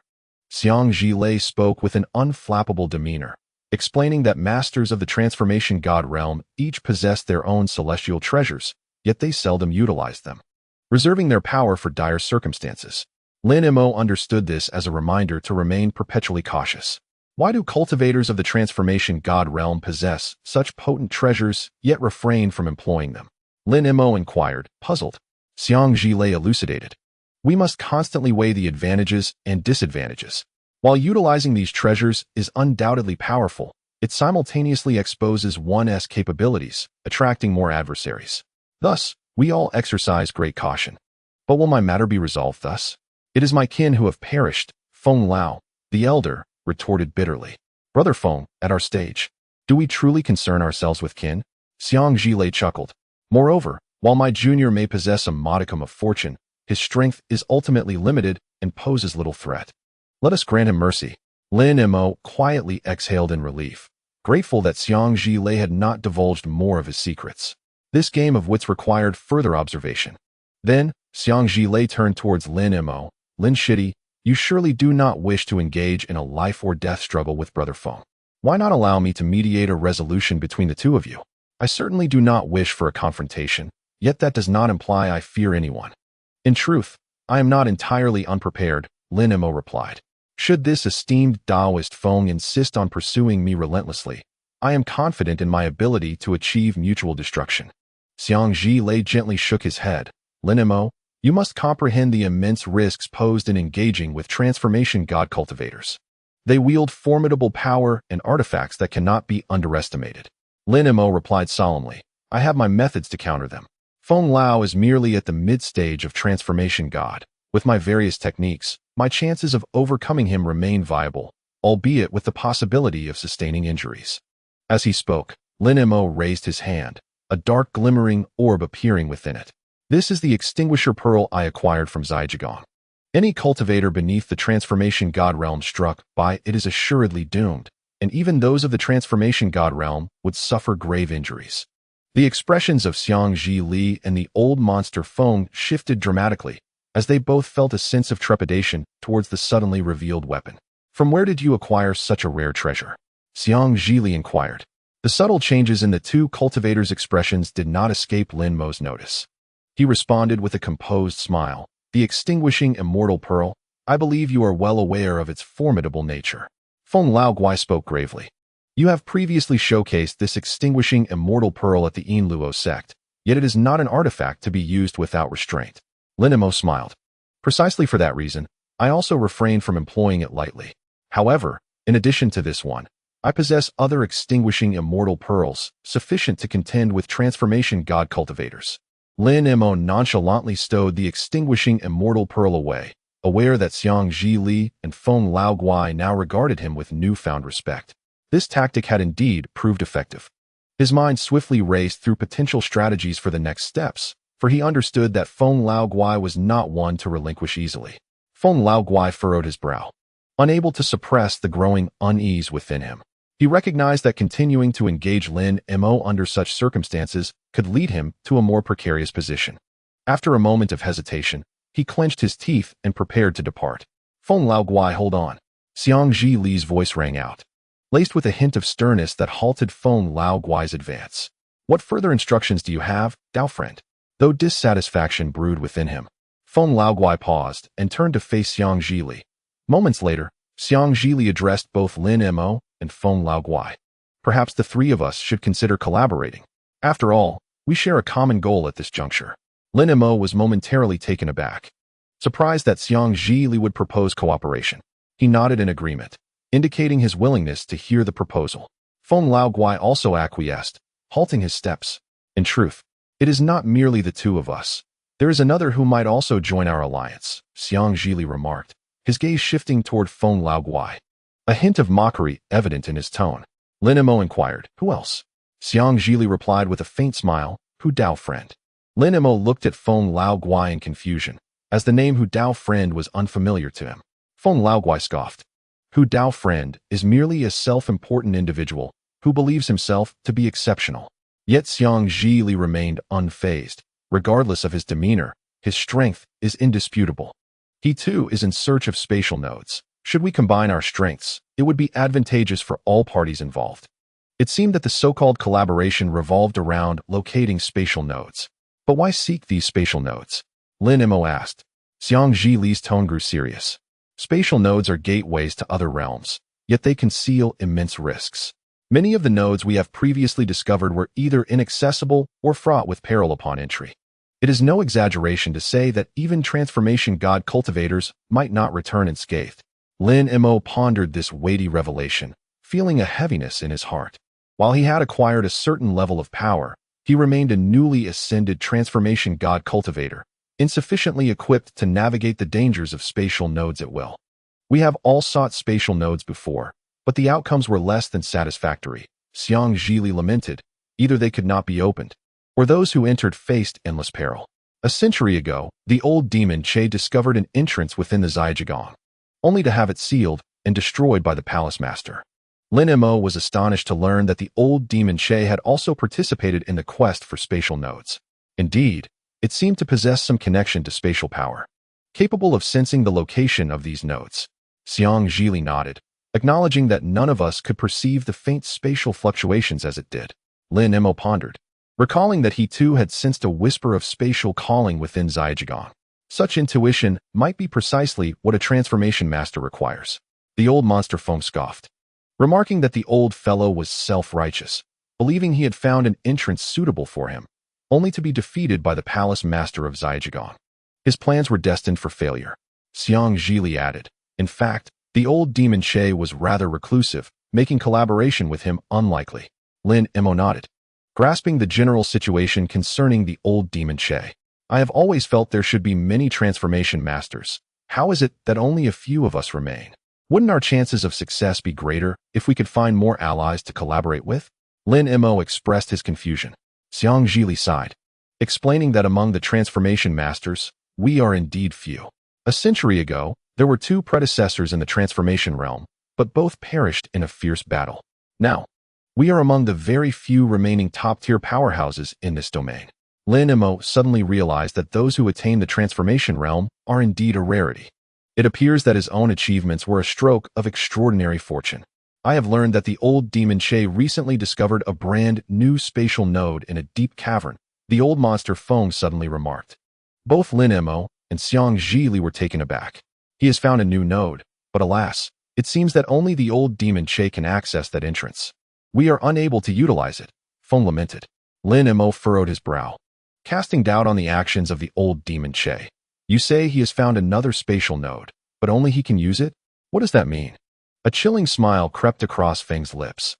This fellow has always been an anomaly. He appears to possess a talent related to space, allowing him to effortlessly enter those nodes inaccessible to ordinary cultivators.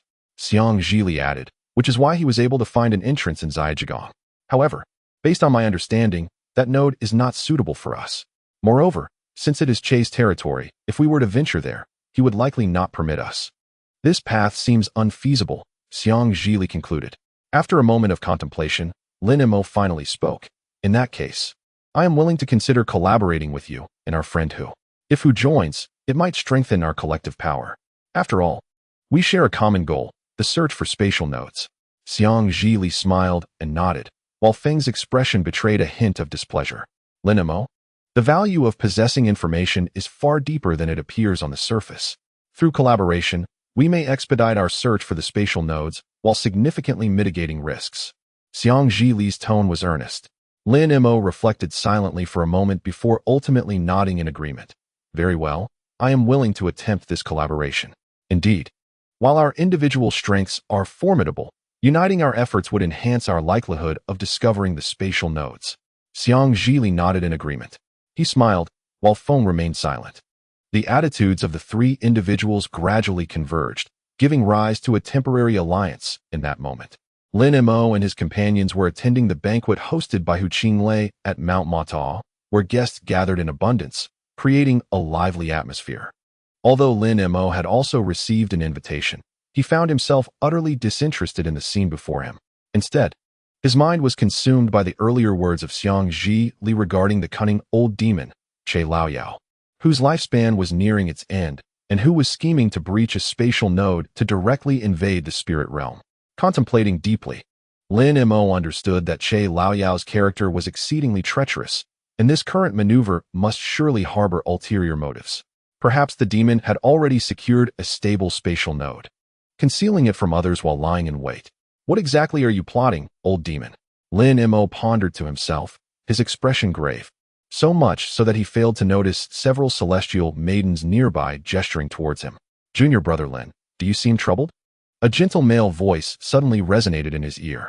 Lin Mo turned to find Xiang Zhili beside him. Slightly taken aback, he soon smiled in understanding. My dear friend, I am contemplating the matter of Che Laoyao's spatial node. Surely, he would not perish quietly. He must have laid traps, and we must remain vigilant. Xiang Zhili furrowed his brow and nodded. What you say is true, junior brother. The old demon is cunning and unpredictable. We must prepare our defenses in advance to avert potential disasters. After a moment's silence, Xiang Zhili seemed to be mulling over a question of his own. How much longer can Che Laoyao's lifespan endure? His voice was low and contemplative, for he was a divine transformation practitioner, acutely aware of the implications of longevity. Lin Mo gently frowned, his gaze flickering with uncertainty. The old monster Feng had mentioned that Che Laoyao once discovered a spatial node in a perilous location, capable of granting access to another realm, yet only he could enter. Perhaps he had grown impatient, which might also signify his dwindling lifespan. Feng's voice was solemn as he remarked, if Che Laoyao truly has little time left, he may resort to some measures, such as seeking an opportune moment to enter that spatial node. Xiang Zhili nodded in agreement. Indeed, practitioners with limited lifespans often make decisive choices as death approaches. The two fell into contemplation. At that moment, a melodious chime suddenly echoed through the hall, signaling the official commencement of the banquet. Lin Mo and Xiang Zhili sat in a corner of the gathering, engaging in hushed discourse. Xiang Zhili was negotiating with Lin Mo. Junior brother Lin, would you be willing to share the relevant information you possess? Lin Mo smiled slightly, displaying a willingness to cooperate. I would be delighted to share, but on the condition that, when you find a suitable node, you inform me. I wish to personally venture into that world to explore. Xiang Zhili readily assured him. Lin Mo then handed the jade slip to Xiang Zhili, a compilation of information he had secretly gathered over the years, containing intelligence about spatial nodes and the arrangements for reverse transit formations. Xiang Zhili examined the slip meticulously, his eyes gleaming with delight. Thank you, junior brother Lin, for this generous gift. The contents are abundant and will greatly aid us in our search for spatial nodes. If we can successfully locate the entrance and directly enter the spirit realm, it could save me hundreds of years of cultivation. Lin Mo smiled in response. These documents are the fruit of my many years of diligent collection, and I hope they will help uncover some breakthroughs in this world filled with uncertainties. Xiang Jilia smiled gently, producing 2 shimmering wanli talismans. Reciprocity is essential, junior brother Lin. These talismans are for you. They can convey messages and provide insights. Once we ascertain the location of the spatial node, simply activate the talisman, and I shall hasten to your side. Chapter 352. Lin Mo accepted the wanli talismans, replying, if this information aids us in exploring the spatial node together, it is indeed my wish. Xiang Jilia smiled in response. In that case, I shall notify you promptly regarding the spatial node's status. However, exercise caution, for this world is fraught with the unknown and perilous challenges. Lin Mo nodded solemnly. Savoring a sip of tea, his mind still engrossed in the discussions shared with Xiang Jilia, just as he contemplated how to best utilize the wanli talismans.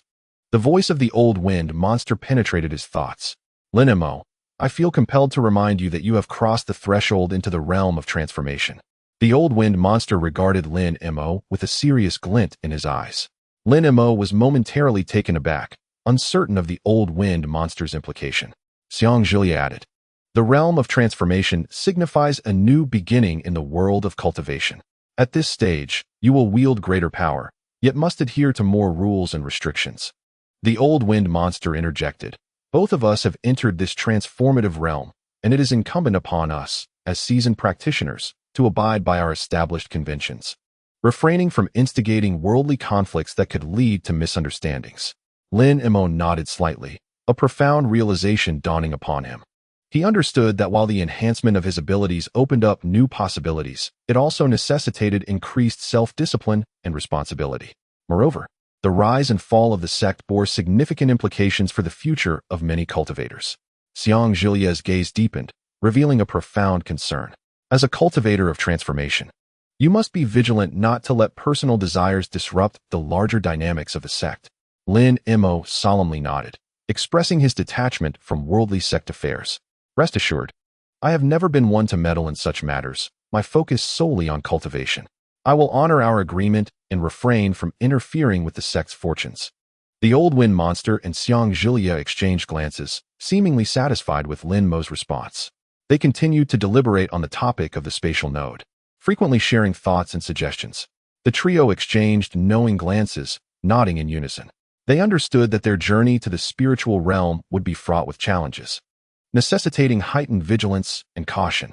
Following an extensive discussion regarding the spatial node, the group's attention shifted to another topic, their upcoming visit to Modeo Mountain. It is said that Hu Qinglei of the Heavenly Demon Sect is preparing to host esteemed guests, holding a grand event at Modeo Mountain. And we are fortunate enough to be invited, remarked the old wind monster, his excitement palpable. Xiang Jilia concurred, stating, indeed. Though Hu Qinglei holds a prominent position within the Heavenly Demon Sect, he seldom organizes such grand gatherings. Since we have received an invitation, it would be prudent to attend and discern the situation. Upon hearing the name Modeo Mountain, Lin Mo could not help but be taken aback. This mountain, reputed to be imbued with the essence of heaven and earth, had not graced his presence in centuries. Xiang Jilia seemed to sense his thoughts and smiled, saying, Junior brother Lin, you may be unaware, but Modeo Mountain is home to a magical elixir known as the Heavenly Yuan Pill, which is immensely beneficial for those of us who have transcended the first heavenly tribulation. If we could acquire some, it would greatly aid in transcending to the next realm. Lin Mo pondered for a moment. He had heard of Mount a place shrouded in mystery and fraught with peril. Yet, simultaneously, an insatiable curiosity surged within him. A glimmer of excitement flickered in Lin Mo's eyes, but he quickly shook his head, saying, to be invited by the elder is truly an overstatement. The master of Mount Hu Qinglei, is the leader of the celestial demon sect, a fearsome figure. How could we possibly be regarded as esteemed guests? Haha. My friend Lin need not worry. The old wind spirit waved his hand and chuckled. Hu Qinglei has been afflicted by a peculiar illness in recent years, rendering him less menacing than before. Lin Mo, This may be a rare opportunity. Xiang Zhilai smiled. Mount Mata'o is renowned for its unique elixir, the demon refining Tianyuan pill, which is said to be immensely beneficial for breaking through to the divine transformation realm. Perhaps you could seize this chance to procure some of the pills. Lin Mo hesitated briefly. He understood the significance of this opportunity, but was acutely aware of the dangers that Mount Mata'o posed. Ultimately, he nodded in agreement, stating, "In that case, I am also willing to venture to Mount Mata'o to explore further." The Wuyue mountain range lies in the northwest corner of the Great Jin Empire, with towering peaks shrouded in mist, creating a profoundly serene and treacherous environment. Deep within this mountain range lies a vast complex of palaces, surrounded by countless prohibitions, where springtime prevails all year round, a breathtaking sight. This is the demon palace of the celestial demon Sect, with its centerpiece, a magnificent palace, standing majestically atop Mount Mata'o. At this moment, the grand hall of the palace was ablaze with light, colorful banners fluttering in the air as a grand banquet unfolded. The group of travelers paused at the foot of the mountain, gazing up at Mount Mata'o, their hearts brimming with yearning and curiosity. Ethereal energies wafted from within the mountains, seemingly drawing them into an entirely new world. Ascending Mount Mata'o was no simple feat. It required undergoing a series of trials to demonstrate the sincerity and strength of the esteemed guests. The Old Wind Spirit and Xiang Zhilai, seasoned practitioners of the divine transformation, were evidently well acquainted with these protocols, but for Lin Mo, it represented a fresh challenge. Lin Mo, Mount Mata'o serves as both a trial and an opportunity for practitioners. Xiang Zhilai solemnly advised, "You must remain composed and respond to the situation accordingly." Lin Mo nodded, his heart swelling with confidence. He understood that this trial was not merely a measure of strength, but also a test of character and wisdom. After enduring a series of challenges, the group finally reached the summit of Mount Mata'o. They arrived before the grand hall of the Demon Palace, the scene before them breathtaking and awe-inspiring. Inside the hall, lights shimmered and colors danced. The banquet was in full swing, with male and female guests seated on either side, their laughter and merriment echoing throughout the space. Dancers twirled gracefully, accompanied by enchanting melodies that enhanced their movements. Guests gathered in small clusters, sipping tea and enjoying the performances, creating a lively atmosphere. At the head of the table sat a tall elder with a wooden crown atop his head, though his expression bore a hint of concern. His visage radiated nobility and authority.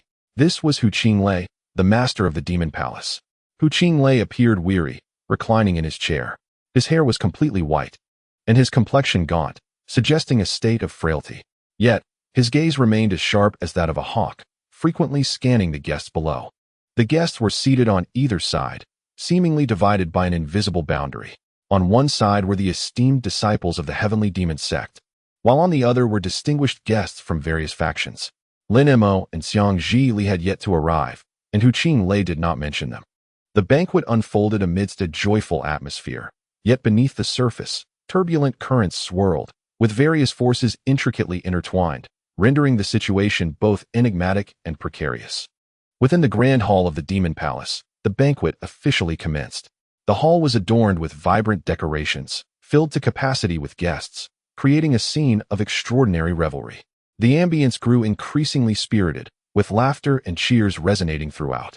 The captivating dances of the elegantly attired maidens drew forth waves of applause, illuminating the hall with their brilliance. Admiration echoed as guests exchanged insights on cultivation and techniques, fostering an atmosphere of unparalleled elation. The dancers twirled gracefully, their splendid garments shimmering, enhancing the festivities with their artistry. At the head table, Hu Qinglei appeared somewhat weary, yet he gestured for the musicians to continue their performance. "I express my gratitude to all for attending this humble birthday banquet," he said, his expression fatigued. "This old body of mine shall not endure much longer. So let us indulge in merriment today." "Not at all, Sect Master. You are too modest," a blue-clad elder responded with a smile. "When it comes to supporting the sect, your contributions are unparalleled. We all wish you longevity and eternal bliss." "Haha, Brother Muguan, you jest," Hu Qinglei replied, shaking his head. "I fear this old frame of mine may not last much longer." The assembly regarded his words as mere jest, for he was a transcendent cultivator, one of the few of his kind across the continent. Compared to the vast majority of lower-tier cultivators, he was indeed considered long-lived.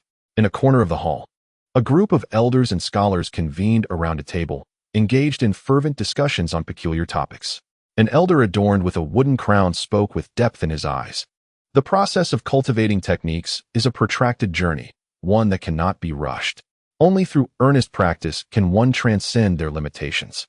Suddenly, a blue-clad scholar inquired, "I have heard that the Luo sect has recently encountered upheaval. Could you shed light on this matter?" The elder with the wooden crown's gaze flickered momentarily, and after a brief pause, he responded, "We need not concern ourselves excessively with the affairs of the Luo sect. They have been disbanded by the royal family. Their doors shattered, a lamentable fate. Why did the Luo sect fall so suddenly?" The revelation shocked the assembly, prompting a flurry of speculation. It was rumored that several nascent soul ancestors had inadvertently perished simultaneously, leaving the sect without a stronghold, which led to its fragmentation among several powerful factions. The elder with the wooden crown sighed in dismay. The guests pondered the reasons for the Luo sect's demise, expressing their astonishment and dismay.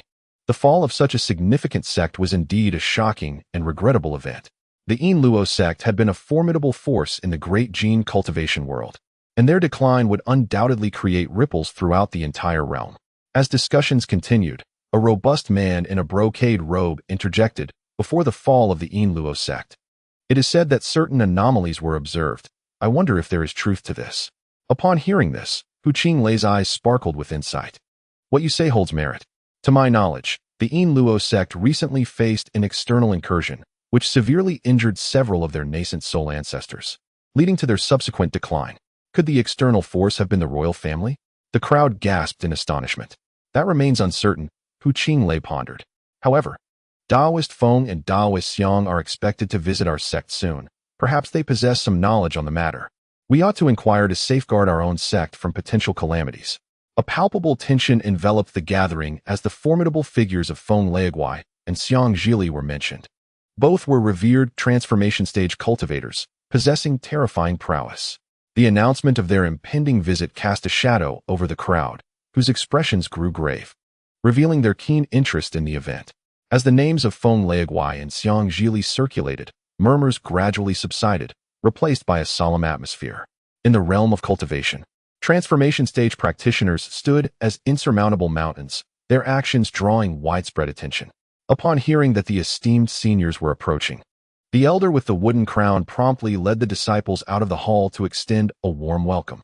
Moments later, Feng Leiguai, Xiang Zhili, and their companions indeed appeared at the entrance.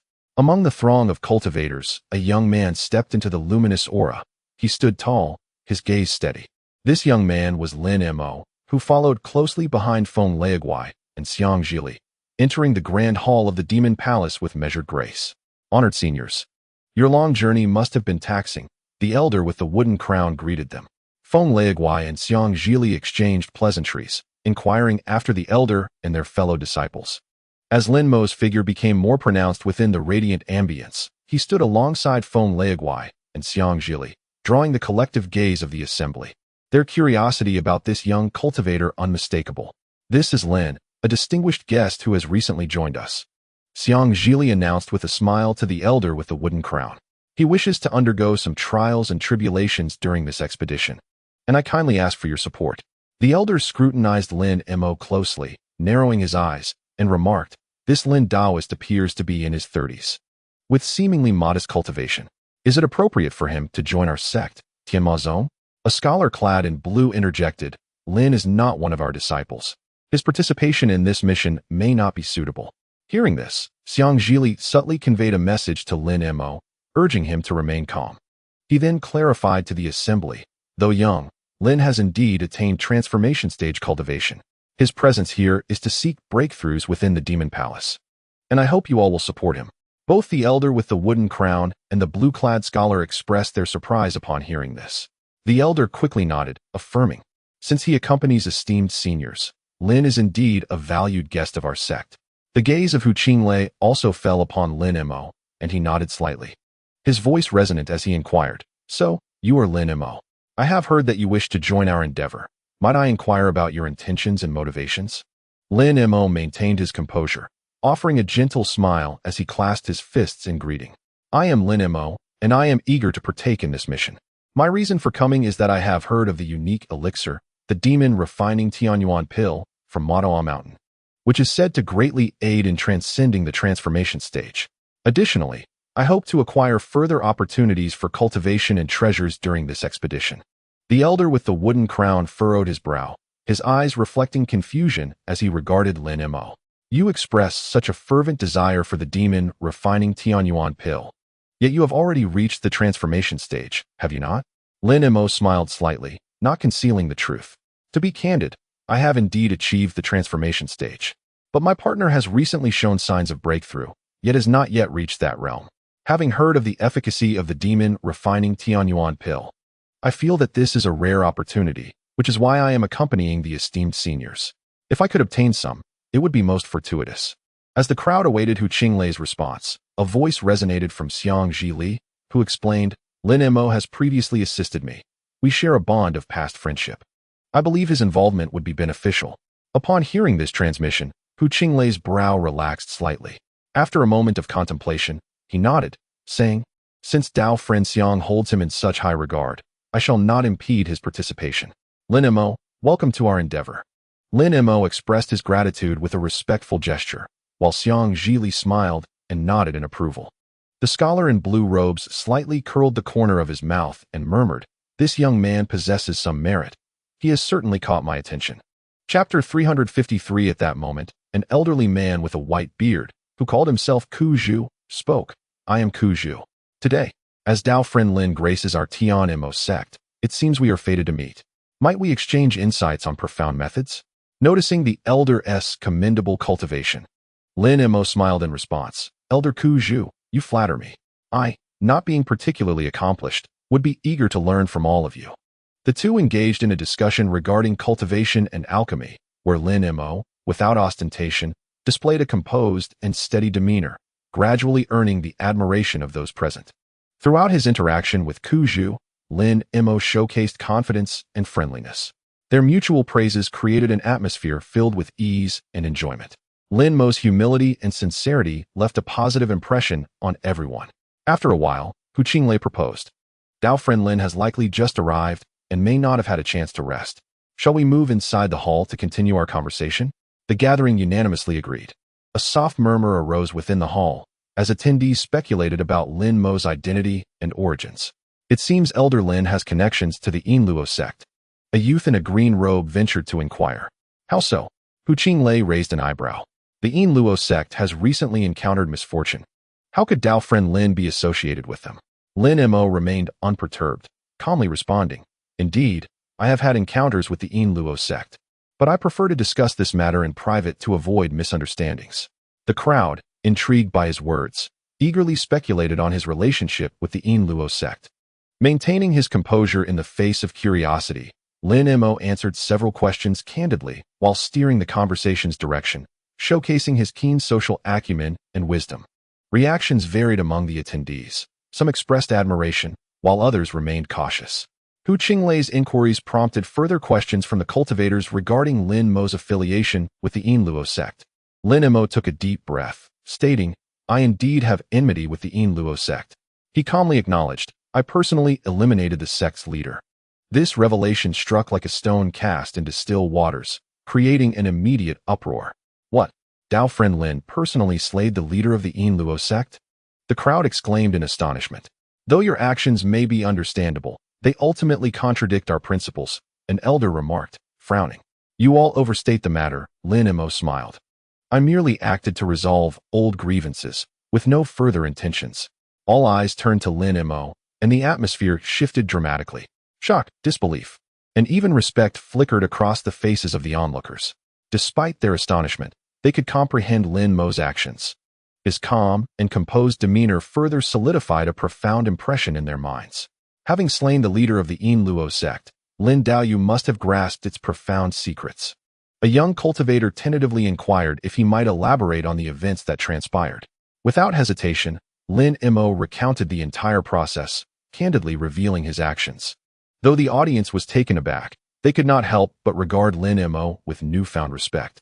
His formidable prowess and composed demeanor were a stark contrast to the fearsome reputation he had garnered in the outside world. Lin Daoyu is well-informed and undoubtedly possesses an intimate understanding of the clandestine affairs of the Inluo sect, remarked a middle-aged man with a smile. We would be most grateful for your insights to broaden our horizons. Lin Mo responded with poise to the various inquiries, gradually transforming their astonishment into acknowledgement of his capabilities and character. At that moment, 3 exquisite maidens gracefully entered the hall, each radiating unparalleled beauty. Akin to heavenly fairies descended from a painting. As the stunning female cultivators graced the chamber, all present were utterly captivated. Their striking appearances elicited gasps of admiration, and with every elegant step, they stirred excitement and commotion amongst the assembly.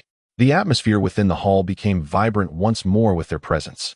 Cultivators began to present meticulously prepared gifts to the 3 enchanting maidens, expressing their respect and courtesy.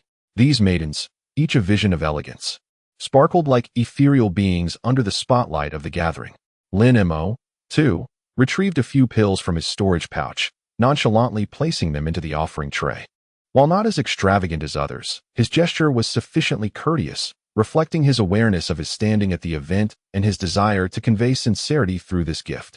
The fragrance of the pills wafted through the air, capturing the attention of several cultivators, who became increasingly curious about Lin Mo's strength. Thank you, esteemed friends, chorused the 3 maidens, their faces alight with joy. Lin Mo offered a faint smile and exchanged a few pleasantries before falling silent once more. Observing his discretion, the crowd regarded him with heightened esteem. In no time, the offering tray overflowed with an array of rare treasures and medicinal herbs, dispelling any notion of meagerness, and creating a scene of lively celebration. The ambience grew increasingly festive as conversations flourished, gifts were exchanged, and a jubilant atmosphere enveloped the hall, rich with emotion and warmth. Xiling, Xiaoyang, Suohua, you radiate brilliance, the male cultivators chimed, showering compliments upon the 3 sisters. Lin Mo found himself gazing a moment longer, silently admiring their ethereal charm. However, when his eyes fell upon Xiling, he was momentarily taken aback. Her presence seemed to alter his countenance, stirring an emotional response within him. Upon locking eyes with Lin Mo, Xiling's pupils dilated, and she softly uttered his name, Lin Mo. As their gazes met, those present discerned an intriguing connection, casting curious glances their way. Xiling's demeanor and expression further piqued the crowd's interest. How can it be you? Lin Mo's face shifted in disbelief. A profound silence enveloped the hall, so palpable that one could hear a pin drop.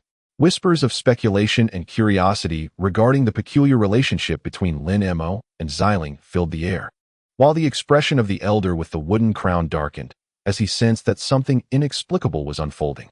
The sudden turn of events cast a tense atmosphere over the grand hall, starkly contrasting with the earlier celebratory mood. Gazes exchanged among the crowd hinted at unspoken speculations regarding what might transpire next. Ziling's eyes remained fixed on Lin Mo, brimming with excitement and yearning. Lin Mo sensed her gaze, and an array of complex emotions stirred within him. He endeavored to maintain his composure, yet beneath Ziling's scrutiny, the ripples of his heart were undeniable. The elderly figure adorned with a wooden crown shifted his gaze between the 2, attempting to unravel the nature of their relationship. The air in the hall grew thick with anticipation as everyone awaited the next development, their curiosity piqued by the tale of Lin Mo and Ziling. How do you know Lin, my friend? Hu Qinglei inquired with curiosity. Lin was once my benefactor, a kindness I shall never forget, Ziling replied, concealing her true feelings with a strained smile. The onlookers were left puzzled and surprised by her response. Lin Mo's expression was equally peculiar, as if he were concealing a chapter of his past.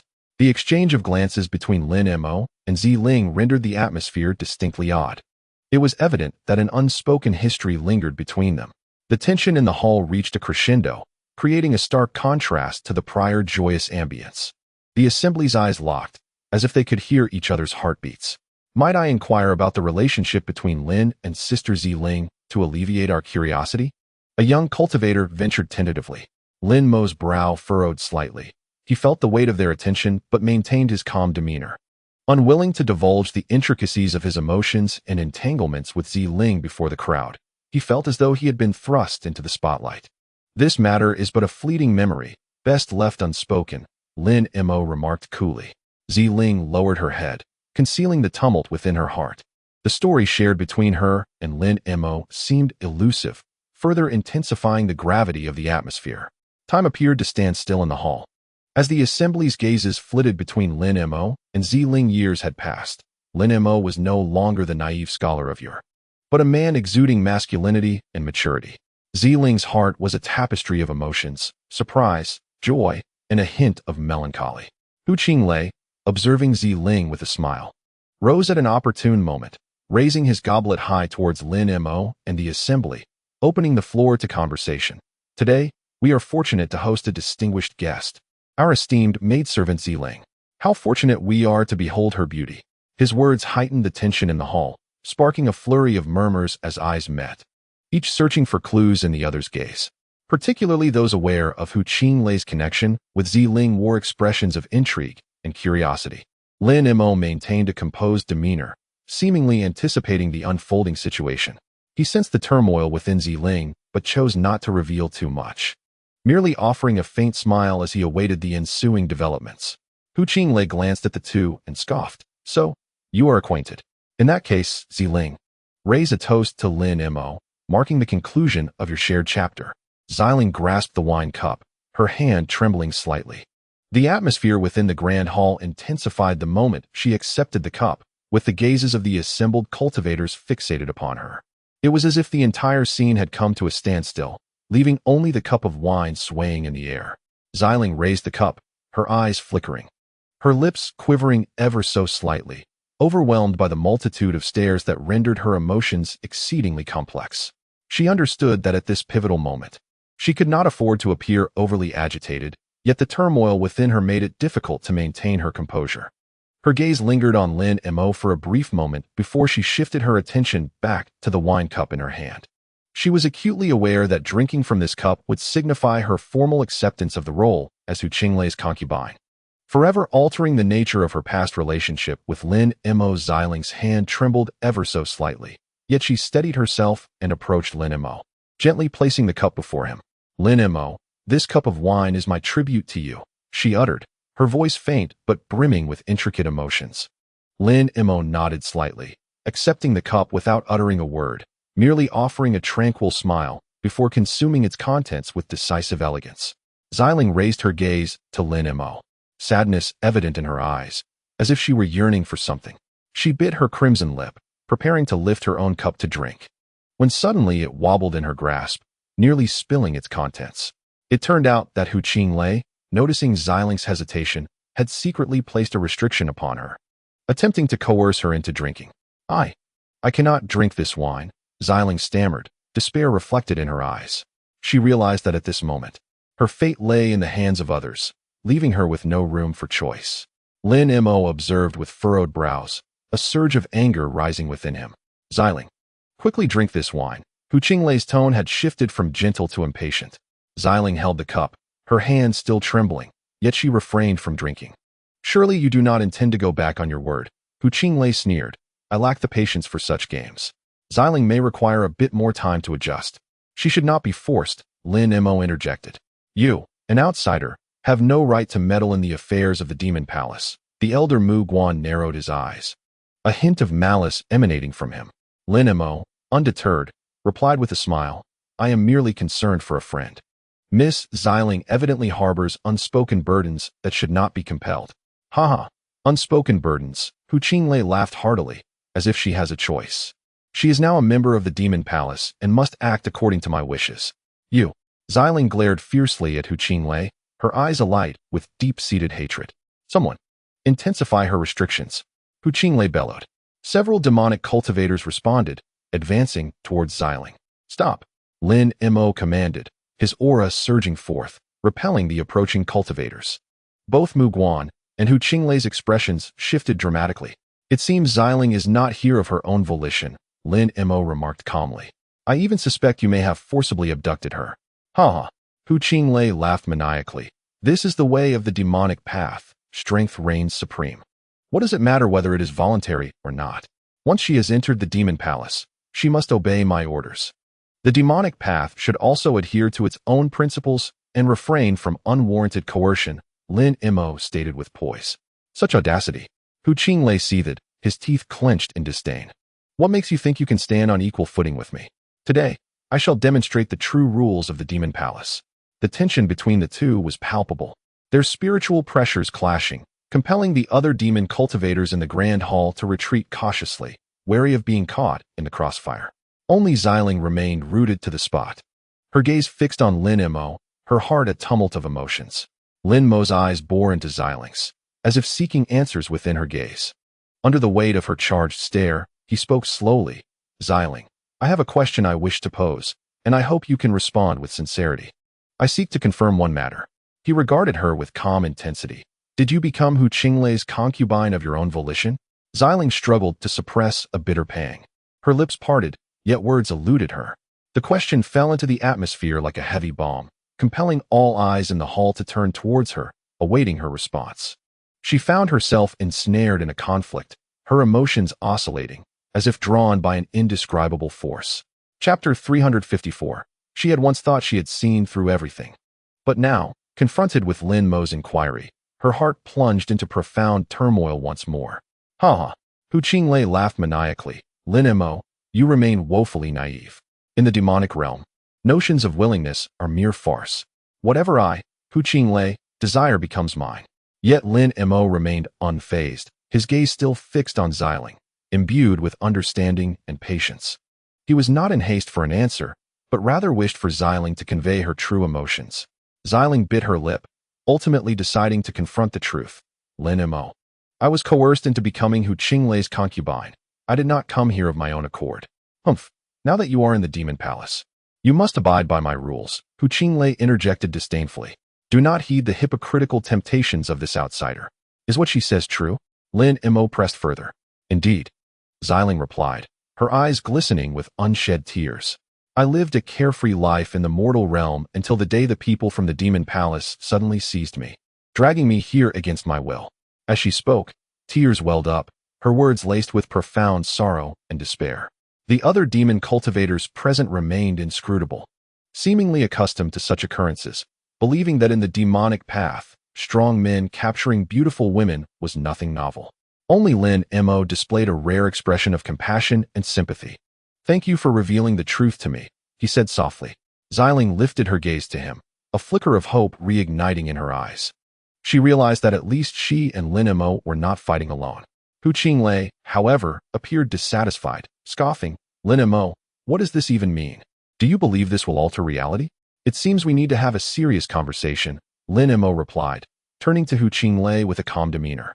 A conversation about what? Hu Qinglei mocked with a cold laugh. Exchange, Lin Mo stated. What you desire, I may be able to provide. But I too have my own desires.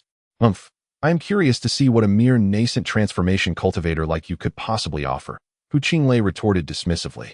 Such as the extinguishing immortal pearl, Lin Mo calmly uttered those three words. Both Hu Qinglei and the elder Mu Guan's expressions paled dramatically. Are you aware of the whereabouts of the extinguishing immortal pearl? Hu Qinglei finally turned his attention to Lin Mo. Not only its location, but I also comprehend its secrets. Lin Mo replied with an air of nonchalance. Your bluster is of no use, Hu Qinglei retorted with a fierce glare. Today, I shall slay you and plunder your soul to ascertain the extent of your knowledge. As he spoke, Hu Qinglei raised his hand to form a seal, but suddenly, his actions came to an abrupt halt, and his face drained of color. Lin Mo had just conveyed a message to Hu Qinglei, its content obscured, yet seemingly unveiling a fatal secret of Hu Qinglei. You, Hu Qinglei, he said, his expression darkening. How dare you threaten me so brazenly? Lin Mo smiled slightly and replied, I would never presume to threaten a senior like you. I merely mentioned a name. I believe it is clear to all that whether I truly possess this object is of little consequence. What truly matters is my desire to find a resolution to our predicament. Hu Qinglei's countenance soured as he sensed the uncertainty embedded in Lin Mo's words, stirring a flicker of doubt within him. While he was confident in his formidable strength, he understood that Lin Mo was not a foe to be underestimated. The glimmer of hesitation and apprehension in Hu Lao Mo's eyes indicated his reconsideration of his plans. If this treasure indeed existed, Lin Mo's words would become an invaluable bargaining chip. A sense of suspicion crept into Hu Qinglei's heart. He discreetly sent a message to Feng Laoguai, inquiring if the extinguishing immortal pearl mentioned by Lin Mo truly existed. Feng Laoguai pondered for a moment before responding in kind, affirming that Lin Mo indeed possessed the extinguishing immortal pearl. Hu Qinglei's face turned ashen. He had not anticipated that Lin Mo genuinely held such a powerful object, which filled him with trepidation. The exchange between Lin Mo and Hu Qinglei escalated, sharp words and tension filling the air. The onlookers were captivated, yet oblivious to the intricacies of their confrontation. Lin Mo smiled subtly, as if discerning the turmoil within Hu Lao. Perhaps I could propose a condition for exchange that would prompt you to reconsider your intentions. Hu Lao's brow furrowed slightly. He did not outright dismiss the notion, but awaited Lin Mo's elaboration. Taking a deep breath, Lin Mo clandestinely conveyed, "Not only do I possess the extinguishing immortal pearl, but I also have the revitalizing water." Upon hearing the name revitalizing water, Hu Lao's eyes sparkled with interest. Revitalizing water is a treasure that extends life, an irresistible allure for cultivators. "You rascal, you are quite the merchant." Hu Lao glared at Lin Mo. "Show me the extinguishing immortal pearl and the revitalizing water you speak of." "I cannot present the revitalizing water at this moment," Lin Mo replied calmly. "But I can provide the crucial material, frost essence." "Frost essence?" Hu Lao narrowed his eyes. It was merely a component used in the concoction of revitalizing water, far less valuable than the finished product. Yet without frost essence, how could you possibly refine revitalizing water? Lin Mo smiled lightly. "Frost essence is a rare and precious treasure." A hint of skepticism and desire tinged Hu Lao's voice. "Do you truly possess frost essence?" Lin Mo smiled slightly and retrieved a crystal-clear bead from his storage bag, placing it on the table. "This is frost essence." After a moment of contemplation, the old demon who finally spoke. "Very well, I indeed require this cold marrow. If you hand it over, I may consider releasing this woman." "I have a more advantageous proposal," Lin Mo interjected smoothly. "Let us exchange this cold marrow for the freedom of Xiling for the next century. We shall owe each other nothing and part ways amicably. What do you say?" The old demon who glowered at Lin Mo, his fury palpable. "This is my bottom line." Lin Mo remained unperturbed, suggesting, "You may ponder it." The gaze of the cultivators within the grand hall was irresistibly drawn to the radiant orb, their breaths seemingly suspended in reverence. "This cold marrow is truly the cold marrow," someone exclaimed, unable to contain their astonishment.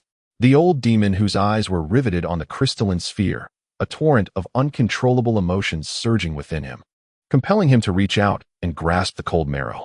Yet, without hesitation, Lin Mo retracted the cold marrow into his storage pouch, smiling as he stated, "The cold marrow will only be relinquished upon the successful exchange. I trust you comprehend my intentions." The old demon whose hand froze midair, a complex glint flashing in his eyes. Lin Mo's strategy ensnared him in a dilemma. He knew he could not easily concede. Yet he also recognized that Lin Mo was not an adversary to be trifled with. The atmosphere in the hall thickened with tension, as the gathered cultivators awaited the old demon whose decision in hushed anticipation. Meanwhile, Lin Mo stood calmly, his gaze fixed upon the old demon who with an unwavering smile. "This cold marrow is a treasure beyond compare." Following Lin Mo's proposal for an exchange involving the cold marrow, murmurs of intrigue swept through the ranks of cultivators in the demon palace. It was said that this cold marrow was a product of the ancient ice soul, formed over a century in the depths of a frigid sea, with only a single grain harvested every 100 years. "Indeed, I have heard that the cold marrow can enhance one's cultivation aptitude and is immensely beneficial for concocting various elixirs," another added. "Cold marrow?" a cultivator murmured, greed glinting in their eyes. "It is an indispensable material for crafting the revitalizing water."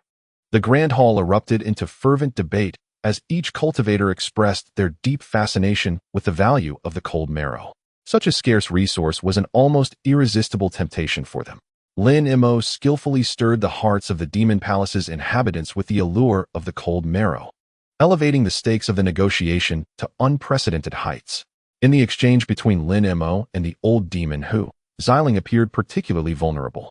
Standing to the side, she felt the overwhelming spiritual pressure emanating from the two transcendent cultivators, filling her heart with helplessness and anxiety. Although she had condensed her nascent soul, she was utterly powerless against the old demon whose formidable presence. Were it not for Lin Mo's presence, she feared she would have already been reduced to ashes. Lin Mo's gaze fell upon Xiling, sensing her unease. He offered a faint smile, as if conveying solace, while also subtly revealing his concern for her well-being. "Thank you," Zhang murmured softly to Lin Mo. Lin Mo nodded, continuing his verbal spar with the old demon who. Zhang understood that her fate rested entirely in Lin Mo's hands. Should this negotiation falter, she dreaded the grim fate that awaited her. She could not help but look at Lin Mo, her eyes brimming with anxiety and hope. A peculiar expression gradually emerged on the old demon whose face, as if he were wrestling with himself. On one hand, he was intensely eager to possess the cold marrow, knowing its immense benefits for prolonging his life. On the other hand, releasing Zhang poses no significant threat to him. After all, the woman is incapable of inflicting any substantial harm. We each pursue our own interests, weighing the pros and cons, and this transaction is not entirely unacceptable. Lin Mo muttered to himself, his face marked by indecision. Lin Mo's negotiation strategy was swaying the old demon's heart. Lin Mo felt the stirrings of conflict within, his contradictory emotions intertwining, plunging him into profound turmoil. The atmosphere within the great hall grew tense once more, with the cultivators silently awaiting Lin Mo's decision. Inside the hall, the candlelight flickered dimly, casting a heavy ambience. Lin Mo and Lin Mo stood in the chamber, their gazes locking, as if a chill surged through the air. Lin Mo's voice echoed within the hall. "Indeed, I have long admired the famed Han Sui." Yet his gaze was fixed upon the piece of Han Sui in Lin Mo's hand, a glimmer of avarice flashing in his eyes. "Speak." Lin Mo inclined his head slightly. "I wish to add a small condition," Lin Mo said with a sinister laugh. "You must endure a blow from me to successfully exchange." A terrifying force emanated, as if a mountain bore down upon them. Lin Mo's heart jolted. He sensed Lin Mo's intent, seemingly wishing to test him. This additional condition shocked the onlookers, and Zhang furrowed her brow, perceiving Lin Mo's coldness and mockery, as if he were challenging Lin Mo's limits. She conveyed to Lin Mo through thought, "This condition is too perilous. Do not take the risk." Lin Mo shook his head, indicating that he could manage. Then addressed Lin Mo, "I accept your terms. Please, enlighten me." Lin Mo erupted into laughter, his form shifting as he exited the hall, leaving behind a remark. "I shall await you outside." Just as Lin Mo prepared to leave the hall, Lin Mo's voice echoed once more. "I forgot to mention a detail." Lin Mo looked at Lin Mo in confusion. "When receiving my blow, you may not employ any means to evade or defend, including the extinguishing immortal pearl in your hand." Lin Mo smirked ominously. "What say you? Do you still dare to engage?" Zhang reproached Lin Mo. "This is too excessive." Lin Mo did not respond directly, instead observing Lin Mo quietly, as if weighing the consequences. "I accept your challenge," he stated calmly after a moment. Zhang, agitated like an ant on a hot pan, exclaimed, "This risk is far too great. I cannot agree." "Do not worry," Lin Mo said with a faint smile. Zhang attempted to voice her concerns, but Lin Mo silenced her with a look. He turned to Lin Mo, speaking with composure. "I agree to your condition. I trust you will uphold your promise." After Lin Mo proposed the additional condition, Zhang's expression wavered slightly. Her brows furrowed, as if deep in thought. In this pivotal moment, she suddenly lifted her head, her gaze resolute as she looked at Lin Mo. "Wait, I have changed my mind," she declared just as Lin Mo prepared to engage. "I do not wish to leave this place." Her voice was clear and firm, as if she had made a resolute decision. "What?" Lin Mo looked at Zhang in astonishment. "I have already agreed to let you go, and now you wish to retract?" "I apologize. I had not considered this thoroughly before." Zhang lowered her head. "I have grown accustomed to life here, and do not wish to leave the demon palace." Lin Mo's expression shifted subtly. He had not anticipated Zhang's unwavering resolve. He furrowed his brow and said, "Zhang, do you truly believe you can question my decisions regarding the demon palace?" Lin Mo chuckled softly, sensing the unwavering determination within Zhang, which warmed his heart. He gazed at her with admiration and encouragement. "Old demon, I have acquiesced to your terms. Now, unleash your strike." Turning to the old demon, Lin Mo's voice was calm and resolute, undeterred by Zhang's choice. Zhang glared at the old demon with fury. "Allow me to demonstrate what true power is." The old demon's eyes blazed with dark energy as a black thread shot from his fingertip, piercing Zhang's body. "Ugh!" Zhang immediately doubled over in pain. Lin Mo's expression initially shifted, fearing the old demon might renege on their agreement, but he soon relaxed, realizing the old demon was merely lifting the restrictions within Zhang. Moments later, The black thread had extracted all the restraints from her body. Xiling regained her freedom, her magical powers restored to normal. "Thank you," she conveyed with a grateful glance towards Lin Mo. He responded with a faint smile, understanding that she had escaped peril. After Xiling was liberated from her shackles, the old demon cast a cold, sweeping gaze over the assembly before he slowly departed the grand hall. With each step, he emanated a formidable aura, as if he were the sovereign of the entire demon palace. Chapter 355. I await you outside, ready to accompany you at any moment. The old demon let out a sinister laugh, his figure enveloped in a dark haze as he shot forth. With his exit, the atmosphere within the hall became heavy, suffused with a sense of oppression. "Hey, Lin Mo, you little rascal, why don't you hurry up and come out?" The old demon's roar echoed outside the hall, his tone rife with impatience. "I'm here waiting for you. Don't delay in experiencing my prowess." The old demon's call struck Lin Mo's chest, compelling him to acknowledge the exceptional prowess of this adversary, whose tone bore an unmistakable authority. "Let us venture out as well." The group rose in unison, eager to witness the spectacle of Lin Mo's impending doom. Only Xiling remained seated, her expression grave and her eyes brimming with concern. "Xiling, stay here and wait for me," Lin Mo said calmly, straightening his attire and offering her a reassuring smile before turning to leave. "Wait." Xiling grasped Lin Mo's arm urgently. "This risk is too great. I must accompany you." "It's all right. Trust me," Lin Mo replied, patting her hand with confidence. "I must go," Xiling insisted firmly. After a moment's hesitation, Lin Mo relented. With a tranquil gaze, Lin Mo stepped out of the grand hall and onto the plaza. The sunlight illuminated him, enhancing his confidence and resolve. Xiling followed closely behind, her eyes filled with concern, yet also a steadfast determination. The old demon hovered in the air above the plaza, his gaze fixed mockingly upon Lin Mo, dripping with scorn. "Do you genuinely intend to withstand my strike?" Lin Mo smiled faintly, his eyes clear. "I made a promise. I shall fulfill it." This young man is utterly oblivious to the gravity of the situation, daring to confront the old demon, remarked the wind-old monster and Xiang Jilin, who stood in a concealed corner, quietly observing the confrontation between Lin Mo and the old demon. A flicker of concern passed through the eyes of the elder Feng, the old demon who did not appear to be one who would easily relent. He might indeed take action against Lin Mo. Xiang Jilin nodded thoughtfully, his expression contemplative. Lin Mo's confidence in enduring a blow suggests he possesses a measure of assurance. Yet we must remain vigilant. Moreover, given Lin Mo's command over the spatial nodes, the old demon may not wish to bring about his demise. Xiang Jilin analyzed solemnly. First he will threaten his life," Elder Feng interjected with a grunt. "Let us not forget that our primary mission is to locate the spatial nodes," Xiang Jilin reminded. Elder Feng sighed. "We cannot allow the old demon who to succeed. He undoubtedly has his own agenda. Regardless, we must ensure Lin Mo's safety." Both men's faces remained impassive, as if they had long since come to terms with life and death.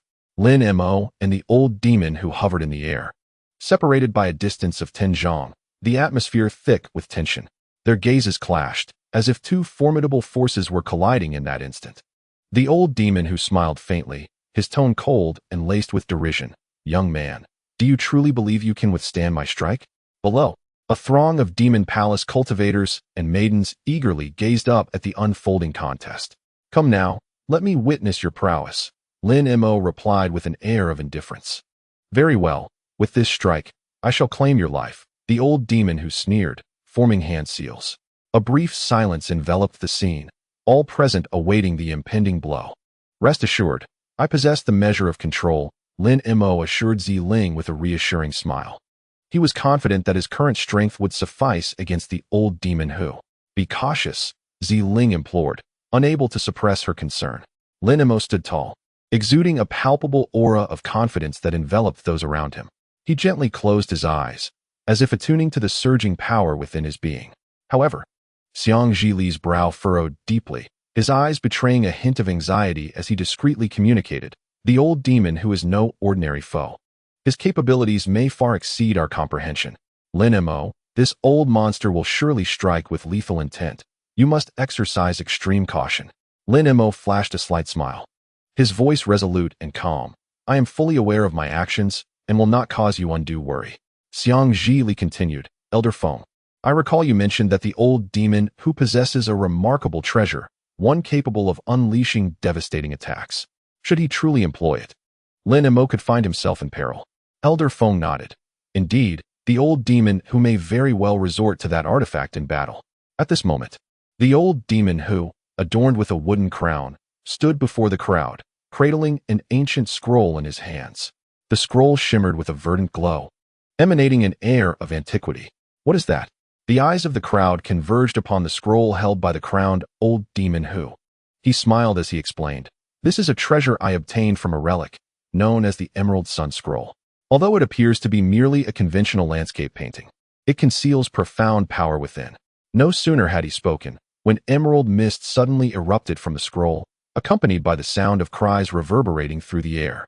Astonished, the crowd gazed at the scroll as the verdant hills within began to transform. Illuminated by the beam of light, the 18 emerald hills gradually ascended, morphing into tangible peaks that seemed to bridge to another realm.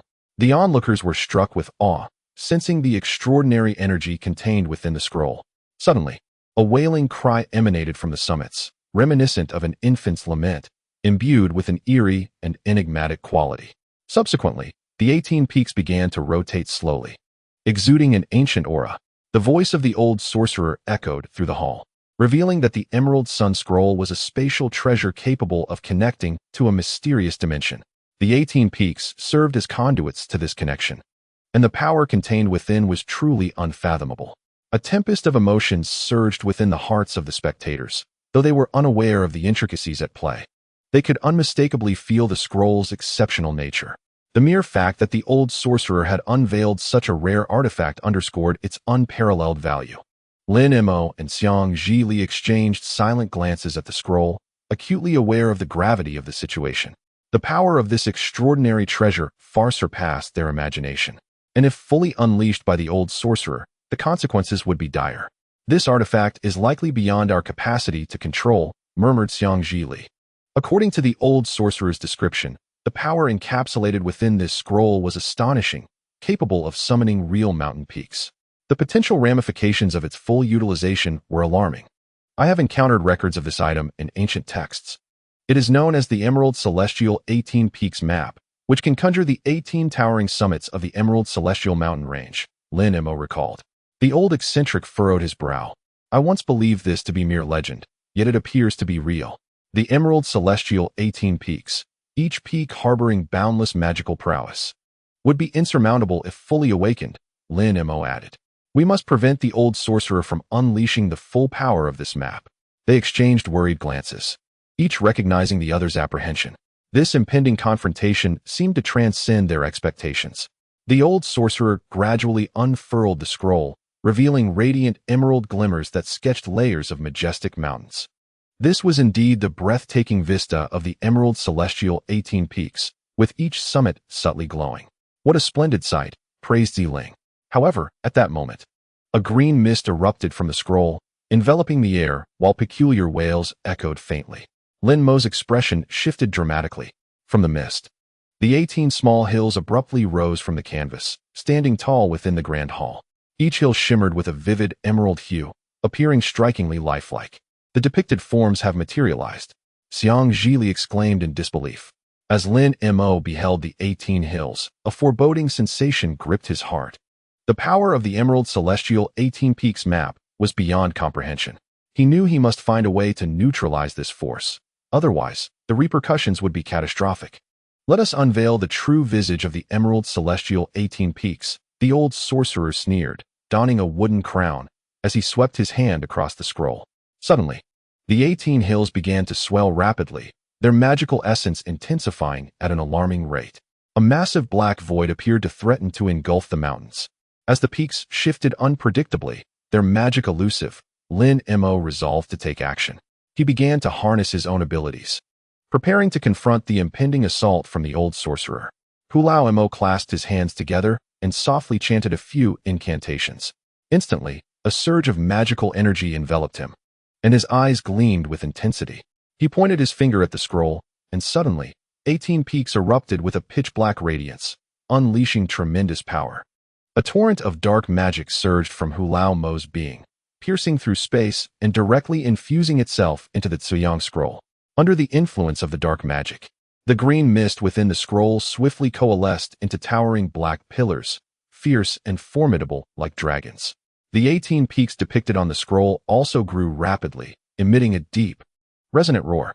Lin Mo felt a tightening in his chest and immediately summoned protective measures, enveloping himself in a luminous shield, bracing for the impending onslaught of the dark pillars. "Look, the peaks are enlarging," Zhang exclaimed in astonishment. The 18 summits, shrouded in the black light, expanded rapidly, transforming from mere mounds into towering giants several dozen feet high. Lin Mo's expression darkened. The three-flame fan in his hand fluttered violently in the cold wind. "He intends to suppress me with these 18 peaks. Be cautious," he shouted. At that moment, Lin Mo unleashed his protective energy, encasing both himself and Zhang within its embrace.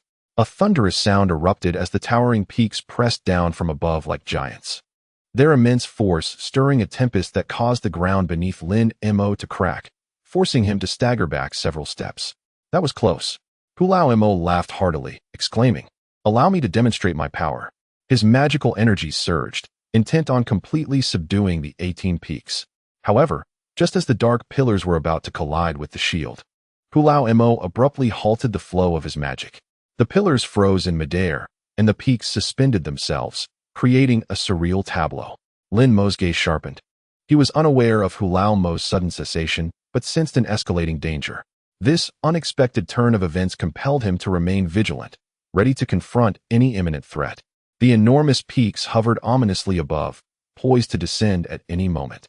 As Lin Mo maintained his vigilance, the colossal peaks suddenly began to plummet. At the pinnacle of the mountains, Mo let out a cold chuckle, clearly having discovered a means to manipulate them. "Be careful," Lin Mo shouted, his form shifting as he reinforced his protective shield, simultaneously channeling his inner spiritual energy to brace for the impending pressure. At that moment, all eyes were riveted on the towering summits and Lin Mo's resistance. A glimmer sparked in Lin Mo's eyes. He knew it was time to unveil his true strength. With a thought, a powerful surge of spiritual energy coursed through him, erupting outward to form a colossal phantom. As the apparition coalesced, the crying soul beast and the five-element heart demon manifested simultaneously, standing fiercely at Lin Mo's sides, exuding formidable presence. In that moment, the five-colored flames of the five-element heart demon intertwined with the spiritual energy of the crying soul beast, creating a breathtaking display of brilliance. The gigantic ape roared, its massive form transforming into a streak of light as it charged toward the peaks. Simultaneously, the skeleton opened its maw and emitted a high-pitched screech, unleashing an eerie glow that hurtled toward the mountains. The giant ape leaped, its arms entwined in fur, bracing itself between two of the towering peaks.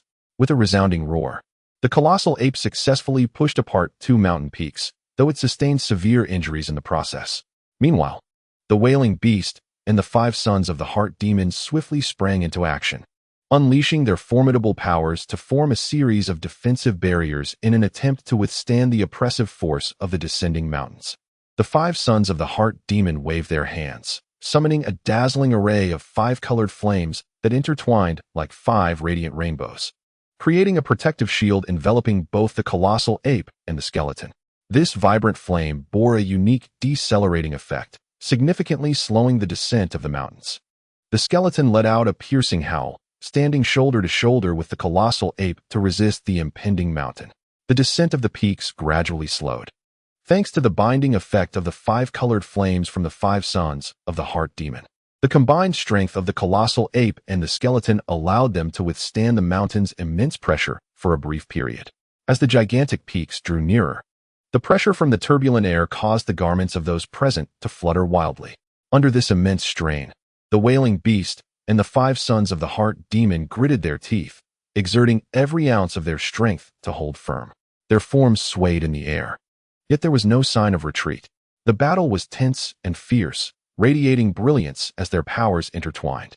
The eyes of the colossal ape were bloodshot, and the skeleton's bones cracked under the strain, yet they persevered, embodying unyielding resolve against the colossal pressure. However, Lin Mo realized it was insufficient. He needed greater strength to halt the mountainous descent. Closing his eyes, he focused his mind and harnessed the magical energy within him, channeling the surrounding spiritual essence. When Lin Mo opened his eyes once more, they sparkled with an extraordinary light. With a thought, a flame-wreathed three-flame fan materialized in his hand. Grasping the handle of the fan, he felt the intense energy contained within and raised it high above his head. A crisp, clear call rang out as a fiery bird appeared in the sky, its body enveloped in flames. With a powerful flap of its wings, the flames surged forth, merging with those of the three-flame fan.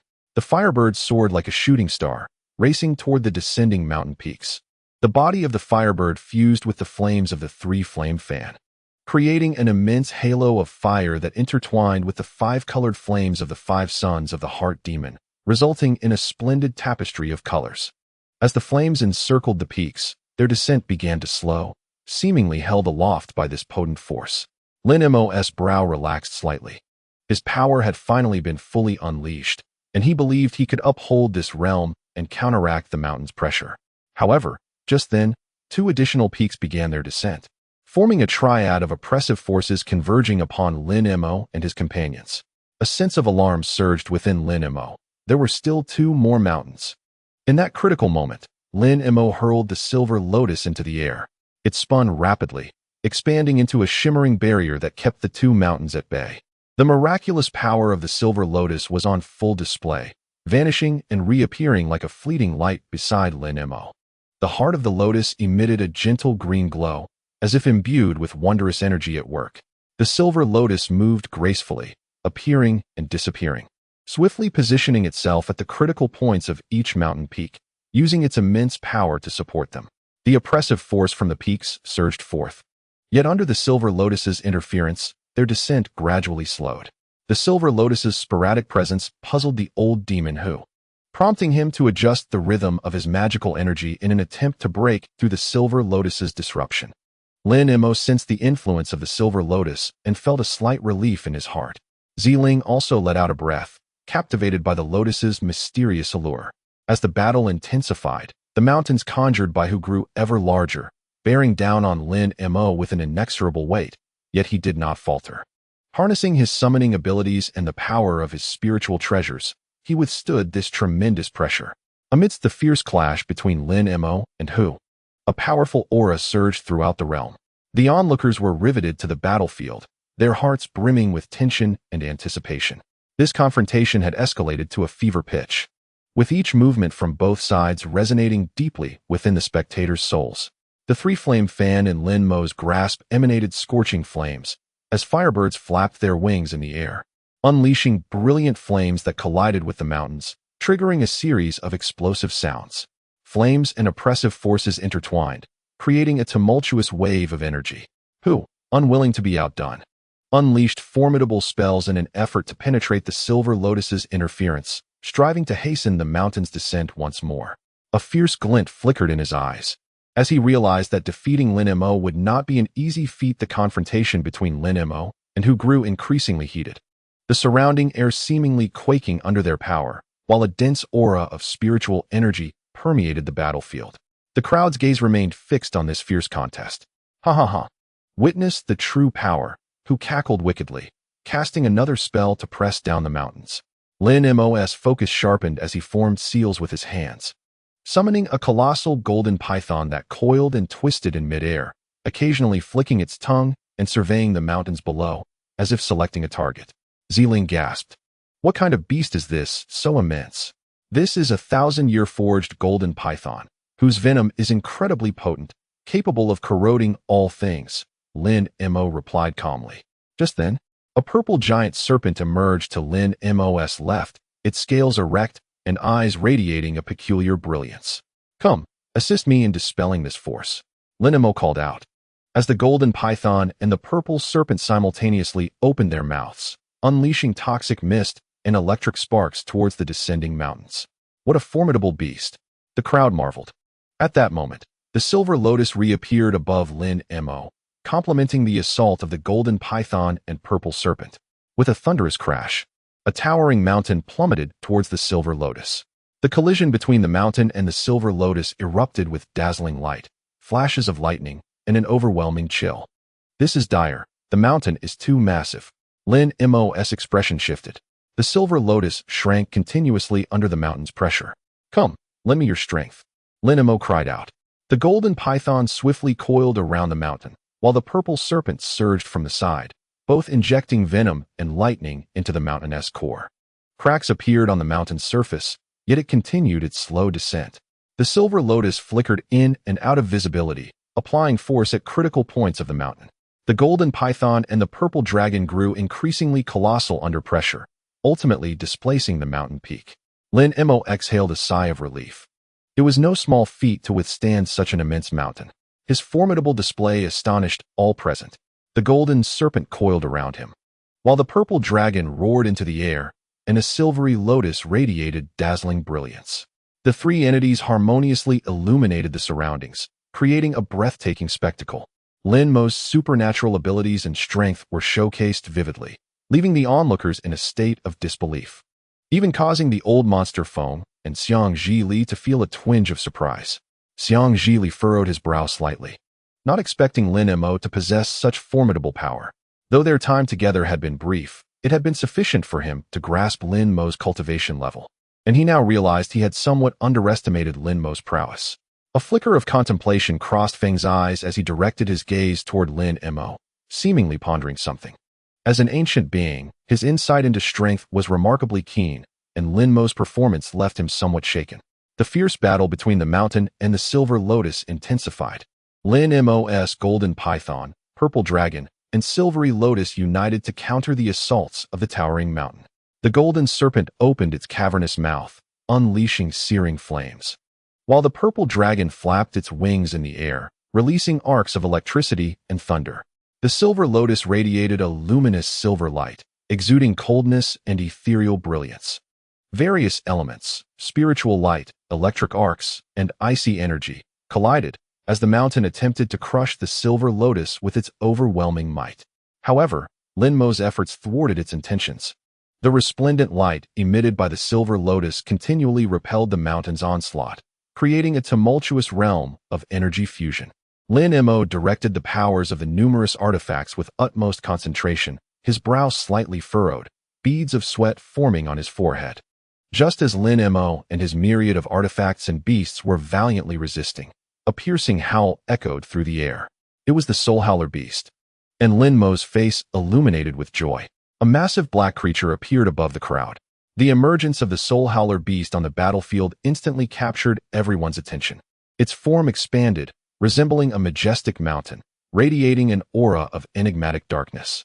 A confident expression flickered across Lin Mo's features. He understood that the time had come to unleash the true power of the Soul Howler beast. With a hand gesture, the Soul Howler beast seemed to receive a command, commencing its consumption of the souls of the sky monkeys. The speed of its devouring left onlookers astounded, as hundreds of sky monkey souls were devoured in an instant, causing the Soul Howler beast's form to grow even larger, its dark aura intensifying. With a thunderous roar, the Soul Howler beast's size surged dramatically, emanating a terrifying presence. It absorbed the souls to augment its strength, eliciting gasps from those nearby. As energy surged within, the Soul Howler beast began to unleash its tremendous power. It opened its colossal mouth, emitting a deafening roar that resonated like thunder in the sky. Suddenly, a surge of dark energy erupted from within it, forming a black beam of light that shot into the heavens. The might of the black beam threatened to tear through space itself, instilling an overwhelming sense of pressure upon all present. Even the old demon and others could not help but take several steps back, their expressions shifting in uncertainty. They were astonished to discover that the Soul Howler beast possessed an extraordinary and terrifying power. Come, lend me your strength, Lin Mo bellowed. Before their eyes, the Soul Howler beast exhaled wisps of black mist, and with its formidable claws, it effortlessly tore apart an entire mountain peak. How could such strength exist? Hu Laoma's expression changed dramatically. Allow me to showcase my prowess as well. Xiang Zhili clasped his palms together and let out a low growl. Suddenly, his 10 fingers elongated, transforming into colossal eagle claws that emanated an orange-yellow glow, as if imbued with boundless might. With a gentle grasp, the giant claw, appearing almost tangible, seized the towering mountain. Then, with a slight bend of his fingers, The mountain was reduced to mere inches in size, ultimately being effortlessly absorbed into a scroll. Witnessing this spectacle, the onlookers could not help but express their admiration. Xiang Zhi Li's divine prowess exhibited astonishing strength, capable of capturing mountains and diminishing them to mere inches. Devouring peaks into the scroll. How marvelous! Ziling could not refrain from praising. A mere trickster dares to flaunt before me, Hu Laoma sneered, seemingly unimpressed by Xiang Zhi Li's display. Yet, the effectiveness of Xiang Zhi Li's methods caused a subtle change in Hu Laoma's demeanor. A fleeting shadow of unease flickered in his gaze. After Lin Mo and Xiang Zhi Li successfully repelled the mountain, Hu Laoma's attitude shifted slightly, as if he no longer sought to attack with full force, which made Lin Mo sense a new development in the situation. Just as they were in a standoff, Hu Laoma suddenly spoke. Lin Mo, it seems we have a misunderstanding. I am about to hold a concubine selection ceremony. Would you care to stay and revel for a few days? Lin Mo was taken aback, uncertain of Hu Laoma's intentions. The proposal stirred a subtle ripple among the crowd. The concubine selection ceremony in 3 days was of great significance, with not only Hu Laoma but also other cultivators and factions expected to participate. It presented an opportunity for all parties to engage with one another, while also showcasing Hu Laoma's goodwill and peaceful demeanor. A concubine selection ceremony? Lin Mo furrowed his brow, sensing the unusual nature of the proposal. This seemed to be an atmosphere deliberately crafted by Hu Laoma, attempting to alter the public's perception of him. Hidden deeper motives may lurk behind this proposal, prompting Lin Mo to remain vigilant. Feng Laogui glanced at Lin Mo and whispered, "This may be a test. He seeks to gauge our reactions through this ceremony." Xiang Zhi nodded in agreement. Indeed, Hu Laoma is not to be underestimated. We must not let our guard down. 3 days hence is the ceremony. Should you choose to indulge with us, I shall personally ensure your departure, Hu Laoma spoke in a calm tone. Lin Mo hesitated for a moment, but ultimately nodded in acquiescence. Excellent. I shall have my subordinates prepare the finest offerings to entertain you all, Hu Laoma exclaimed with delight, inviting Lin Mo and the others into the palace for hospitality. Lin Mo pondered, could it be that Hu Laoma seeks to achieve his aims through this banquet? Yet, he felt compelled to stay temporarily, to observe the unfolding circumstances before taking further action. After contemplating for a moment, Lin Mo decided to remain for the concubine selection ceremony. He understood this was a rare opportunity to uncover Hu Laoma's true nature and hoped to gather more intelligence regarding the dynamics of this realm through the ceremony. Brother Lin, Ziling inquired with concern, shall we stay? Since we are here, we might as well remain until the ceremony concludes. Lin Mo pondered for a moment before responding. Ziling smiled gently, her worries seemingly alleviated. Very well, I, too, am eager to stay with you. Xiang Zhi Li and the old monster Feng also expressed their agreement, deciding to remain in the demon palace to await the concubine selection ceremony. This action of old demon who carries profound significance. Perhaps we should observe for 3 days. Xiang Zhi Li analyzed. Lin Mo nodded, harboring a sense of caution regarding the ceremony proposed by old demon Hu, yet he had no immediate intention to depart. Within the grand hall, their decision sparked slight murmurs among the crowd, yet old demon Hu maintained an air of composure, as if he had anticipated such a scenario. After all, he was a seasoned practitioner, well versed in the complexities of human nature. Standing at the entrance of the demon palace, Lin Mo was accompanied by a silent Ziling, both gazing at the breathtaking scenery before them. The architecture of the palace was intricately arranged, resembling a celestial realm. Yet, it concealed endless enigmas and perils. 3 days later, the demon palace was ablaze with light and vibrant with activity. Old demon who presided over the concubine selection ceremony within the grand palace. A lavish wedding indeed. Cultivators, both demonic and wandering, gathered to witness the event, creating a lively atmosphere. The hall was brilliantly illuminated, filled with guests. Lin Mo and Ziling sat on either side of the main seat, with the cunning old demon who positioned centrally, appearing calm while remaining vigilant within. Dressed in resplendent attire, Lin Mo garnered respect among the many practitioners due to his remarkable prowess displayed in previous battles. Notably, old demon who, though outwardly courteous, held a flicker of respect for him internally. As the demonic cultivators arrived and laid eyes on Lin Mo, expressions of surprise and admiration illuminated their faces. It was said that Lin, the senior, had single-handedly obliterated the Luo sect, and had even contended with old demon Hu, resulting in a stalemate. Evidently, even old Hu regarded him with caution. To achieve such mastery at such a young age promises a boundless future. We must cultivate a friendship. They conversed with great respect towards Lin Mo, treading carefully in their words. Lin Mo nodded lightly, exuding an air of unhurried confidence. The ceremony commenced. Old demon Hu unveiled 2 female cultivators to be taken as concubines.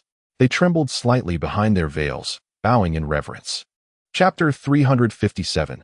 The demon palace was adorned in resplendent gold and jade, petals cascading and fragrant aromas wafting through the air. Standing upon a high platform, old demon Hu radiated solemnity as his voice echoed throughout the hall. Today, I, Hu Qinglei, take these 2 remarkable female cultivators as my concubines, wishing for eternal companionship. The crowd erupted in cheers, the atmosphere electric. Lin Mo sensed the anticipation and blessings from those around him, a smile secretly forming within him.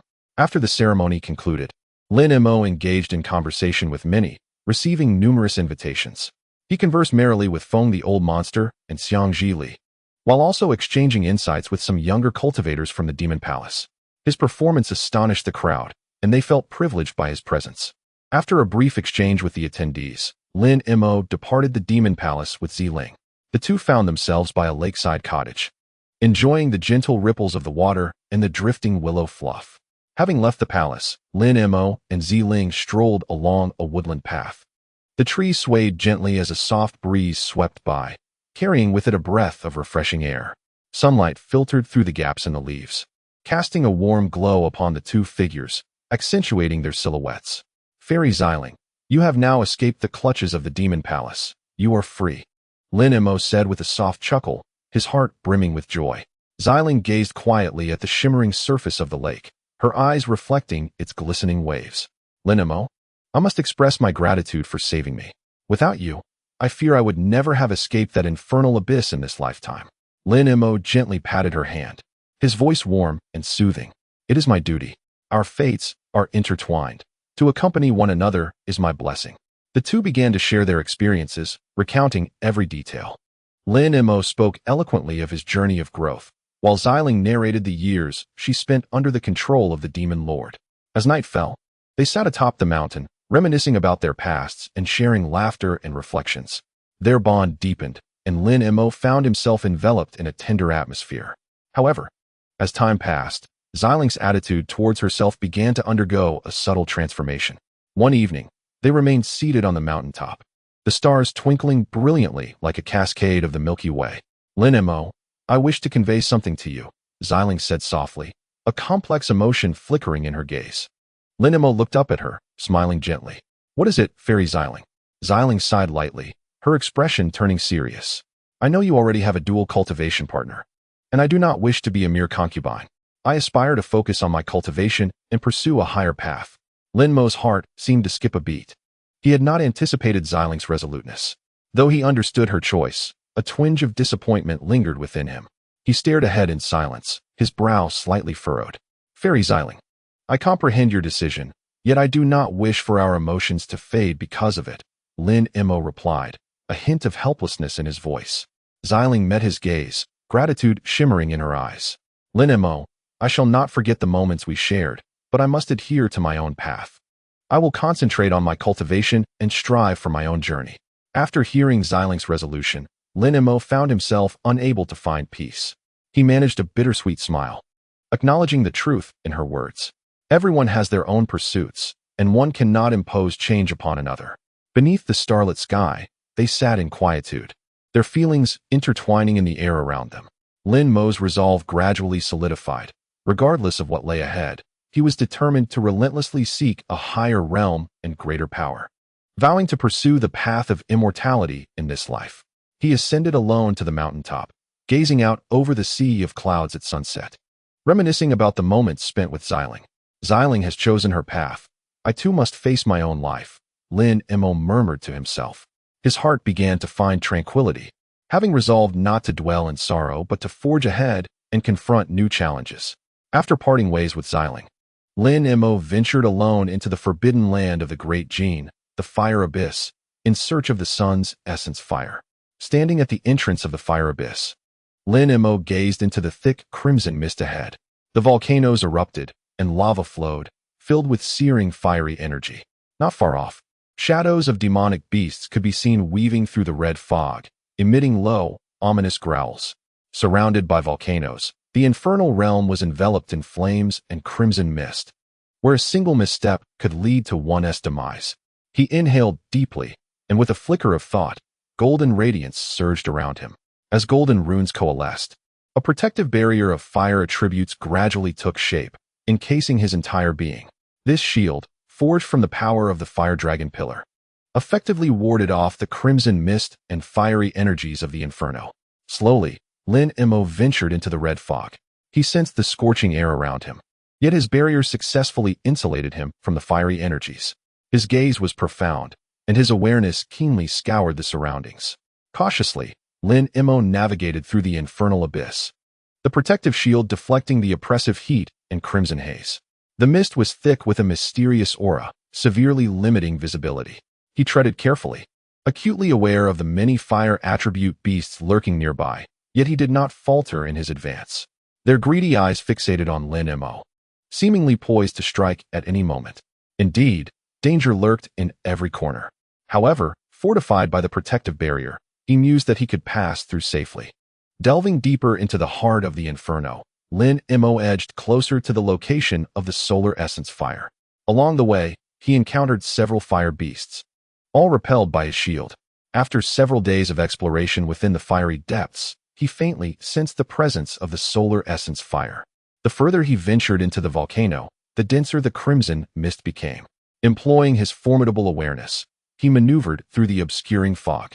The volcano rumbled ominously, magma churned violently, and fire beasts lurked in the shadows, watching Lin Mo intently.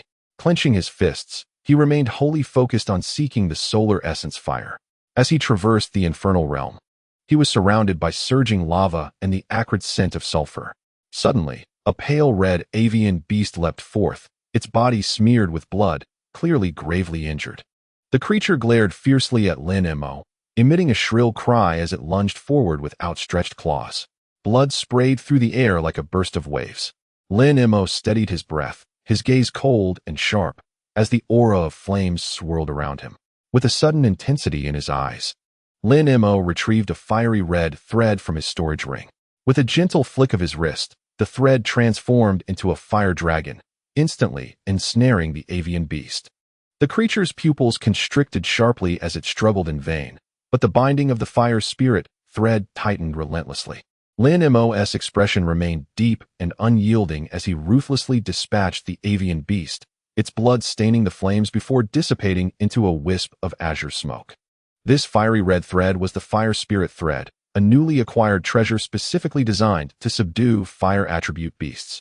Stowing the thread away, Lin Mo sighed inwardly. His expedition to the Inferno, originally intended to seek the solar essence fire, had led him to confront numerous fire attribute beasts. Clearly, this place was fraught with peril, demanding utmost caution in his approach. However, the avian beast's severe injuries suggested it had encountered an even mightier foe. Lin Mo furrowed his brow as he gazed ahead, faintly sensing a familiar presence. Continuing onward, he was suddenly alerted by the sounds of flesh being torn apart and anguished cries. He hastened his steps, cautiously approaching to witness a pack of fire apes gnawing at a mutilated form, the creature beyond recognition, the ground splattered with blood. Lin Mo furrowed his brows.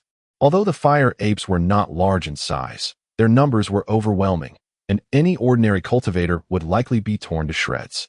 He took a deep breath and summoned a stream of azure light that swept toward the fire apes. The light struck, instantly slaying 4 or 5 of them. The remaining fire apes turned in terror, only to see a figure hovering in midair, coldly observing them. "Begone, vile beasts," Lin Mo commanded. The horde of fire apes emitted piercing cries, and several of the more powerful ones unleashed fireballs directed at Lin Mo.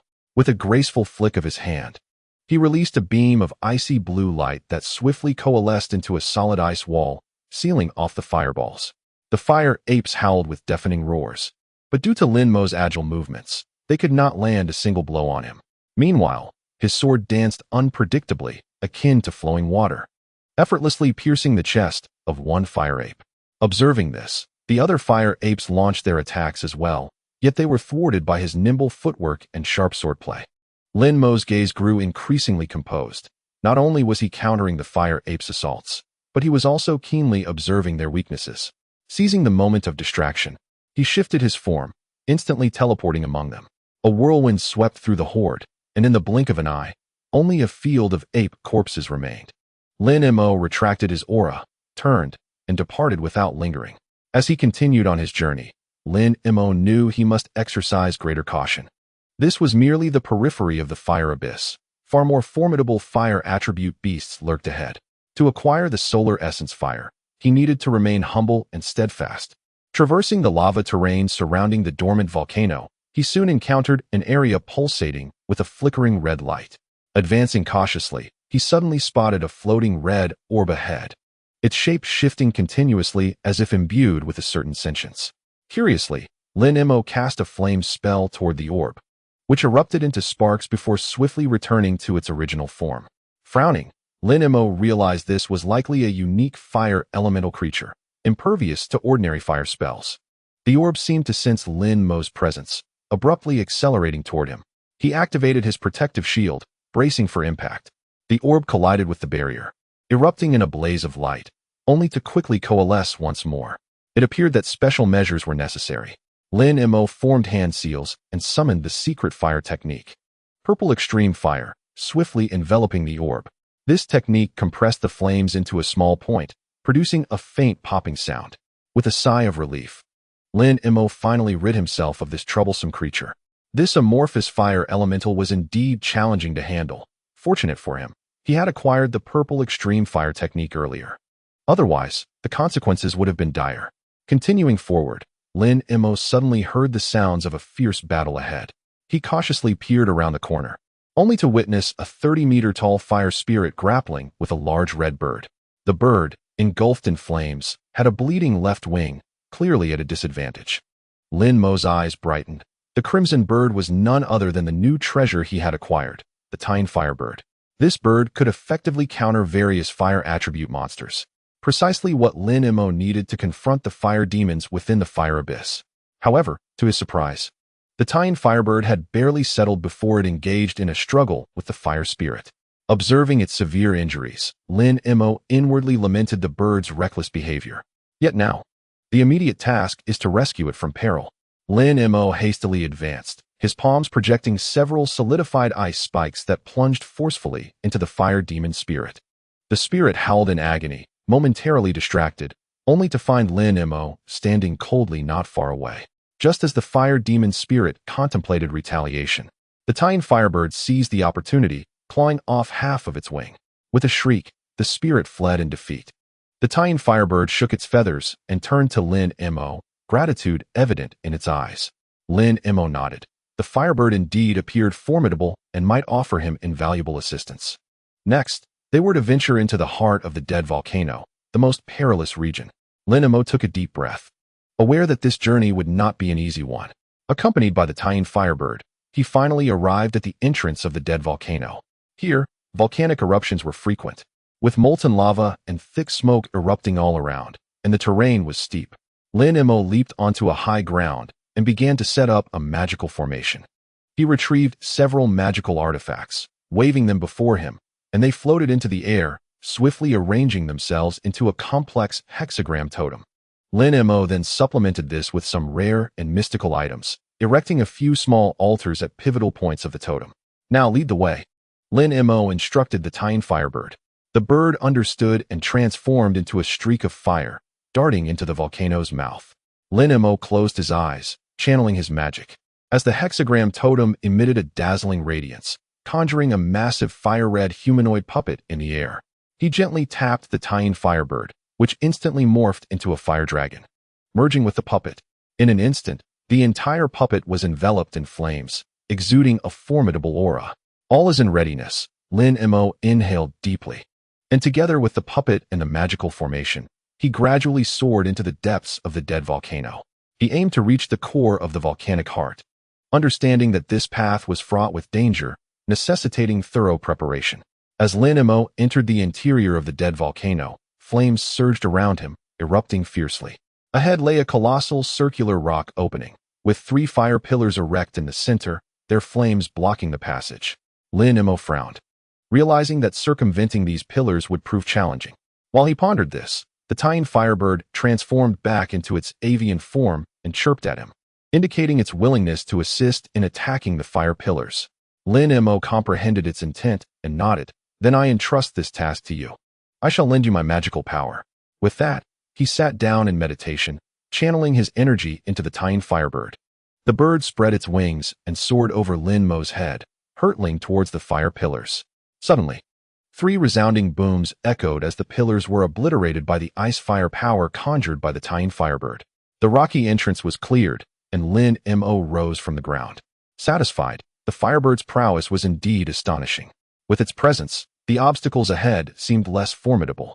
Lin Mo felt a surge of determination and pressed onward into the deepest recesses of the dead volcano. Having overcome the fire pillars, Lin Mo continued forward, arriving at a vast cavern.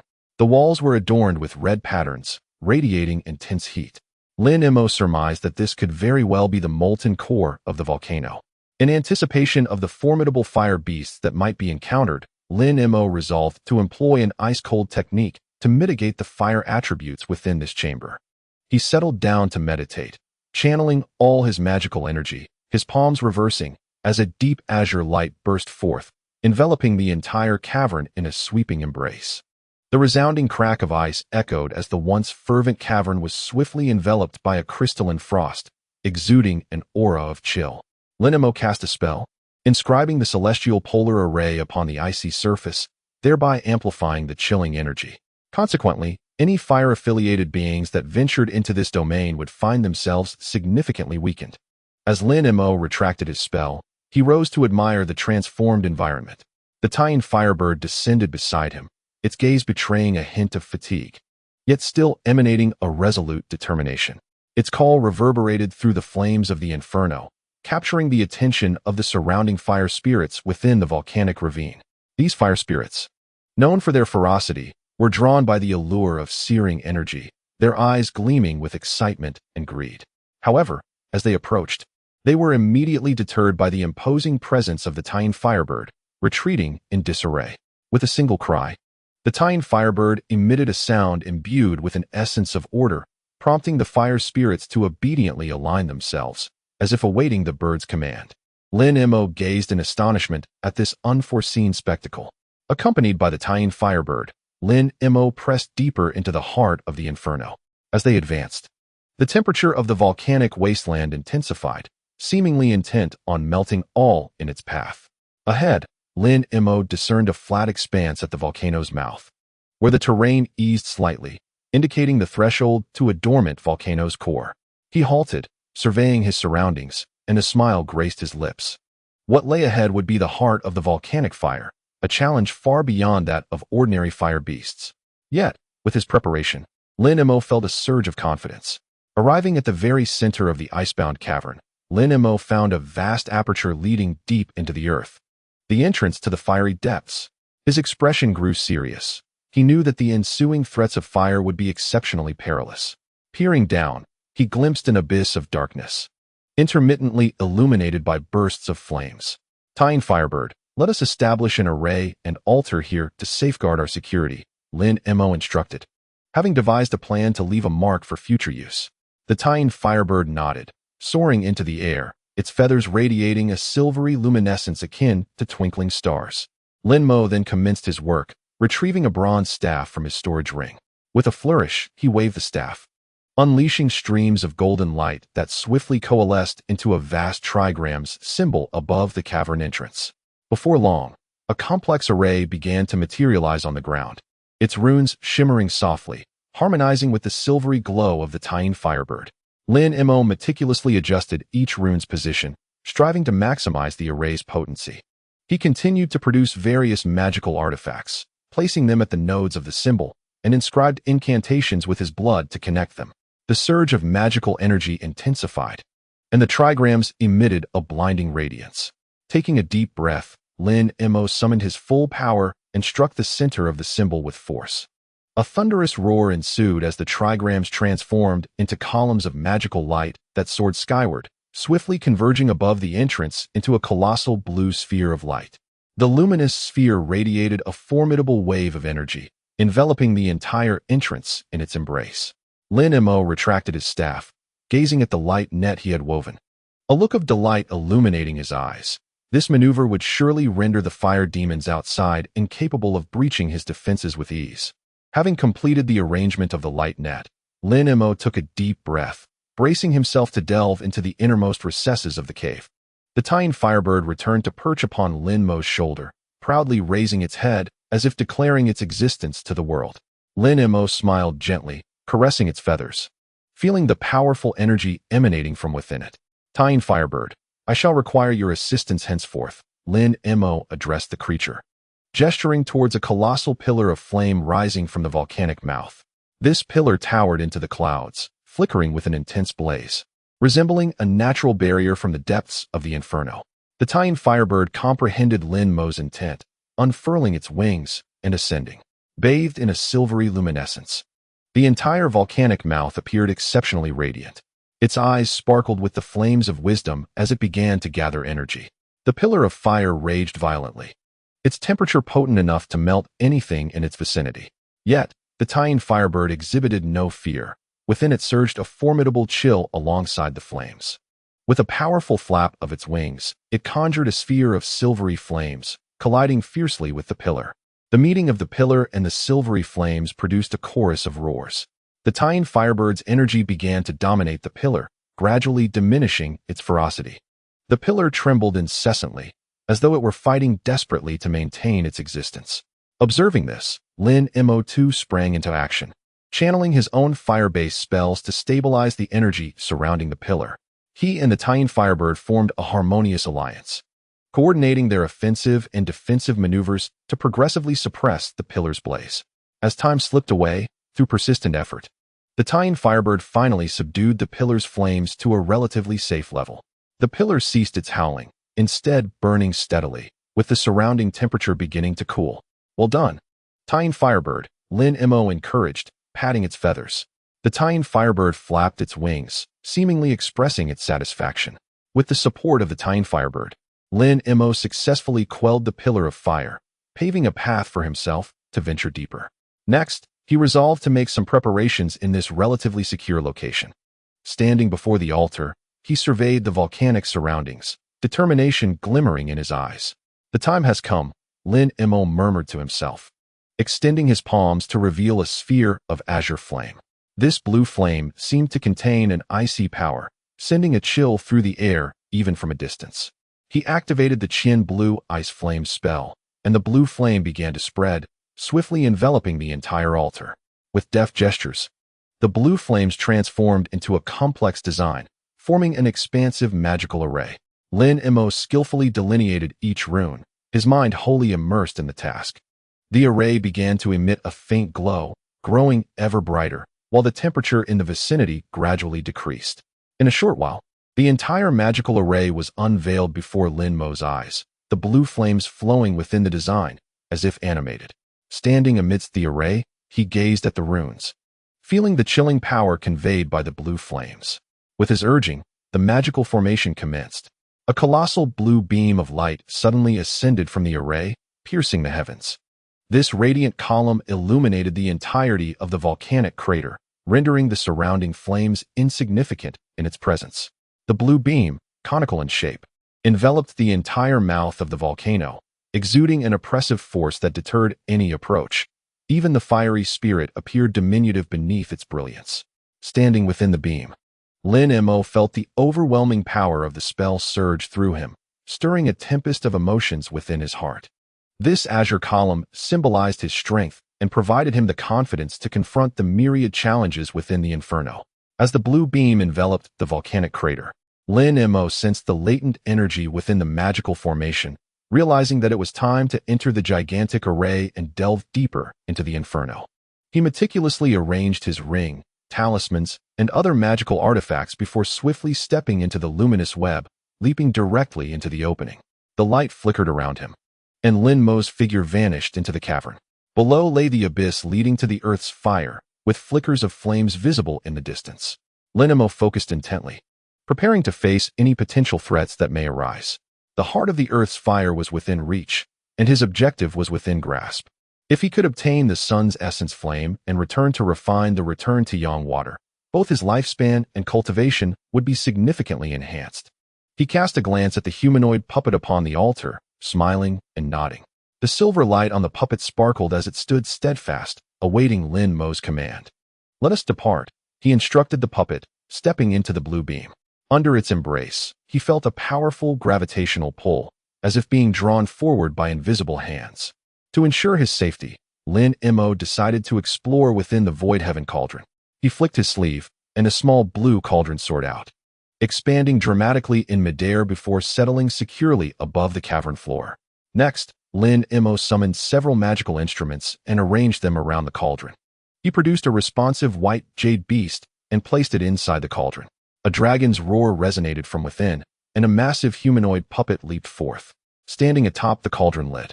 "Good, that should suffice," Lin Mo murmured to himself, releasing 12 six-winged frost centipedes that danced around the cauldron and puppet, exuding a chilling aura. After confirming that the formation was secure, Lin Mo took a deep breath and stepped into the cauldron. A flash of silver light enveloped him, and the lid closed, causing Lin Mo's figure to vanish within.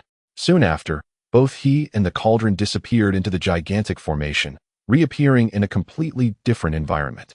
He found himself amidst a sea of crimson lava, the flames blazing fiercely and the temperature soaring. His expression turned grave, as a protective layer of purple extreme fire flickered around him, barely shielding him from the searing heat. Within the cauldron, he could sense the blood-red surroundings. This was indeed a cavern composed of liquid lava, with flames erupting all around, exuding intense heat.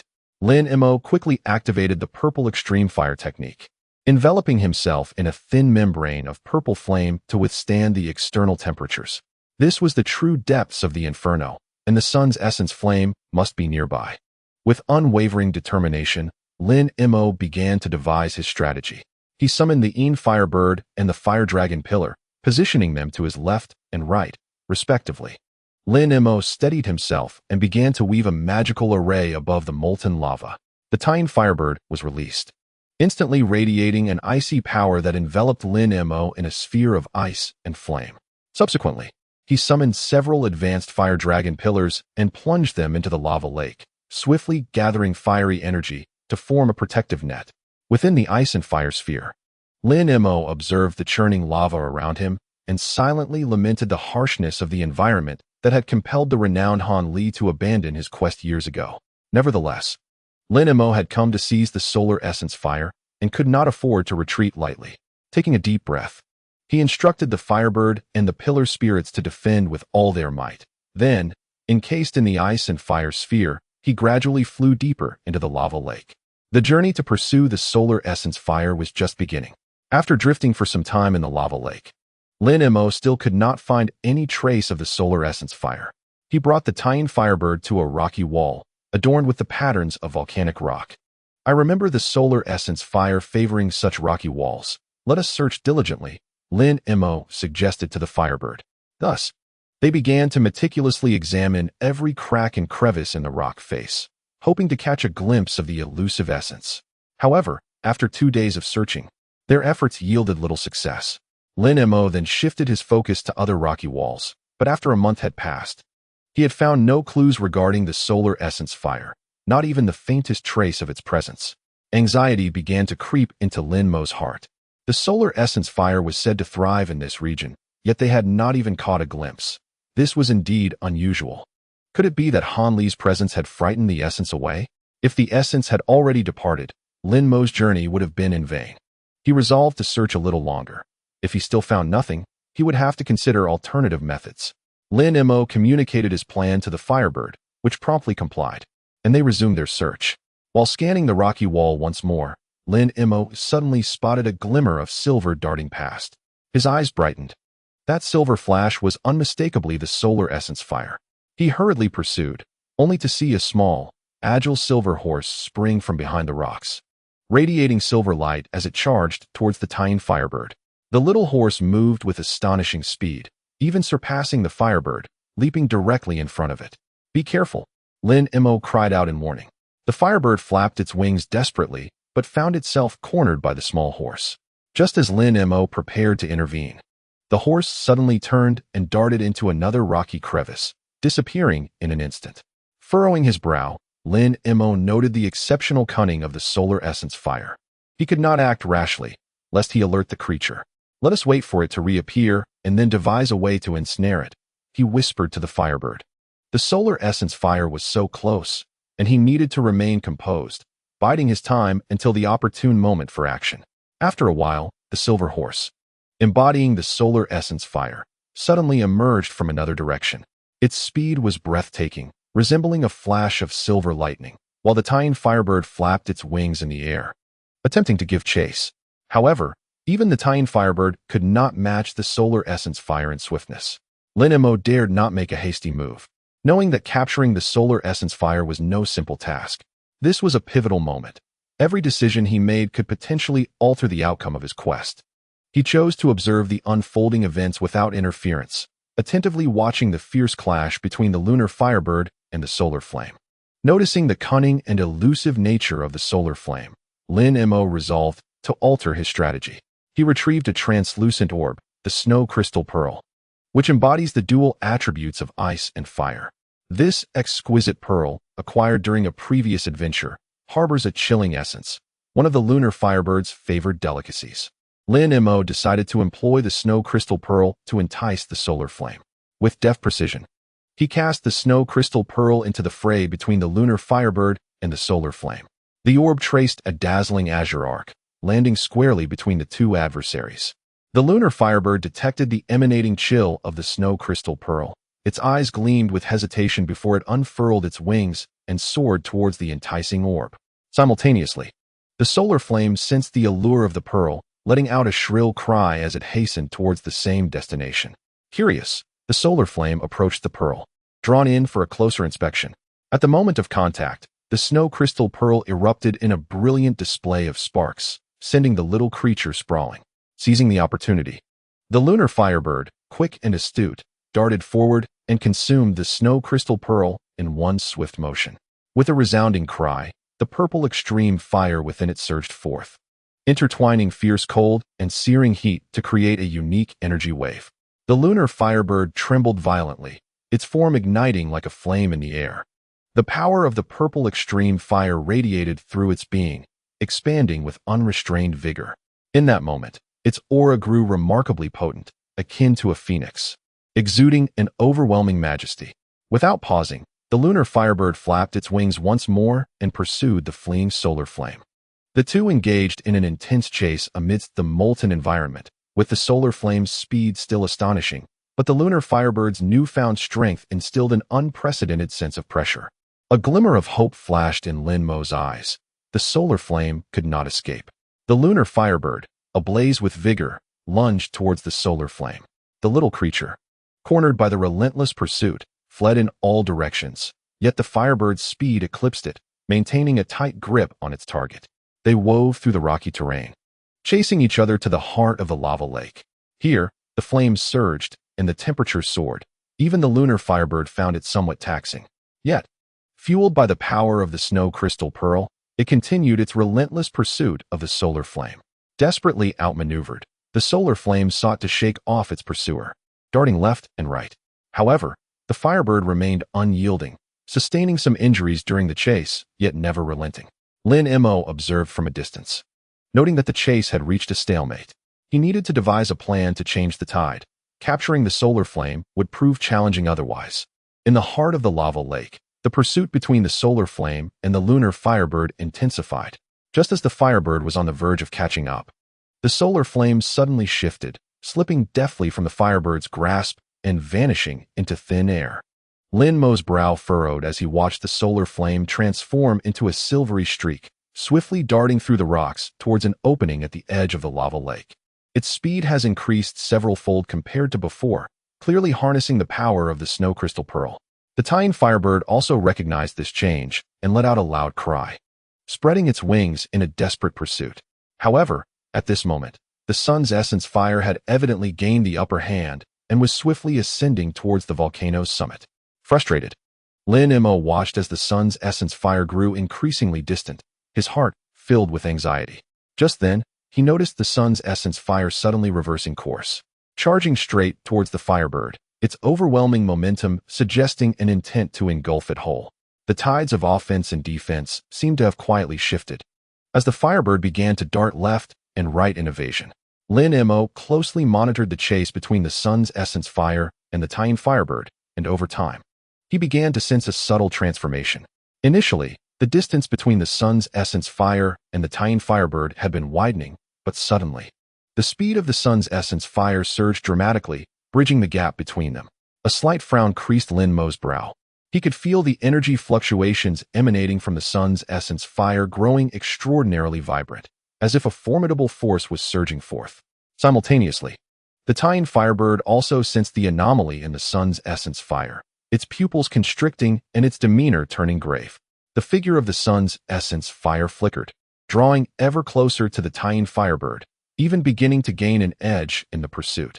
The silver light it radiated became increasingly dazzling, as if it were tearing apart the very fabric of space, evoking a sense of profound awe. The tiny firebird did not falter. It continued to pursue the sun's essence fire with all its might. Yet, as the sun's essence fire accelerated, the tiny firebird gradually felt the mounting pressure. The Ziluo extreme fire roiled within it, seemingly unable to fully withstand the oppressive force exerted by the sun's essence fire. Young one, have you finally realized? The sun's essence fire suddenly emitted a mocking shriek, its voice echoing through the molten expanse. This sound seemed to emanate from the void, rife with derision and disdain. The tiny firebird's gaze flickered. It appeared to have heard the voice of the sun's essence fire, prompting it to furrow its brow. The fact that the sun's essence fire could engage in a mental exchange with it instilled a twinge of unease within the tiny firebird. The speed of the sun's essence fire continued to escalate, swiftly closing the distance to the tiny firebird. Lin Mo remained fixated on this scene. The sudden transformation of the sun's essence fire could herald unforeseen changes, and he had to be prepared for any eventuality. Beneath the massive crater, the Earth's veins surged, and the lava flowed tumultuously, creating a searing realm. The silver-winged colt formed from the sun's essence fire shadowed the fiery glow ahead, its wings flapping amidst the molten currents, its silvery mane standing out vividly against the flames. The speed of the sun's essence fire was astonishing, akin to a blazing meteor streaking across the night sky in pursuit of the tiny firebird. The tiny firebird darted skillfully among the Earth's veins, deftly avoiding the onslaught of the sun's essence fire, yet remained ensnared in the relentless chase. During the pursuit, flames and lava intertwined, the scorching temperatures rendering the surrounding air almost ignitable. The fiery glow ahead flickered intermittently, heightening the firebird's anxiety. "I give you one final chance, surrender," came the deep voice of the sun's essence fire from behind. The firebird continued to soar ahead, vowing to fulfill the task assigned by its master. A burst of flames erupted from the depths of the earth, and the silver-winged pony shook its wings, colliding head-on with the fiery light. Engaging in a fierce struggle with the firebird, the two flames danced and spiraled amidst the magma, locked in a relentless battle. The firebird exhaled wisps of cold air, attempting to suppress the solar essence fire, yet the solar essence transformed into a fierce blaze, melting the chill. Just as the two forces reached a stalemate, the magma suddenly boiled, the ground rumbled, and a blue light shot forth from below. The silver-winged pony, ever vigilant, quickly retreated from the magma, while the firebird vanished into the earth. The blue light gradually faded, and the silver-winged pony floated silently above the magma, listening intently.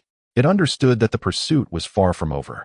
Suddenly, a cry of a phoenix shattered the heavens, and a colossal firebird appeared in the sky, its wings unfurled, radiating a luminous blue flame. The firebird dove down, spewing forth blue snow crystal beads imbued with potent coldness, resembling arrows of ice and snow, aimed at the silver-winged pony. Meanwhile, the earlier firebird collided into it, merging into one, thus augmenting the might of the colossal firebird. Simultaneously, a young man clad in a cerulean robe, his countenance stern, rose from the ground, wielding a blue cauldron. This youth was none other than Lin Mo's humanoid puppet avatar, dressed in an ice-blue Taoist robe. Slowly descending to the edge of the magma, he gazed at the two battling flames ahead, his eyes filled with an icy intensity. The humanoid puppet lifted the blue cauldron, and the blue flames within surged forth, transforming into fiery dragons that charged towards the solar essence fire. Caught off guard, the silver-winged pony was struck by a snow crystal emitted by the firebird, rendering its wings numb. With a cry of anguish, it nearly plummeted into the magma. The humanoid puppet raised a hand, freezing the silver-winged pony in place, leaving it to struggle helplessly. In this tense chase, the solar essence fire faced formidable attacks from two directions, quickly finding itself in dire straits. The firebird emitted a hissing sound from its throat, a ball of snow crystal condensing within its beak. Just as it was about to launch its next assault, the ground trembled, the magma surged, and a golden red flame erupted from below, a fire dragon summoned by the solar essence fire, soaring directly into the sky. The firebird, unable to evade, was ensnared in the fiery torrent. The humanoid puppet promptly swung the cauldron, conjuring an ice wall before the fire dragon. "You cannot escape the balance of yin and yang," spoke the humanoid puppet, his gaze colder than ever. The solar essence fire sensed an escalating pressure, attempting to dive into the molten rock, hoping to evade the chase by leveraging the terrain. However, at this critical moment, a pale blue light surged from the ground, transforming into a complex magical array. This array brimmed with mysterious energy, its surrounding blue light shimmering, encasing the ground in ice, creating a realm of crystalline frost. Within the array, a towering humanoid puppet emerged. Its gaze was hollow, seemingly devoid of life, yet in that instant, it came alive. The humanoid puppet gently pointed a finger, instantly activating the array's power, causing a vortex of energy to materialize in the air, distorting the space around the solar essence fire. The solar essence fire struggled to break free, only to find its movements increasingly constrained. A formidable force enveloped it, binding its body and rendering it immobile. In that moment, the sun spirit realized it had fallen into a trap. The array, manipulated by the humanoid puppet, not only froze the ground around but also stripped it of its freedom, confining it within this crystalline domain. Just as the sun spirit succumbed to its bindings, a chill swept through the air. A streak of blue light traversed the sky, heralding the appearance of a young figure outside the array. Clad in a blue robe, with piercing eyes aglow, it was none other than Lin Mo. Lin Mo surveyed the scene with a frigid gaze, inhaling deeply as a resolute determination surged within him. With a flick of his hand, a snow crystal pearl manifested in his palm, its blue flames dancing within. He cast it gently into the air, transforming the pearl into a radiant blue light that soared forth, materializing into the specter of a cold dragon. The dragon unfurled its vast wings, releasing a resounding roar as it surged into the array. The dragon's sinuous form coiled, blue flames of ice coalescing around it, forming a colossal cage of frost that ensnared the sun spirit tightly within. The sun spirit roared in defiance, attempting to shatter the icy prison. Yet the dragon's flames proved resilient, freezing its fiery essence. Standing resolutely beside, Lin Mo wielded the power of the array, ensuring the stability of the icy confinement. The more the sun spirit struggled, the stronger the cage became, binding it ever more securely. Despite its relentless attempts to break free, the oppressive force grew increasingly suffocating, leaving it with an unprecedented sense of despair. Meanwhile, the humanoid puppet and the firebird continued their onslaught, relentlessly assailing the sun spirit's resistance. Flames and frost intertwined in the air, crafting a battlefield where heat and cold coexisted. Though the sun spirit was gravely weakened, its eyes still shimmered with defiance and fury, its will far more steadfast than one might perceive. Trapped within the icy cage, the sun spirit roared vehemently, transforming into a fiery lion, baring its teeth in an effort to breach the barrier. Outside the icy confines, Lin Mo, staff in hand, maintained a serious demeanor as he thwarted the lion's assaults. "You cannot escape. It would be wise to acquiesce," Lin Mo urged. "I will never yield." The lion bellowed, crashing against the cage with such force that it trembled. Nearly collapsing, Lin Mo hastily reinforced the magical barrier to preserve its integrity. Unexpectedly, this act of defiance was remarkably fierce, flames erupting skyward as Lin Mo sensed the sun spirit's imminent escape. Focusing intently, he summoned his power, forming a spectral blue snowflake talisman in his palm. "Still seeking to flee?" Lin Mo commanded, waving his hand as the talisman transformed into a glacier of gathered cold, sweeping deep into the molten depths. With a sigh of relief, Lin Mo realized his success. However, the ground suddenly erupted as 5 enormous, grotesque heads emerged from below. The sun spirit continued to writhe within the array, its cries echoing incessantly, aware that he must swiftly subdue the sun spirit to avert dire consequences. Lin Mo directed his consciousness into the array, leveraging its power to manipulate the earth, striving to draw the sun spirit into the depths below. In the center of the magical formation, the crystal pillar shimmered with an ethereal azure glow. Subsequently, a torrent of pure white cold air erupted from the edges of the array, swiftly solidifying into ice.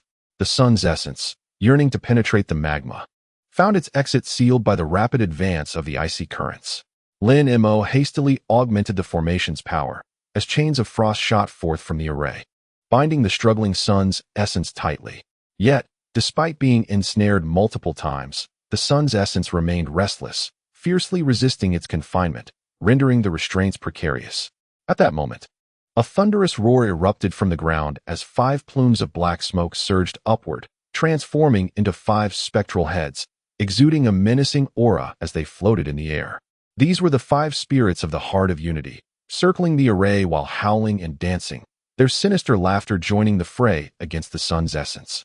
Each spectral head bore a chilling gaze, rapidly spinning and forming a bizarre formation. As the formation whirled, a potent wave of demonic energy began to permeate the surroundings. Chapter 360. The 5 spectral heads launched their assault on the icy prison that contained the sun's essence, unleashing torrents of dark energy. Lin Mo furrowed his brow, realizing the sun's essence was in an increasingly dire predicament, making its capture all the more challenging. Meanwhile, the silver flame pony, unwilling to remain restrained, sought to break free from its icy confinement. Lin Mo's gaze locked onto the silver flame pony, a flicker of blue light igniting in his eyes. He took a deep breath, concentrating his mental energy, and employed the mystic stab technique, transforming into a beam of blue light that raced towards the silver flame pony. Sensing impending danger, the silver flame pony, bound by the icy prison, was rendered immobile, helplessly watching Lin Mo's approach. Just as Lin Mo's light made contact, a surge of formidable energy erupted from within the silver flame pony. This power surged forth like a tidal wave, akin to a volcanic eruption. Its form expanded instantly, causing the icy prison to tremble violently, as a wave of silver flames broke free, radiating outward in all directions. Lin Mo's attack was swiftly thwarted, forcing him to retreat several steps to evade the fiery onslaught. The silver flame pony successfully freed itself from confinement, yet it did not flee immediately. Instead, it fixed its silver gaze intently upon Lin Mo, as if searching for an opportunity. Lin Mo's expression grew grave. He understood that the silver flame pony was not a foe to be underestimated, its power far exceeding expectations. He steadied his focus, preparing for another strike, but this time, he had to tread cautiously in the face of the silver flame pony's unpredictable emergence. The violet ice prison enveloped the silver flame pony, which trembled incessantly within the icy restraints, exerting all its strength to break free. The resplendent silver flames flickered within the ice, alternating between freezing and blazing fiercely, releasing powerful energy waves. Lin Mo's brow furrowed slightly. He sensed the transformation within the silver flame pony, recognizing that it was no longer the placid creature it had been while trapped. Though the violet ice prison had hindered its movement, it had not entirely suppressed its might. The silver flame pony's eyes brimmed with determination as it summoned the power of the mystic stab once more, its silver flames erupting as it endeavored to shatter its bonds. "Humph, do you still wish to escape?" Lin Mo let out a cold snort, a glimmer of icy light flashing in his eyes as he altered his incantation, tightening the bindings of the purple ice ceiling.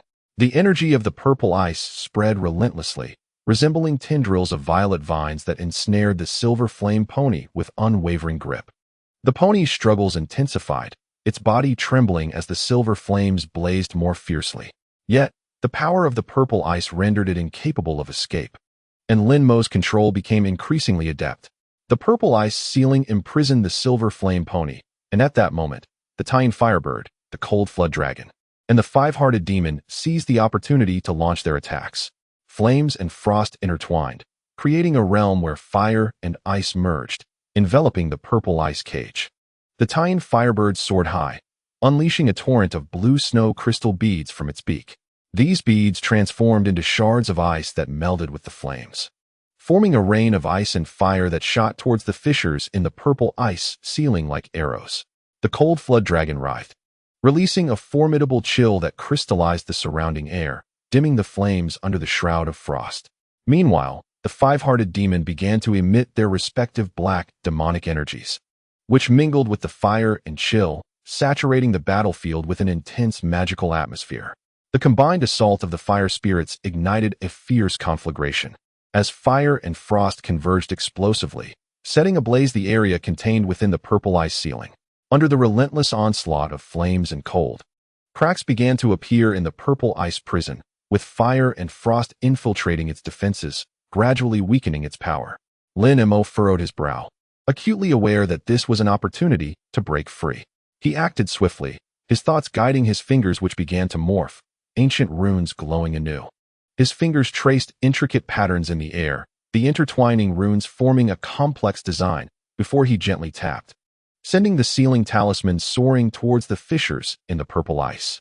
Upon landing, the fissures were tightly sealed, and streams of violet light radiated from the talisman, reinforcing the confinement. The purple ice ceiling regained its stability, fending off the encroachments of fire and frost. Lin Mo exhaled softly, his mastery once again on display. However, in that fleeting moment of relief, the energy within the silver flame pony surged once more, releasing a burst of silver light that shattered the bindings of the purple ice ceiling. The restraints of the purple ice appeared unable to fully suppress the pony, its form distorted and blurred amid the assault of fire and frost. At that critical juncture, a streak of tiny fire suddenly descended from afar, akin to a shooting star racing across the night sky, its speed astonishing. The tiny true fire swiftly approached, landing at the juncture of flames and frost.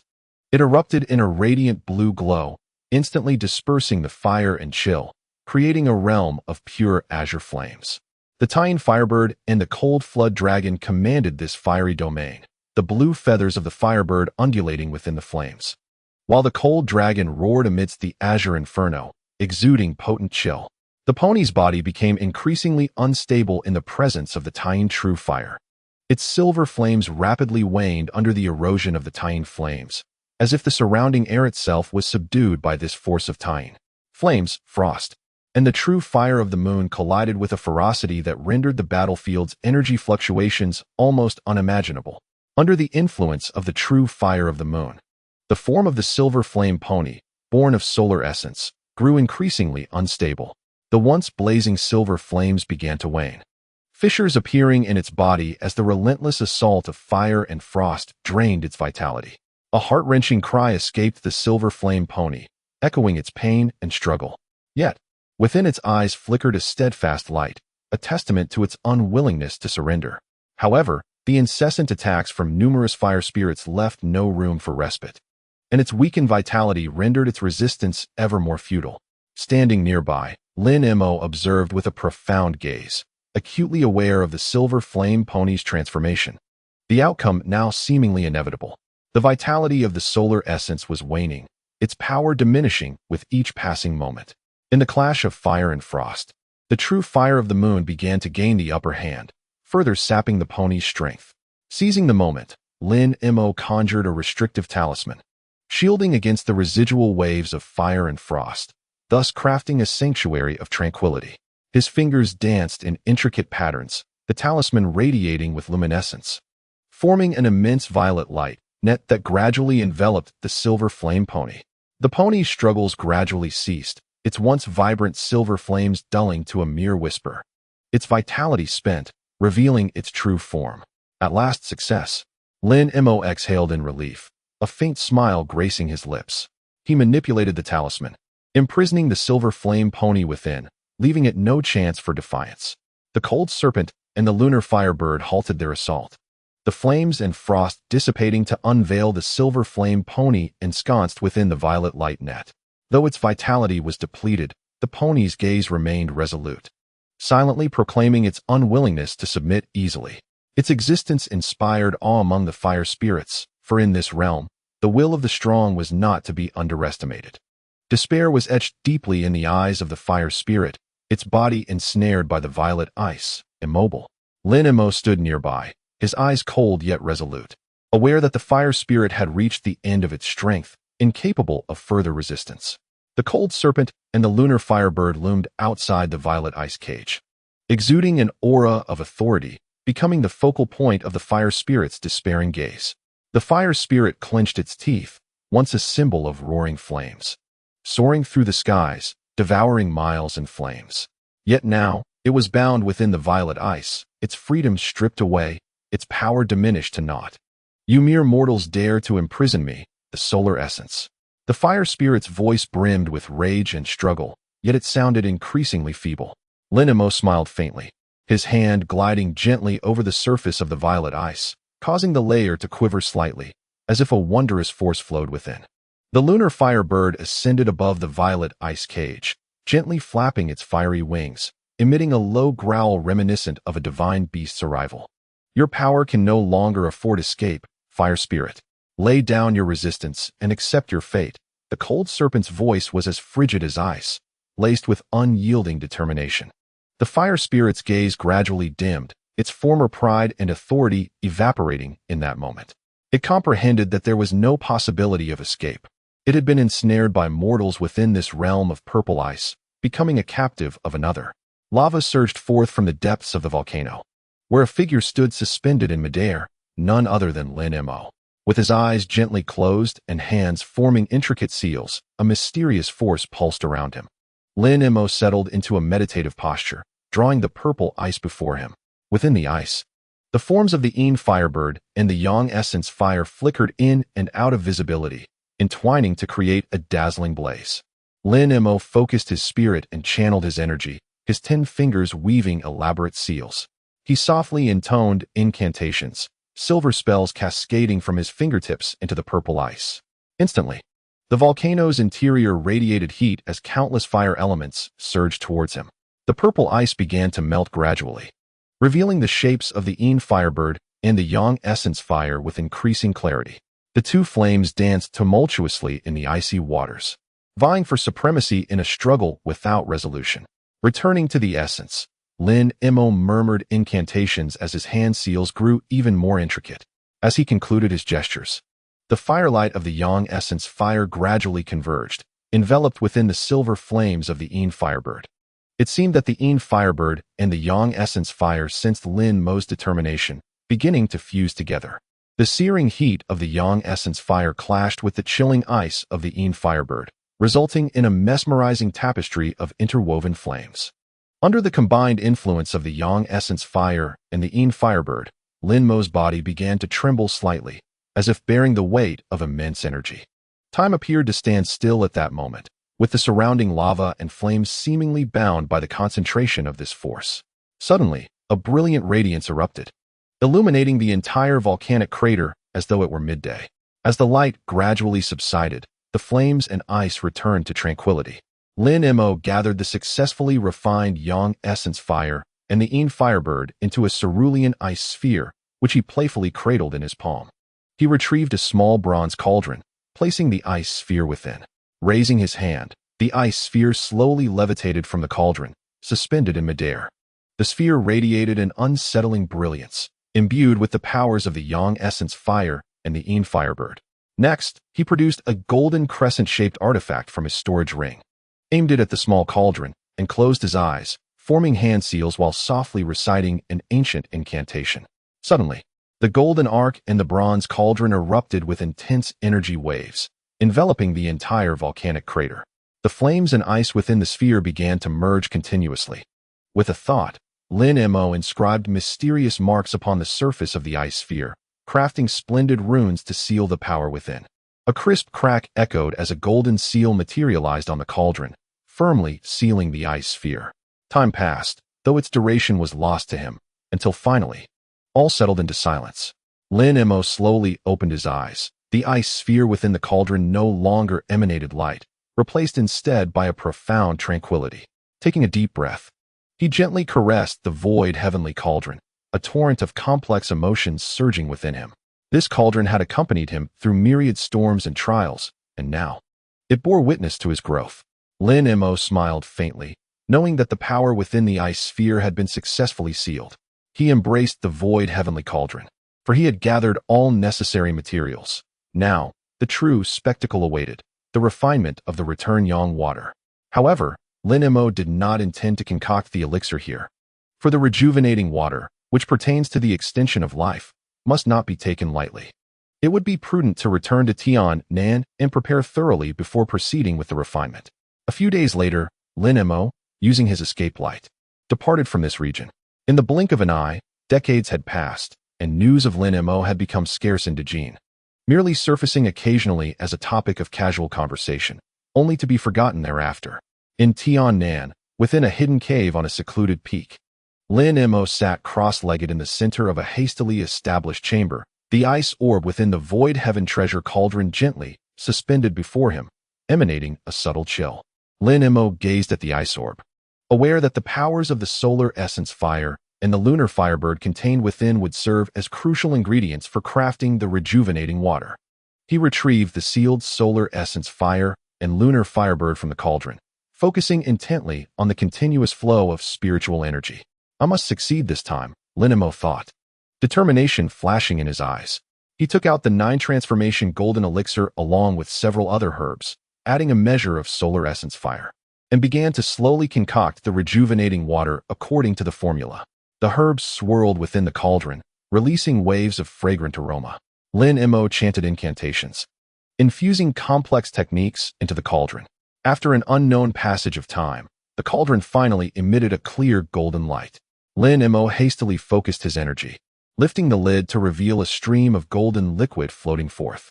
Success! This is the legendary rejuvenating water, Lin Mo exclaimed with joy. He first sampled a vial, feeling the miraculous effects of rejuvenation manifest immediately. Then, he took out another vial, sending a message to Nangong Wan to inform her of the situation and urging her to partake as well. Lin Mo secured the remaining rejuvenating water and set forth on his journey to the Abyss of Demons. The Abyss of Demons, a dark and profound expanse, was shrouded in thick malevolence. Lin Mo took a deep breath and steadily stepped into the valley. Chapter 361. Lin Mo arrived at an open clearing and produced a blood-red banner, the ghostly Luo banner. He sat down to meditate, then formed hand seals while chanting. Waves of sanguine energy emanated from the banner, coiling into threads of blood under Lin Mo's control. After a considerable duration, Lin Mo retracted his technique, inspecting the banner closely to find it adorned with intricate blood-red patterns, exuding a potent aura of blood. The form of the ghostly Luo banner had undergone subtle transformations. Success! According to the alchemical secrets imparted by my friend Tian Lan, this is now a half-step Crimson Soul banner. Lin Mo beamed with delight. He understood that with a certain amount of soul power, he could fully refine the ghostly Luo banner into a spatial Crimson Soul banner for future use. Next, Lin Mo began preparing to cultivate the next level of the Yuan magnetic divine light technique. Rising to his feet, he gazed into the depths of the valley. To master the Yuan magnetic divine light, he needed to advance further and harness a greater power. Outside the Abyss of Demons, in a tranquil valley, Lin Mo sat cross-legged with closed eyes, his body surrounded by faint ripples of vital energy. He immersed himself wholly in the cultivation of the Yuan magnetic divine light, aiming to develop a higher echelon of divine ability. During his days in seclusion, Lin Mo continuously explored the mysteries of the Yuan magnetic divine light. Gradually, he mastered its trajectories and principles, causing the vital energy within him to interact with the magnetic field, generating a formidable force. On this day, Lin Mo focused his mind and channeled his inner energy through the extraordinary meridians. However, as the energy flowed through his heart channel, he was suddenly struck by a searing pain in his chest. Your 5 elements spiritual roots are not yet fully developed, came the voice of the celestial boy. According to what you previously mentioned, the 5 elements spiritual roots are nearly indispensable for advanced cultivation. Should I then seek ways to complete my spiritual roots? Lin Mo furrowed his brow, halting his practice, and turned to the boy for guidance. Despite the agony, he successfully broke through and initially grasped the application of the first level of the primordial magnetic divine light, significantly enhancing his strength compared to before. Indeed, after countless years of research in the cultivation world, there are indeed methods to complete your roots, but they require certain materials, the boy explained. After a brief pause, he glanced at Lin Mo and continued, from observing your cultivation, it appears your metal attribute spiritual root is incomplete. It would be best for you to seek out a metal attribute demon core to serve as the material to complete your roots. The boy's words plunged Lin Mo into contemplation. He realized that to cultivate a higher level of the primordial magnetic divine light and to advance in his future practices, it was imperative to perfect his 5 elements spiritual roots. Thank you for your guidance. I shall seek out the metal attribute spiritual root. Lin Mo replied with a respectful gesture, gathering his belongings and embarking on his quest. Before that, he intended to visit Nangongwan, as the couple had not seen each other for decades. Although Lin Mo was devoted to his path, he occasionally felt a pang of longing. Coincidentally, news from the sect indicated that Nangongwan had recently returned from her travels after breaking her seclusion and had been back for some time. Within the Falling Cloud sect, Lin Mo and Nangongwan sat across from each other, sharing heartfelt stories and recounting their experiences. Lin Mo mentioned the matter of completing his spiritual roots, smiling gently as he looked at Nangongwan. I am contemplating how to find a metal attribute spiritual root to enhance my cultivation efficacy. Nangongwan frowned lightly. Metal attribute spiritual roots are not easily found. I have heard that in the chaotic star sea, a golden dragon king once appeared. Its demon core may be suitable as a metal attribute spiritual root. It is indeed difficult to find a metal attribute spiritual root, Lin Mo lamented. The accumulation within me is barely adequate, but to continue my cultivation, I must seek out the metal attribute spiritual root. A glimmer of excitement flashed in Lin Mo's eyes as he recalled his experiences in the chaotic star sea, where the formidable Golden Dragon King had once appeared.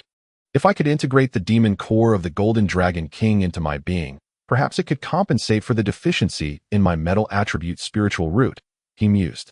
Nangongwan nodded. This might be a viable option, but the Golden Dragon King is not easily dealt with. Its power is formidable.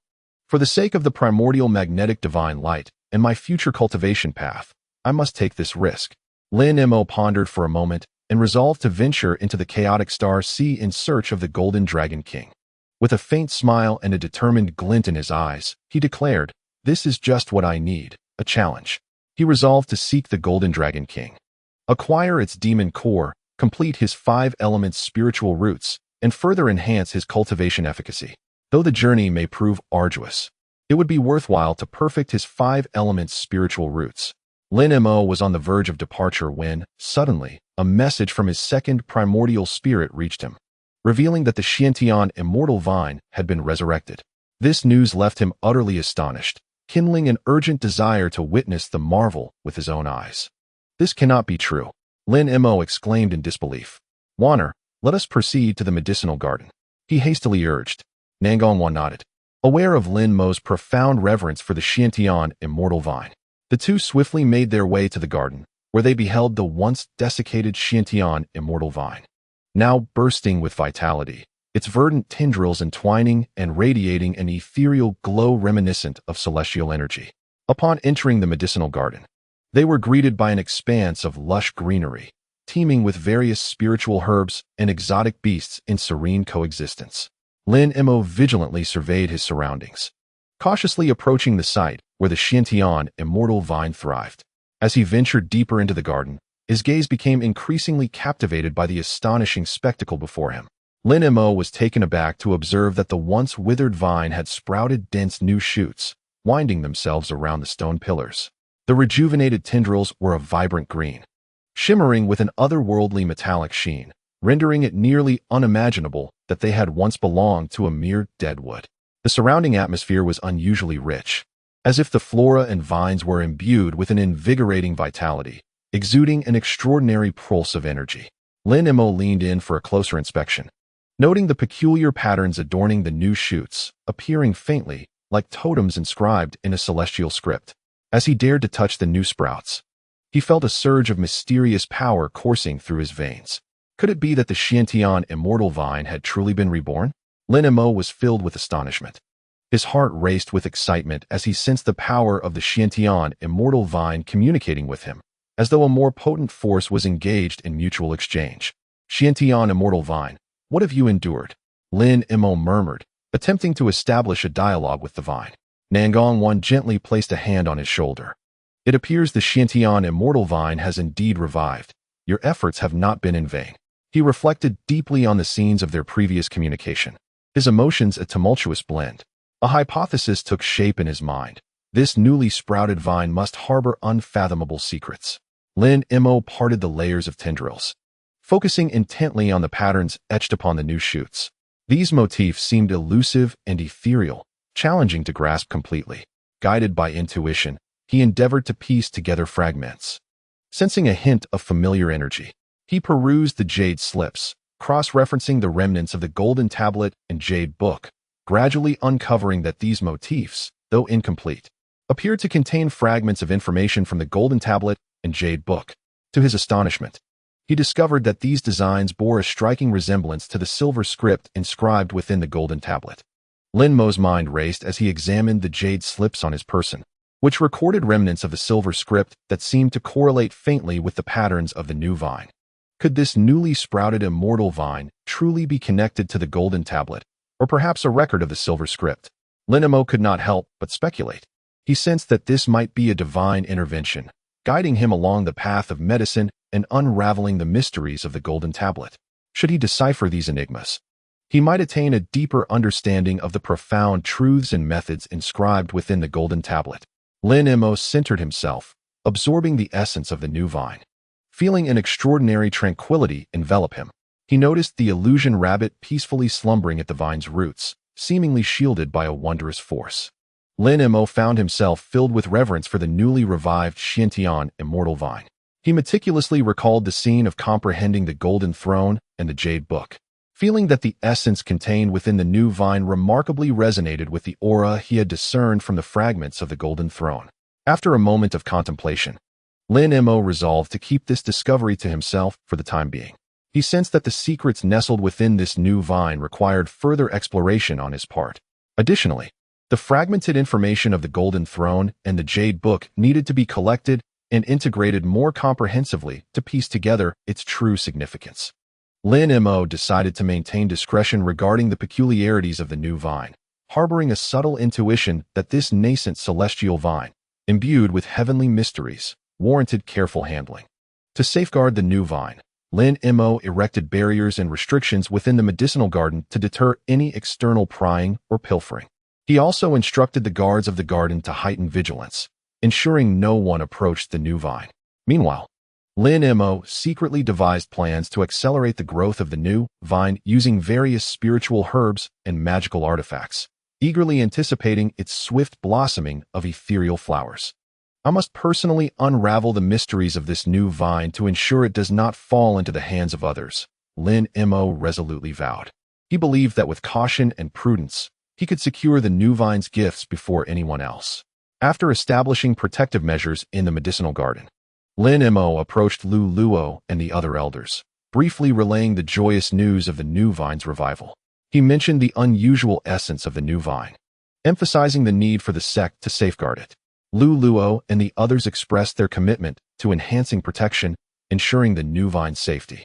Having addressed the matters of the medicinal garden, Lin Mo decided to proceed to his next destination. He planned to utilize this period to continue cultivating the magnetic divine light. Lin Mo was convinced that only by continuously augmenting his strength could he confront the myriad uncertainties that might arise. Before departing, Lin Mo returned to the medicinal garden to deeply absorb the spiritual energy of the revived new vine. Gazing upon the vibrant scene of the flourishing garden, he felt an overwhelming anticipation for the Xiantian celestial vine. Lin Mo silently wished for the new vine's safe growth, confident it would bring him boundless surprises upon his return.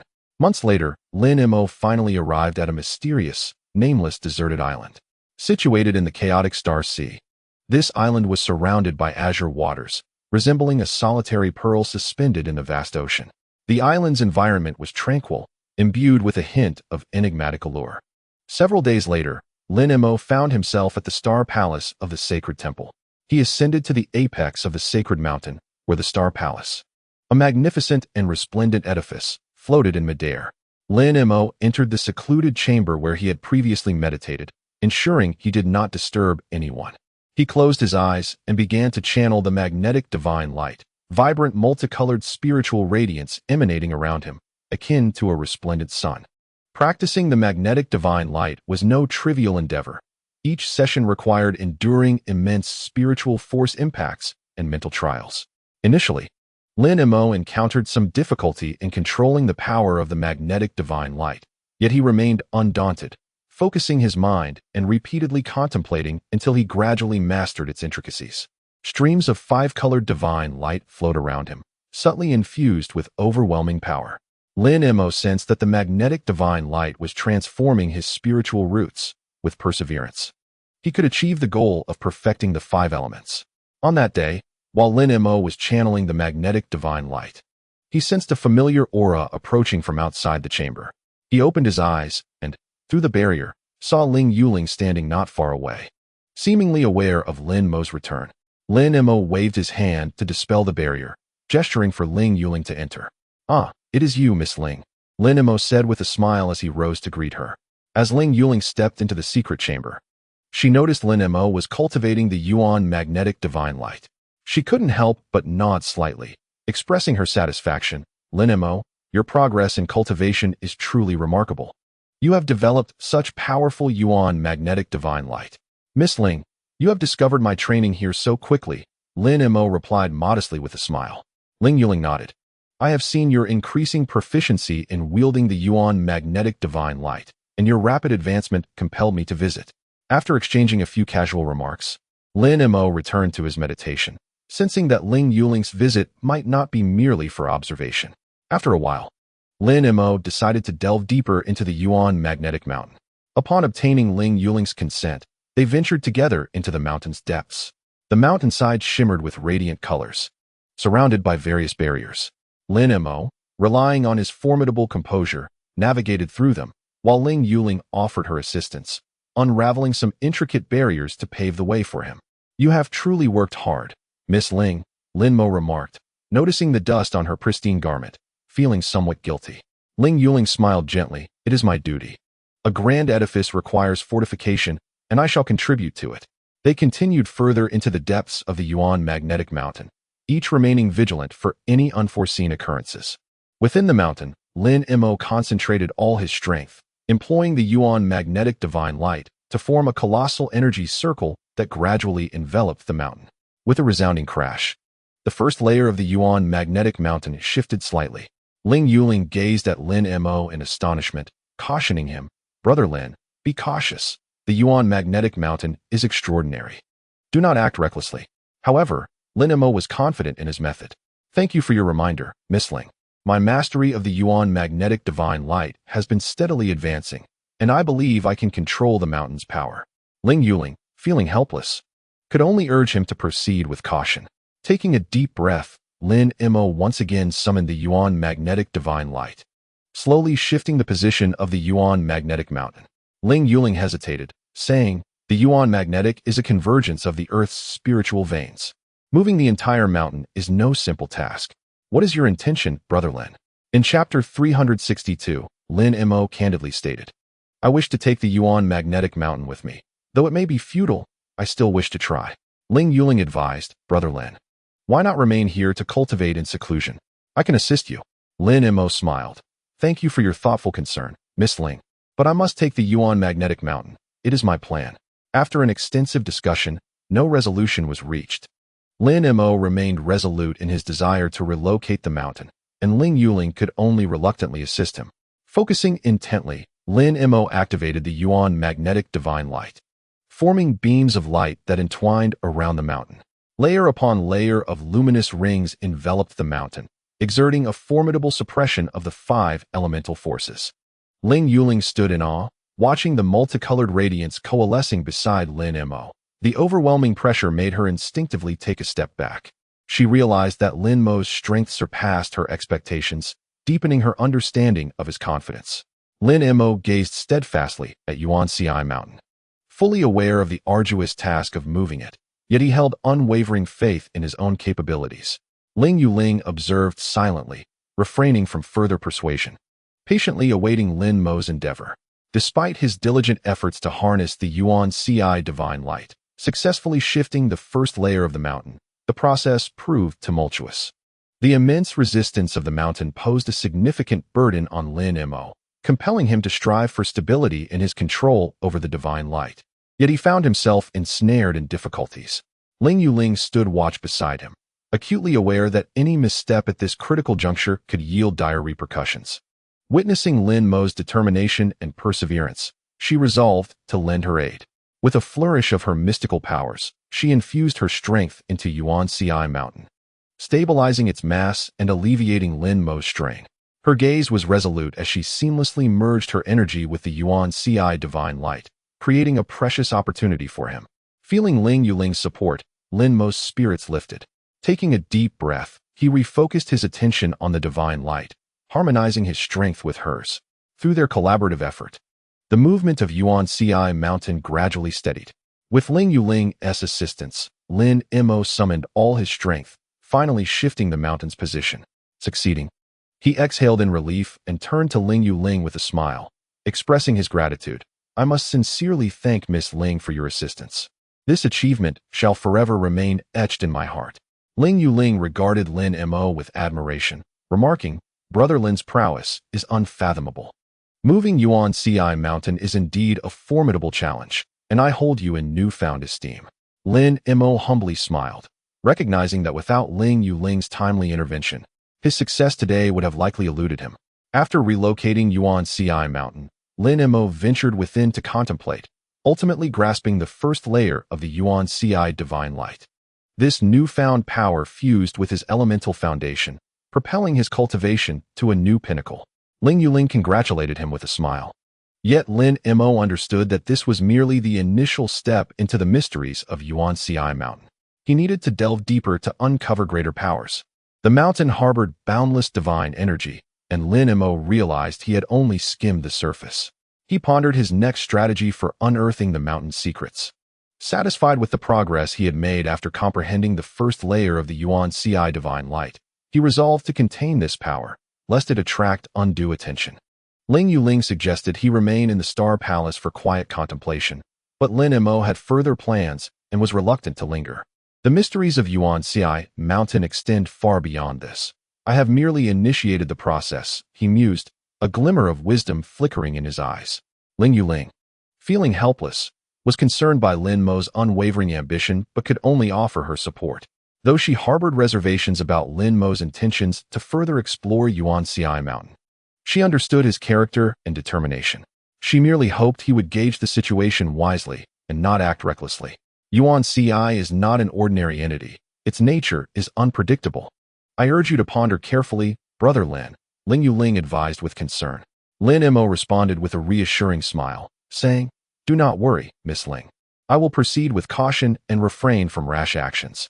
Despite her lingering doubts, Ling Yuling could only place her trust in Lin Mo's wisdom.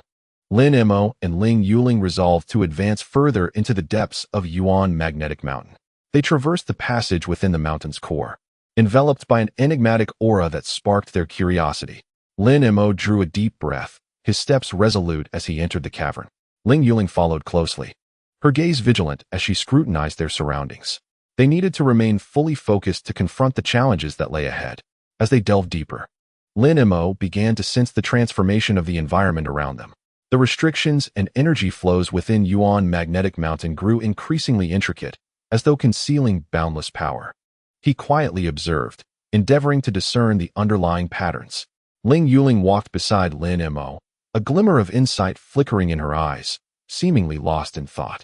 Suddenly, she halted, pointing to a stone wall ahead. Lin Mo, look there, she exclaimed. Following her gaze, Lin Mo beheld the wall, which was inscribed with peculiar runes. These runes emitted a faint glow, as if conveying some hidden message. These runes appear to be connected to the restrictions of Yuan Magnetic Mountain, Lin Mo remarked.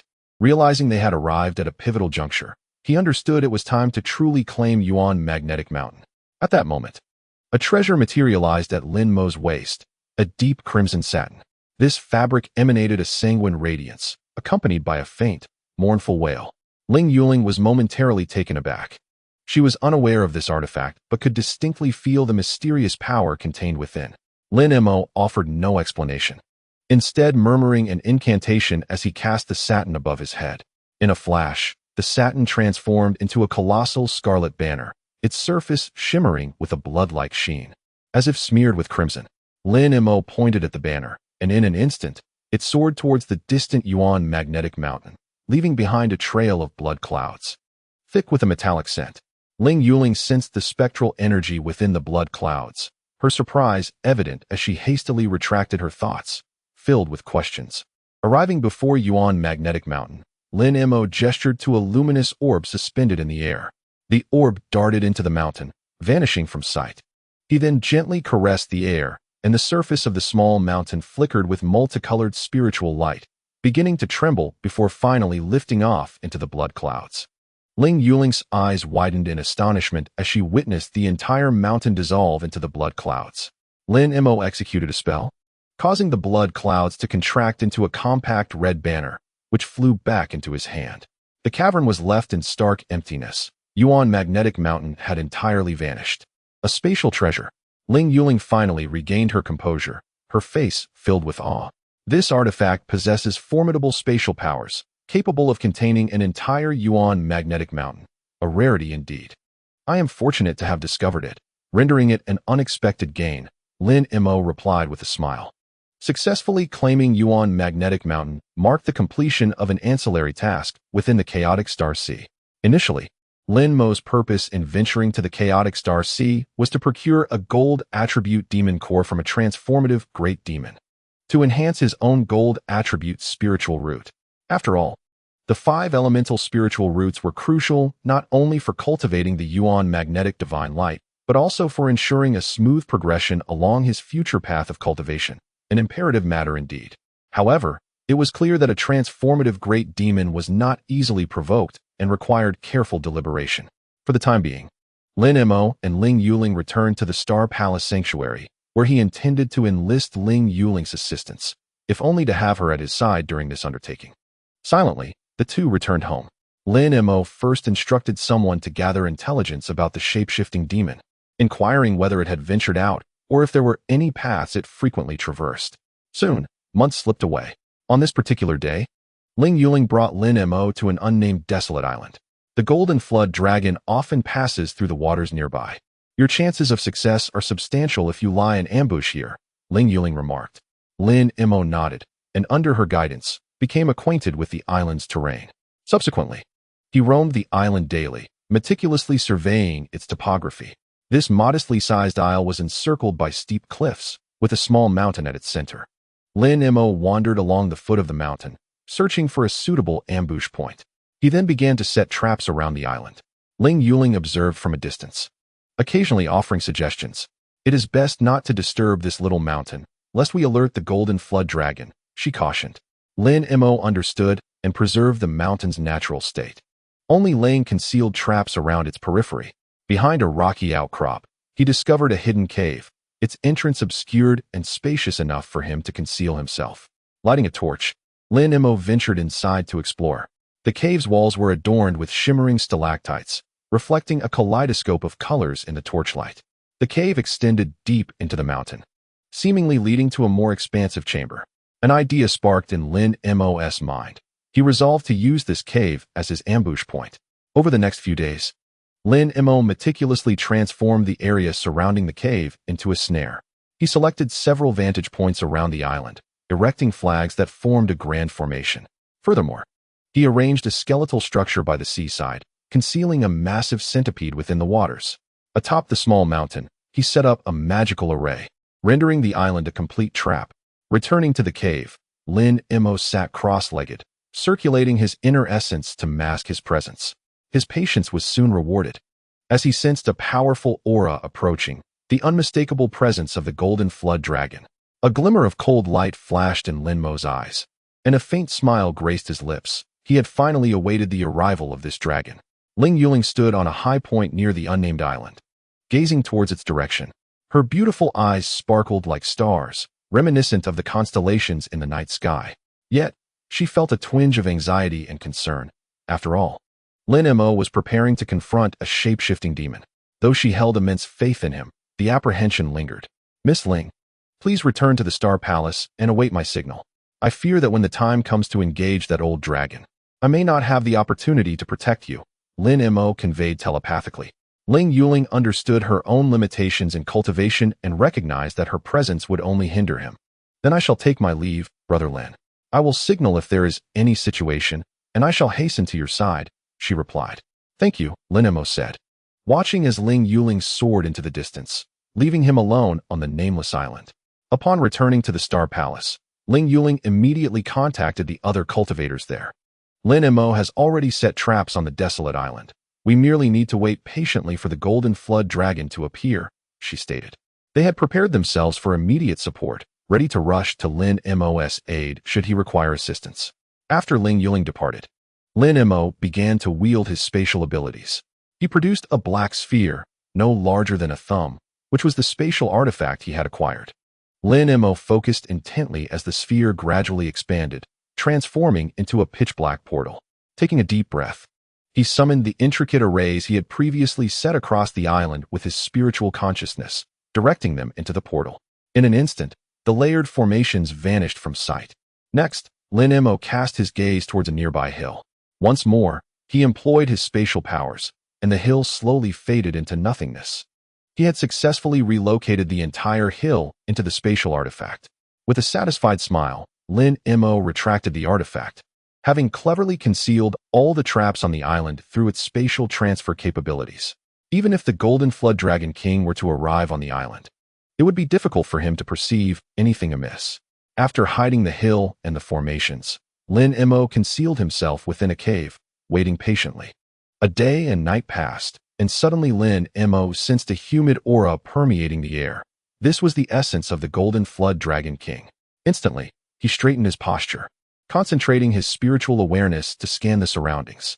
He soon detected a powerful current emanating from the southeast, precisely where the Golden Flood Dragon King was heading. Lin Mo's consciousness shadowed the movements of the Golden Flood Dragon King stealthily. He observed a massive dark figure gliding swiftly across the sea, drawing near to the desolate island. A hint of a smile graced Lin Mo's lips. The timing was perfect. He retracted his consciousness and sat cross-legged, preparing to lure the Golden Flood Dragon King into his trap. The Golden Flood Dragon King approached, nearing the periphery of the island. Accompanied by a robed cultivator in azure, Wind Shi, Lin Mo sensed through his consciousness that it was indeed Wind Shi. The sea breeze rustled the robe. The Golden Flood Dragon King surveyed the surroundings, attuning his senses to a peculiar spiritual presence that seemed benign. Let us proceed, he declared. Wind Shi smiled slightly, reflecting on his own perception of the unusual spiritual presence. Yet since his companion was unconcerned, he chose not to dwell on it. With your vast powers, Brother Jean, surely no one would dare to covet your interests, Wind Shi complimented.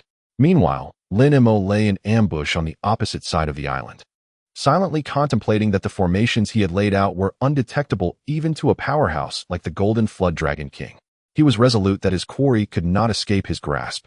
Awaiting the opportune moment, he was determined to vanquish the Golden Flood Dragon King in one fell swoop. With a flicker of his consciousness, Lin Mo produced a sphere of spiritual light from behind him and propelled it towards the direction of the Golden Flood Dragon King. The light soared across the sea and erupted before the Golden Flood Dragon King, radiating a blinding brilliance. Enraged, the Golden Flood Dragon King unleashed a golden beam from his mouth, attempting to shatter the spiritual light. At that moment, Lin Mo invoked his demonic wind powers. A chilling gust surged forth, whipping up the waves of the sea and rushing towards the Golden Flood Dragon King. The Golden Flood Dragon King keenly sensed a trace of demonic intent within the wind, perplexed by the source of these attacks in such a desolate maritime expanse. As he pondered this, Lin Mo's consciousness delicately brushed against the Golden Flood Dragon King's awareness, attempting to capture his attention.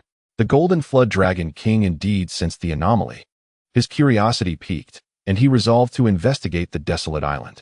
He swam cautiously toward the island, his heart brimming with vigilance. He keenly sensed a trace of malevolence permeating the air. There must be an ambush on the island. He would gradually unravel it, mused King Jin Jiao. Lin Mo recognized that King Jin Jiao was growing suspicious. Thus he resolved to continue ensnaring him. He invoked his technique, conjuring countless beams of light that danced around King Jin Jiao. Moreover, he adeptly employed sonic illusions to mimic the voices of other cultivators. fabricating a deceptive scenario that ensnared King Jin Jiao deeper into intrigue. Lin Mo understood that only by escalating King Jin Jiao's doubts and curiosity could he truly lure him into a trap. Indeed, King Jin Jiao hesitated, unable to discern the origin of these lights, nor could he ascertain whether anyone truly inhabited the island. As his confusion grew, Lin Mo unleashed a tempestuous wind, stirring the waves to surge towards King Jin Jiao. The latter evaded, his mind further clouded in uncertainty. Who could be setting these traps on the island? Driven by curiosity, King Jin Jiao swam towards the desolate isle, eager to seek out the architect of the snares. Observing King Jin Jiao taking the bait, Lin Mo revealed a subtle smirk, continuing to manipulate the formation to restrain his opponent.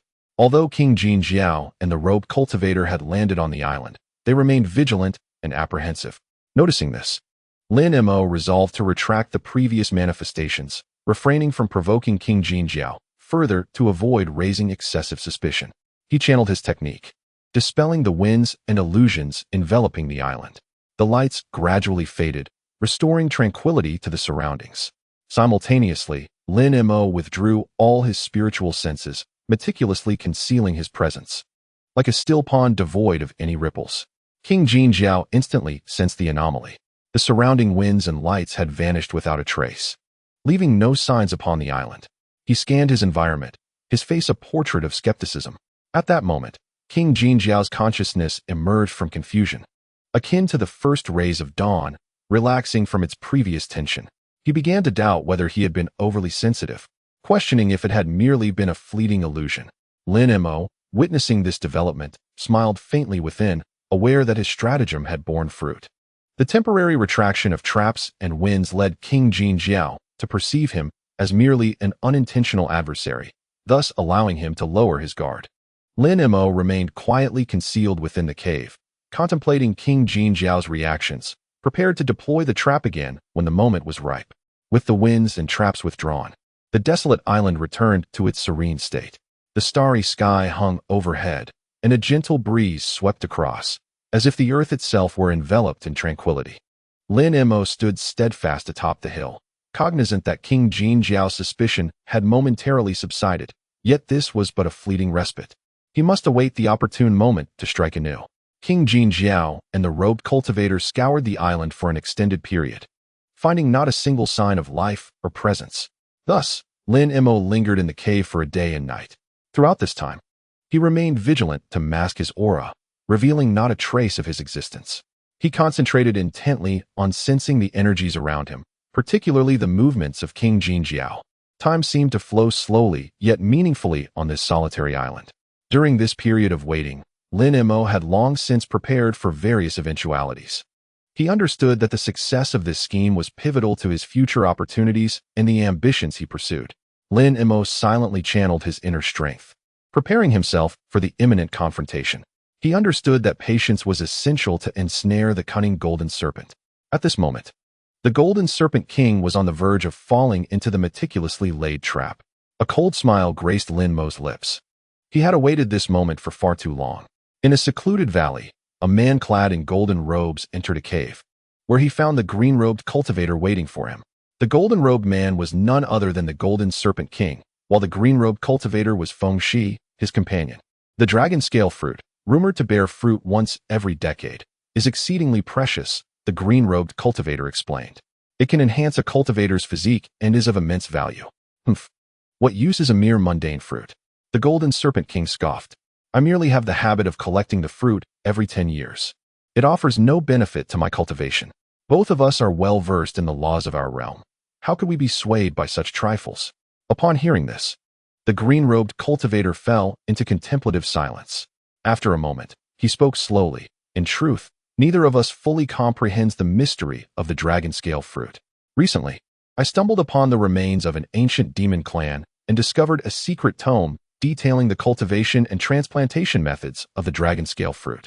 The process is exceedingly intricate, requiring various magical tools and herbs, suggesting that the fruit's effects far exceed our current understanding. The Golden Serpent King was taken aback by this revelation. He turned to scrutinize the green-robed cultivator with keen interest. Does this secret tome truly exist? The mysteries of the dragon scale fruit. His voice trembled slightly. The green-robed cultivator nodded slowly. I too harbor doubts. But the tome's records are meticulous and appear to be genuine. If we can procure the necessary magical tools and herbs, perhaps we can unravel the secrets of the dragon scale fruit. I have come here to propose a collaboration. Should we achieve remarkable results, the benefits would be substantial. The Golden Serpent King remained silent, acutely aware of the complexity and arduousness of aligning the magical tools and herbs. Realizing that achieving the tome's directives would not be a simple task, he also understood that even a glimmer of hope was worth pursuing. Very well, let us procure some dragon scale fruits tonight. I will arrange for personnel to experiment with the contents of the tome. The Golden Serpent King finally spoke. As the two were about to depart, the Golden Serpent King's expression suddenly shifted. He drew his long sword and pointed it towards the cave entrance. Who goes there? A light laugh echoed from outside the cave. Why the sudden vigilance? A young man clad in azure walked leisurely into the cave, appearing relaxed. Who are you? And why do you stealthily conceal your presence? The Golden Serpent King demanded sharply. However, the young man was unfazed by the imposing aura and simply smiled. I happened to pass by and sensed the presence of others here, so I came to take a look. I didn't intend to intrude. But your discussion of the mysteries of the dragon scale fruit piqued my interest. The figure before them was none other than Lin Mo, yet his entrance surprised both men. He had not stealthily infiltrated, but rather appeared from thin air, like a mysterious apparition. With a composed demeanor, he looked towards the Golden Serpent King and inquired, "May I ask for your esteemed name?" The Golden Serpent King's countenance darkened, his golden battle armor shimmering with a dazzling brilliance. How dare a mere miscellaneous cultivator pry into my secrets? I shall crush you beneath my feet. With that, he leapt forward, launching himself at Lin Mo. However, Lin Mo was well prepared. With a swift motion, he evaded the strike, simultaneously gripping a sleek black staff, which he waved lightly to deflect the next sword thrust from the golden-robed man. The two engaged in a fierce exchange, neither able to gain the upper hand. At that moment, the blue-robed cultivator, Feng Shi, interjected, urging them to cease hostilities. Today, I have come with the Golden Flood Dragon King to gather dragon scale fruits. With no ulterior motives. Why not allow Lin Mo's companion to remain and discuss the mysteries of the dragon scale fruit, rather than resorting to reckless violence? Both Lin Mo and the golden-robed man retreated to their respective sides, halting their combat, but maintaining a vigilant stance. Brother, she speaks wisely, Lin Mo remarked. I come seeking a favor. I wonder if the Golden Flood Dragon King might assist me. The Golden Flood Dragon King scoffed dismissively.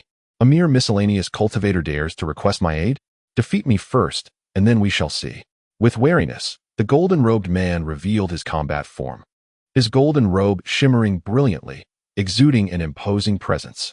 Simultaneously, Lin Mo began to showcase his own prowess, brandishing an ornate sword, a mirror floating beside him, radiating an extraordinary light and creating an imposing aura. The tension between the two seemed to escalate once more, when suddenly, Feng Shi's gaze sharpened, and two enormous black wings appeared behind him. The Golden Flood Dragon King's eyes widened in astonishment. Indeed, I have recently made significant progress in my cultivation and can now wield the wind thunder wings, an ancient demonic art. A confident smile graced Feng Shi's face. Allow me to demonstrate my strength today. No sooner had he spoken than the wind thunder wings buzzed, and Feng Shi's figure abruptly appeared before Lin Mo, his right hand producing two black short daggers that lunged towards Lin Mo's vital points like lightning. Lin Mo's vision blurred. Feng Shi's speed was astonishing.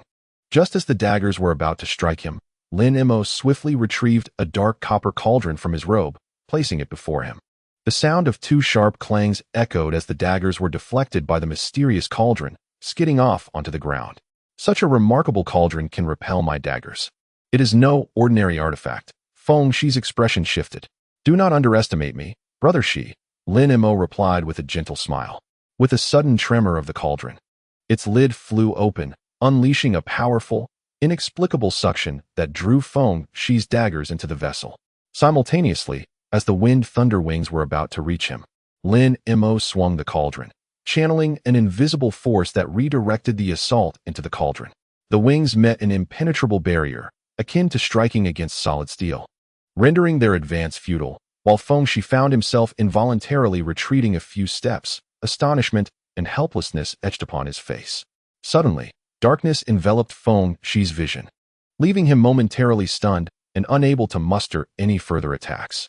The Golden Flood Dragon King, witnessing this, was equally astounded. Lin Mo, my friend, you mentioned a request. What is it that you seek? Fengshi inquired. Lin Mo gracefully ascended into the air, landing nearby. His gaze fixed on the golden-robed man as he softly spoke. Golden Flood Dragon King, my purpose here is not to confront you, but rather I come seeking a favor. I seek to borrow your demon elixir. May it aid me in my quest. Upon hearing this, King Jin Jiao burst into laughter, mocking, borrow my demon elixir? You, a mere human, possess such audacity to utter such words. Do you truly believe I would acquiesce? You, an insignificant cultivator, dare to speak so recklessly. With a cold huff, King Jin Jiao declared, today, you shall perish here. With that, he suddenly soared into the air, his entire being radiating golden light, as if he intended to obliterate Lin Mo in a single strike.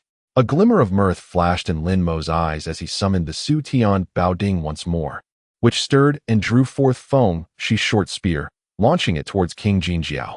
Surprised, King Jin Jiao swiftly harnessed his full magical power to resist the Bao Ding's pull. Despite the clash of their forces, Feng's spear ultimately failed to strike true, yet it compelled King Jin Jiao to retreat several steps, his expression shifting. Today, consider yourself fortunate, Bao Ding, to dare steal elixirs before me. I shall not be so forgiving next time, King Jin Jiao growled. Lin Mo merely smiled faintly and stowed away the Su Tian Bao Ding. I thank you, King Jin Jiao, for your leniency. I have some peculiar intentions regarding your demon elixir, and I hope we may negotiate in the future. For now, I shall take my leave. With that, Lin Mo transformed and vanished from sight. King Jin Jiao and Fengshi exchanged glances, both harboring trepidation regarding Lin Mo's formidable prowess. His departure left the cavern in a profound silence. After a considerable pause, King Jin Jiao spoke. Brother Feng, we have both witnessed today's events. This Lin Mo's origins are obscured, and his strength is unfathomable. We must remain vigilant. Fengshi nodded. Lin Mo's abilities and artifacts exceeded my expectations. We must tread carefully. Yet what? King Jin Jiao inquired. I sense that Lin Mo harbors a keen interest in your demon elixir, which piques my curiosity. Our previous encounter was but a fleeting moment. Lin Mo's sudden appearance today must be the result of some predetermined fate. The secrets of your demon elixir likely extend beyond our knowledge, Fengshi pondered. King Jin Jiao contemplated for a moment. You speak with merit. My demon elixir indeed possesses remarkable effects, but its precise applications require further investigation. Lin Mo's emergence today may indeed be a sign of destiny. We ought to bolster our defenses while also delving into the mysteries of the demon elixir. The two exchanged resolute gazes, each perceiving a shared determination. After a lengthy silence, King Jin Jiao finally remarked, Brother Feng, we have known each other for many years. Today's encounter with Lin Mo has revealed his strength to us. I underestimated him. I seek your forgiveness. Fengshi replied thoughtfully. I too lost my composure. I nearly fell into his scheme. We must remind one another to remain vigilant and not let our guard down. Their words revealed a mutual concern, lightening the atmosphere within the cavern.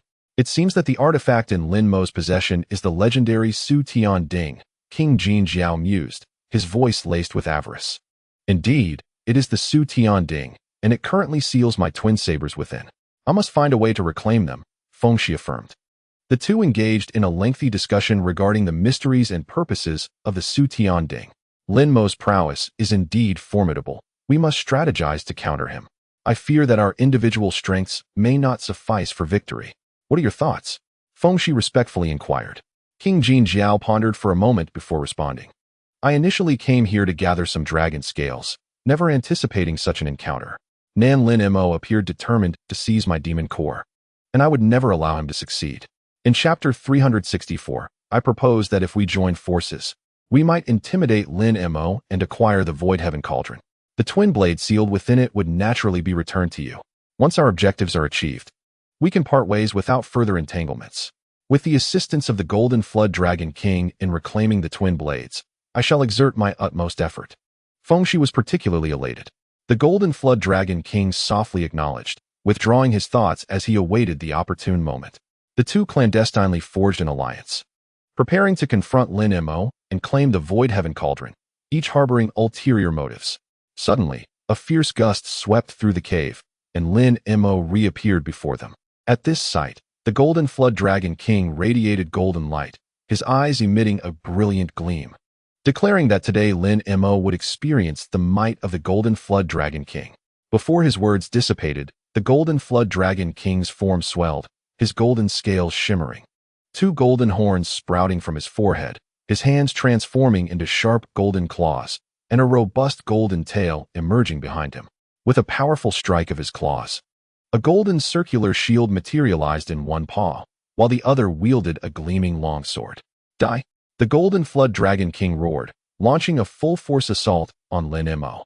Meanwhile, Fengshi transformed into a three-headed, six-armed demon, wielding various weapons as he attacked Lin Mo. Lin Mo summoned all his strength, using treasures to fend off the Golden Flood Dragon King's onslaught, while seeking a way to counter the Golden Flood shield. Simultaneously, he had to remain vigilant against Fengshi's ambushes. Time passed in a blur as the three continued their fierce battle, unable to determine a victor. Fengshi's nearly transparent form darted swiftly between Lin Mo and the Golden Flood Dragon King, employing a teleportation spell to attempt a surprise attack on Lin Mo. Utilizing his instantaneous movement, Fengshi expertly maneuvered around the Golden Flood Dragon King, attempting to strike Lin Mo from the side. However, Lin Mo appeared prepared.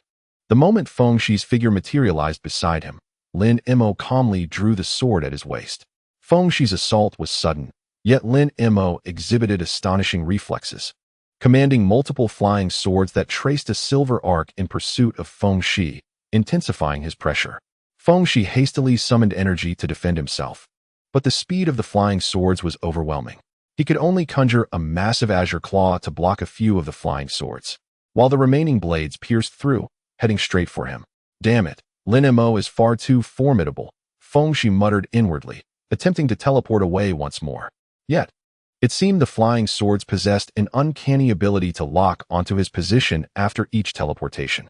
Fengshi found himself relentlessly pursued by over 10 flying swords, narrowly avoiding injury. With no choice left, he exerted all his strength, using various spells to escape the relentless chase, but the swords seemed to possess autonomous tracking capabilities, unaffected by Fengshi's magic. Gradually, he felt overwhelmed, realizing Lin Mo's innate talent for controlling flying swords was truly terrifying. Meanwhile, the Golden Flood Dragon King remained engaged in a standoff with Lin Mo, seemingly oblivious to the fierce struggle between Fengshi and the flying swords. Fengshi recognized that he needed to devise a strategy to counter these flying swords, lest he soon find himself in an exceedingly precarious predicament. He resolved to summon all his might and call forth his most formidable treasure to confront Lin Mo simultaneously, the Golden Flood Dragon King. Observing Fengshi ensnared by Lin Mo's flying sword, sprang into action. With crimson eyes and incantations escaping his lips, his colossal hands unleashed a searing golden light, resembling two immense golden shields, which he forcefully brought down upon Lin Mo. Unfazed by the Golden Flood Dragon King's ferocious assault, Lin Mo calmly waved a hand, causing a magnificent silver lotus to bloom before him. The Golden Flood Dragon King's palms crashed against the silver lotus, producing a thunderous sound, yet only succeeded in stirring a silvery ripple upon its surface. What is happening? The Golden Flood Dragon King was astonished that even the exterior of the silver lotus remained unscathed. He summoned all his strength once more, his palms turning a vivid red, akin to raging flames, and struck fiercely at the silver lotus. However, no matter how vehemently the Golden Flood Dragon King attacked, Lin Mo's silver lotus remained steadfast and unyielding. Gradually feeling his strength wane, the Golden Flood Dragon King noticed that not a single mark was left upon the lotus, while Lin Mo stood behind it with unwavering composure. It appeared that breaching this individual's defense would not be a simple task. A more potent force was requisite. Gasping for breath, his gaze grew increasingly ferocious. Yet, before he could resort to any desperate measures, Lin Mo summoned the six-winged frost centipede. Faced with this turn of events, a flicker of panic surged within the Golden Flood Dragon King. Despite his immense power, he dared not underestimate Lin Mo's formidable beast. Determined to vacate the premises and seek another opportunity to contend with Lin Mo, the Golden Flood Dragon King prepared to leap away. However, just as he was about to take flight, a dozen red fire ropes suddenly emerged, ensnaring his limbs tightly. This was the celestial net Lin Mo had meticulously laid. The six-winged frost centipede soared into the air, emitting a piercing shriek as it lunged toward the Golden Flood Dragon King. Escaping won't be so easy, Lin Mo sneered, as a small bowl materialized in his hand, within which danced fiery little figures, each grasping a fire rope. Gritting his teeth, the Golden Flood Dragon King forcibly channeled his true energy in an attempt to break free from the bindings. At that moment, a chilling wind swept in, and two grotesque, ghostly heads emerged from the void, opening their gaping maws toward the Golden Flood Dragon King. Infuriated, he was taken aback, having never encountered such a sinister artifact. In that fleeting moment of distraction, the onslaught of the six-winged frost centipede and the additional ghostly faces surged forth in succession. The Golden Flood Dragon King found himself ensnared, surrounded by a barrage of attacks from all sides. He struggled desperately, but could not escape. Witnessing the Golden Flood Dragon King's futile efforts against Lin Mo, Fengshi felt a surge of anxiety, yet was unable to assist him.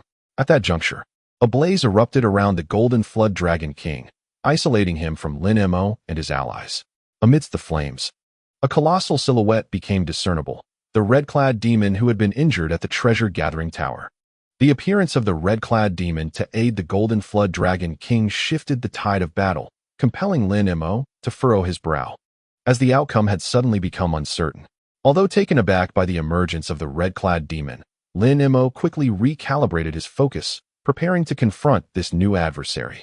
The six-winged frost centipede let out a sharp howl and swiftly charged at the red-clad demon. The crimson-clad fiend deftly evaded the assault with a fiery evasion. Yet Lin Mo's spectral minions surged forth in quick succession. Perish! Lin Mo sneered, tightening the celestial net in his grasp, as the scarlet flames swiftly ensnared the limbs of the crimson figure. In that moment, the spectral minions seized the opportunity, clamping down upon the fiend's head. Release me! The crimson-clad fiend bellowed, flames erupting fiercely around him, incinerating the binding flames. The spectral minions were likewise dispersed by his inferno. However, at that juncture, the six-winged frost centipede and the skeletal specter launched their own assault. The crimson fiend found himself ensnared in a pincer movement, gradually succumbing to the onslaught. Ultimately, under the combined might of the three, the crimson fiend lay grievously wounded upon the ground, lacking the strength to resist. Lin Mo commanded his myriad treasures, seizing the moment to direct his full assault upon the Golden Serpent King, finally achieving a resounding victory. As Fengshi prepared to escape the scene, he found himself unable to move a single step. Looking down, he discovered his feet ensnared by a viscous, silvery substance. What is this? Why can I not move? Fengshi exclaimed in alarm, attempting to free himself, yet the silvery material behaved as if it were alive, swiftly enveloping his entire form. This appears to be Lin Mo's trap. I have fallen into his scheme, a thought flashed through Fengshi's mind. He endeavored to unleash his powers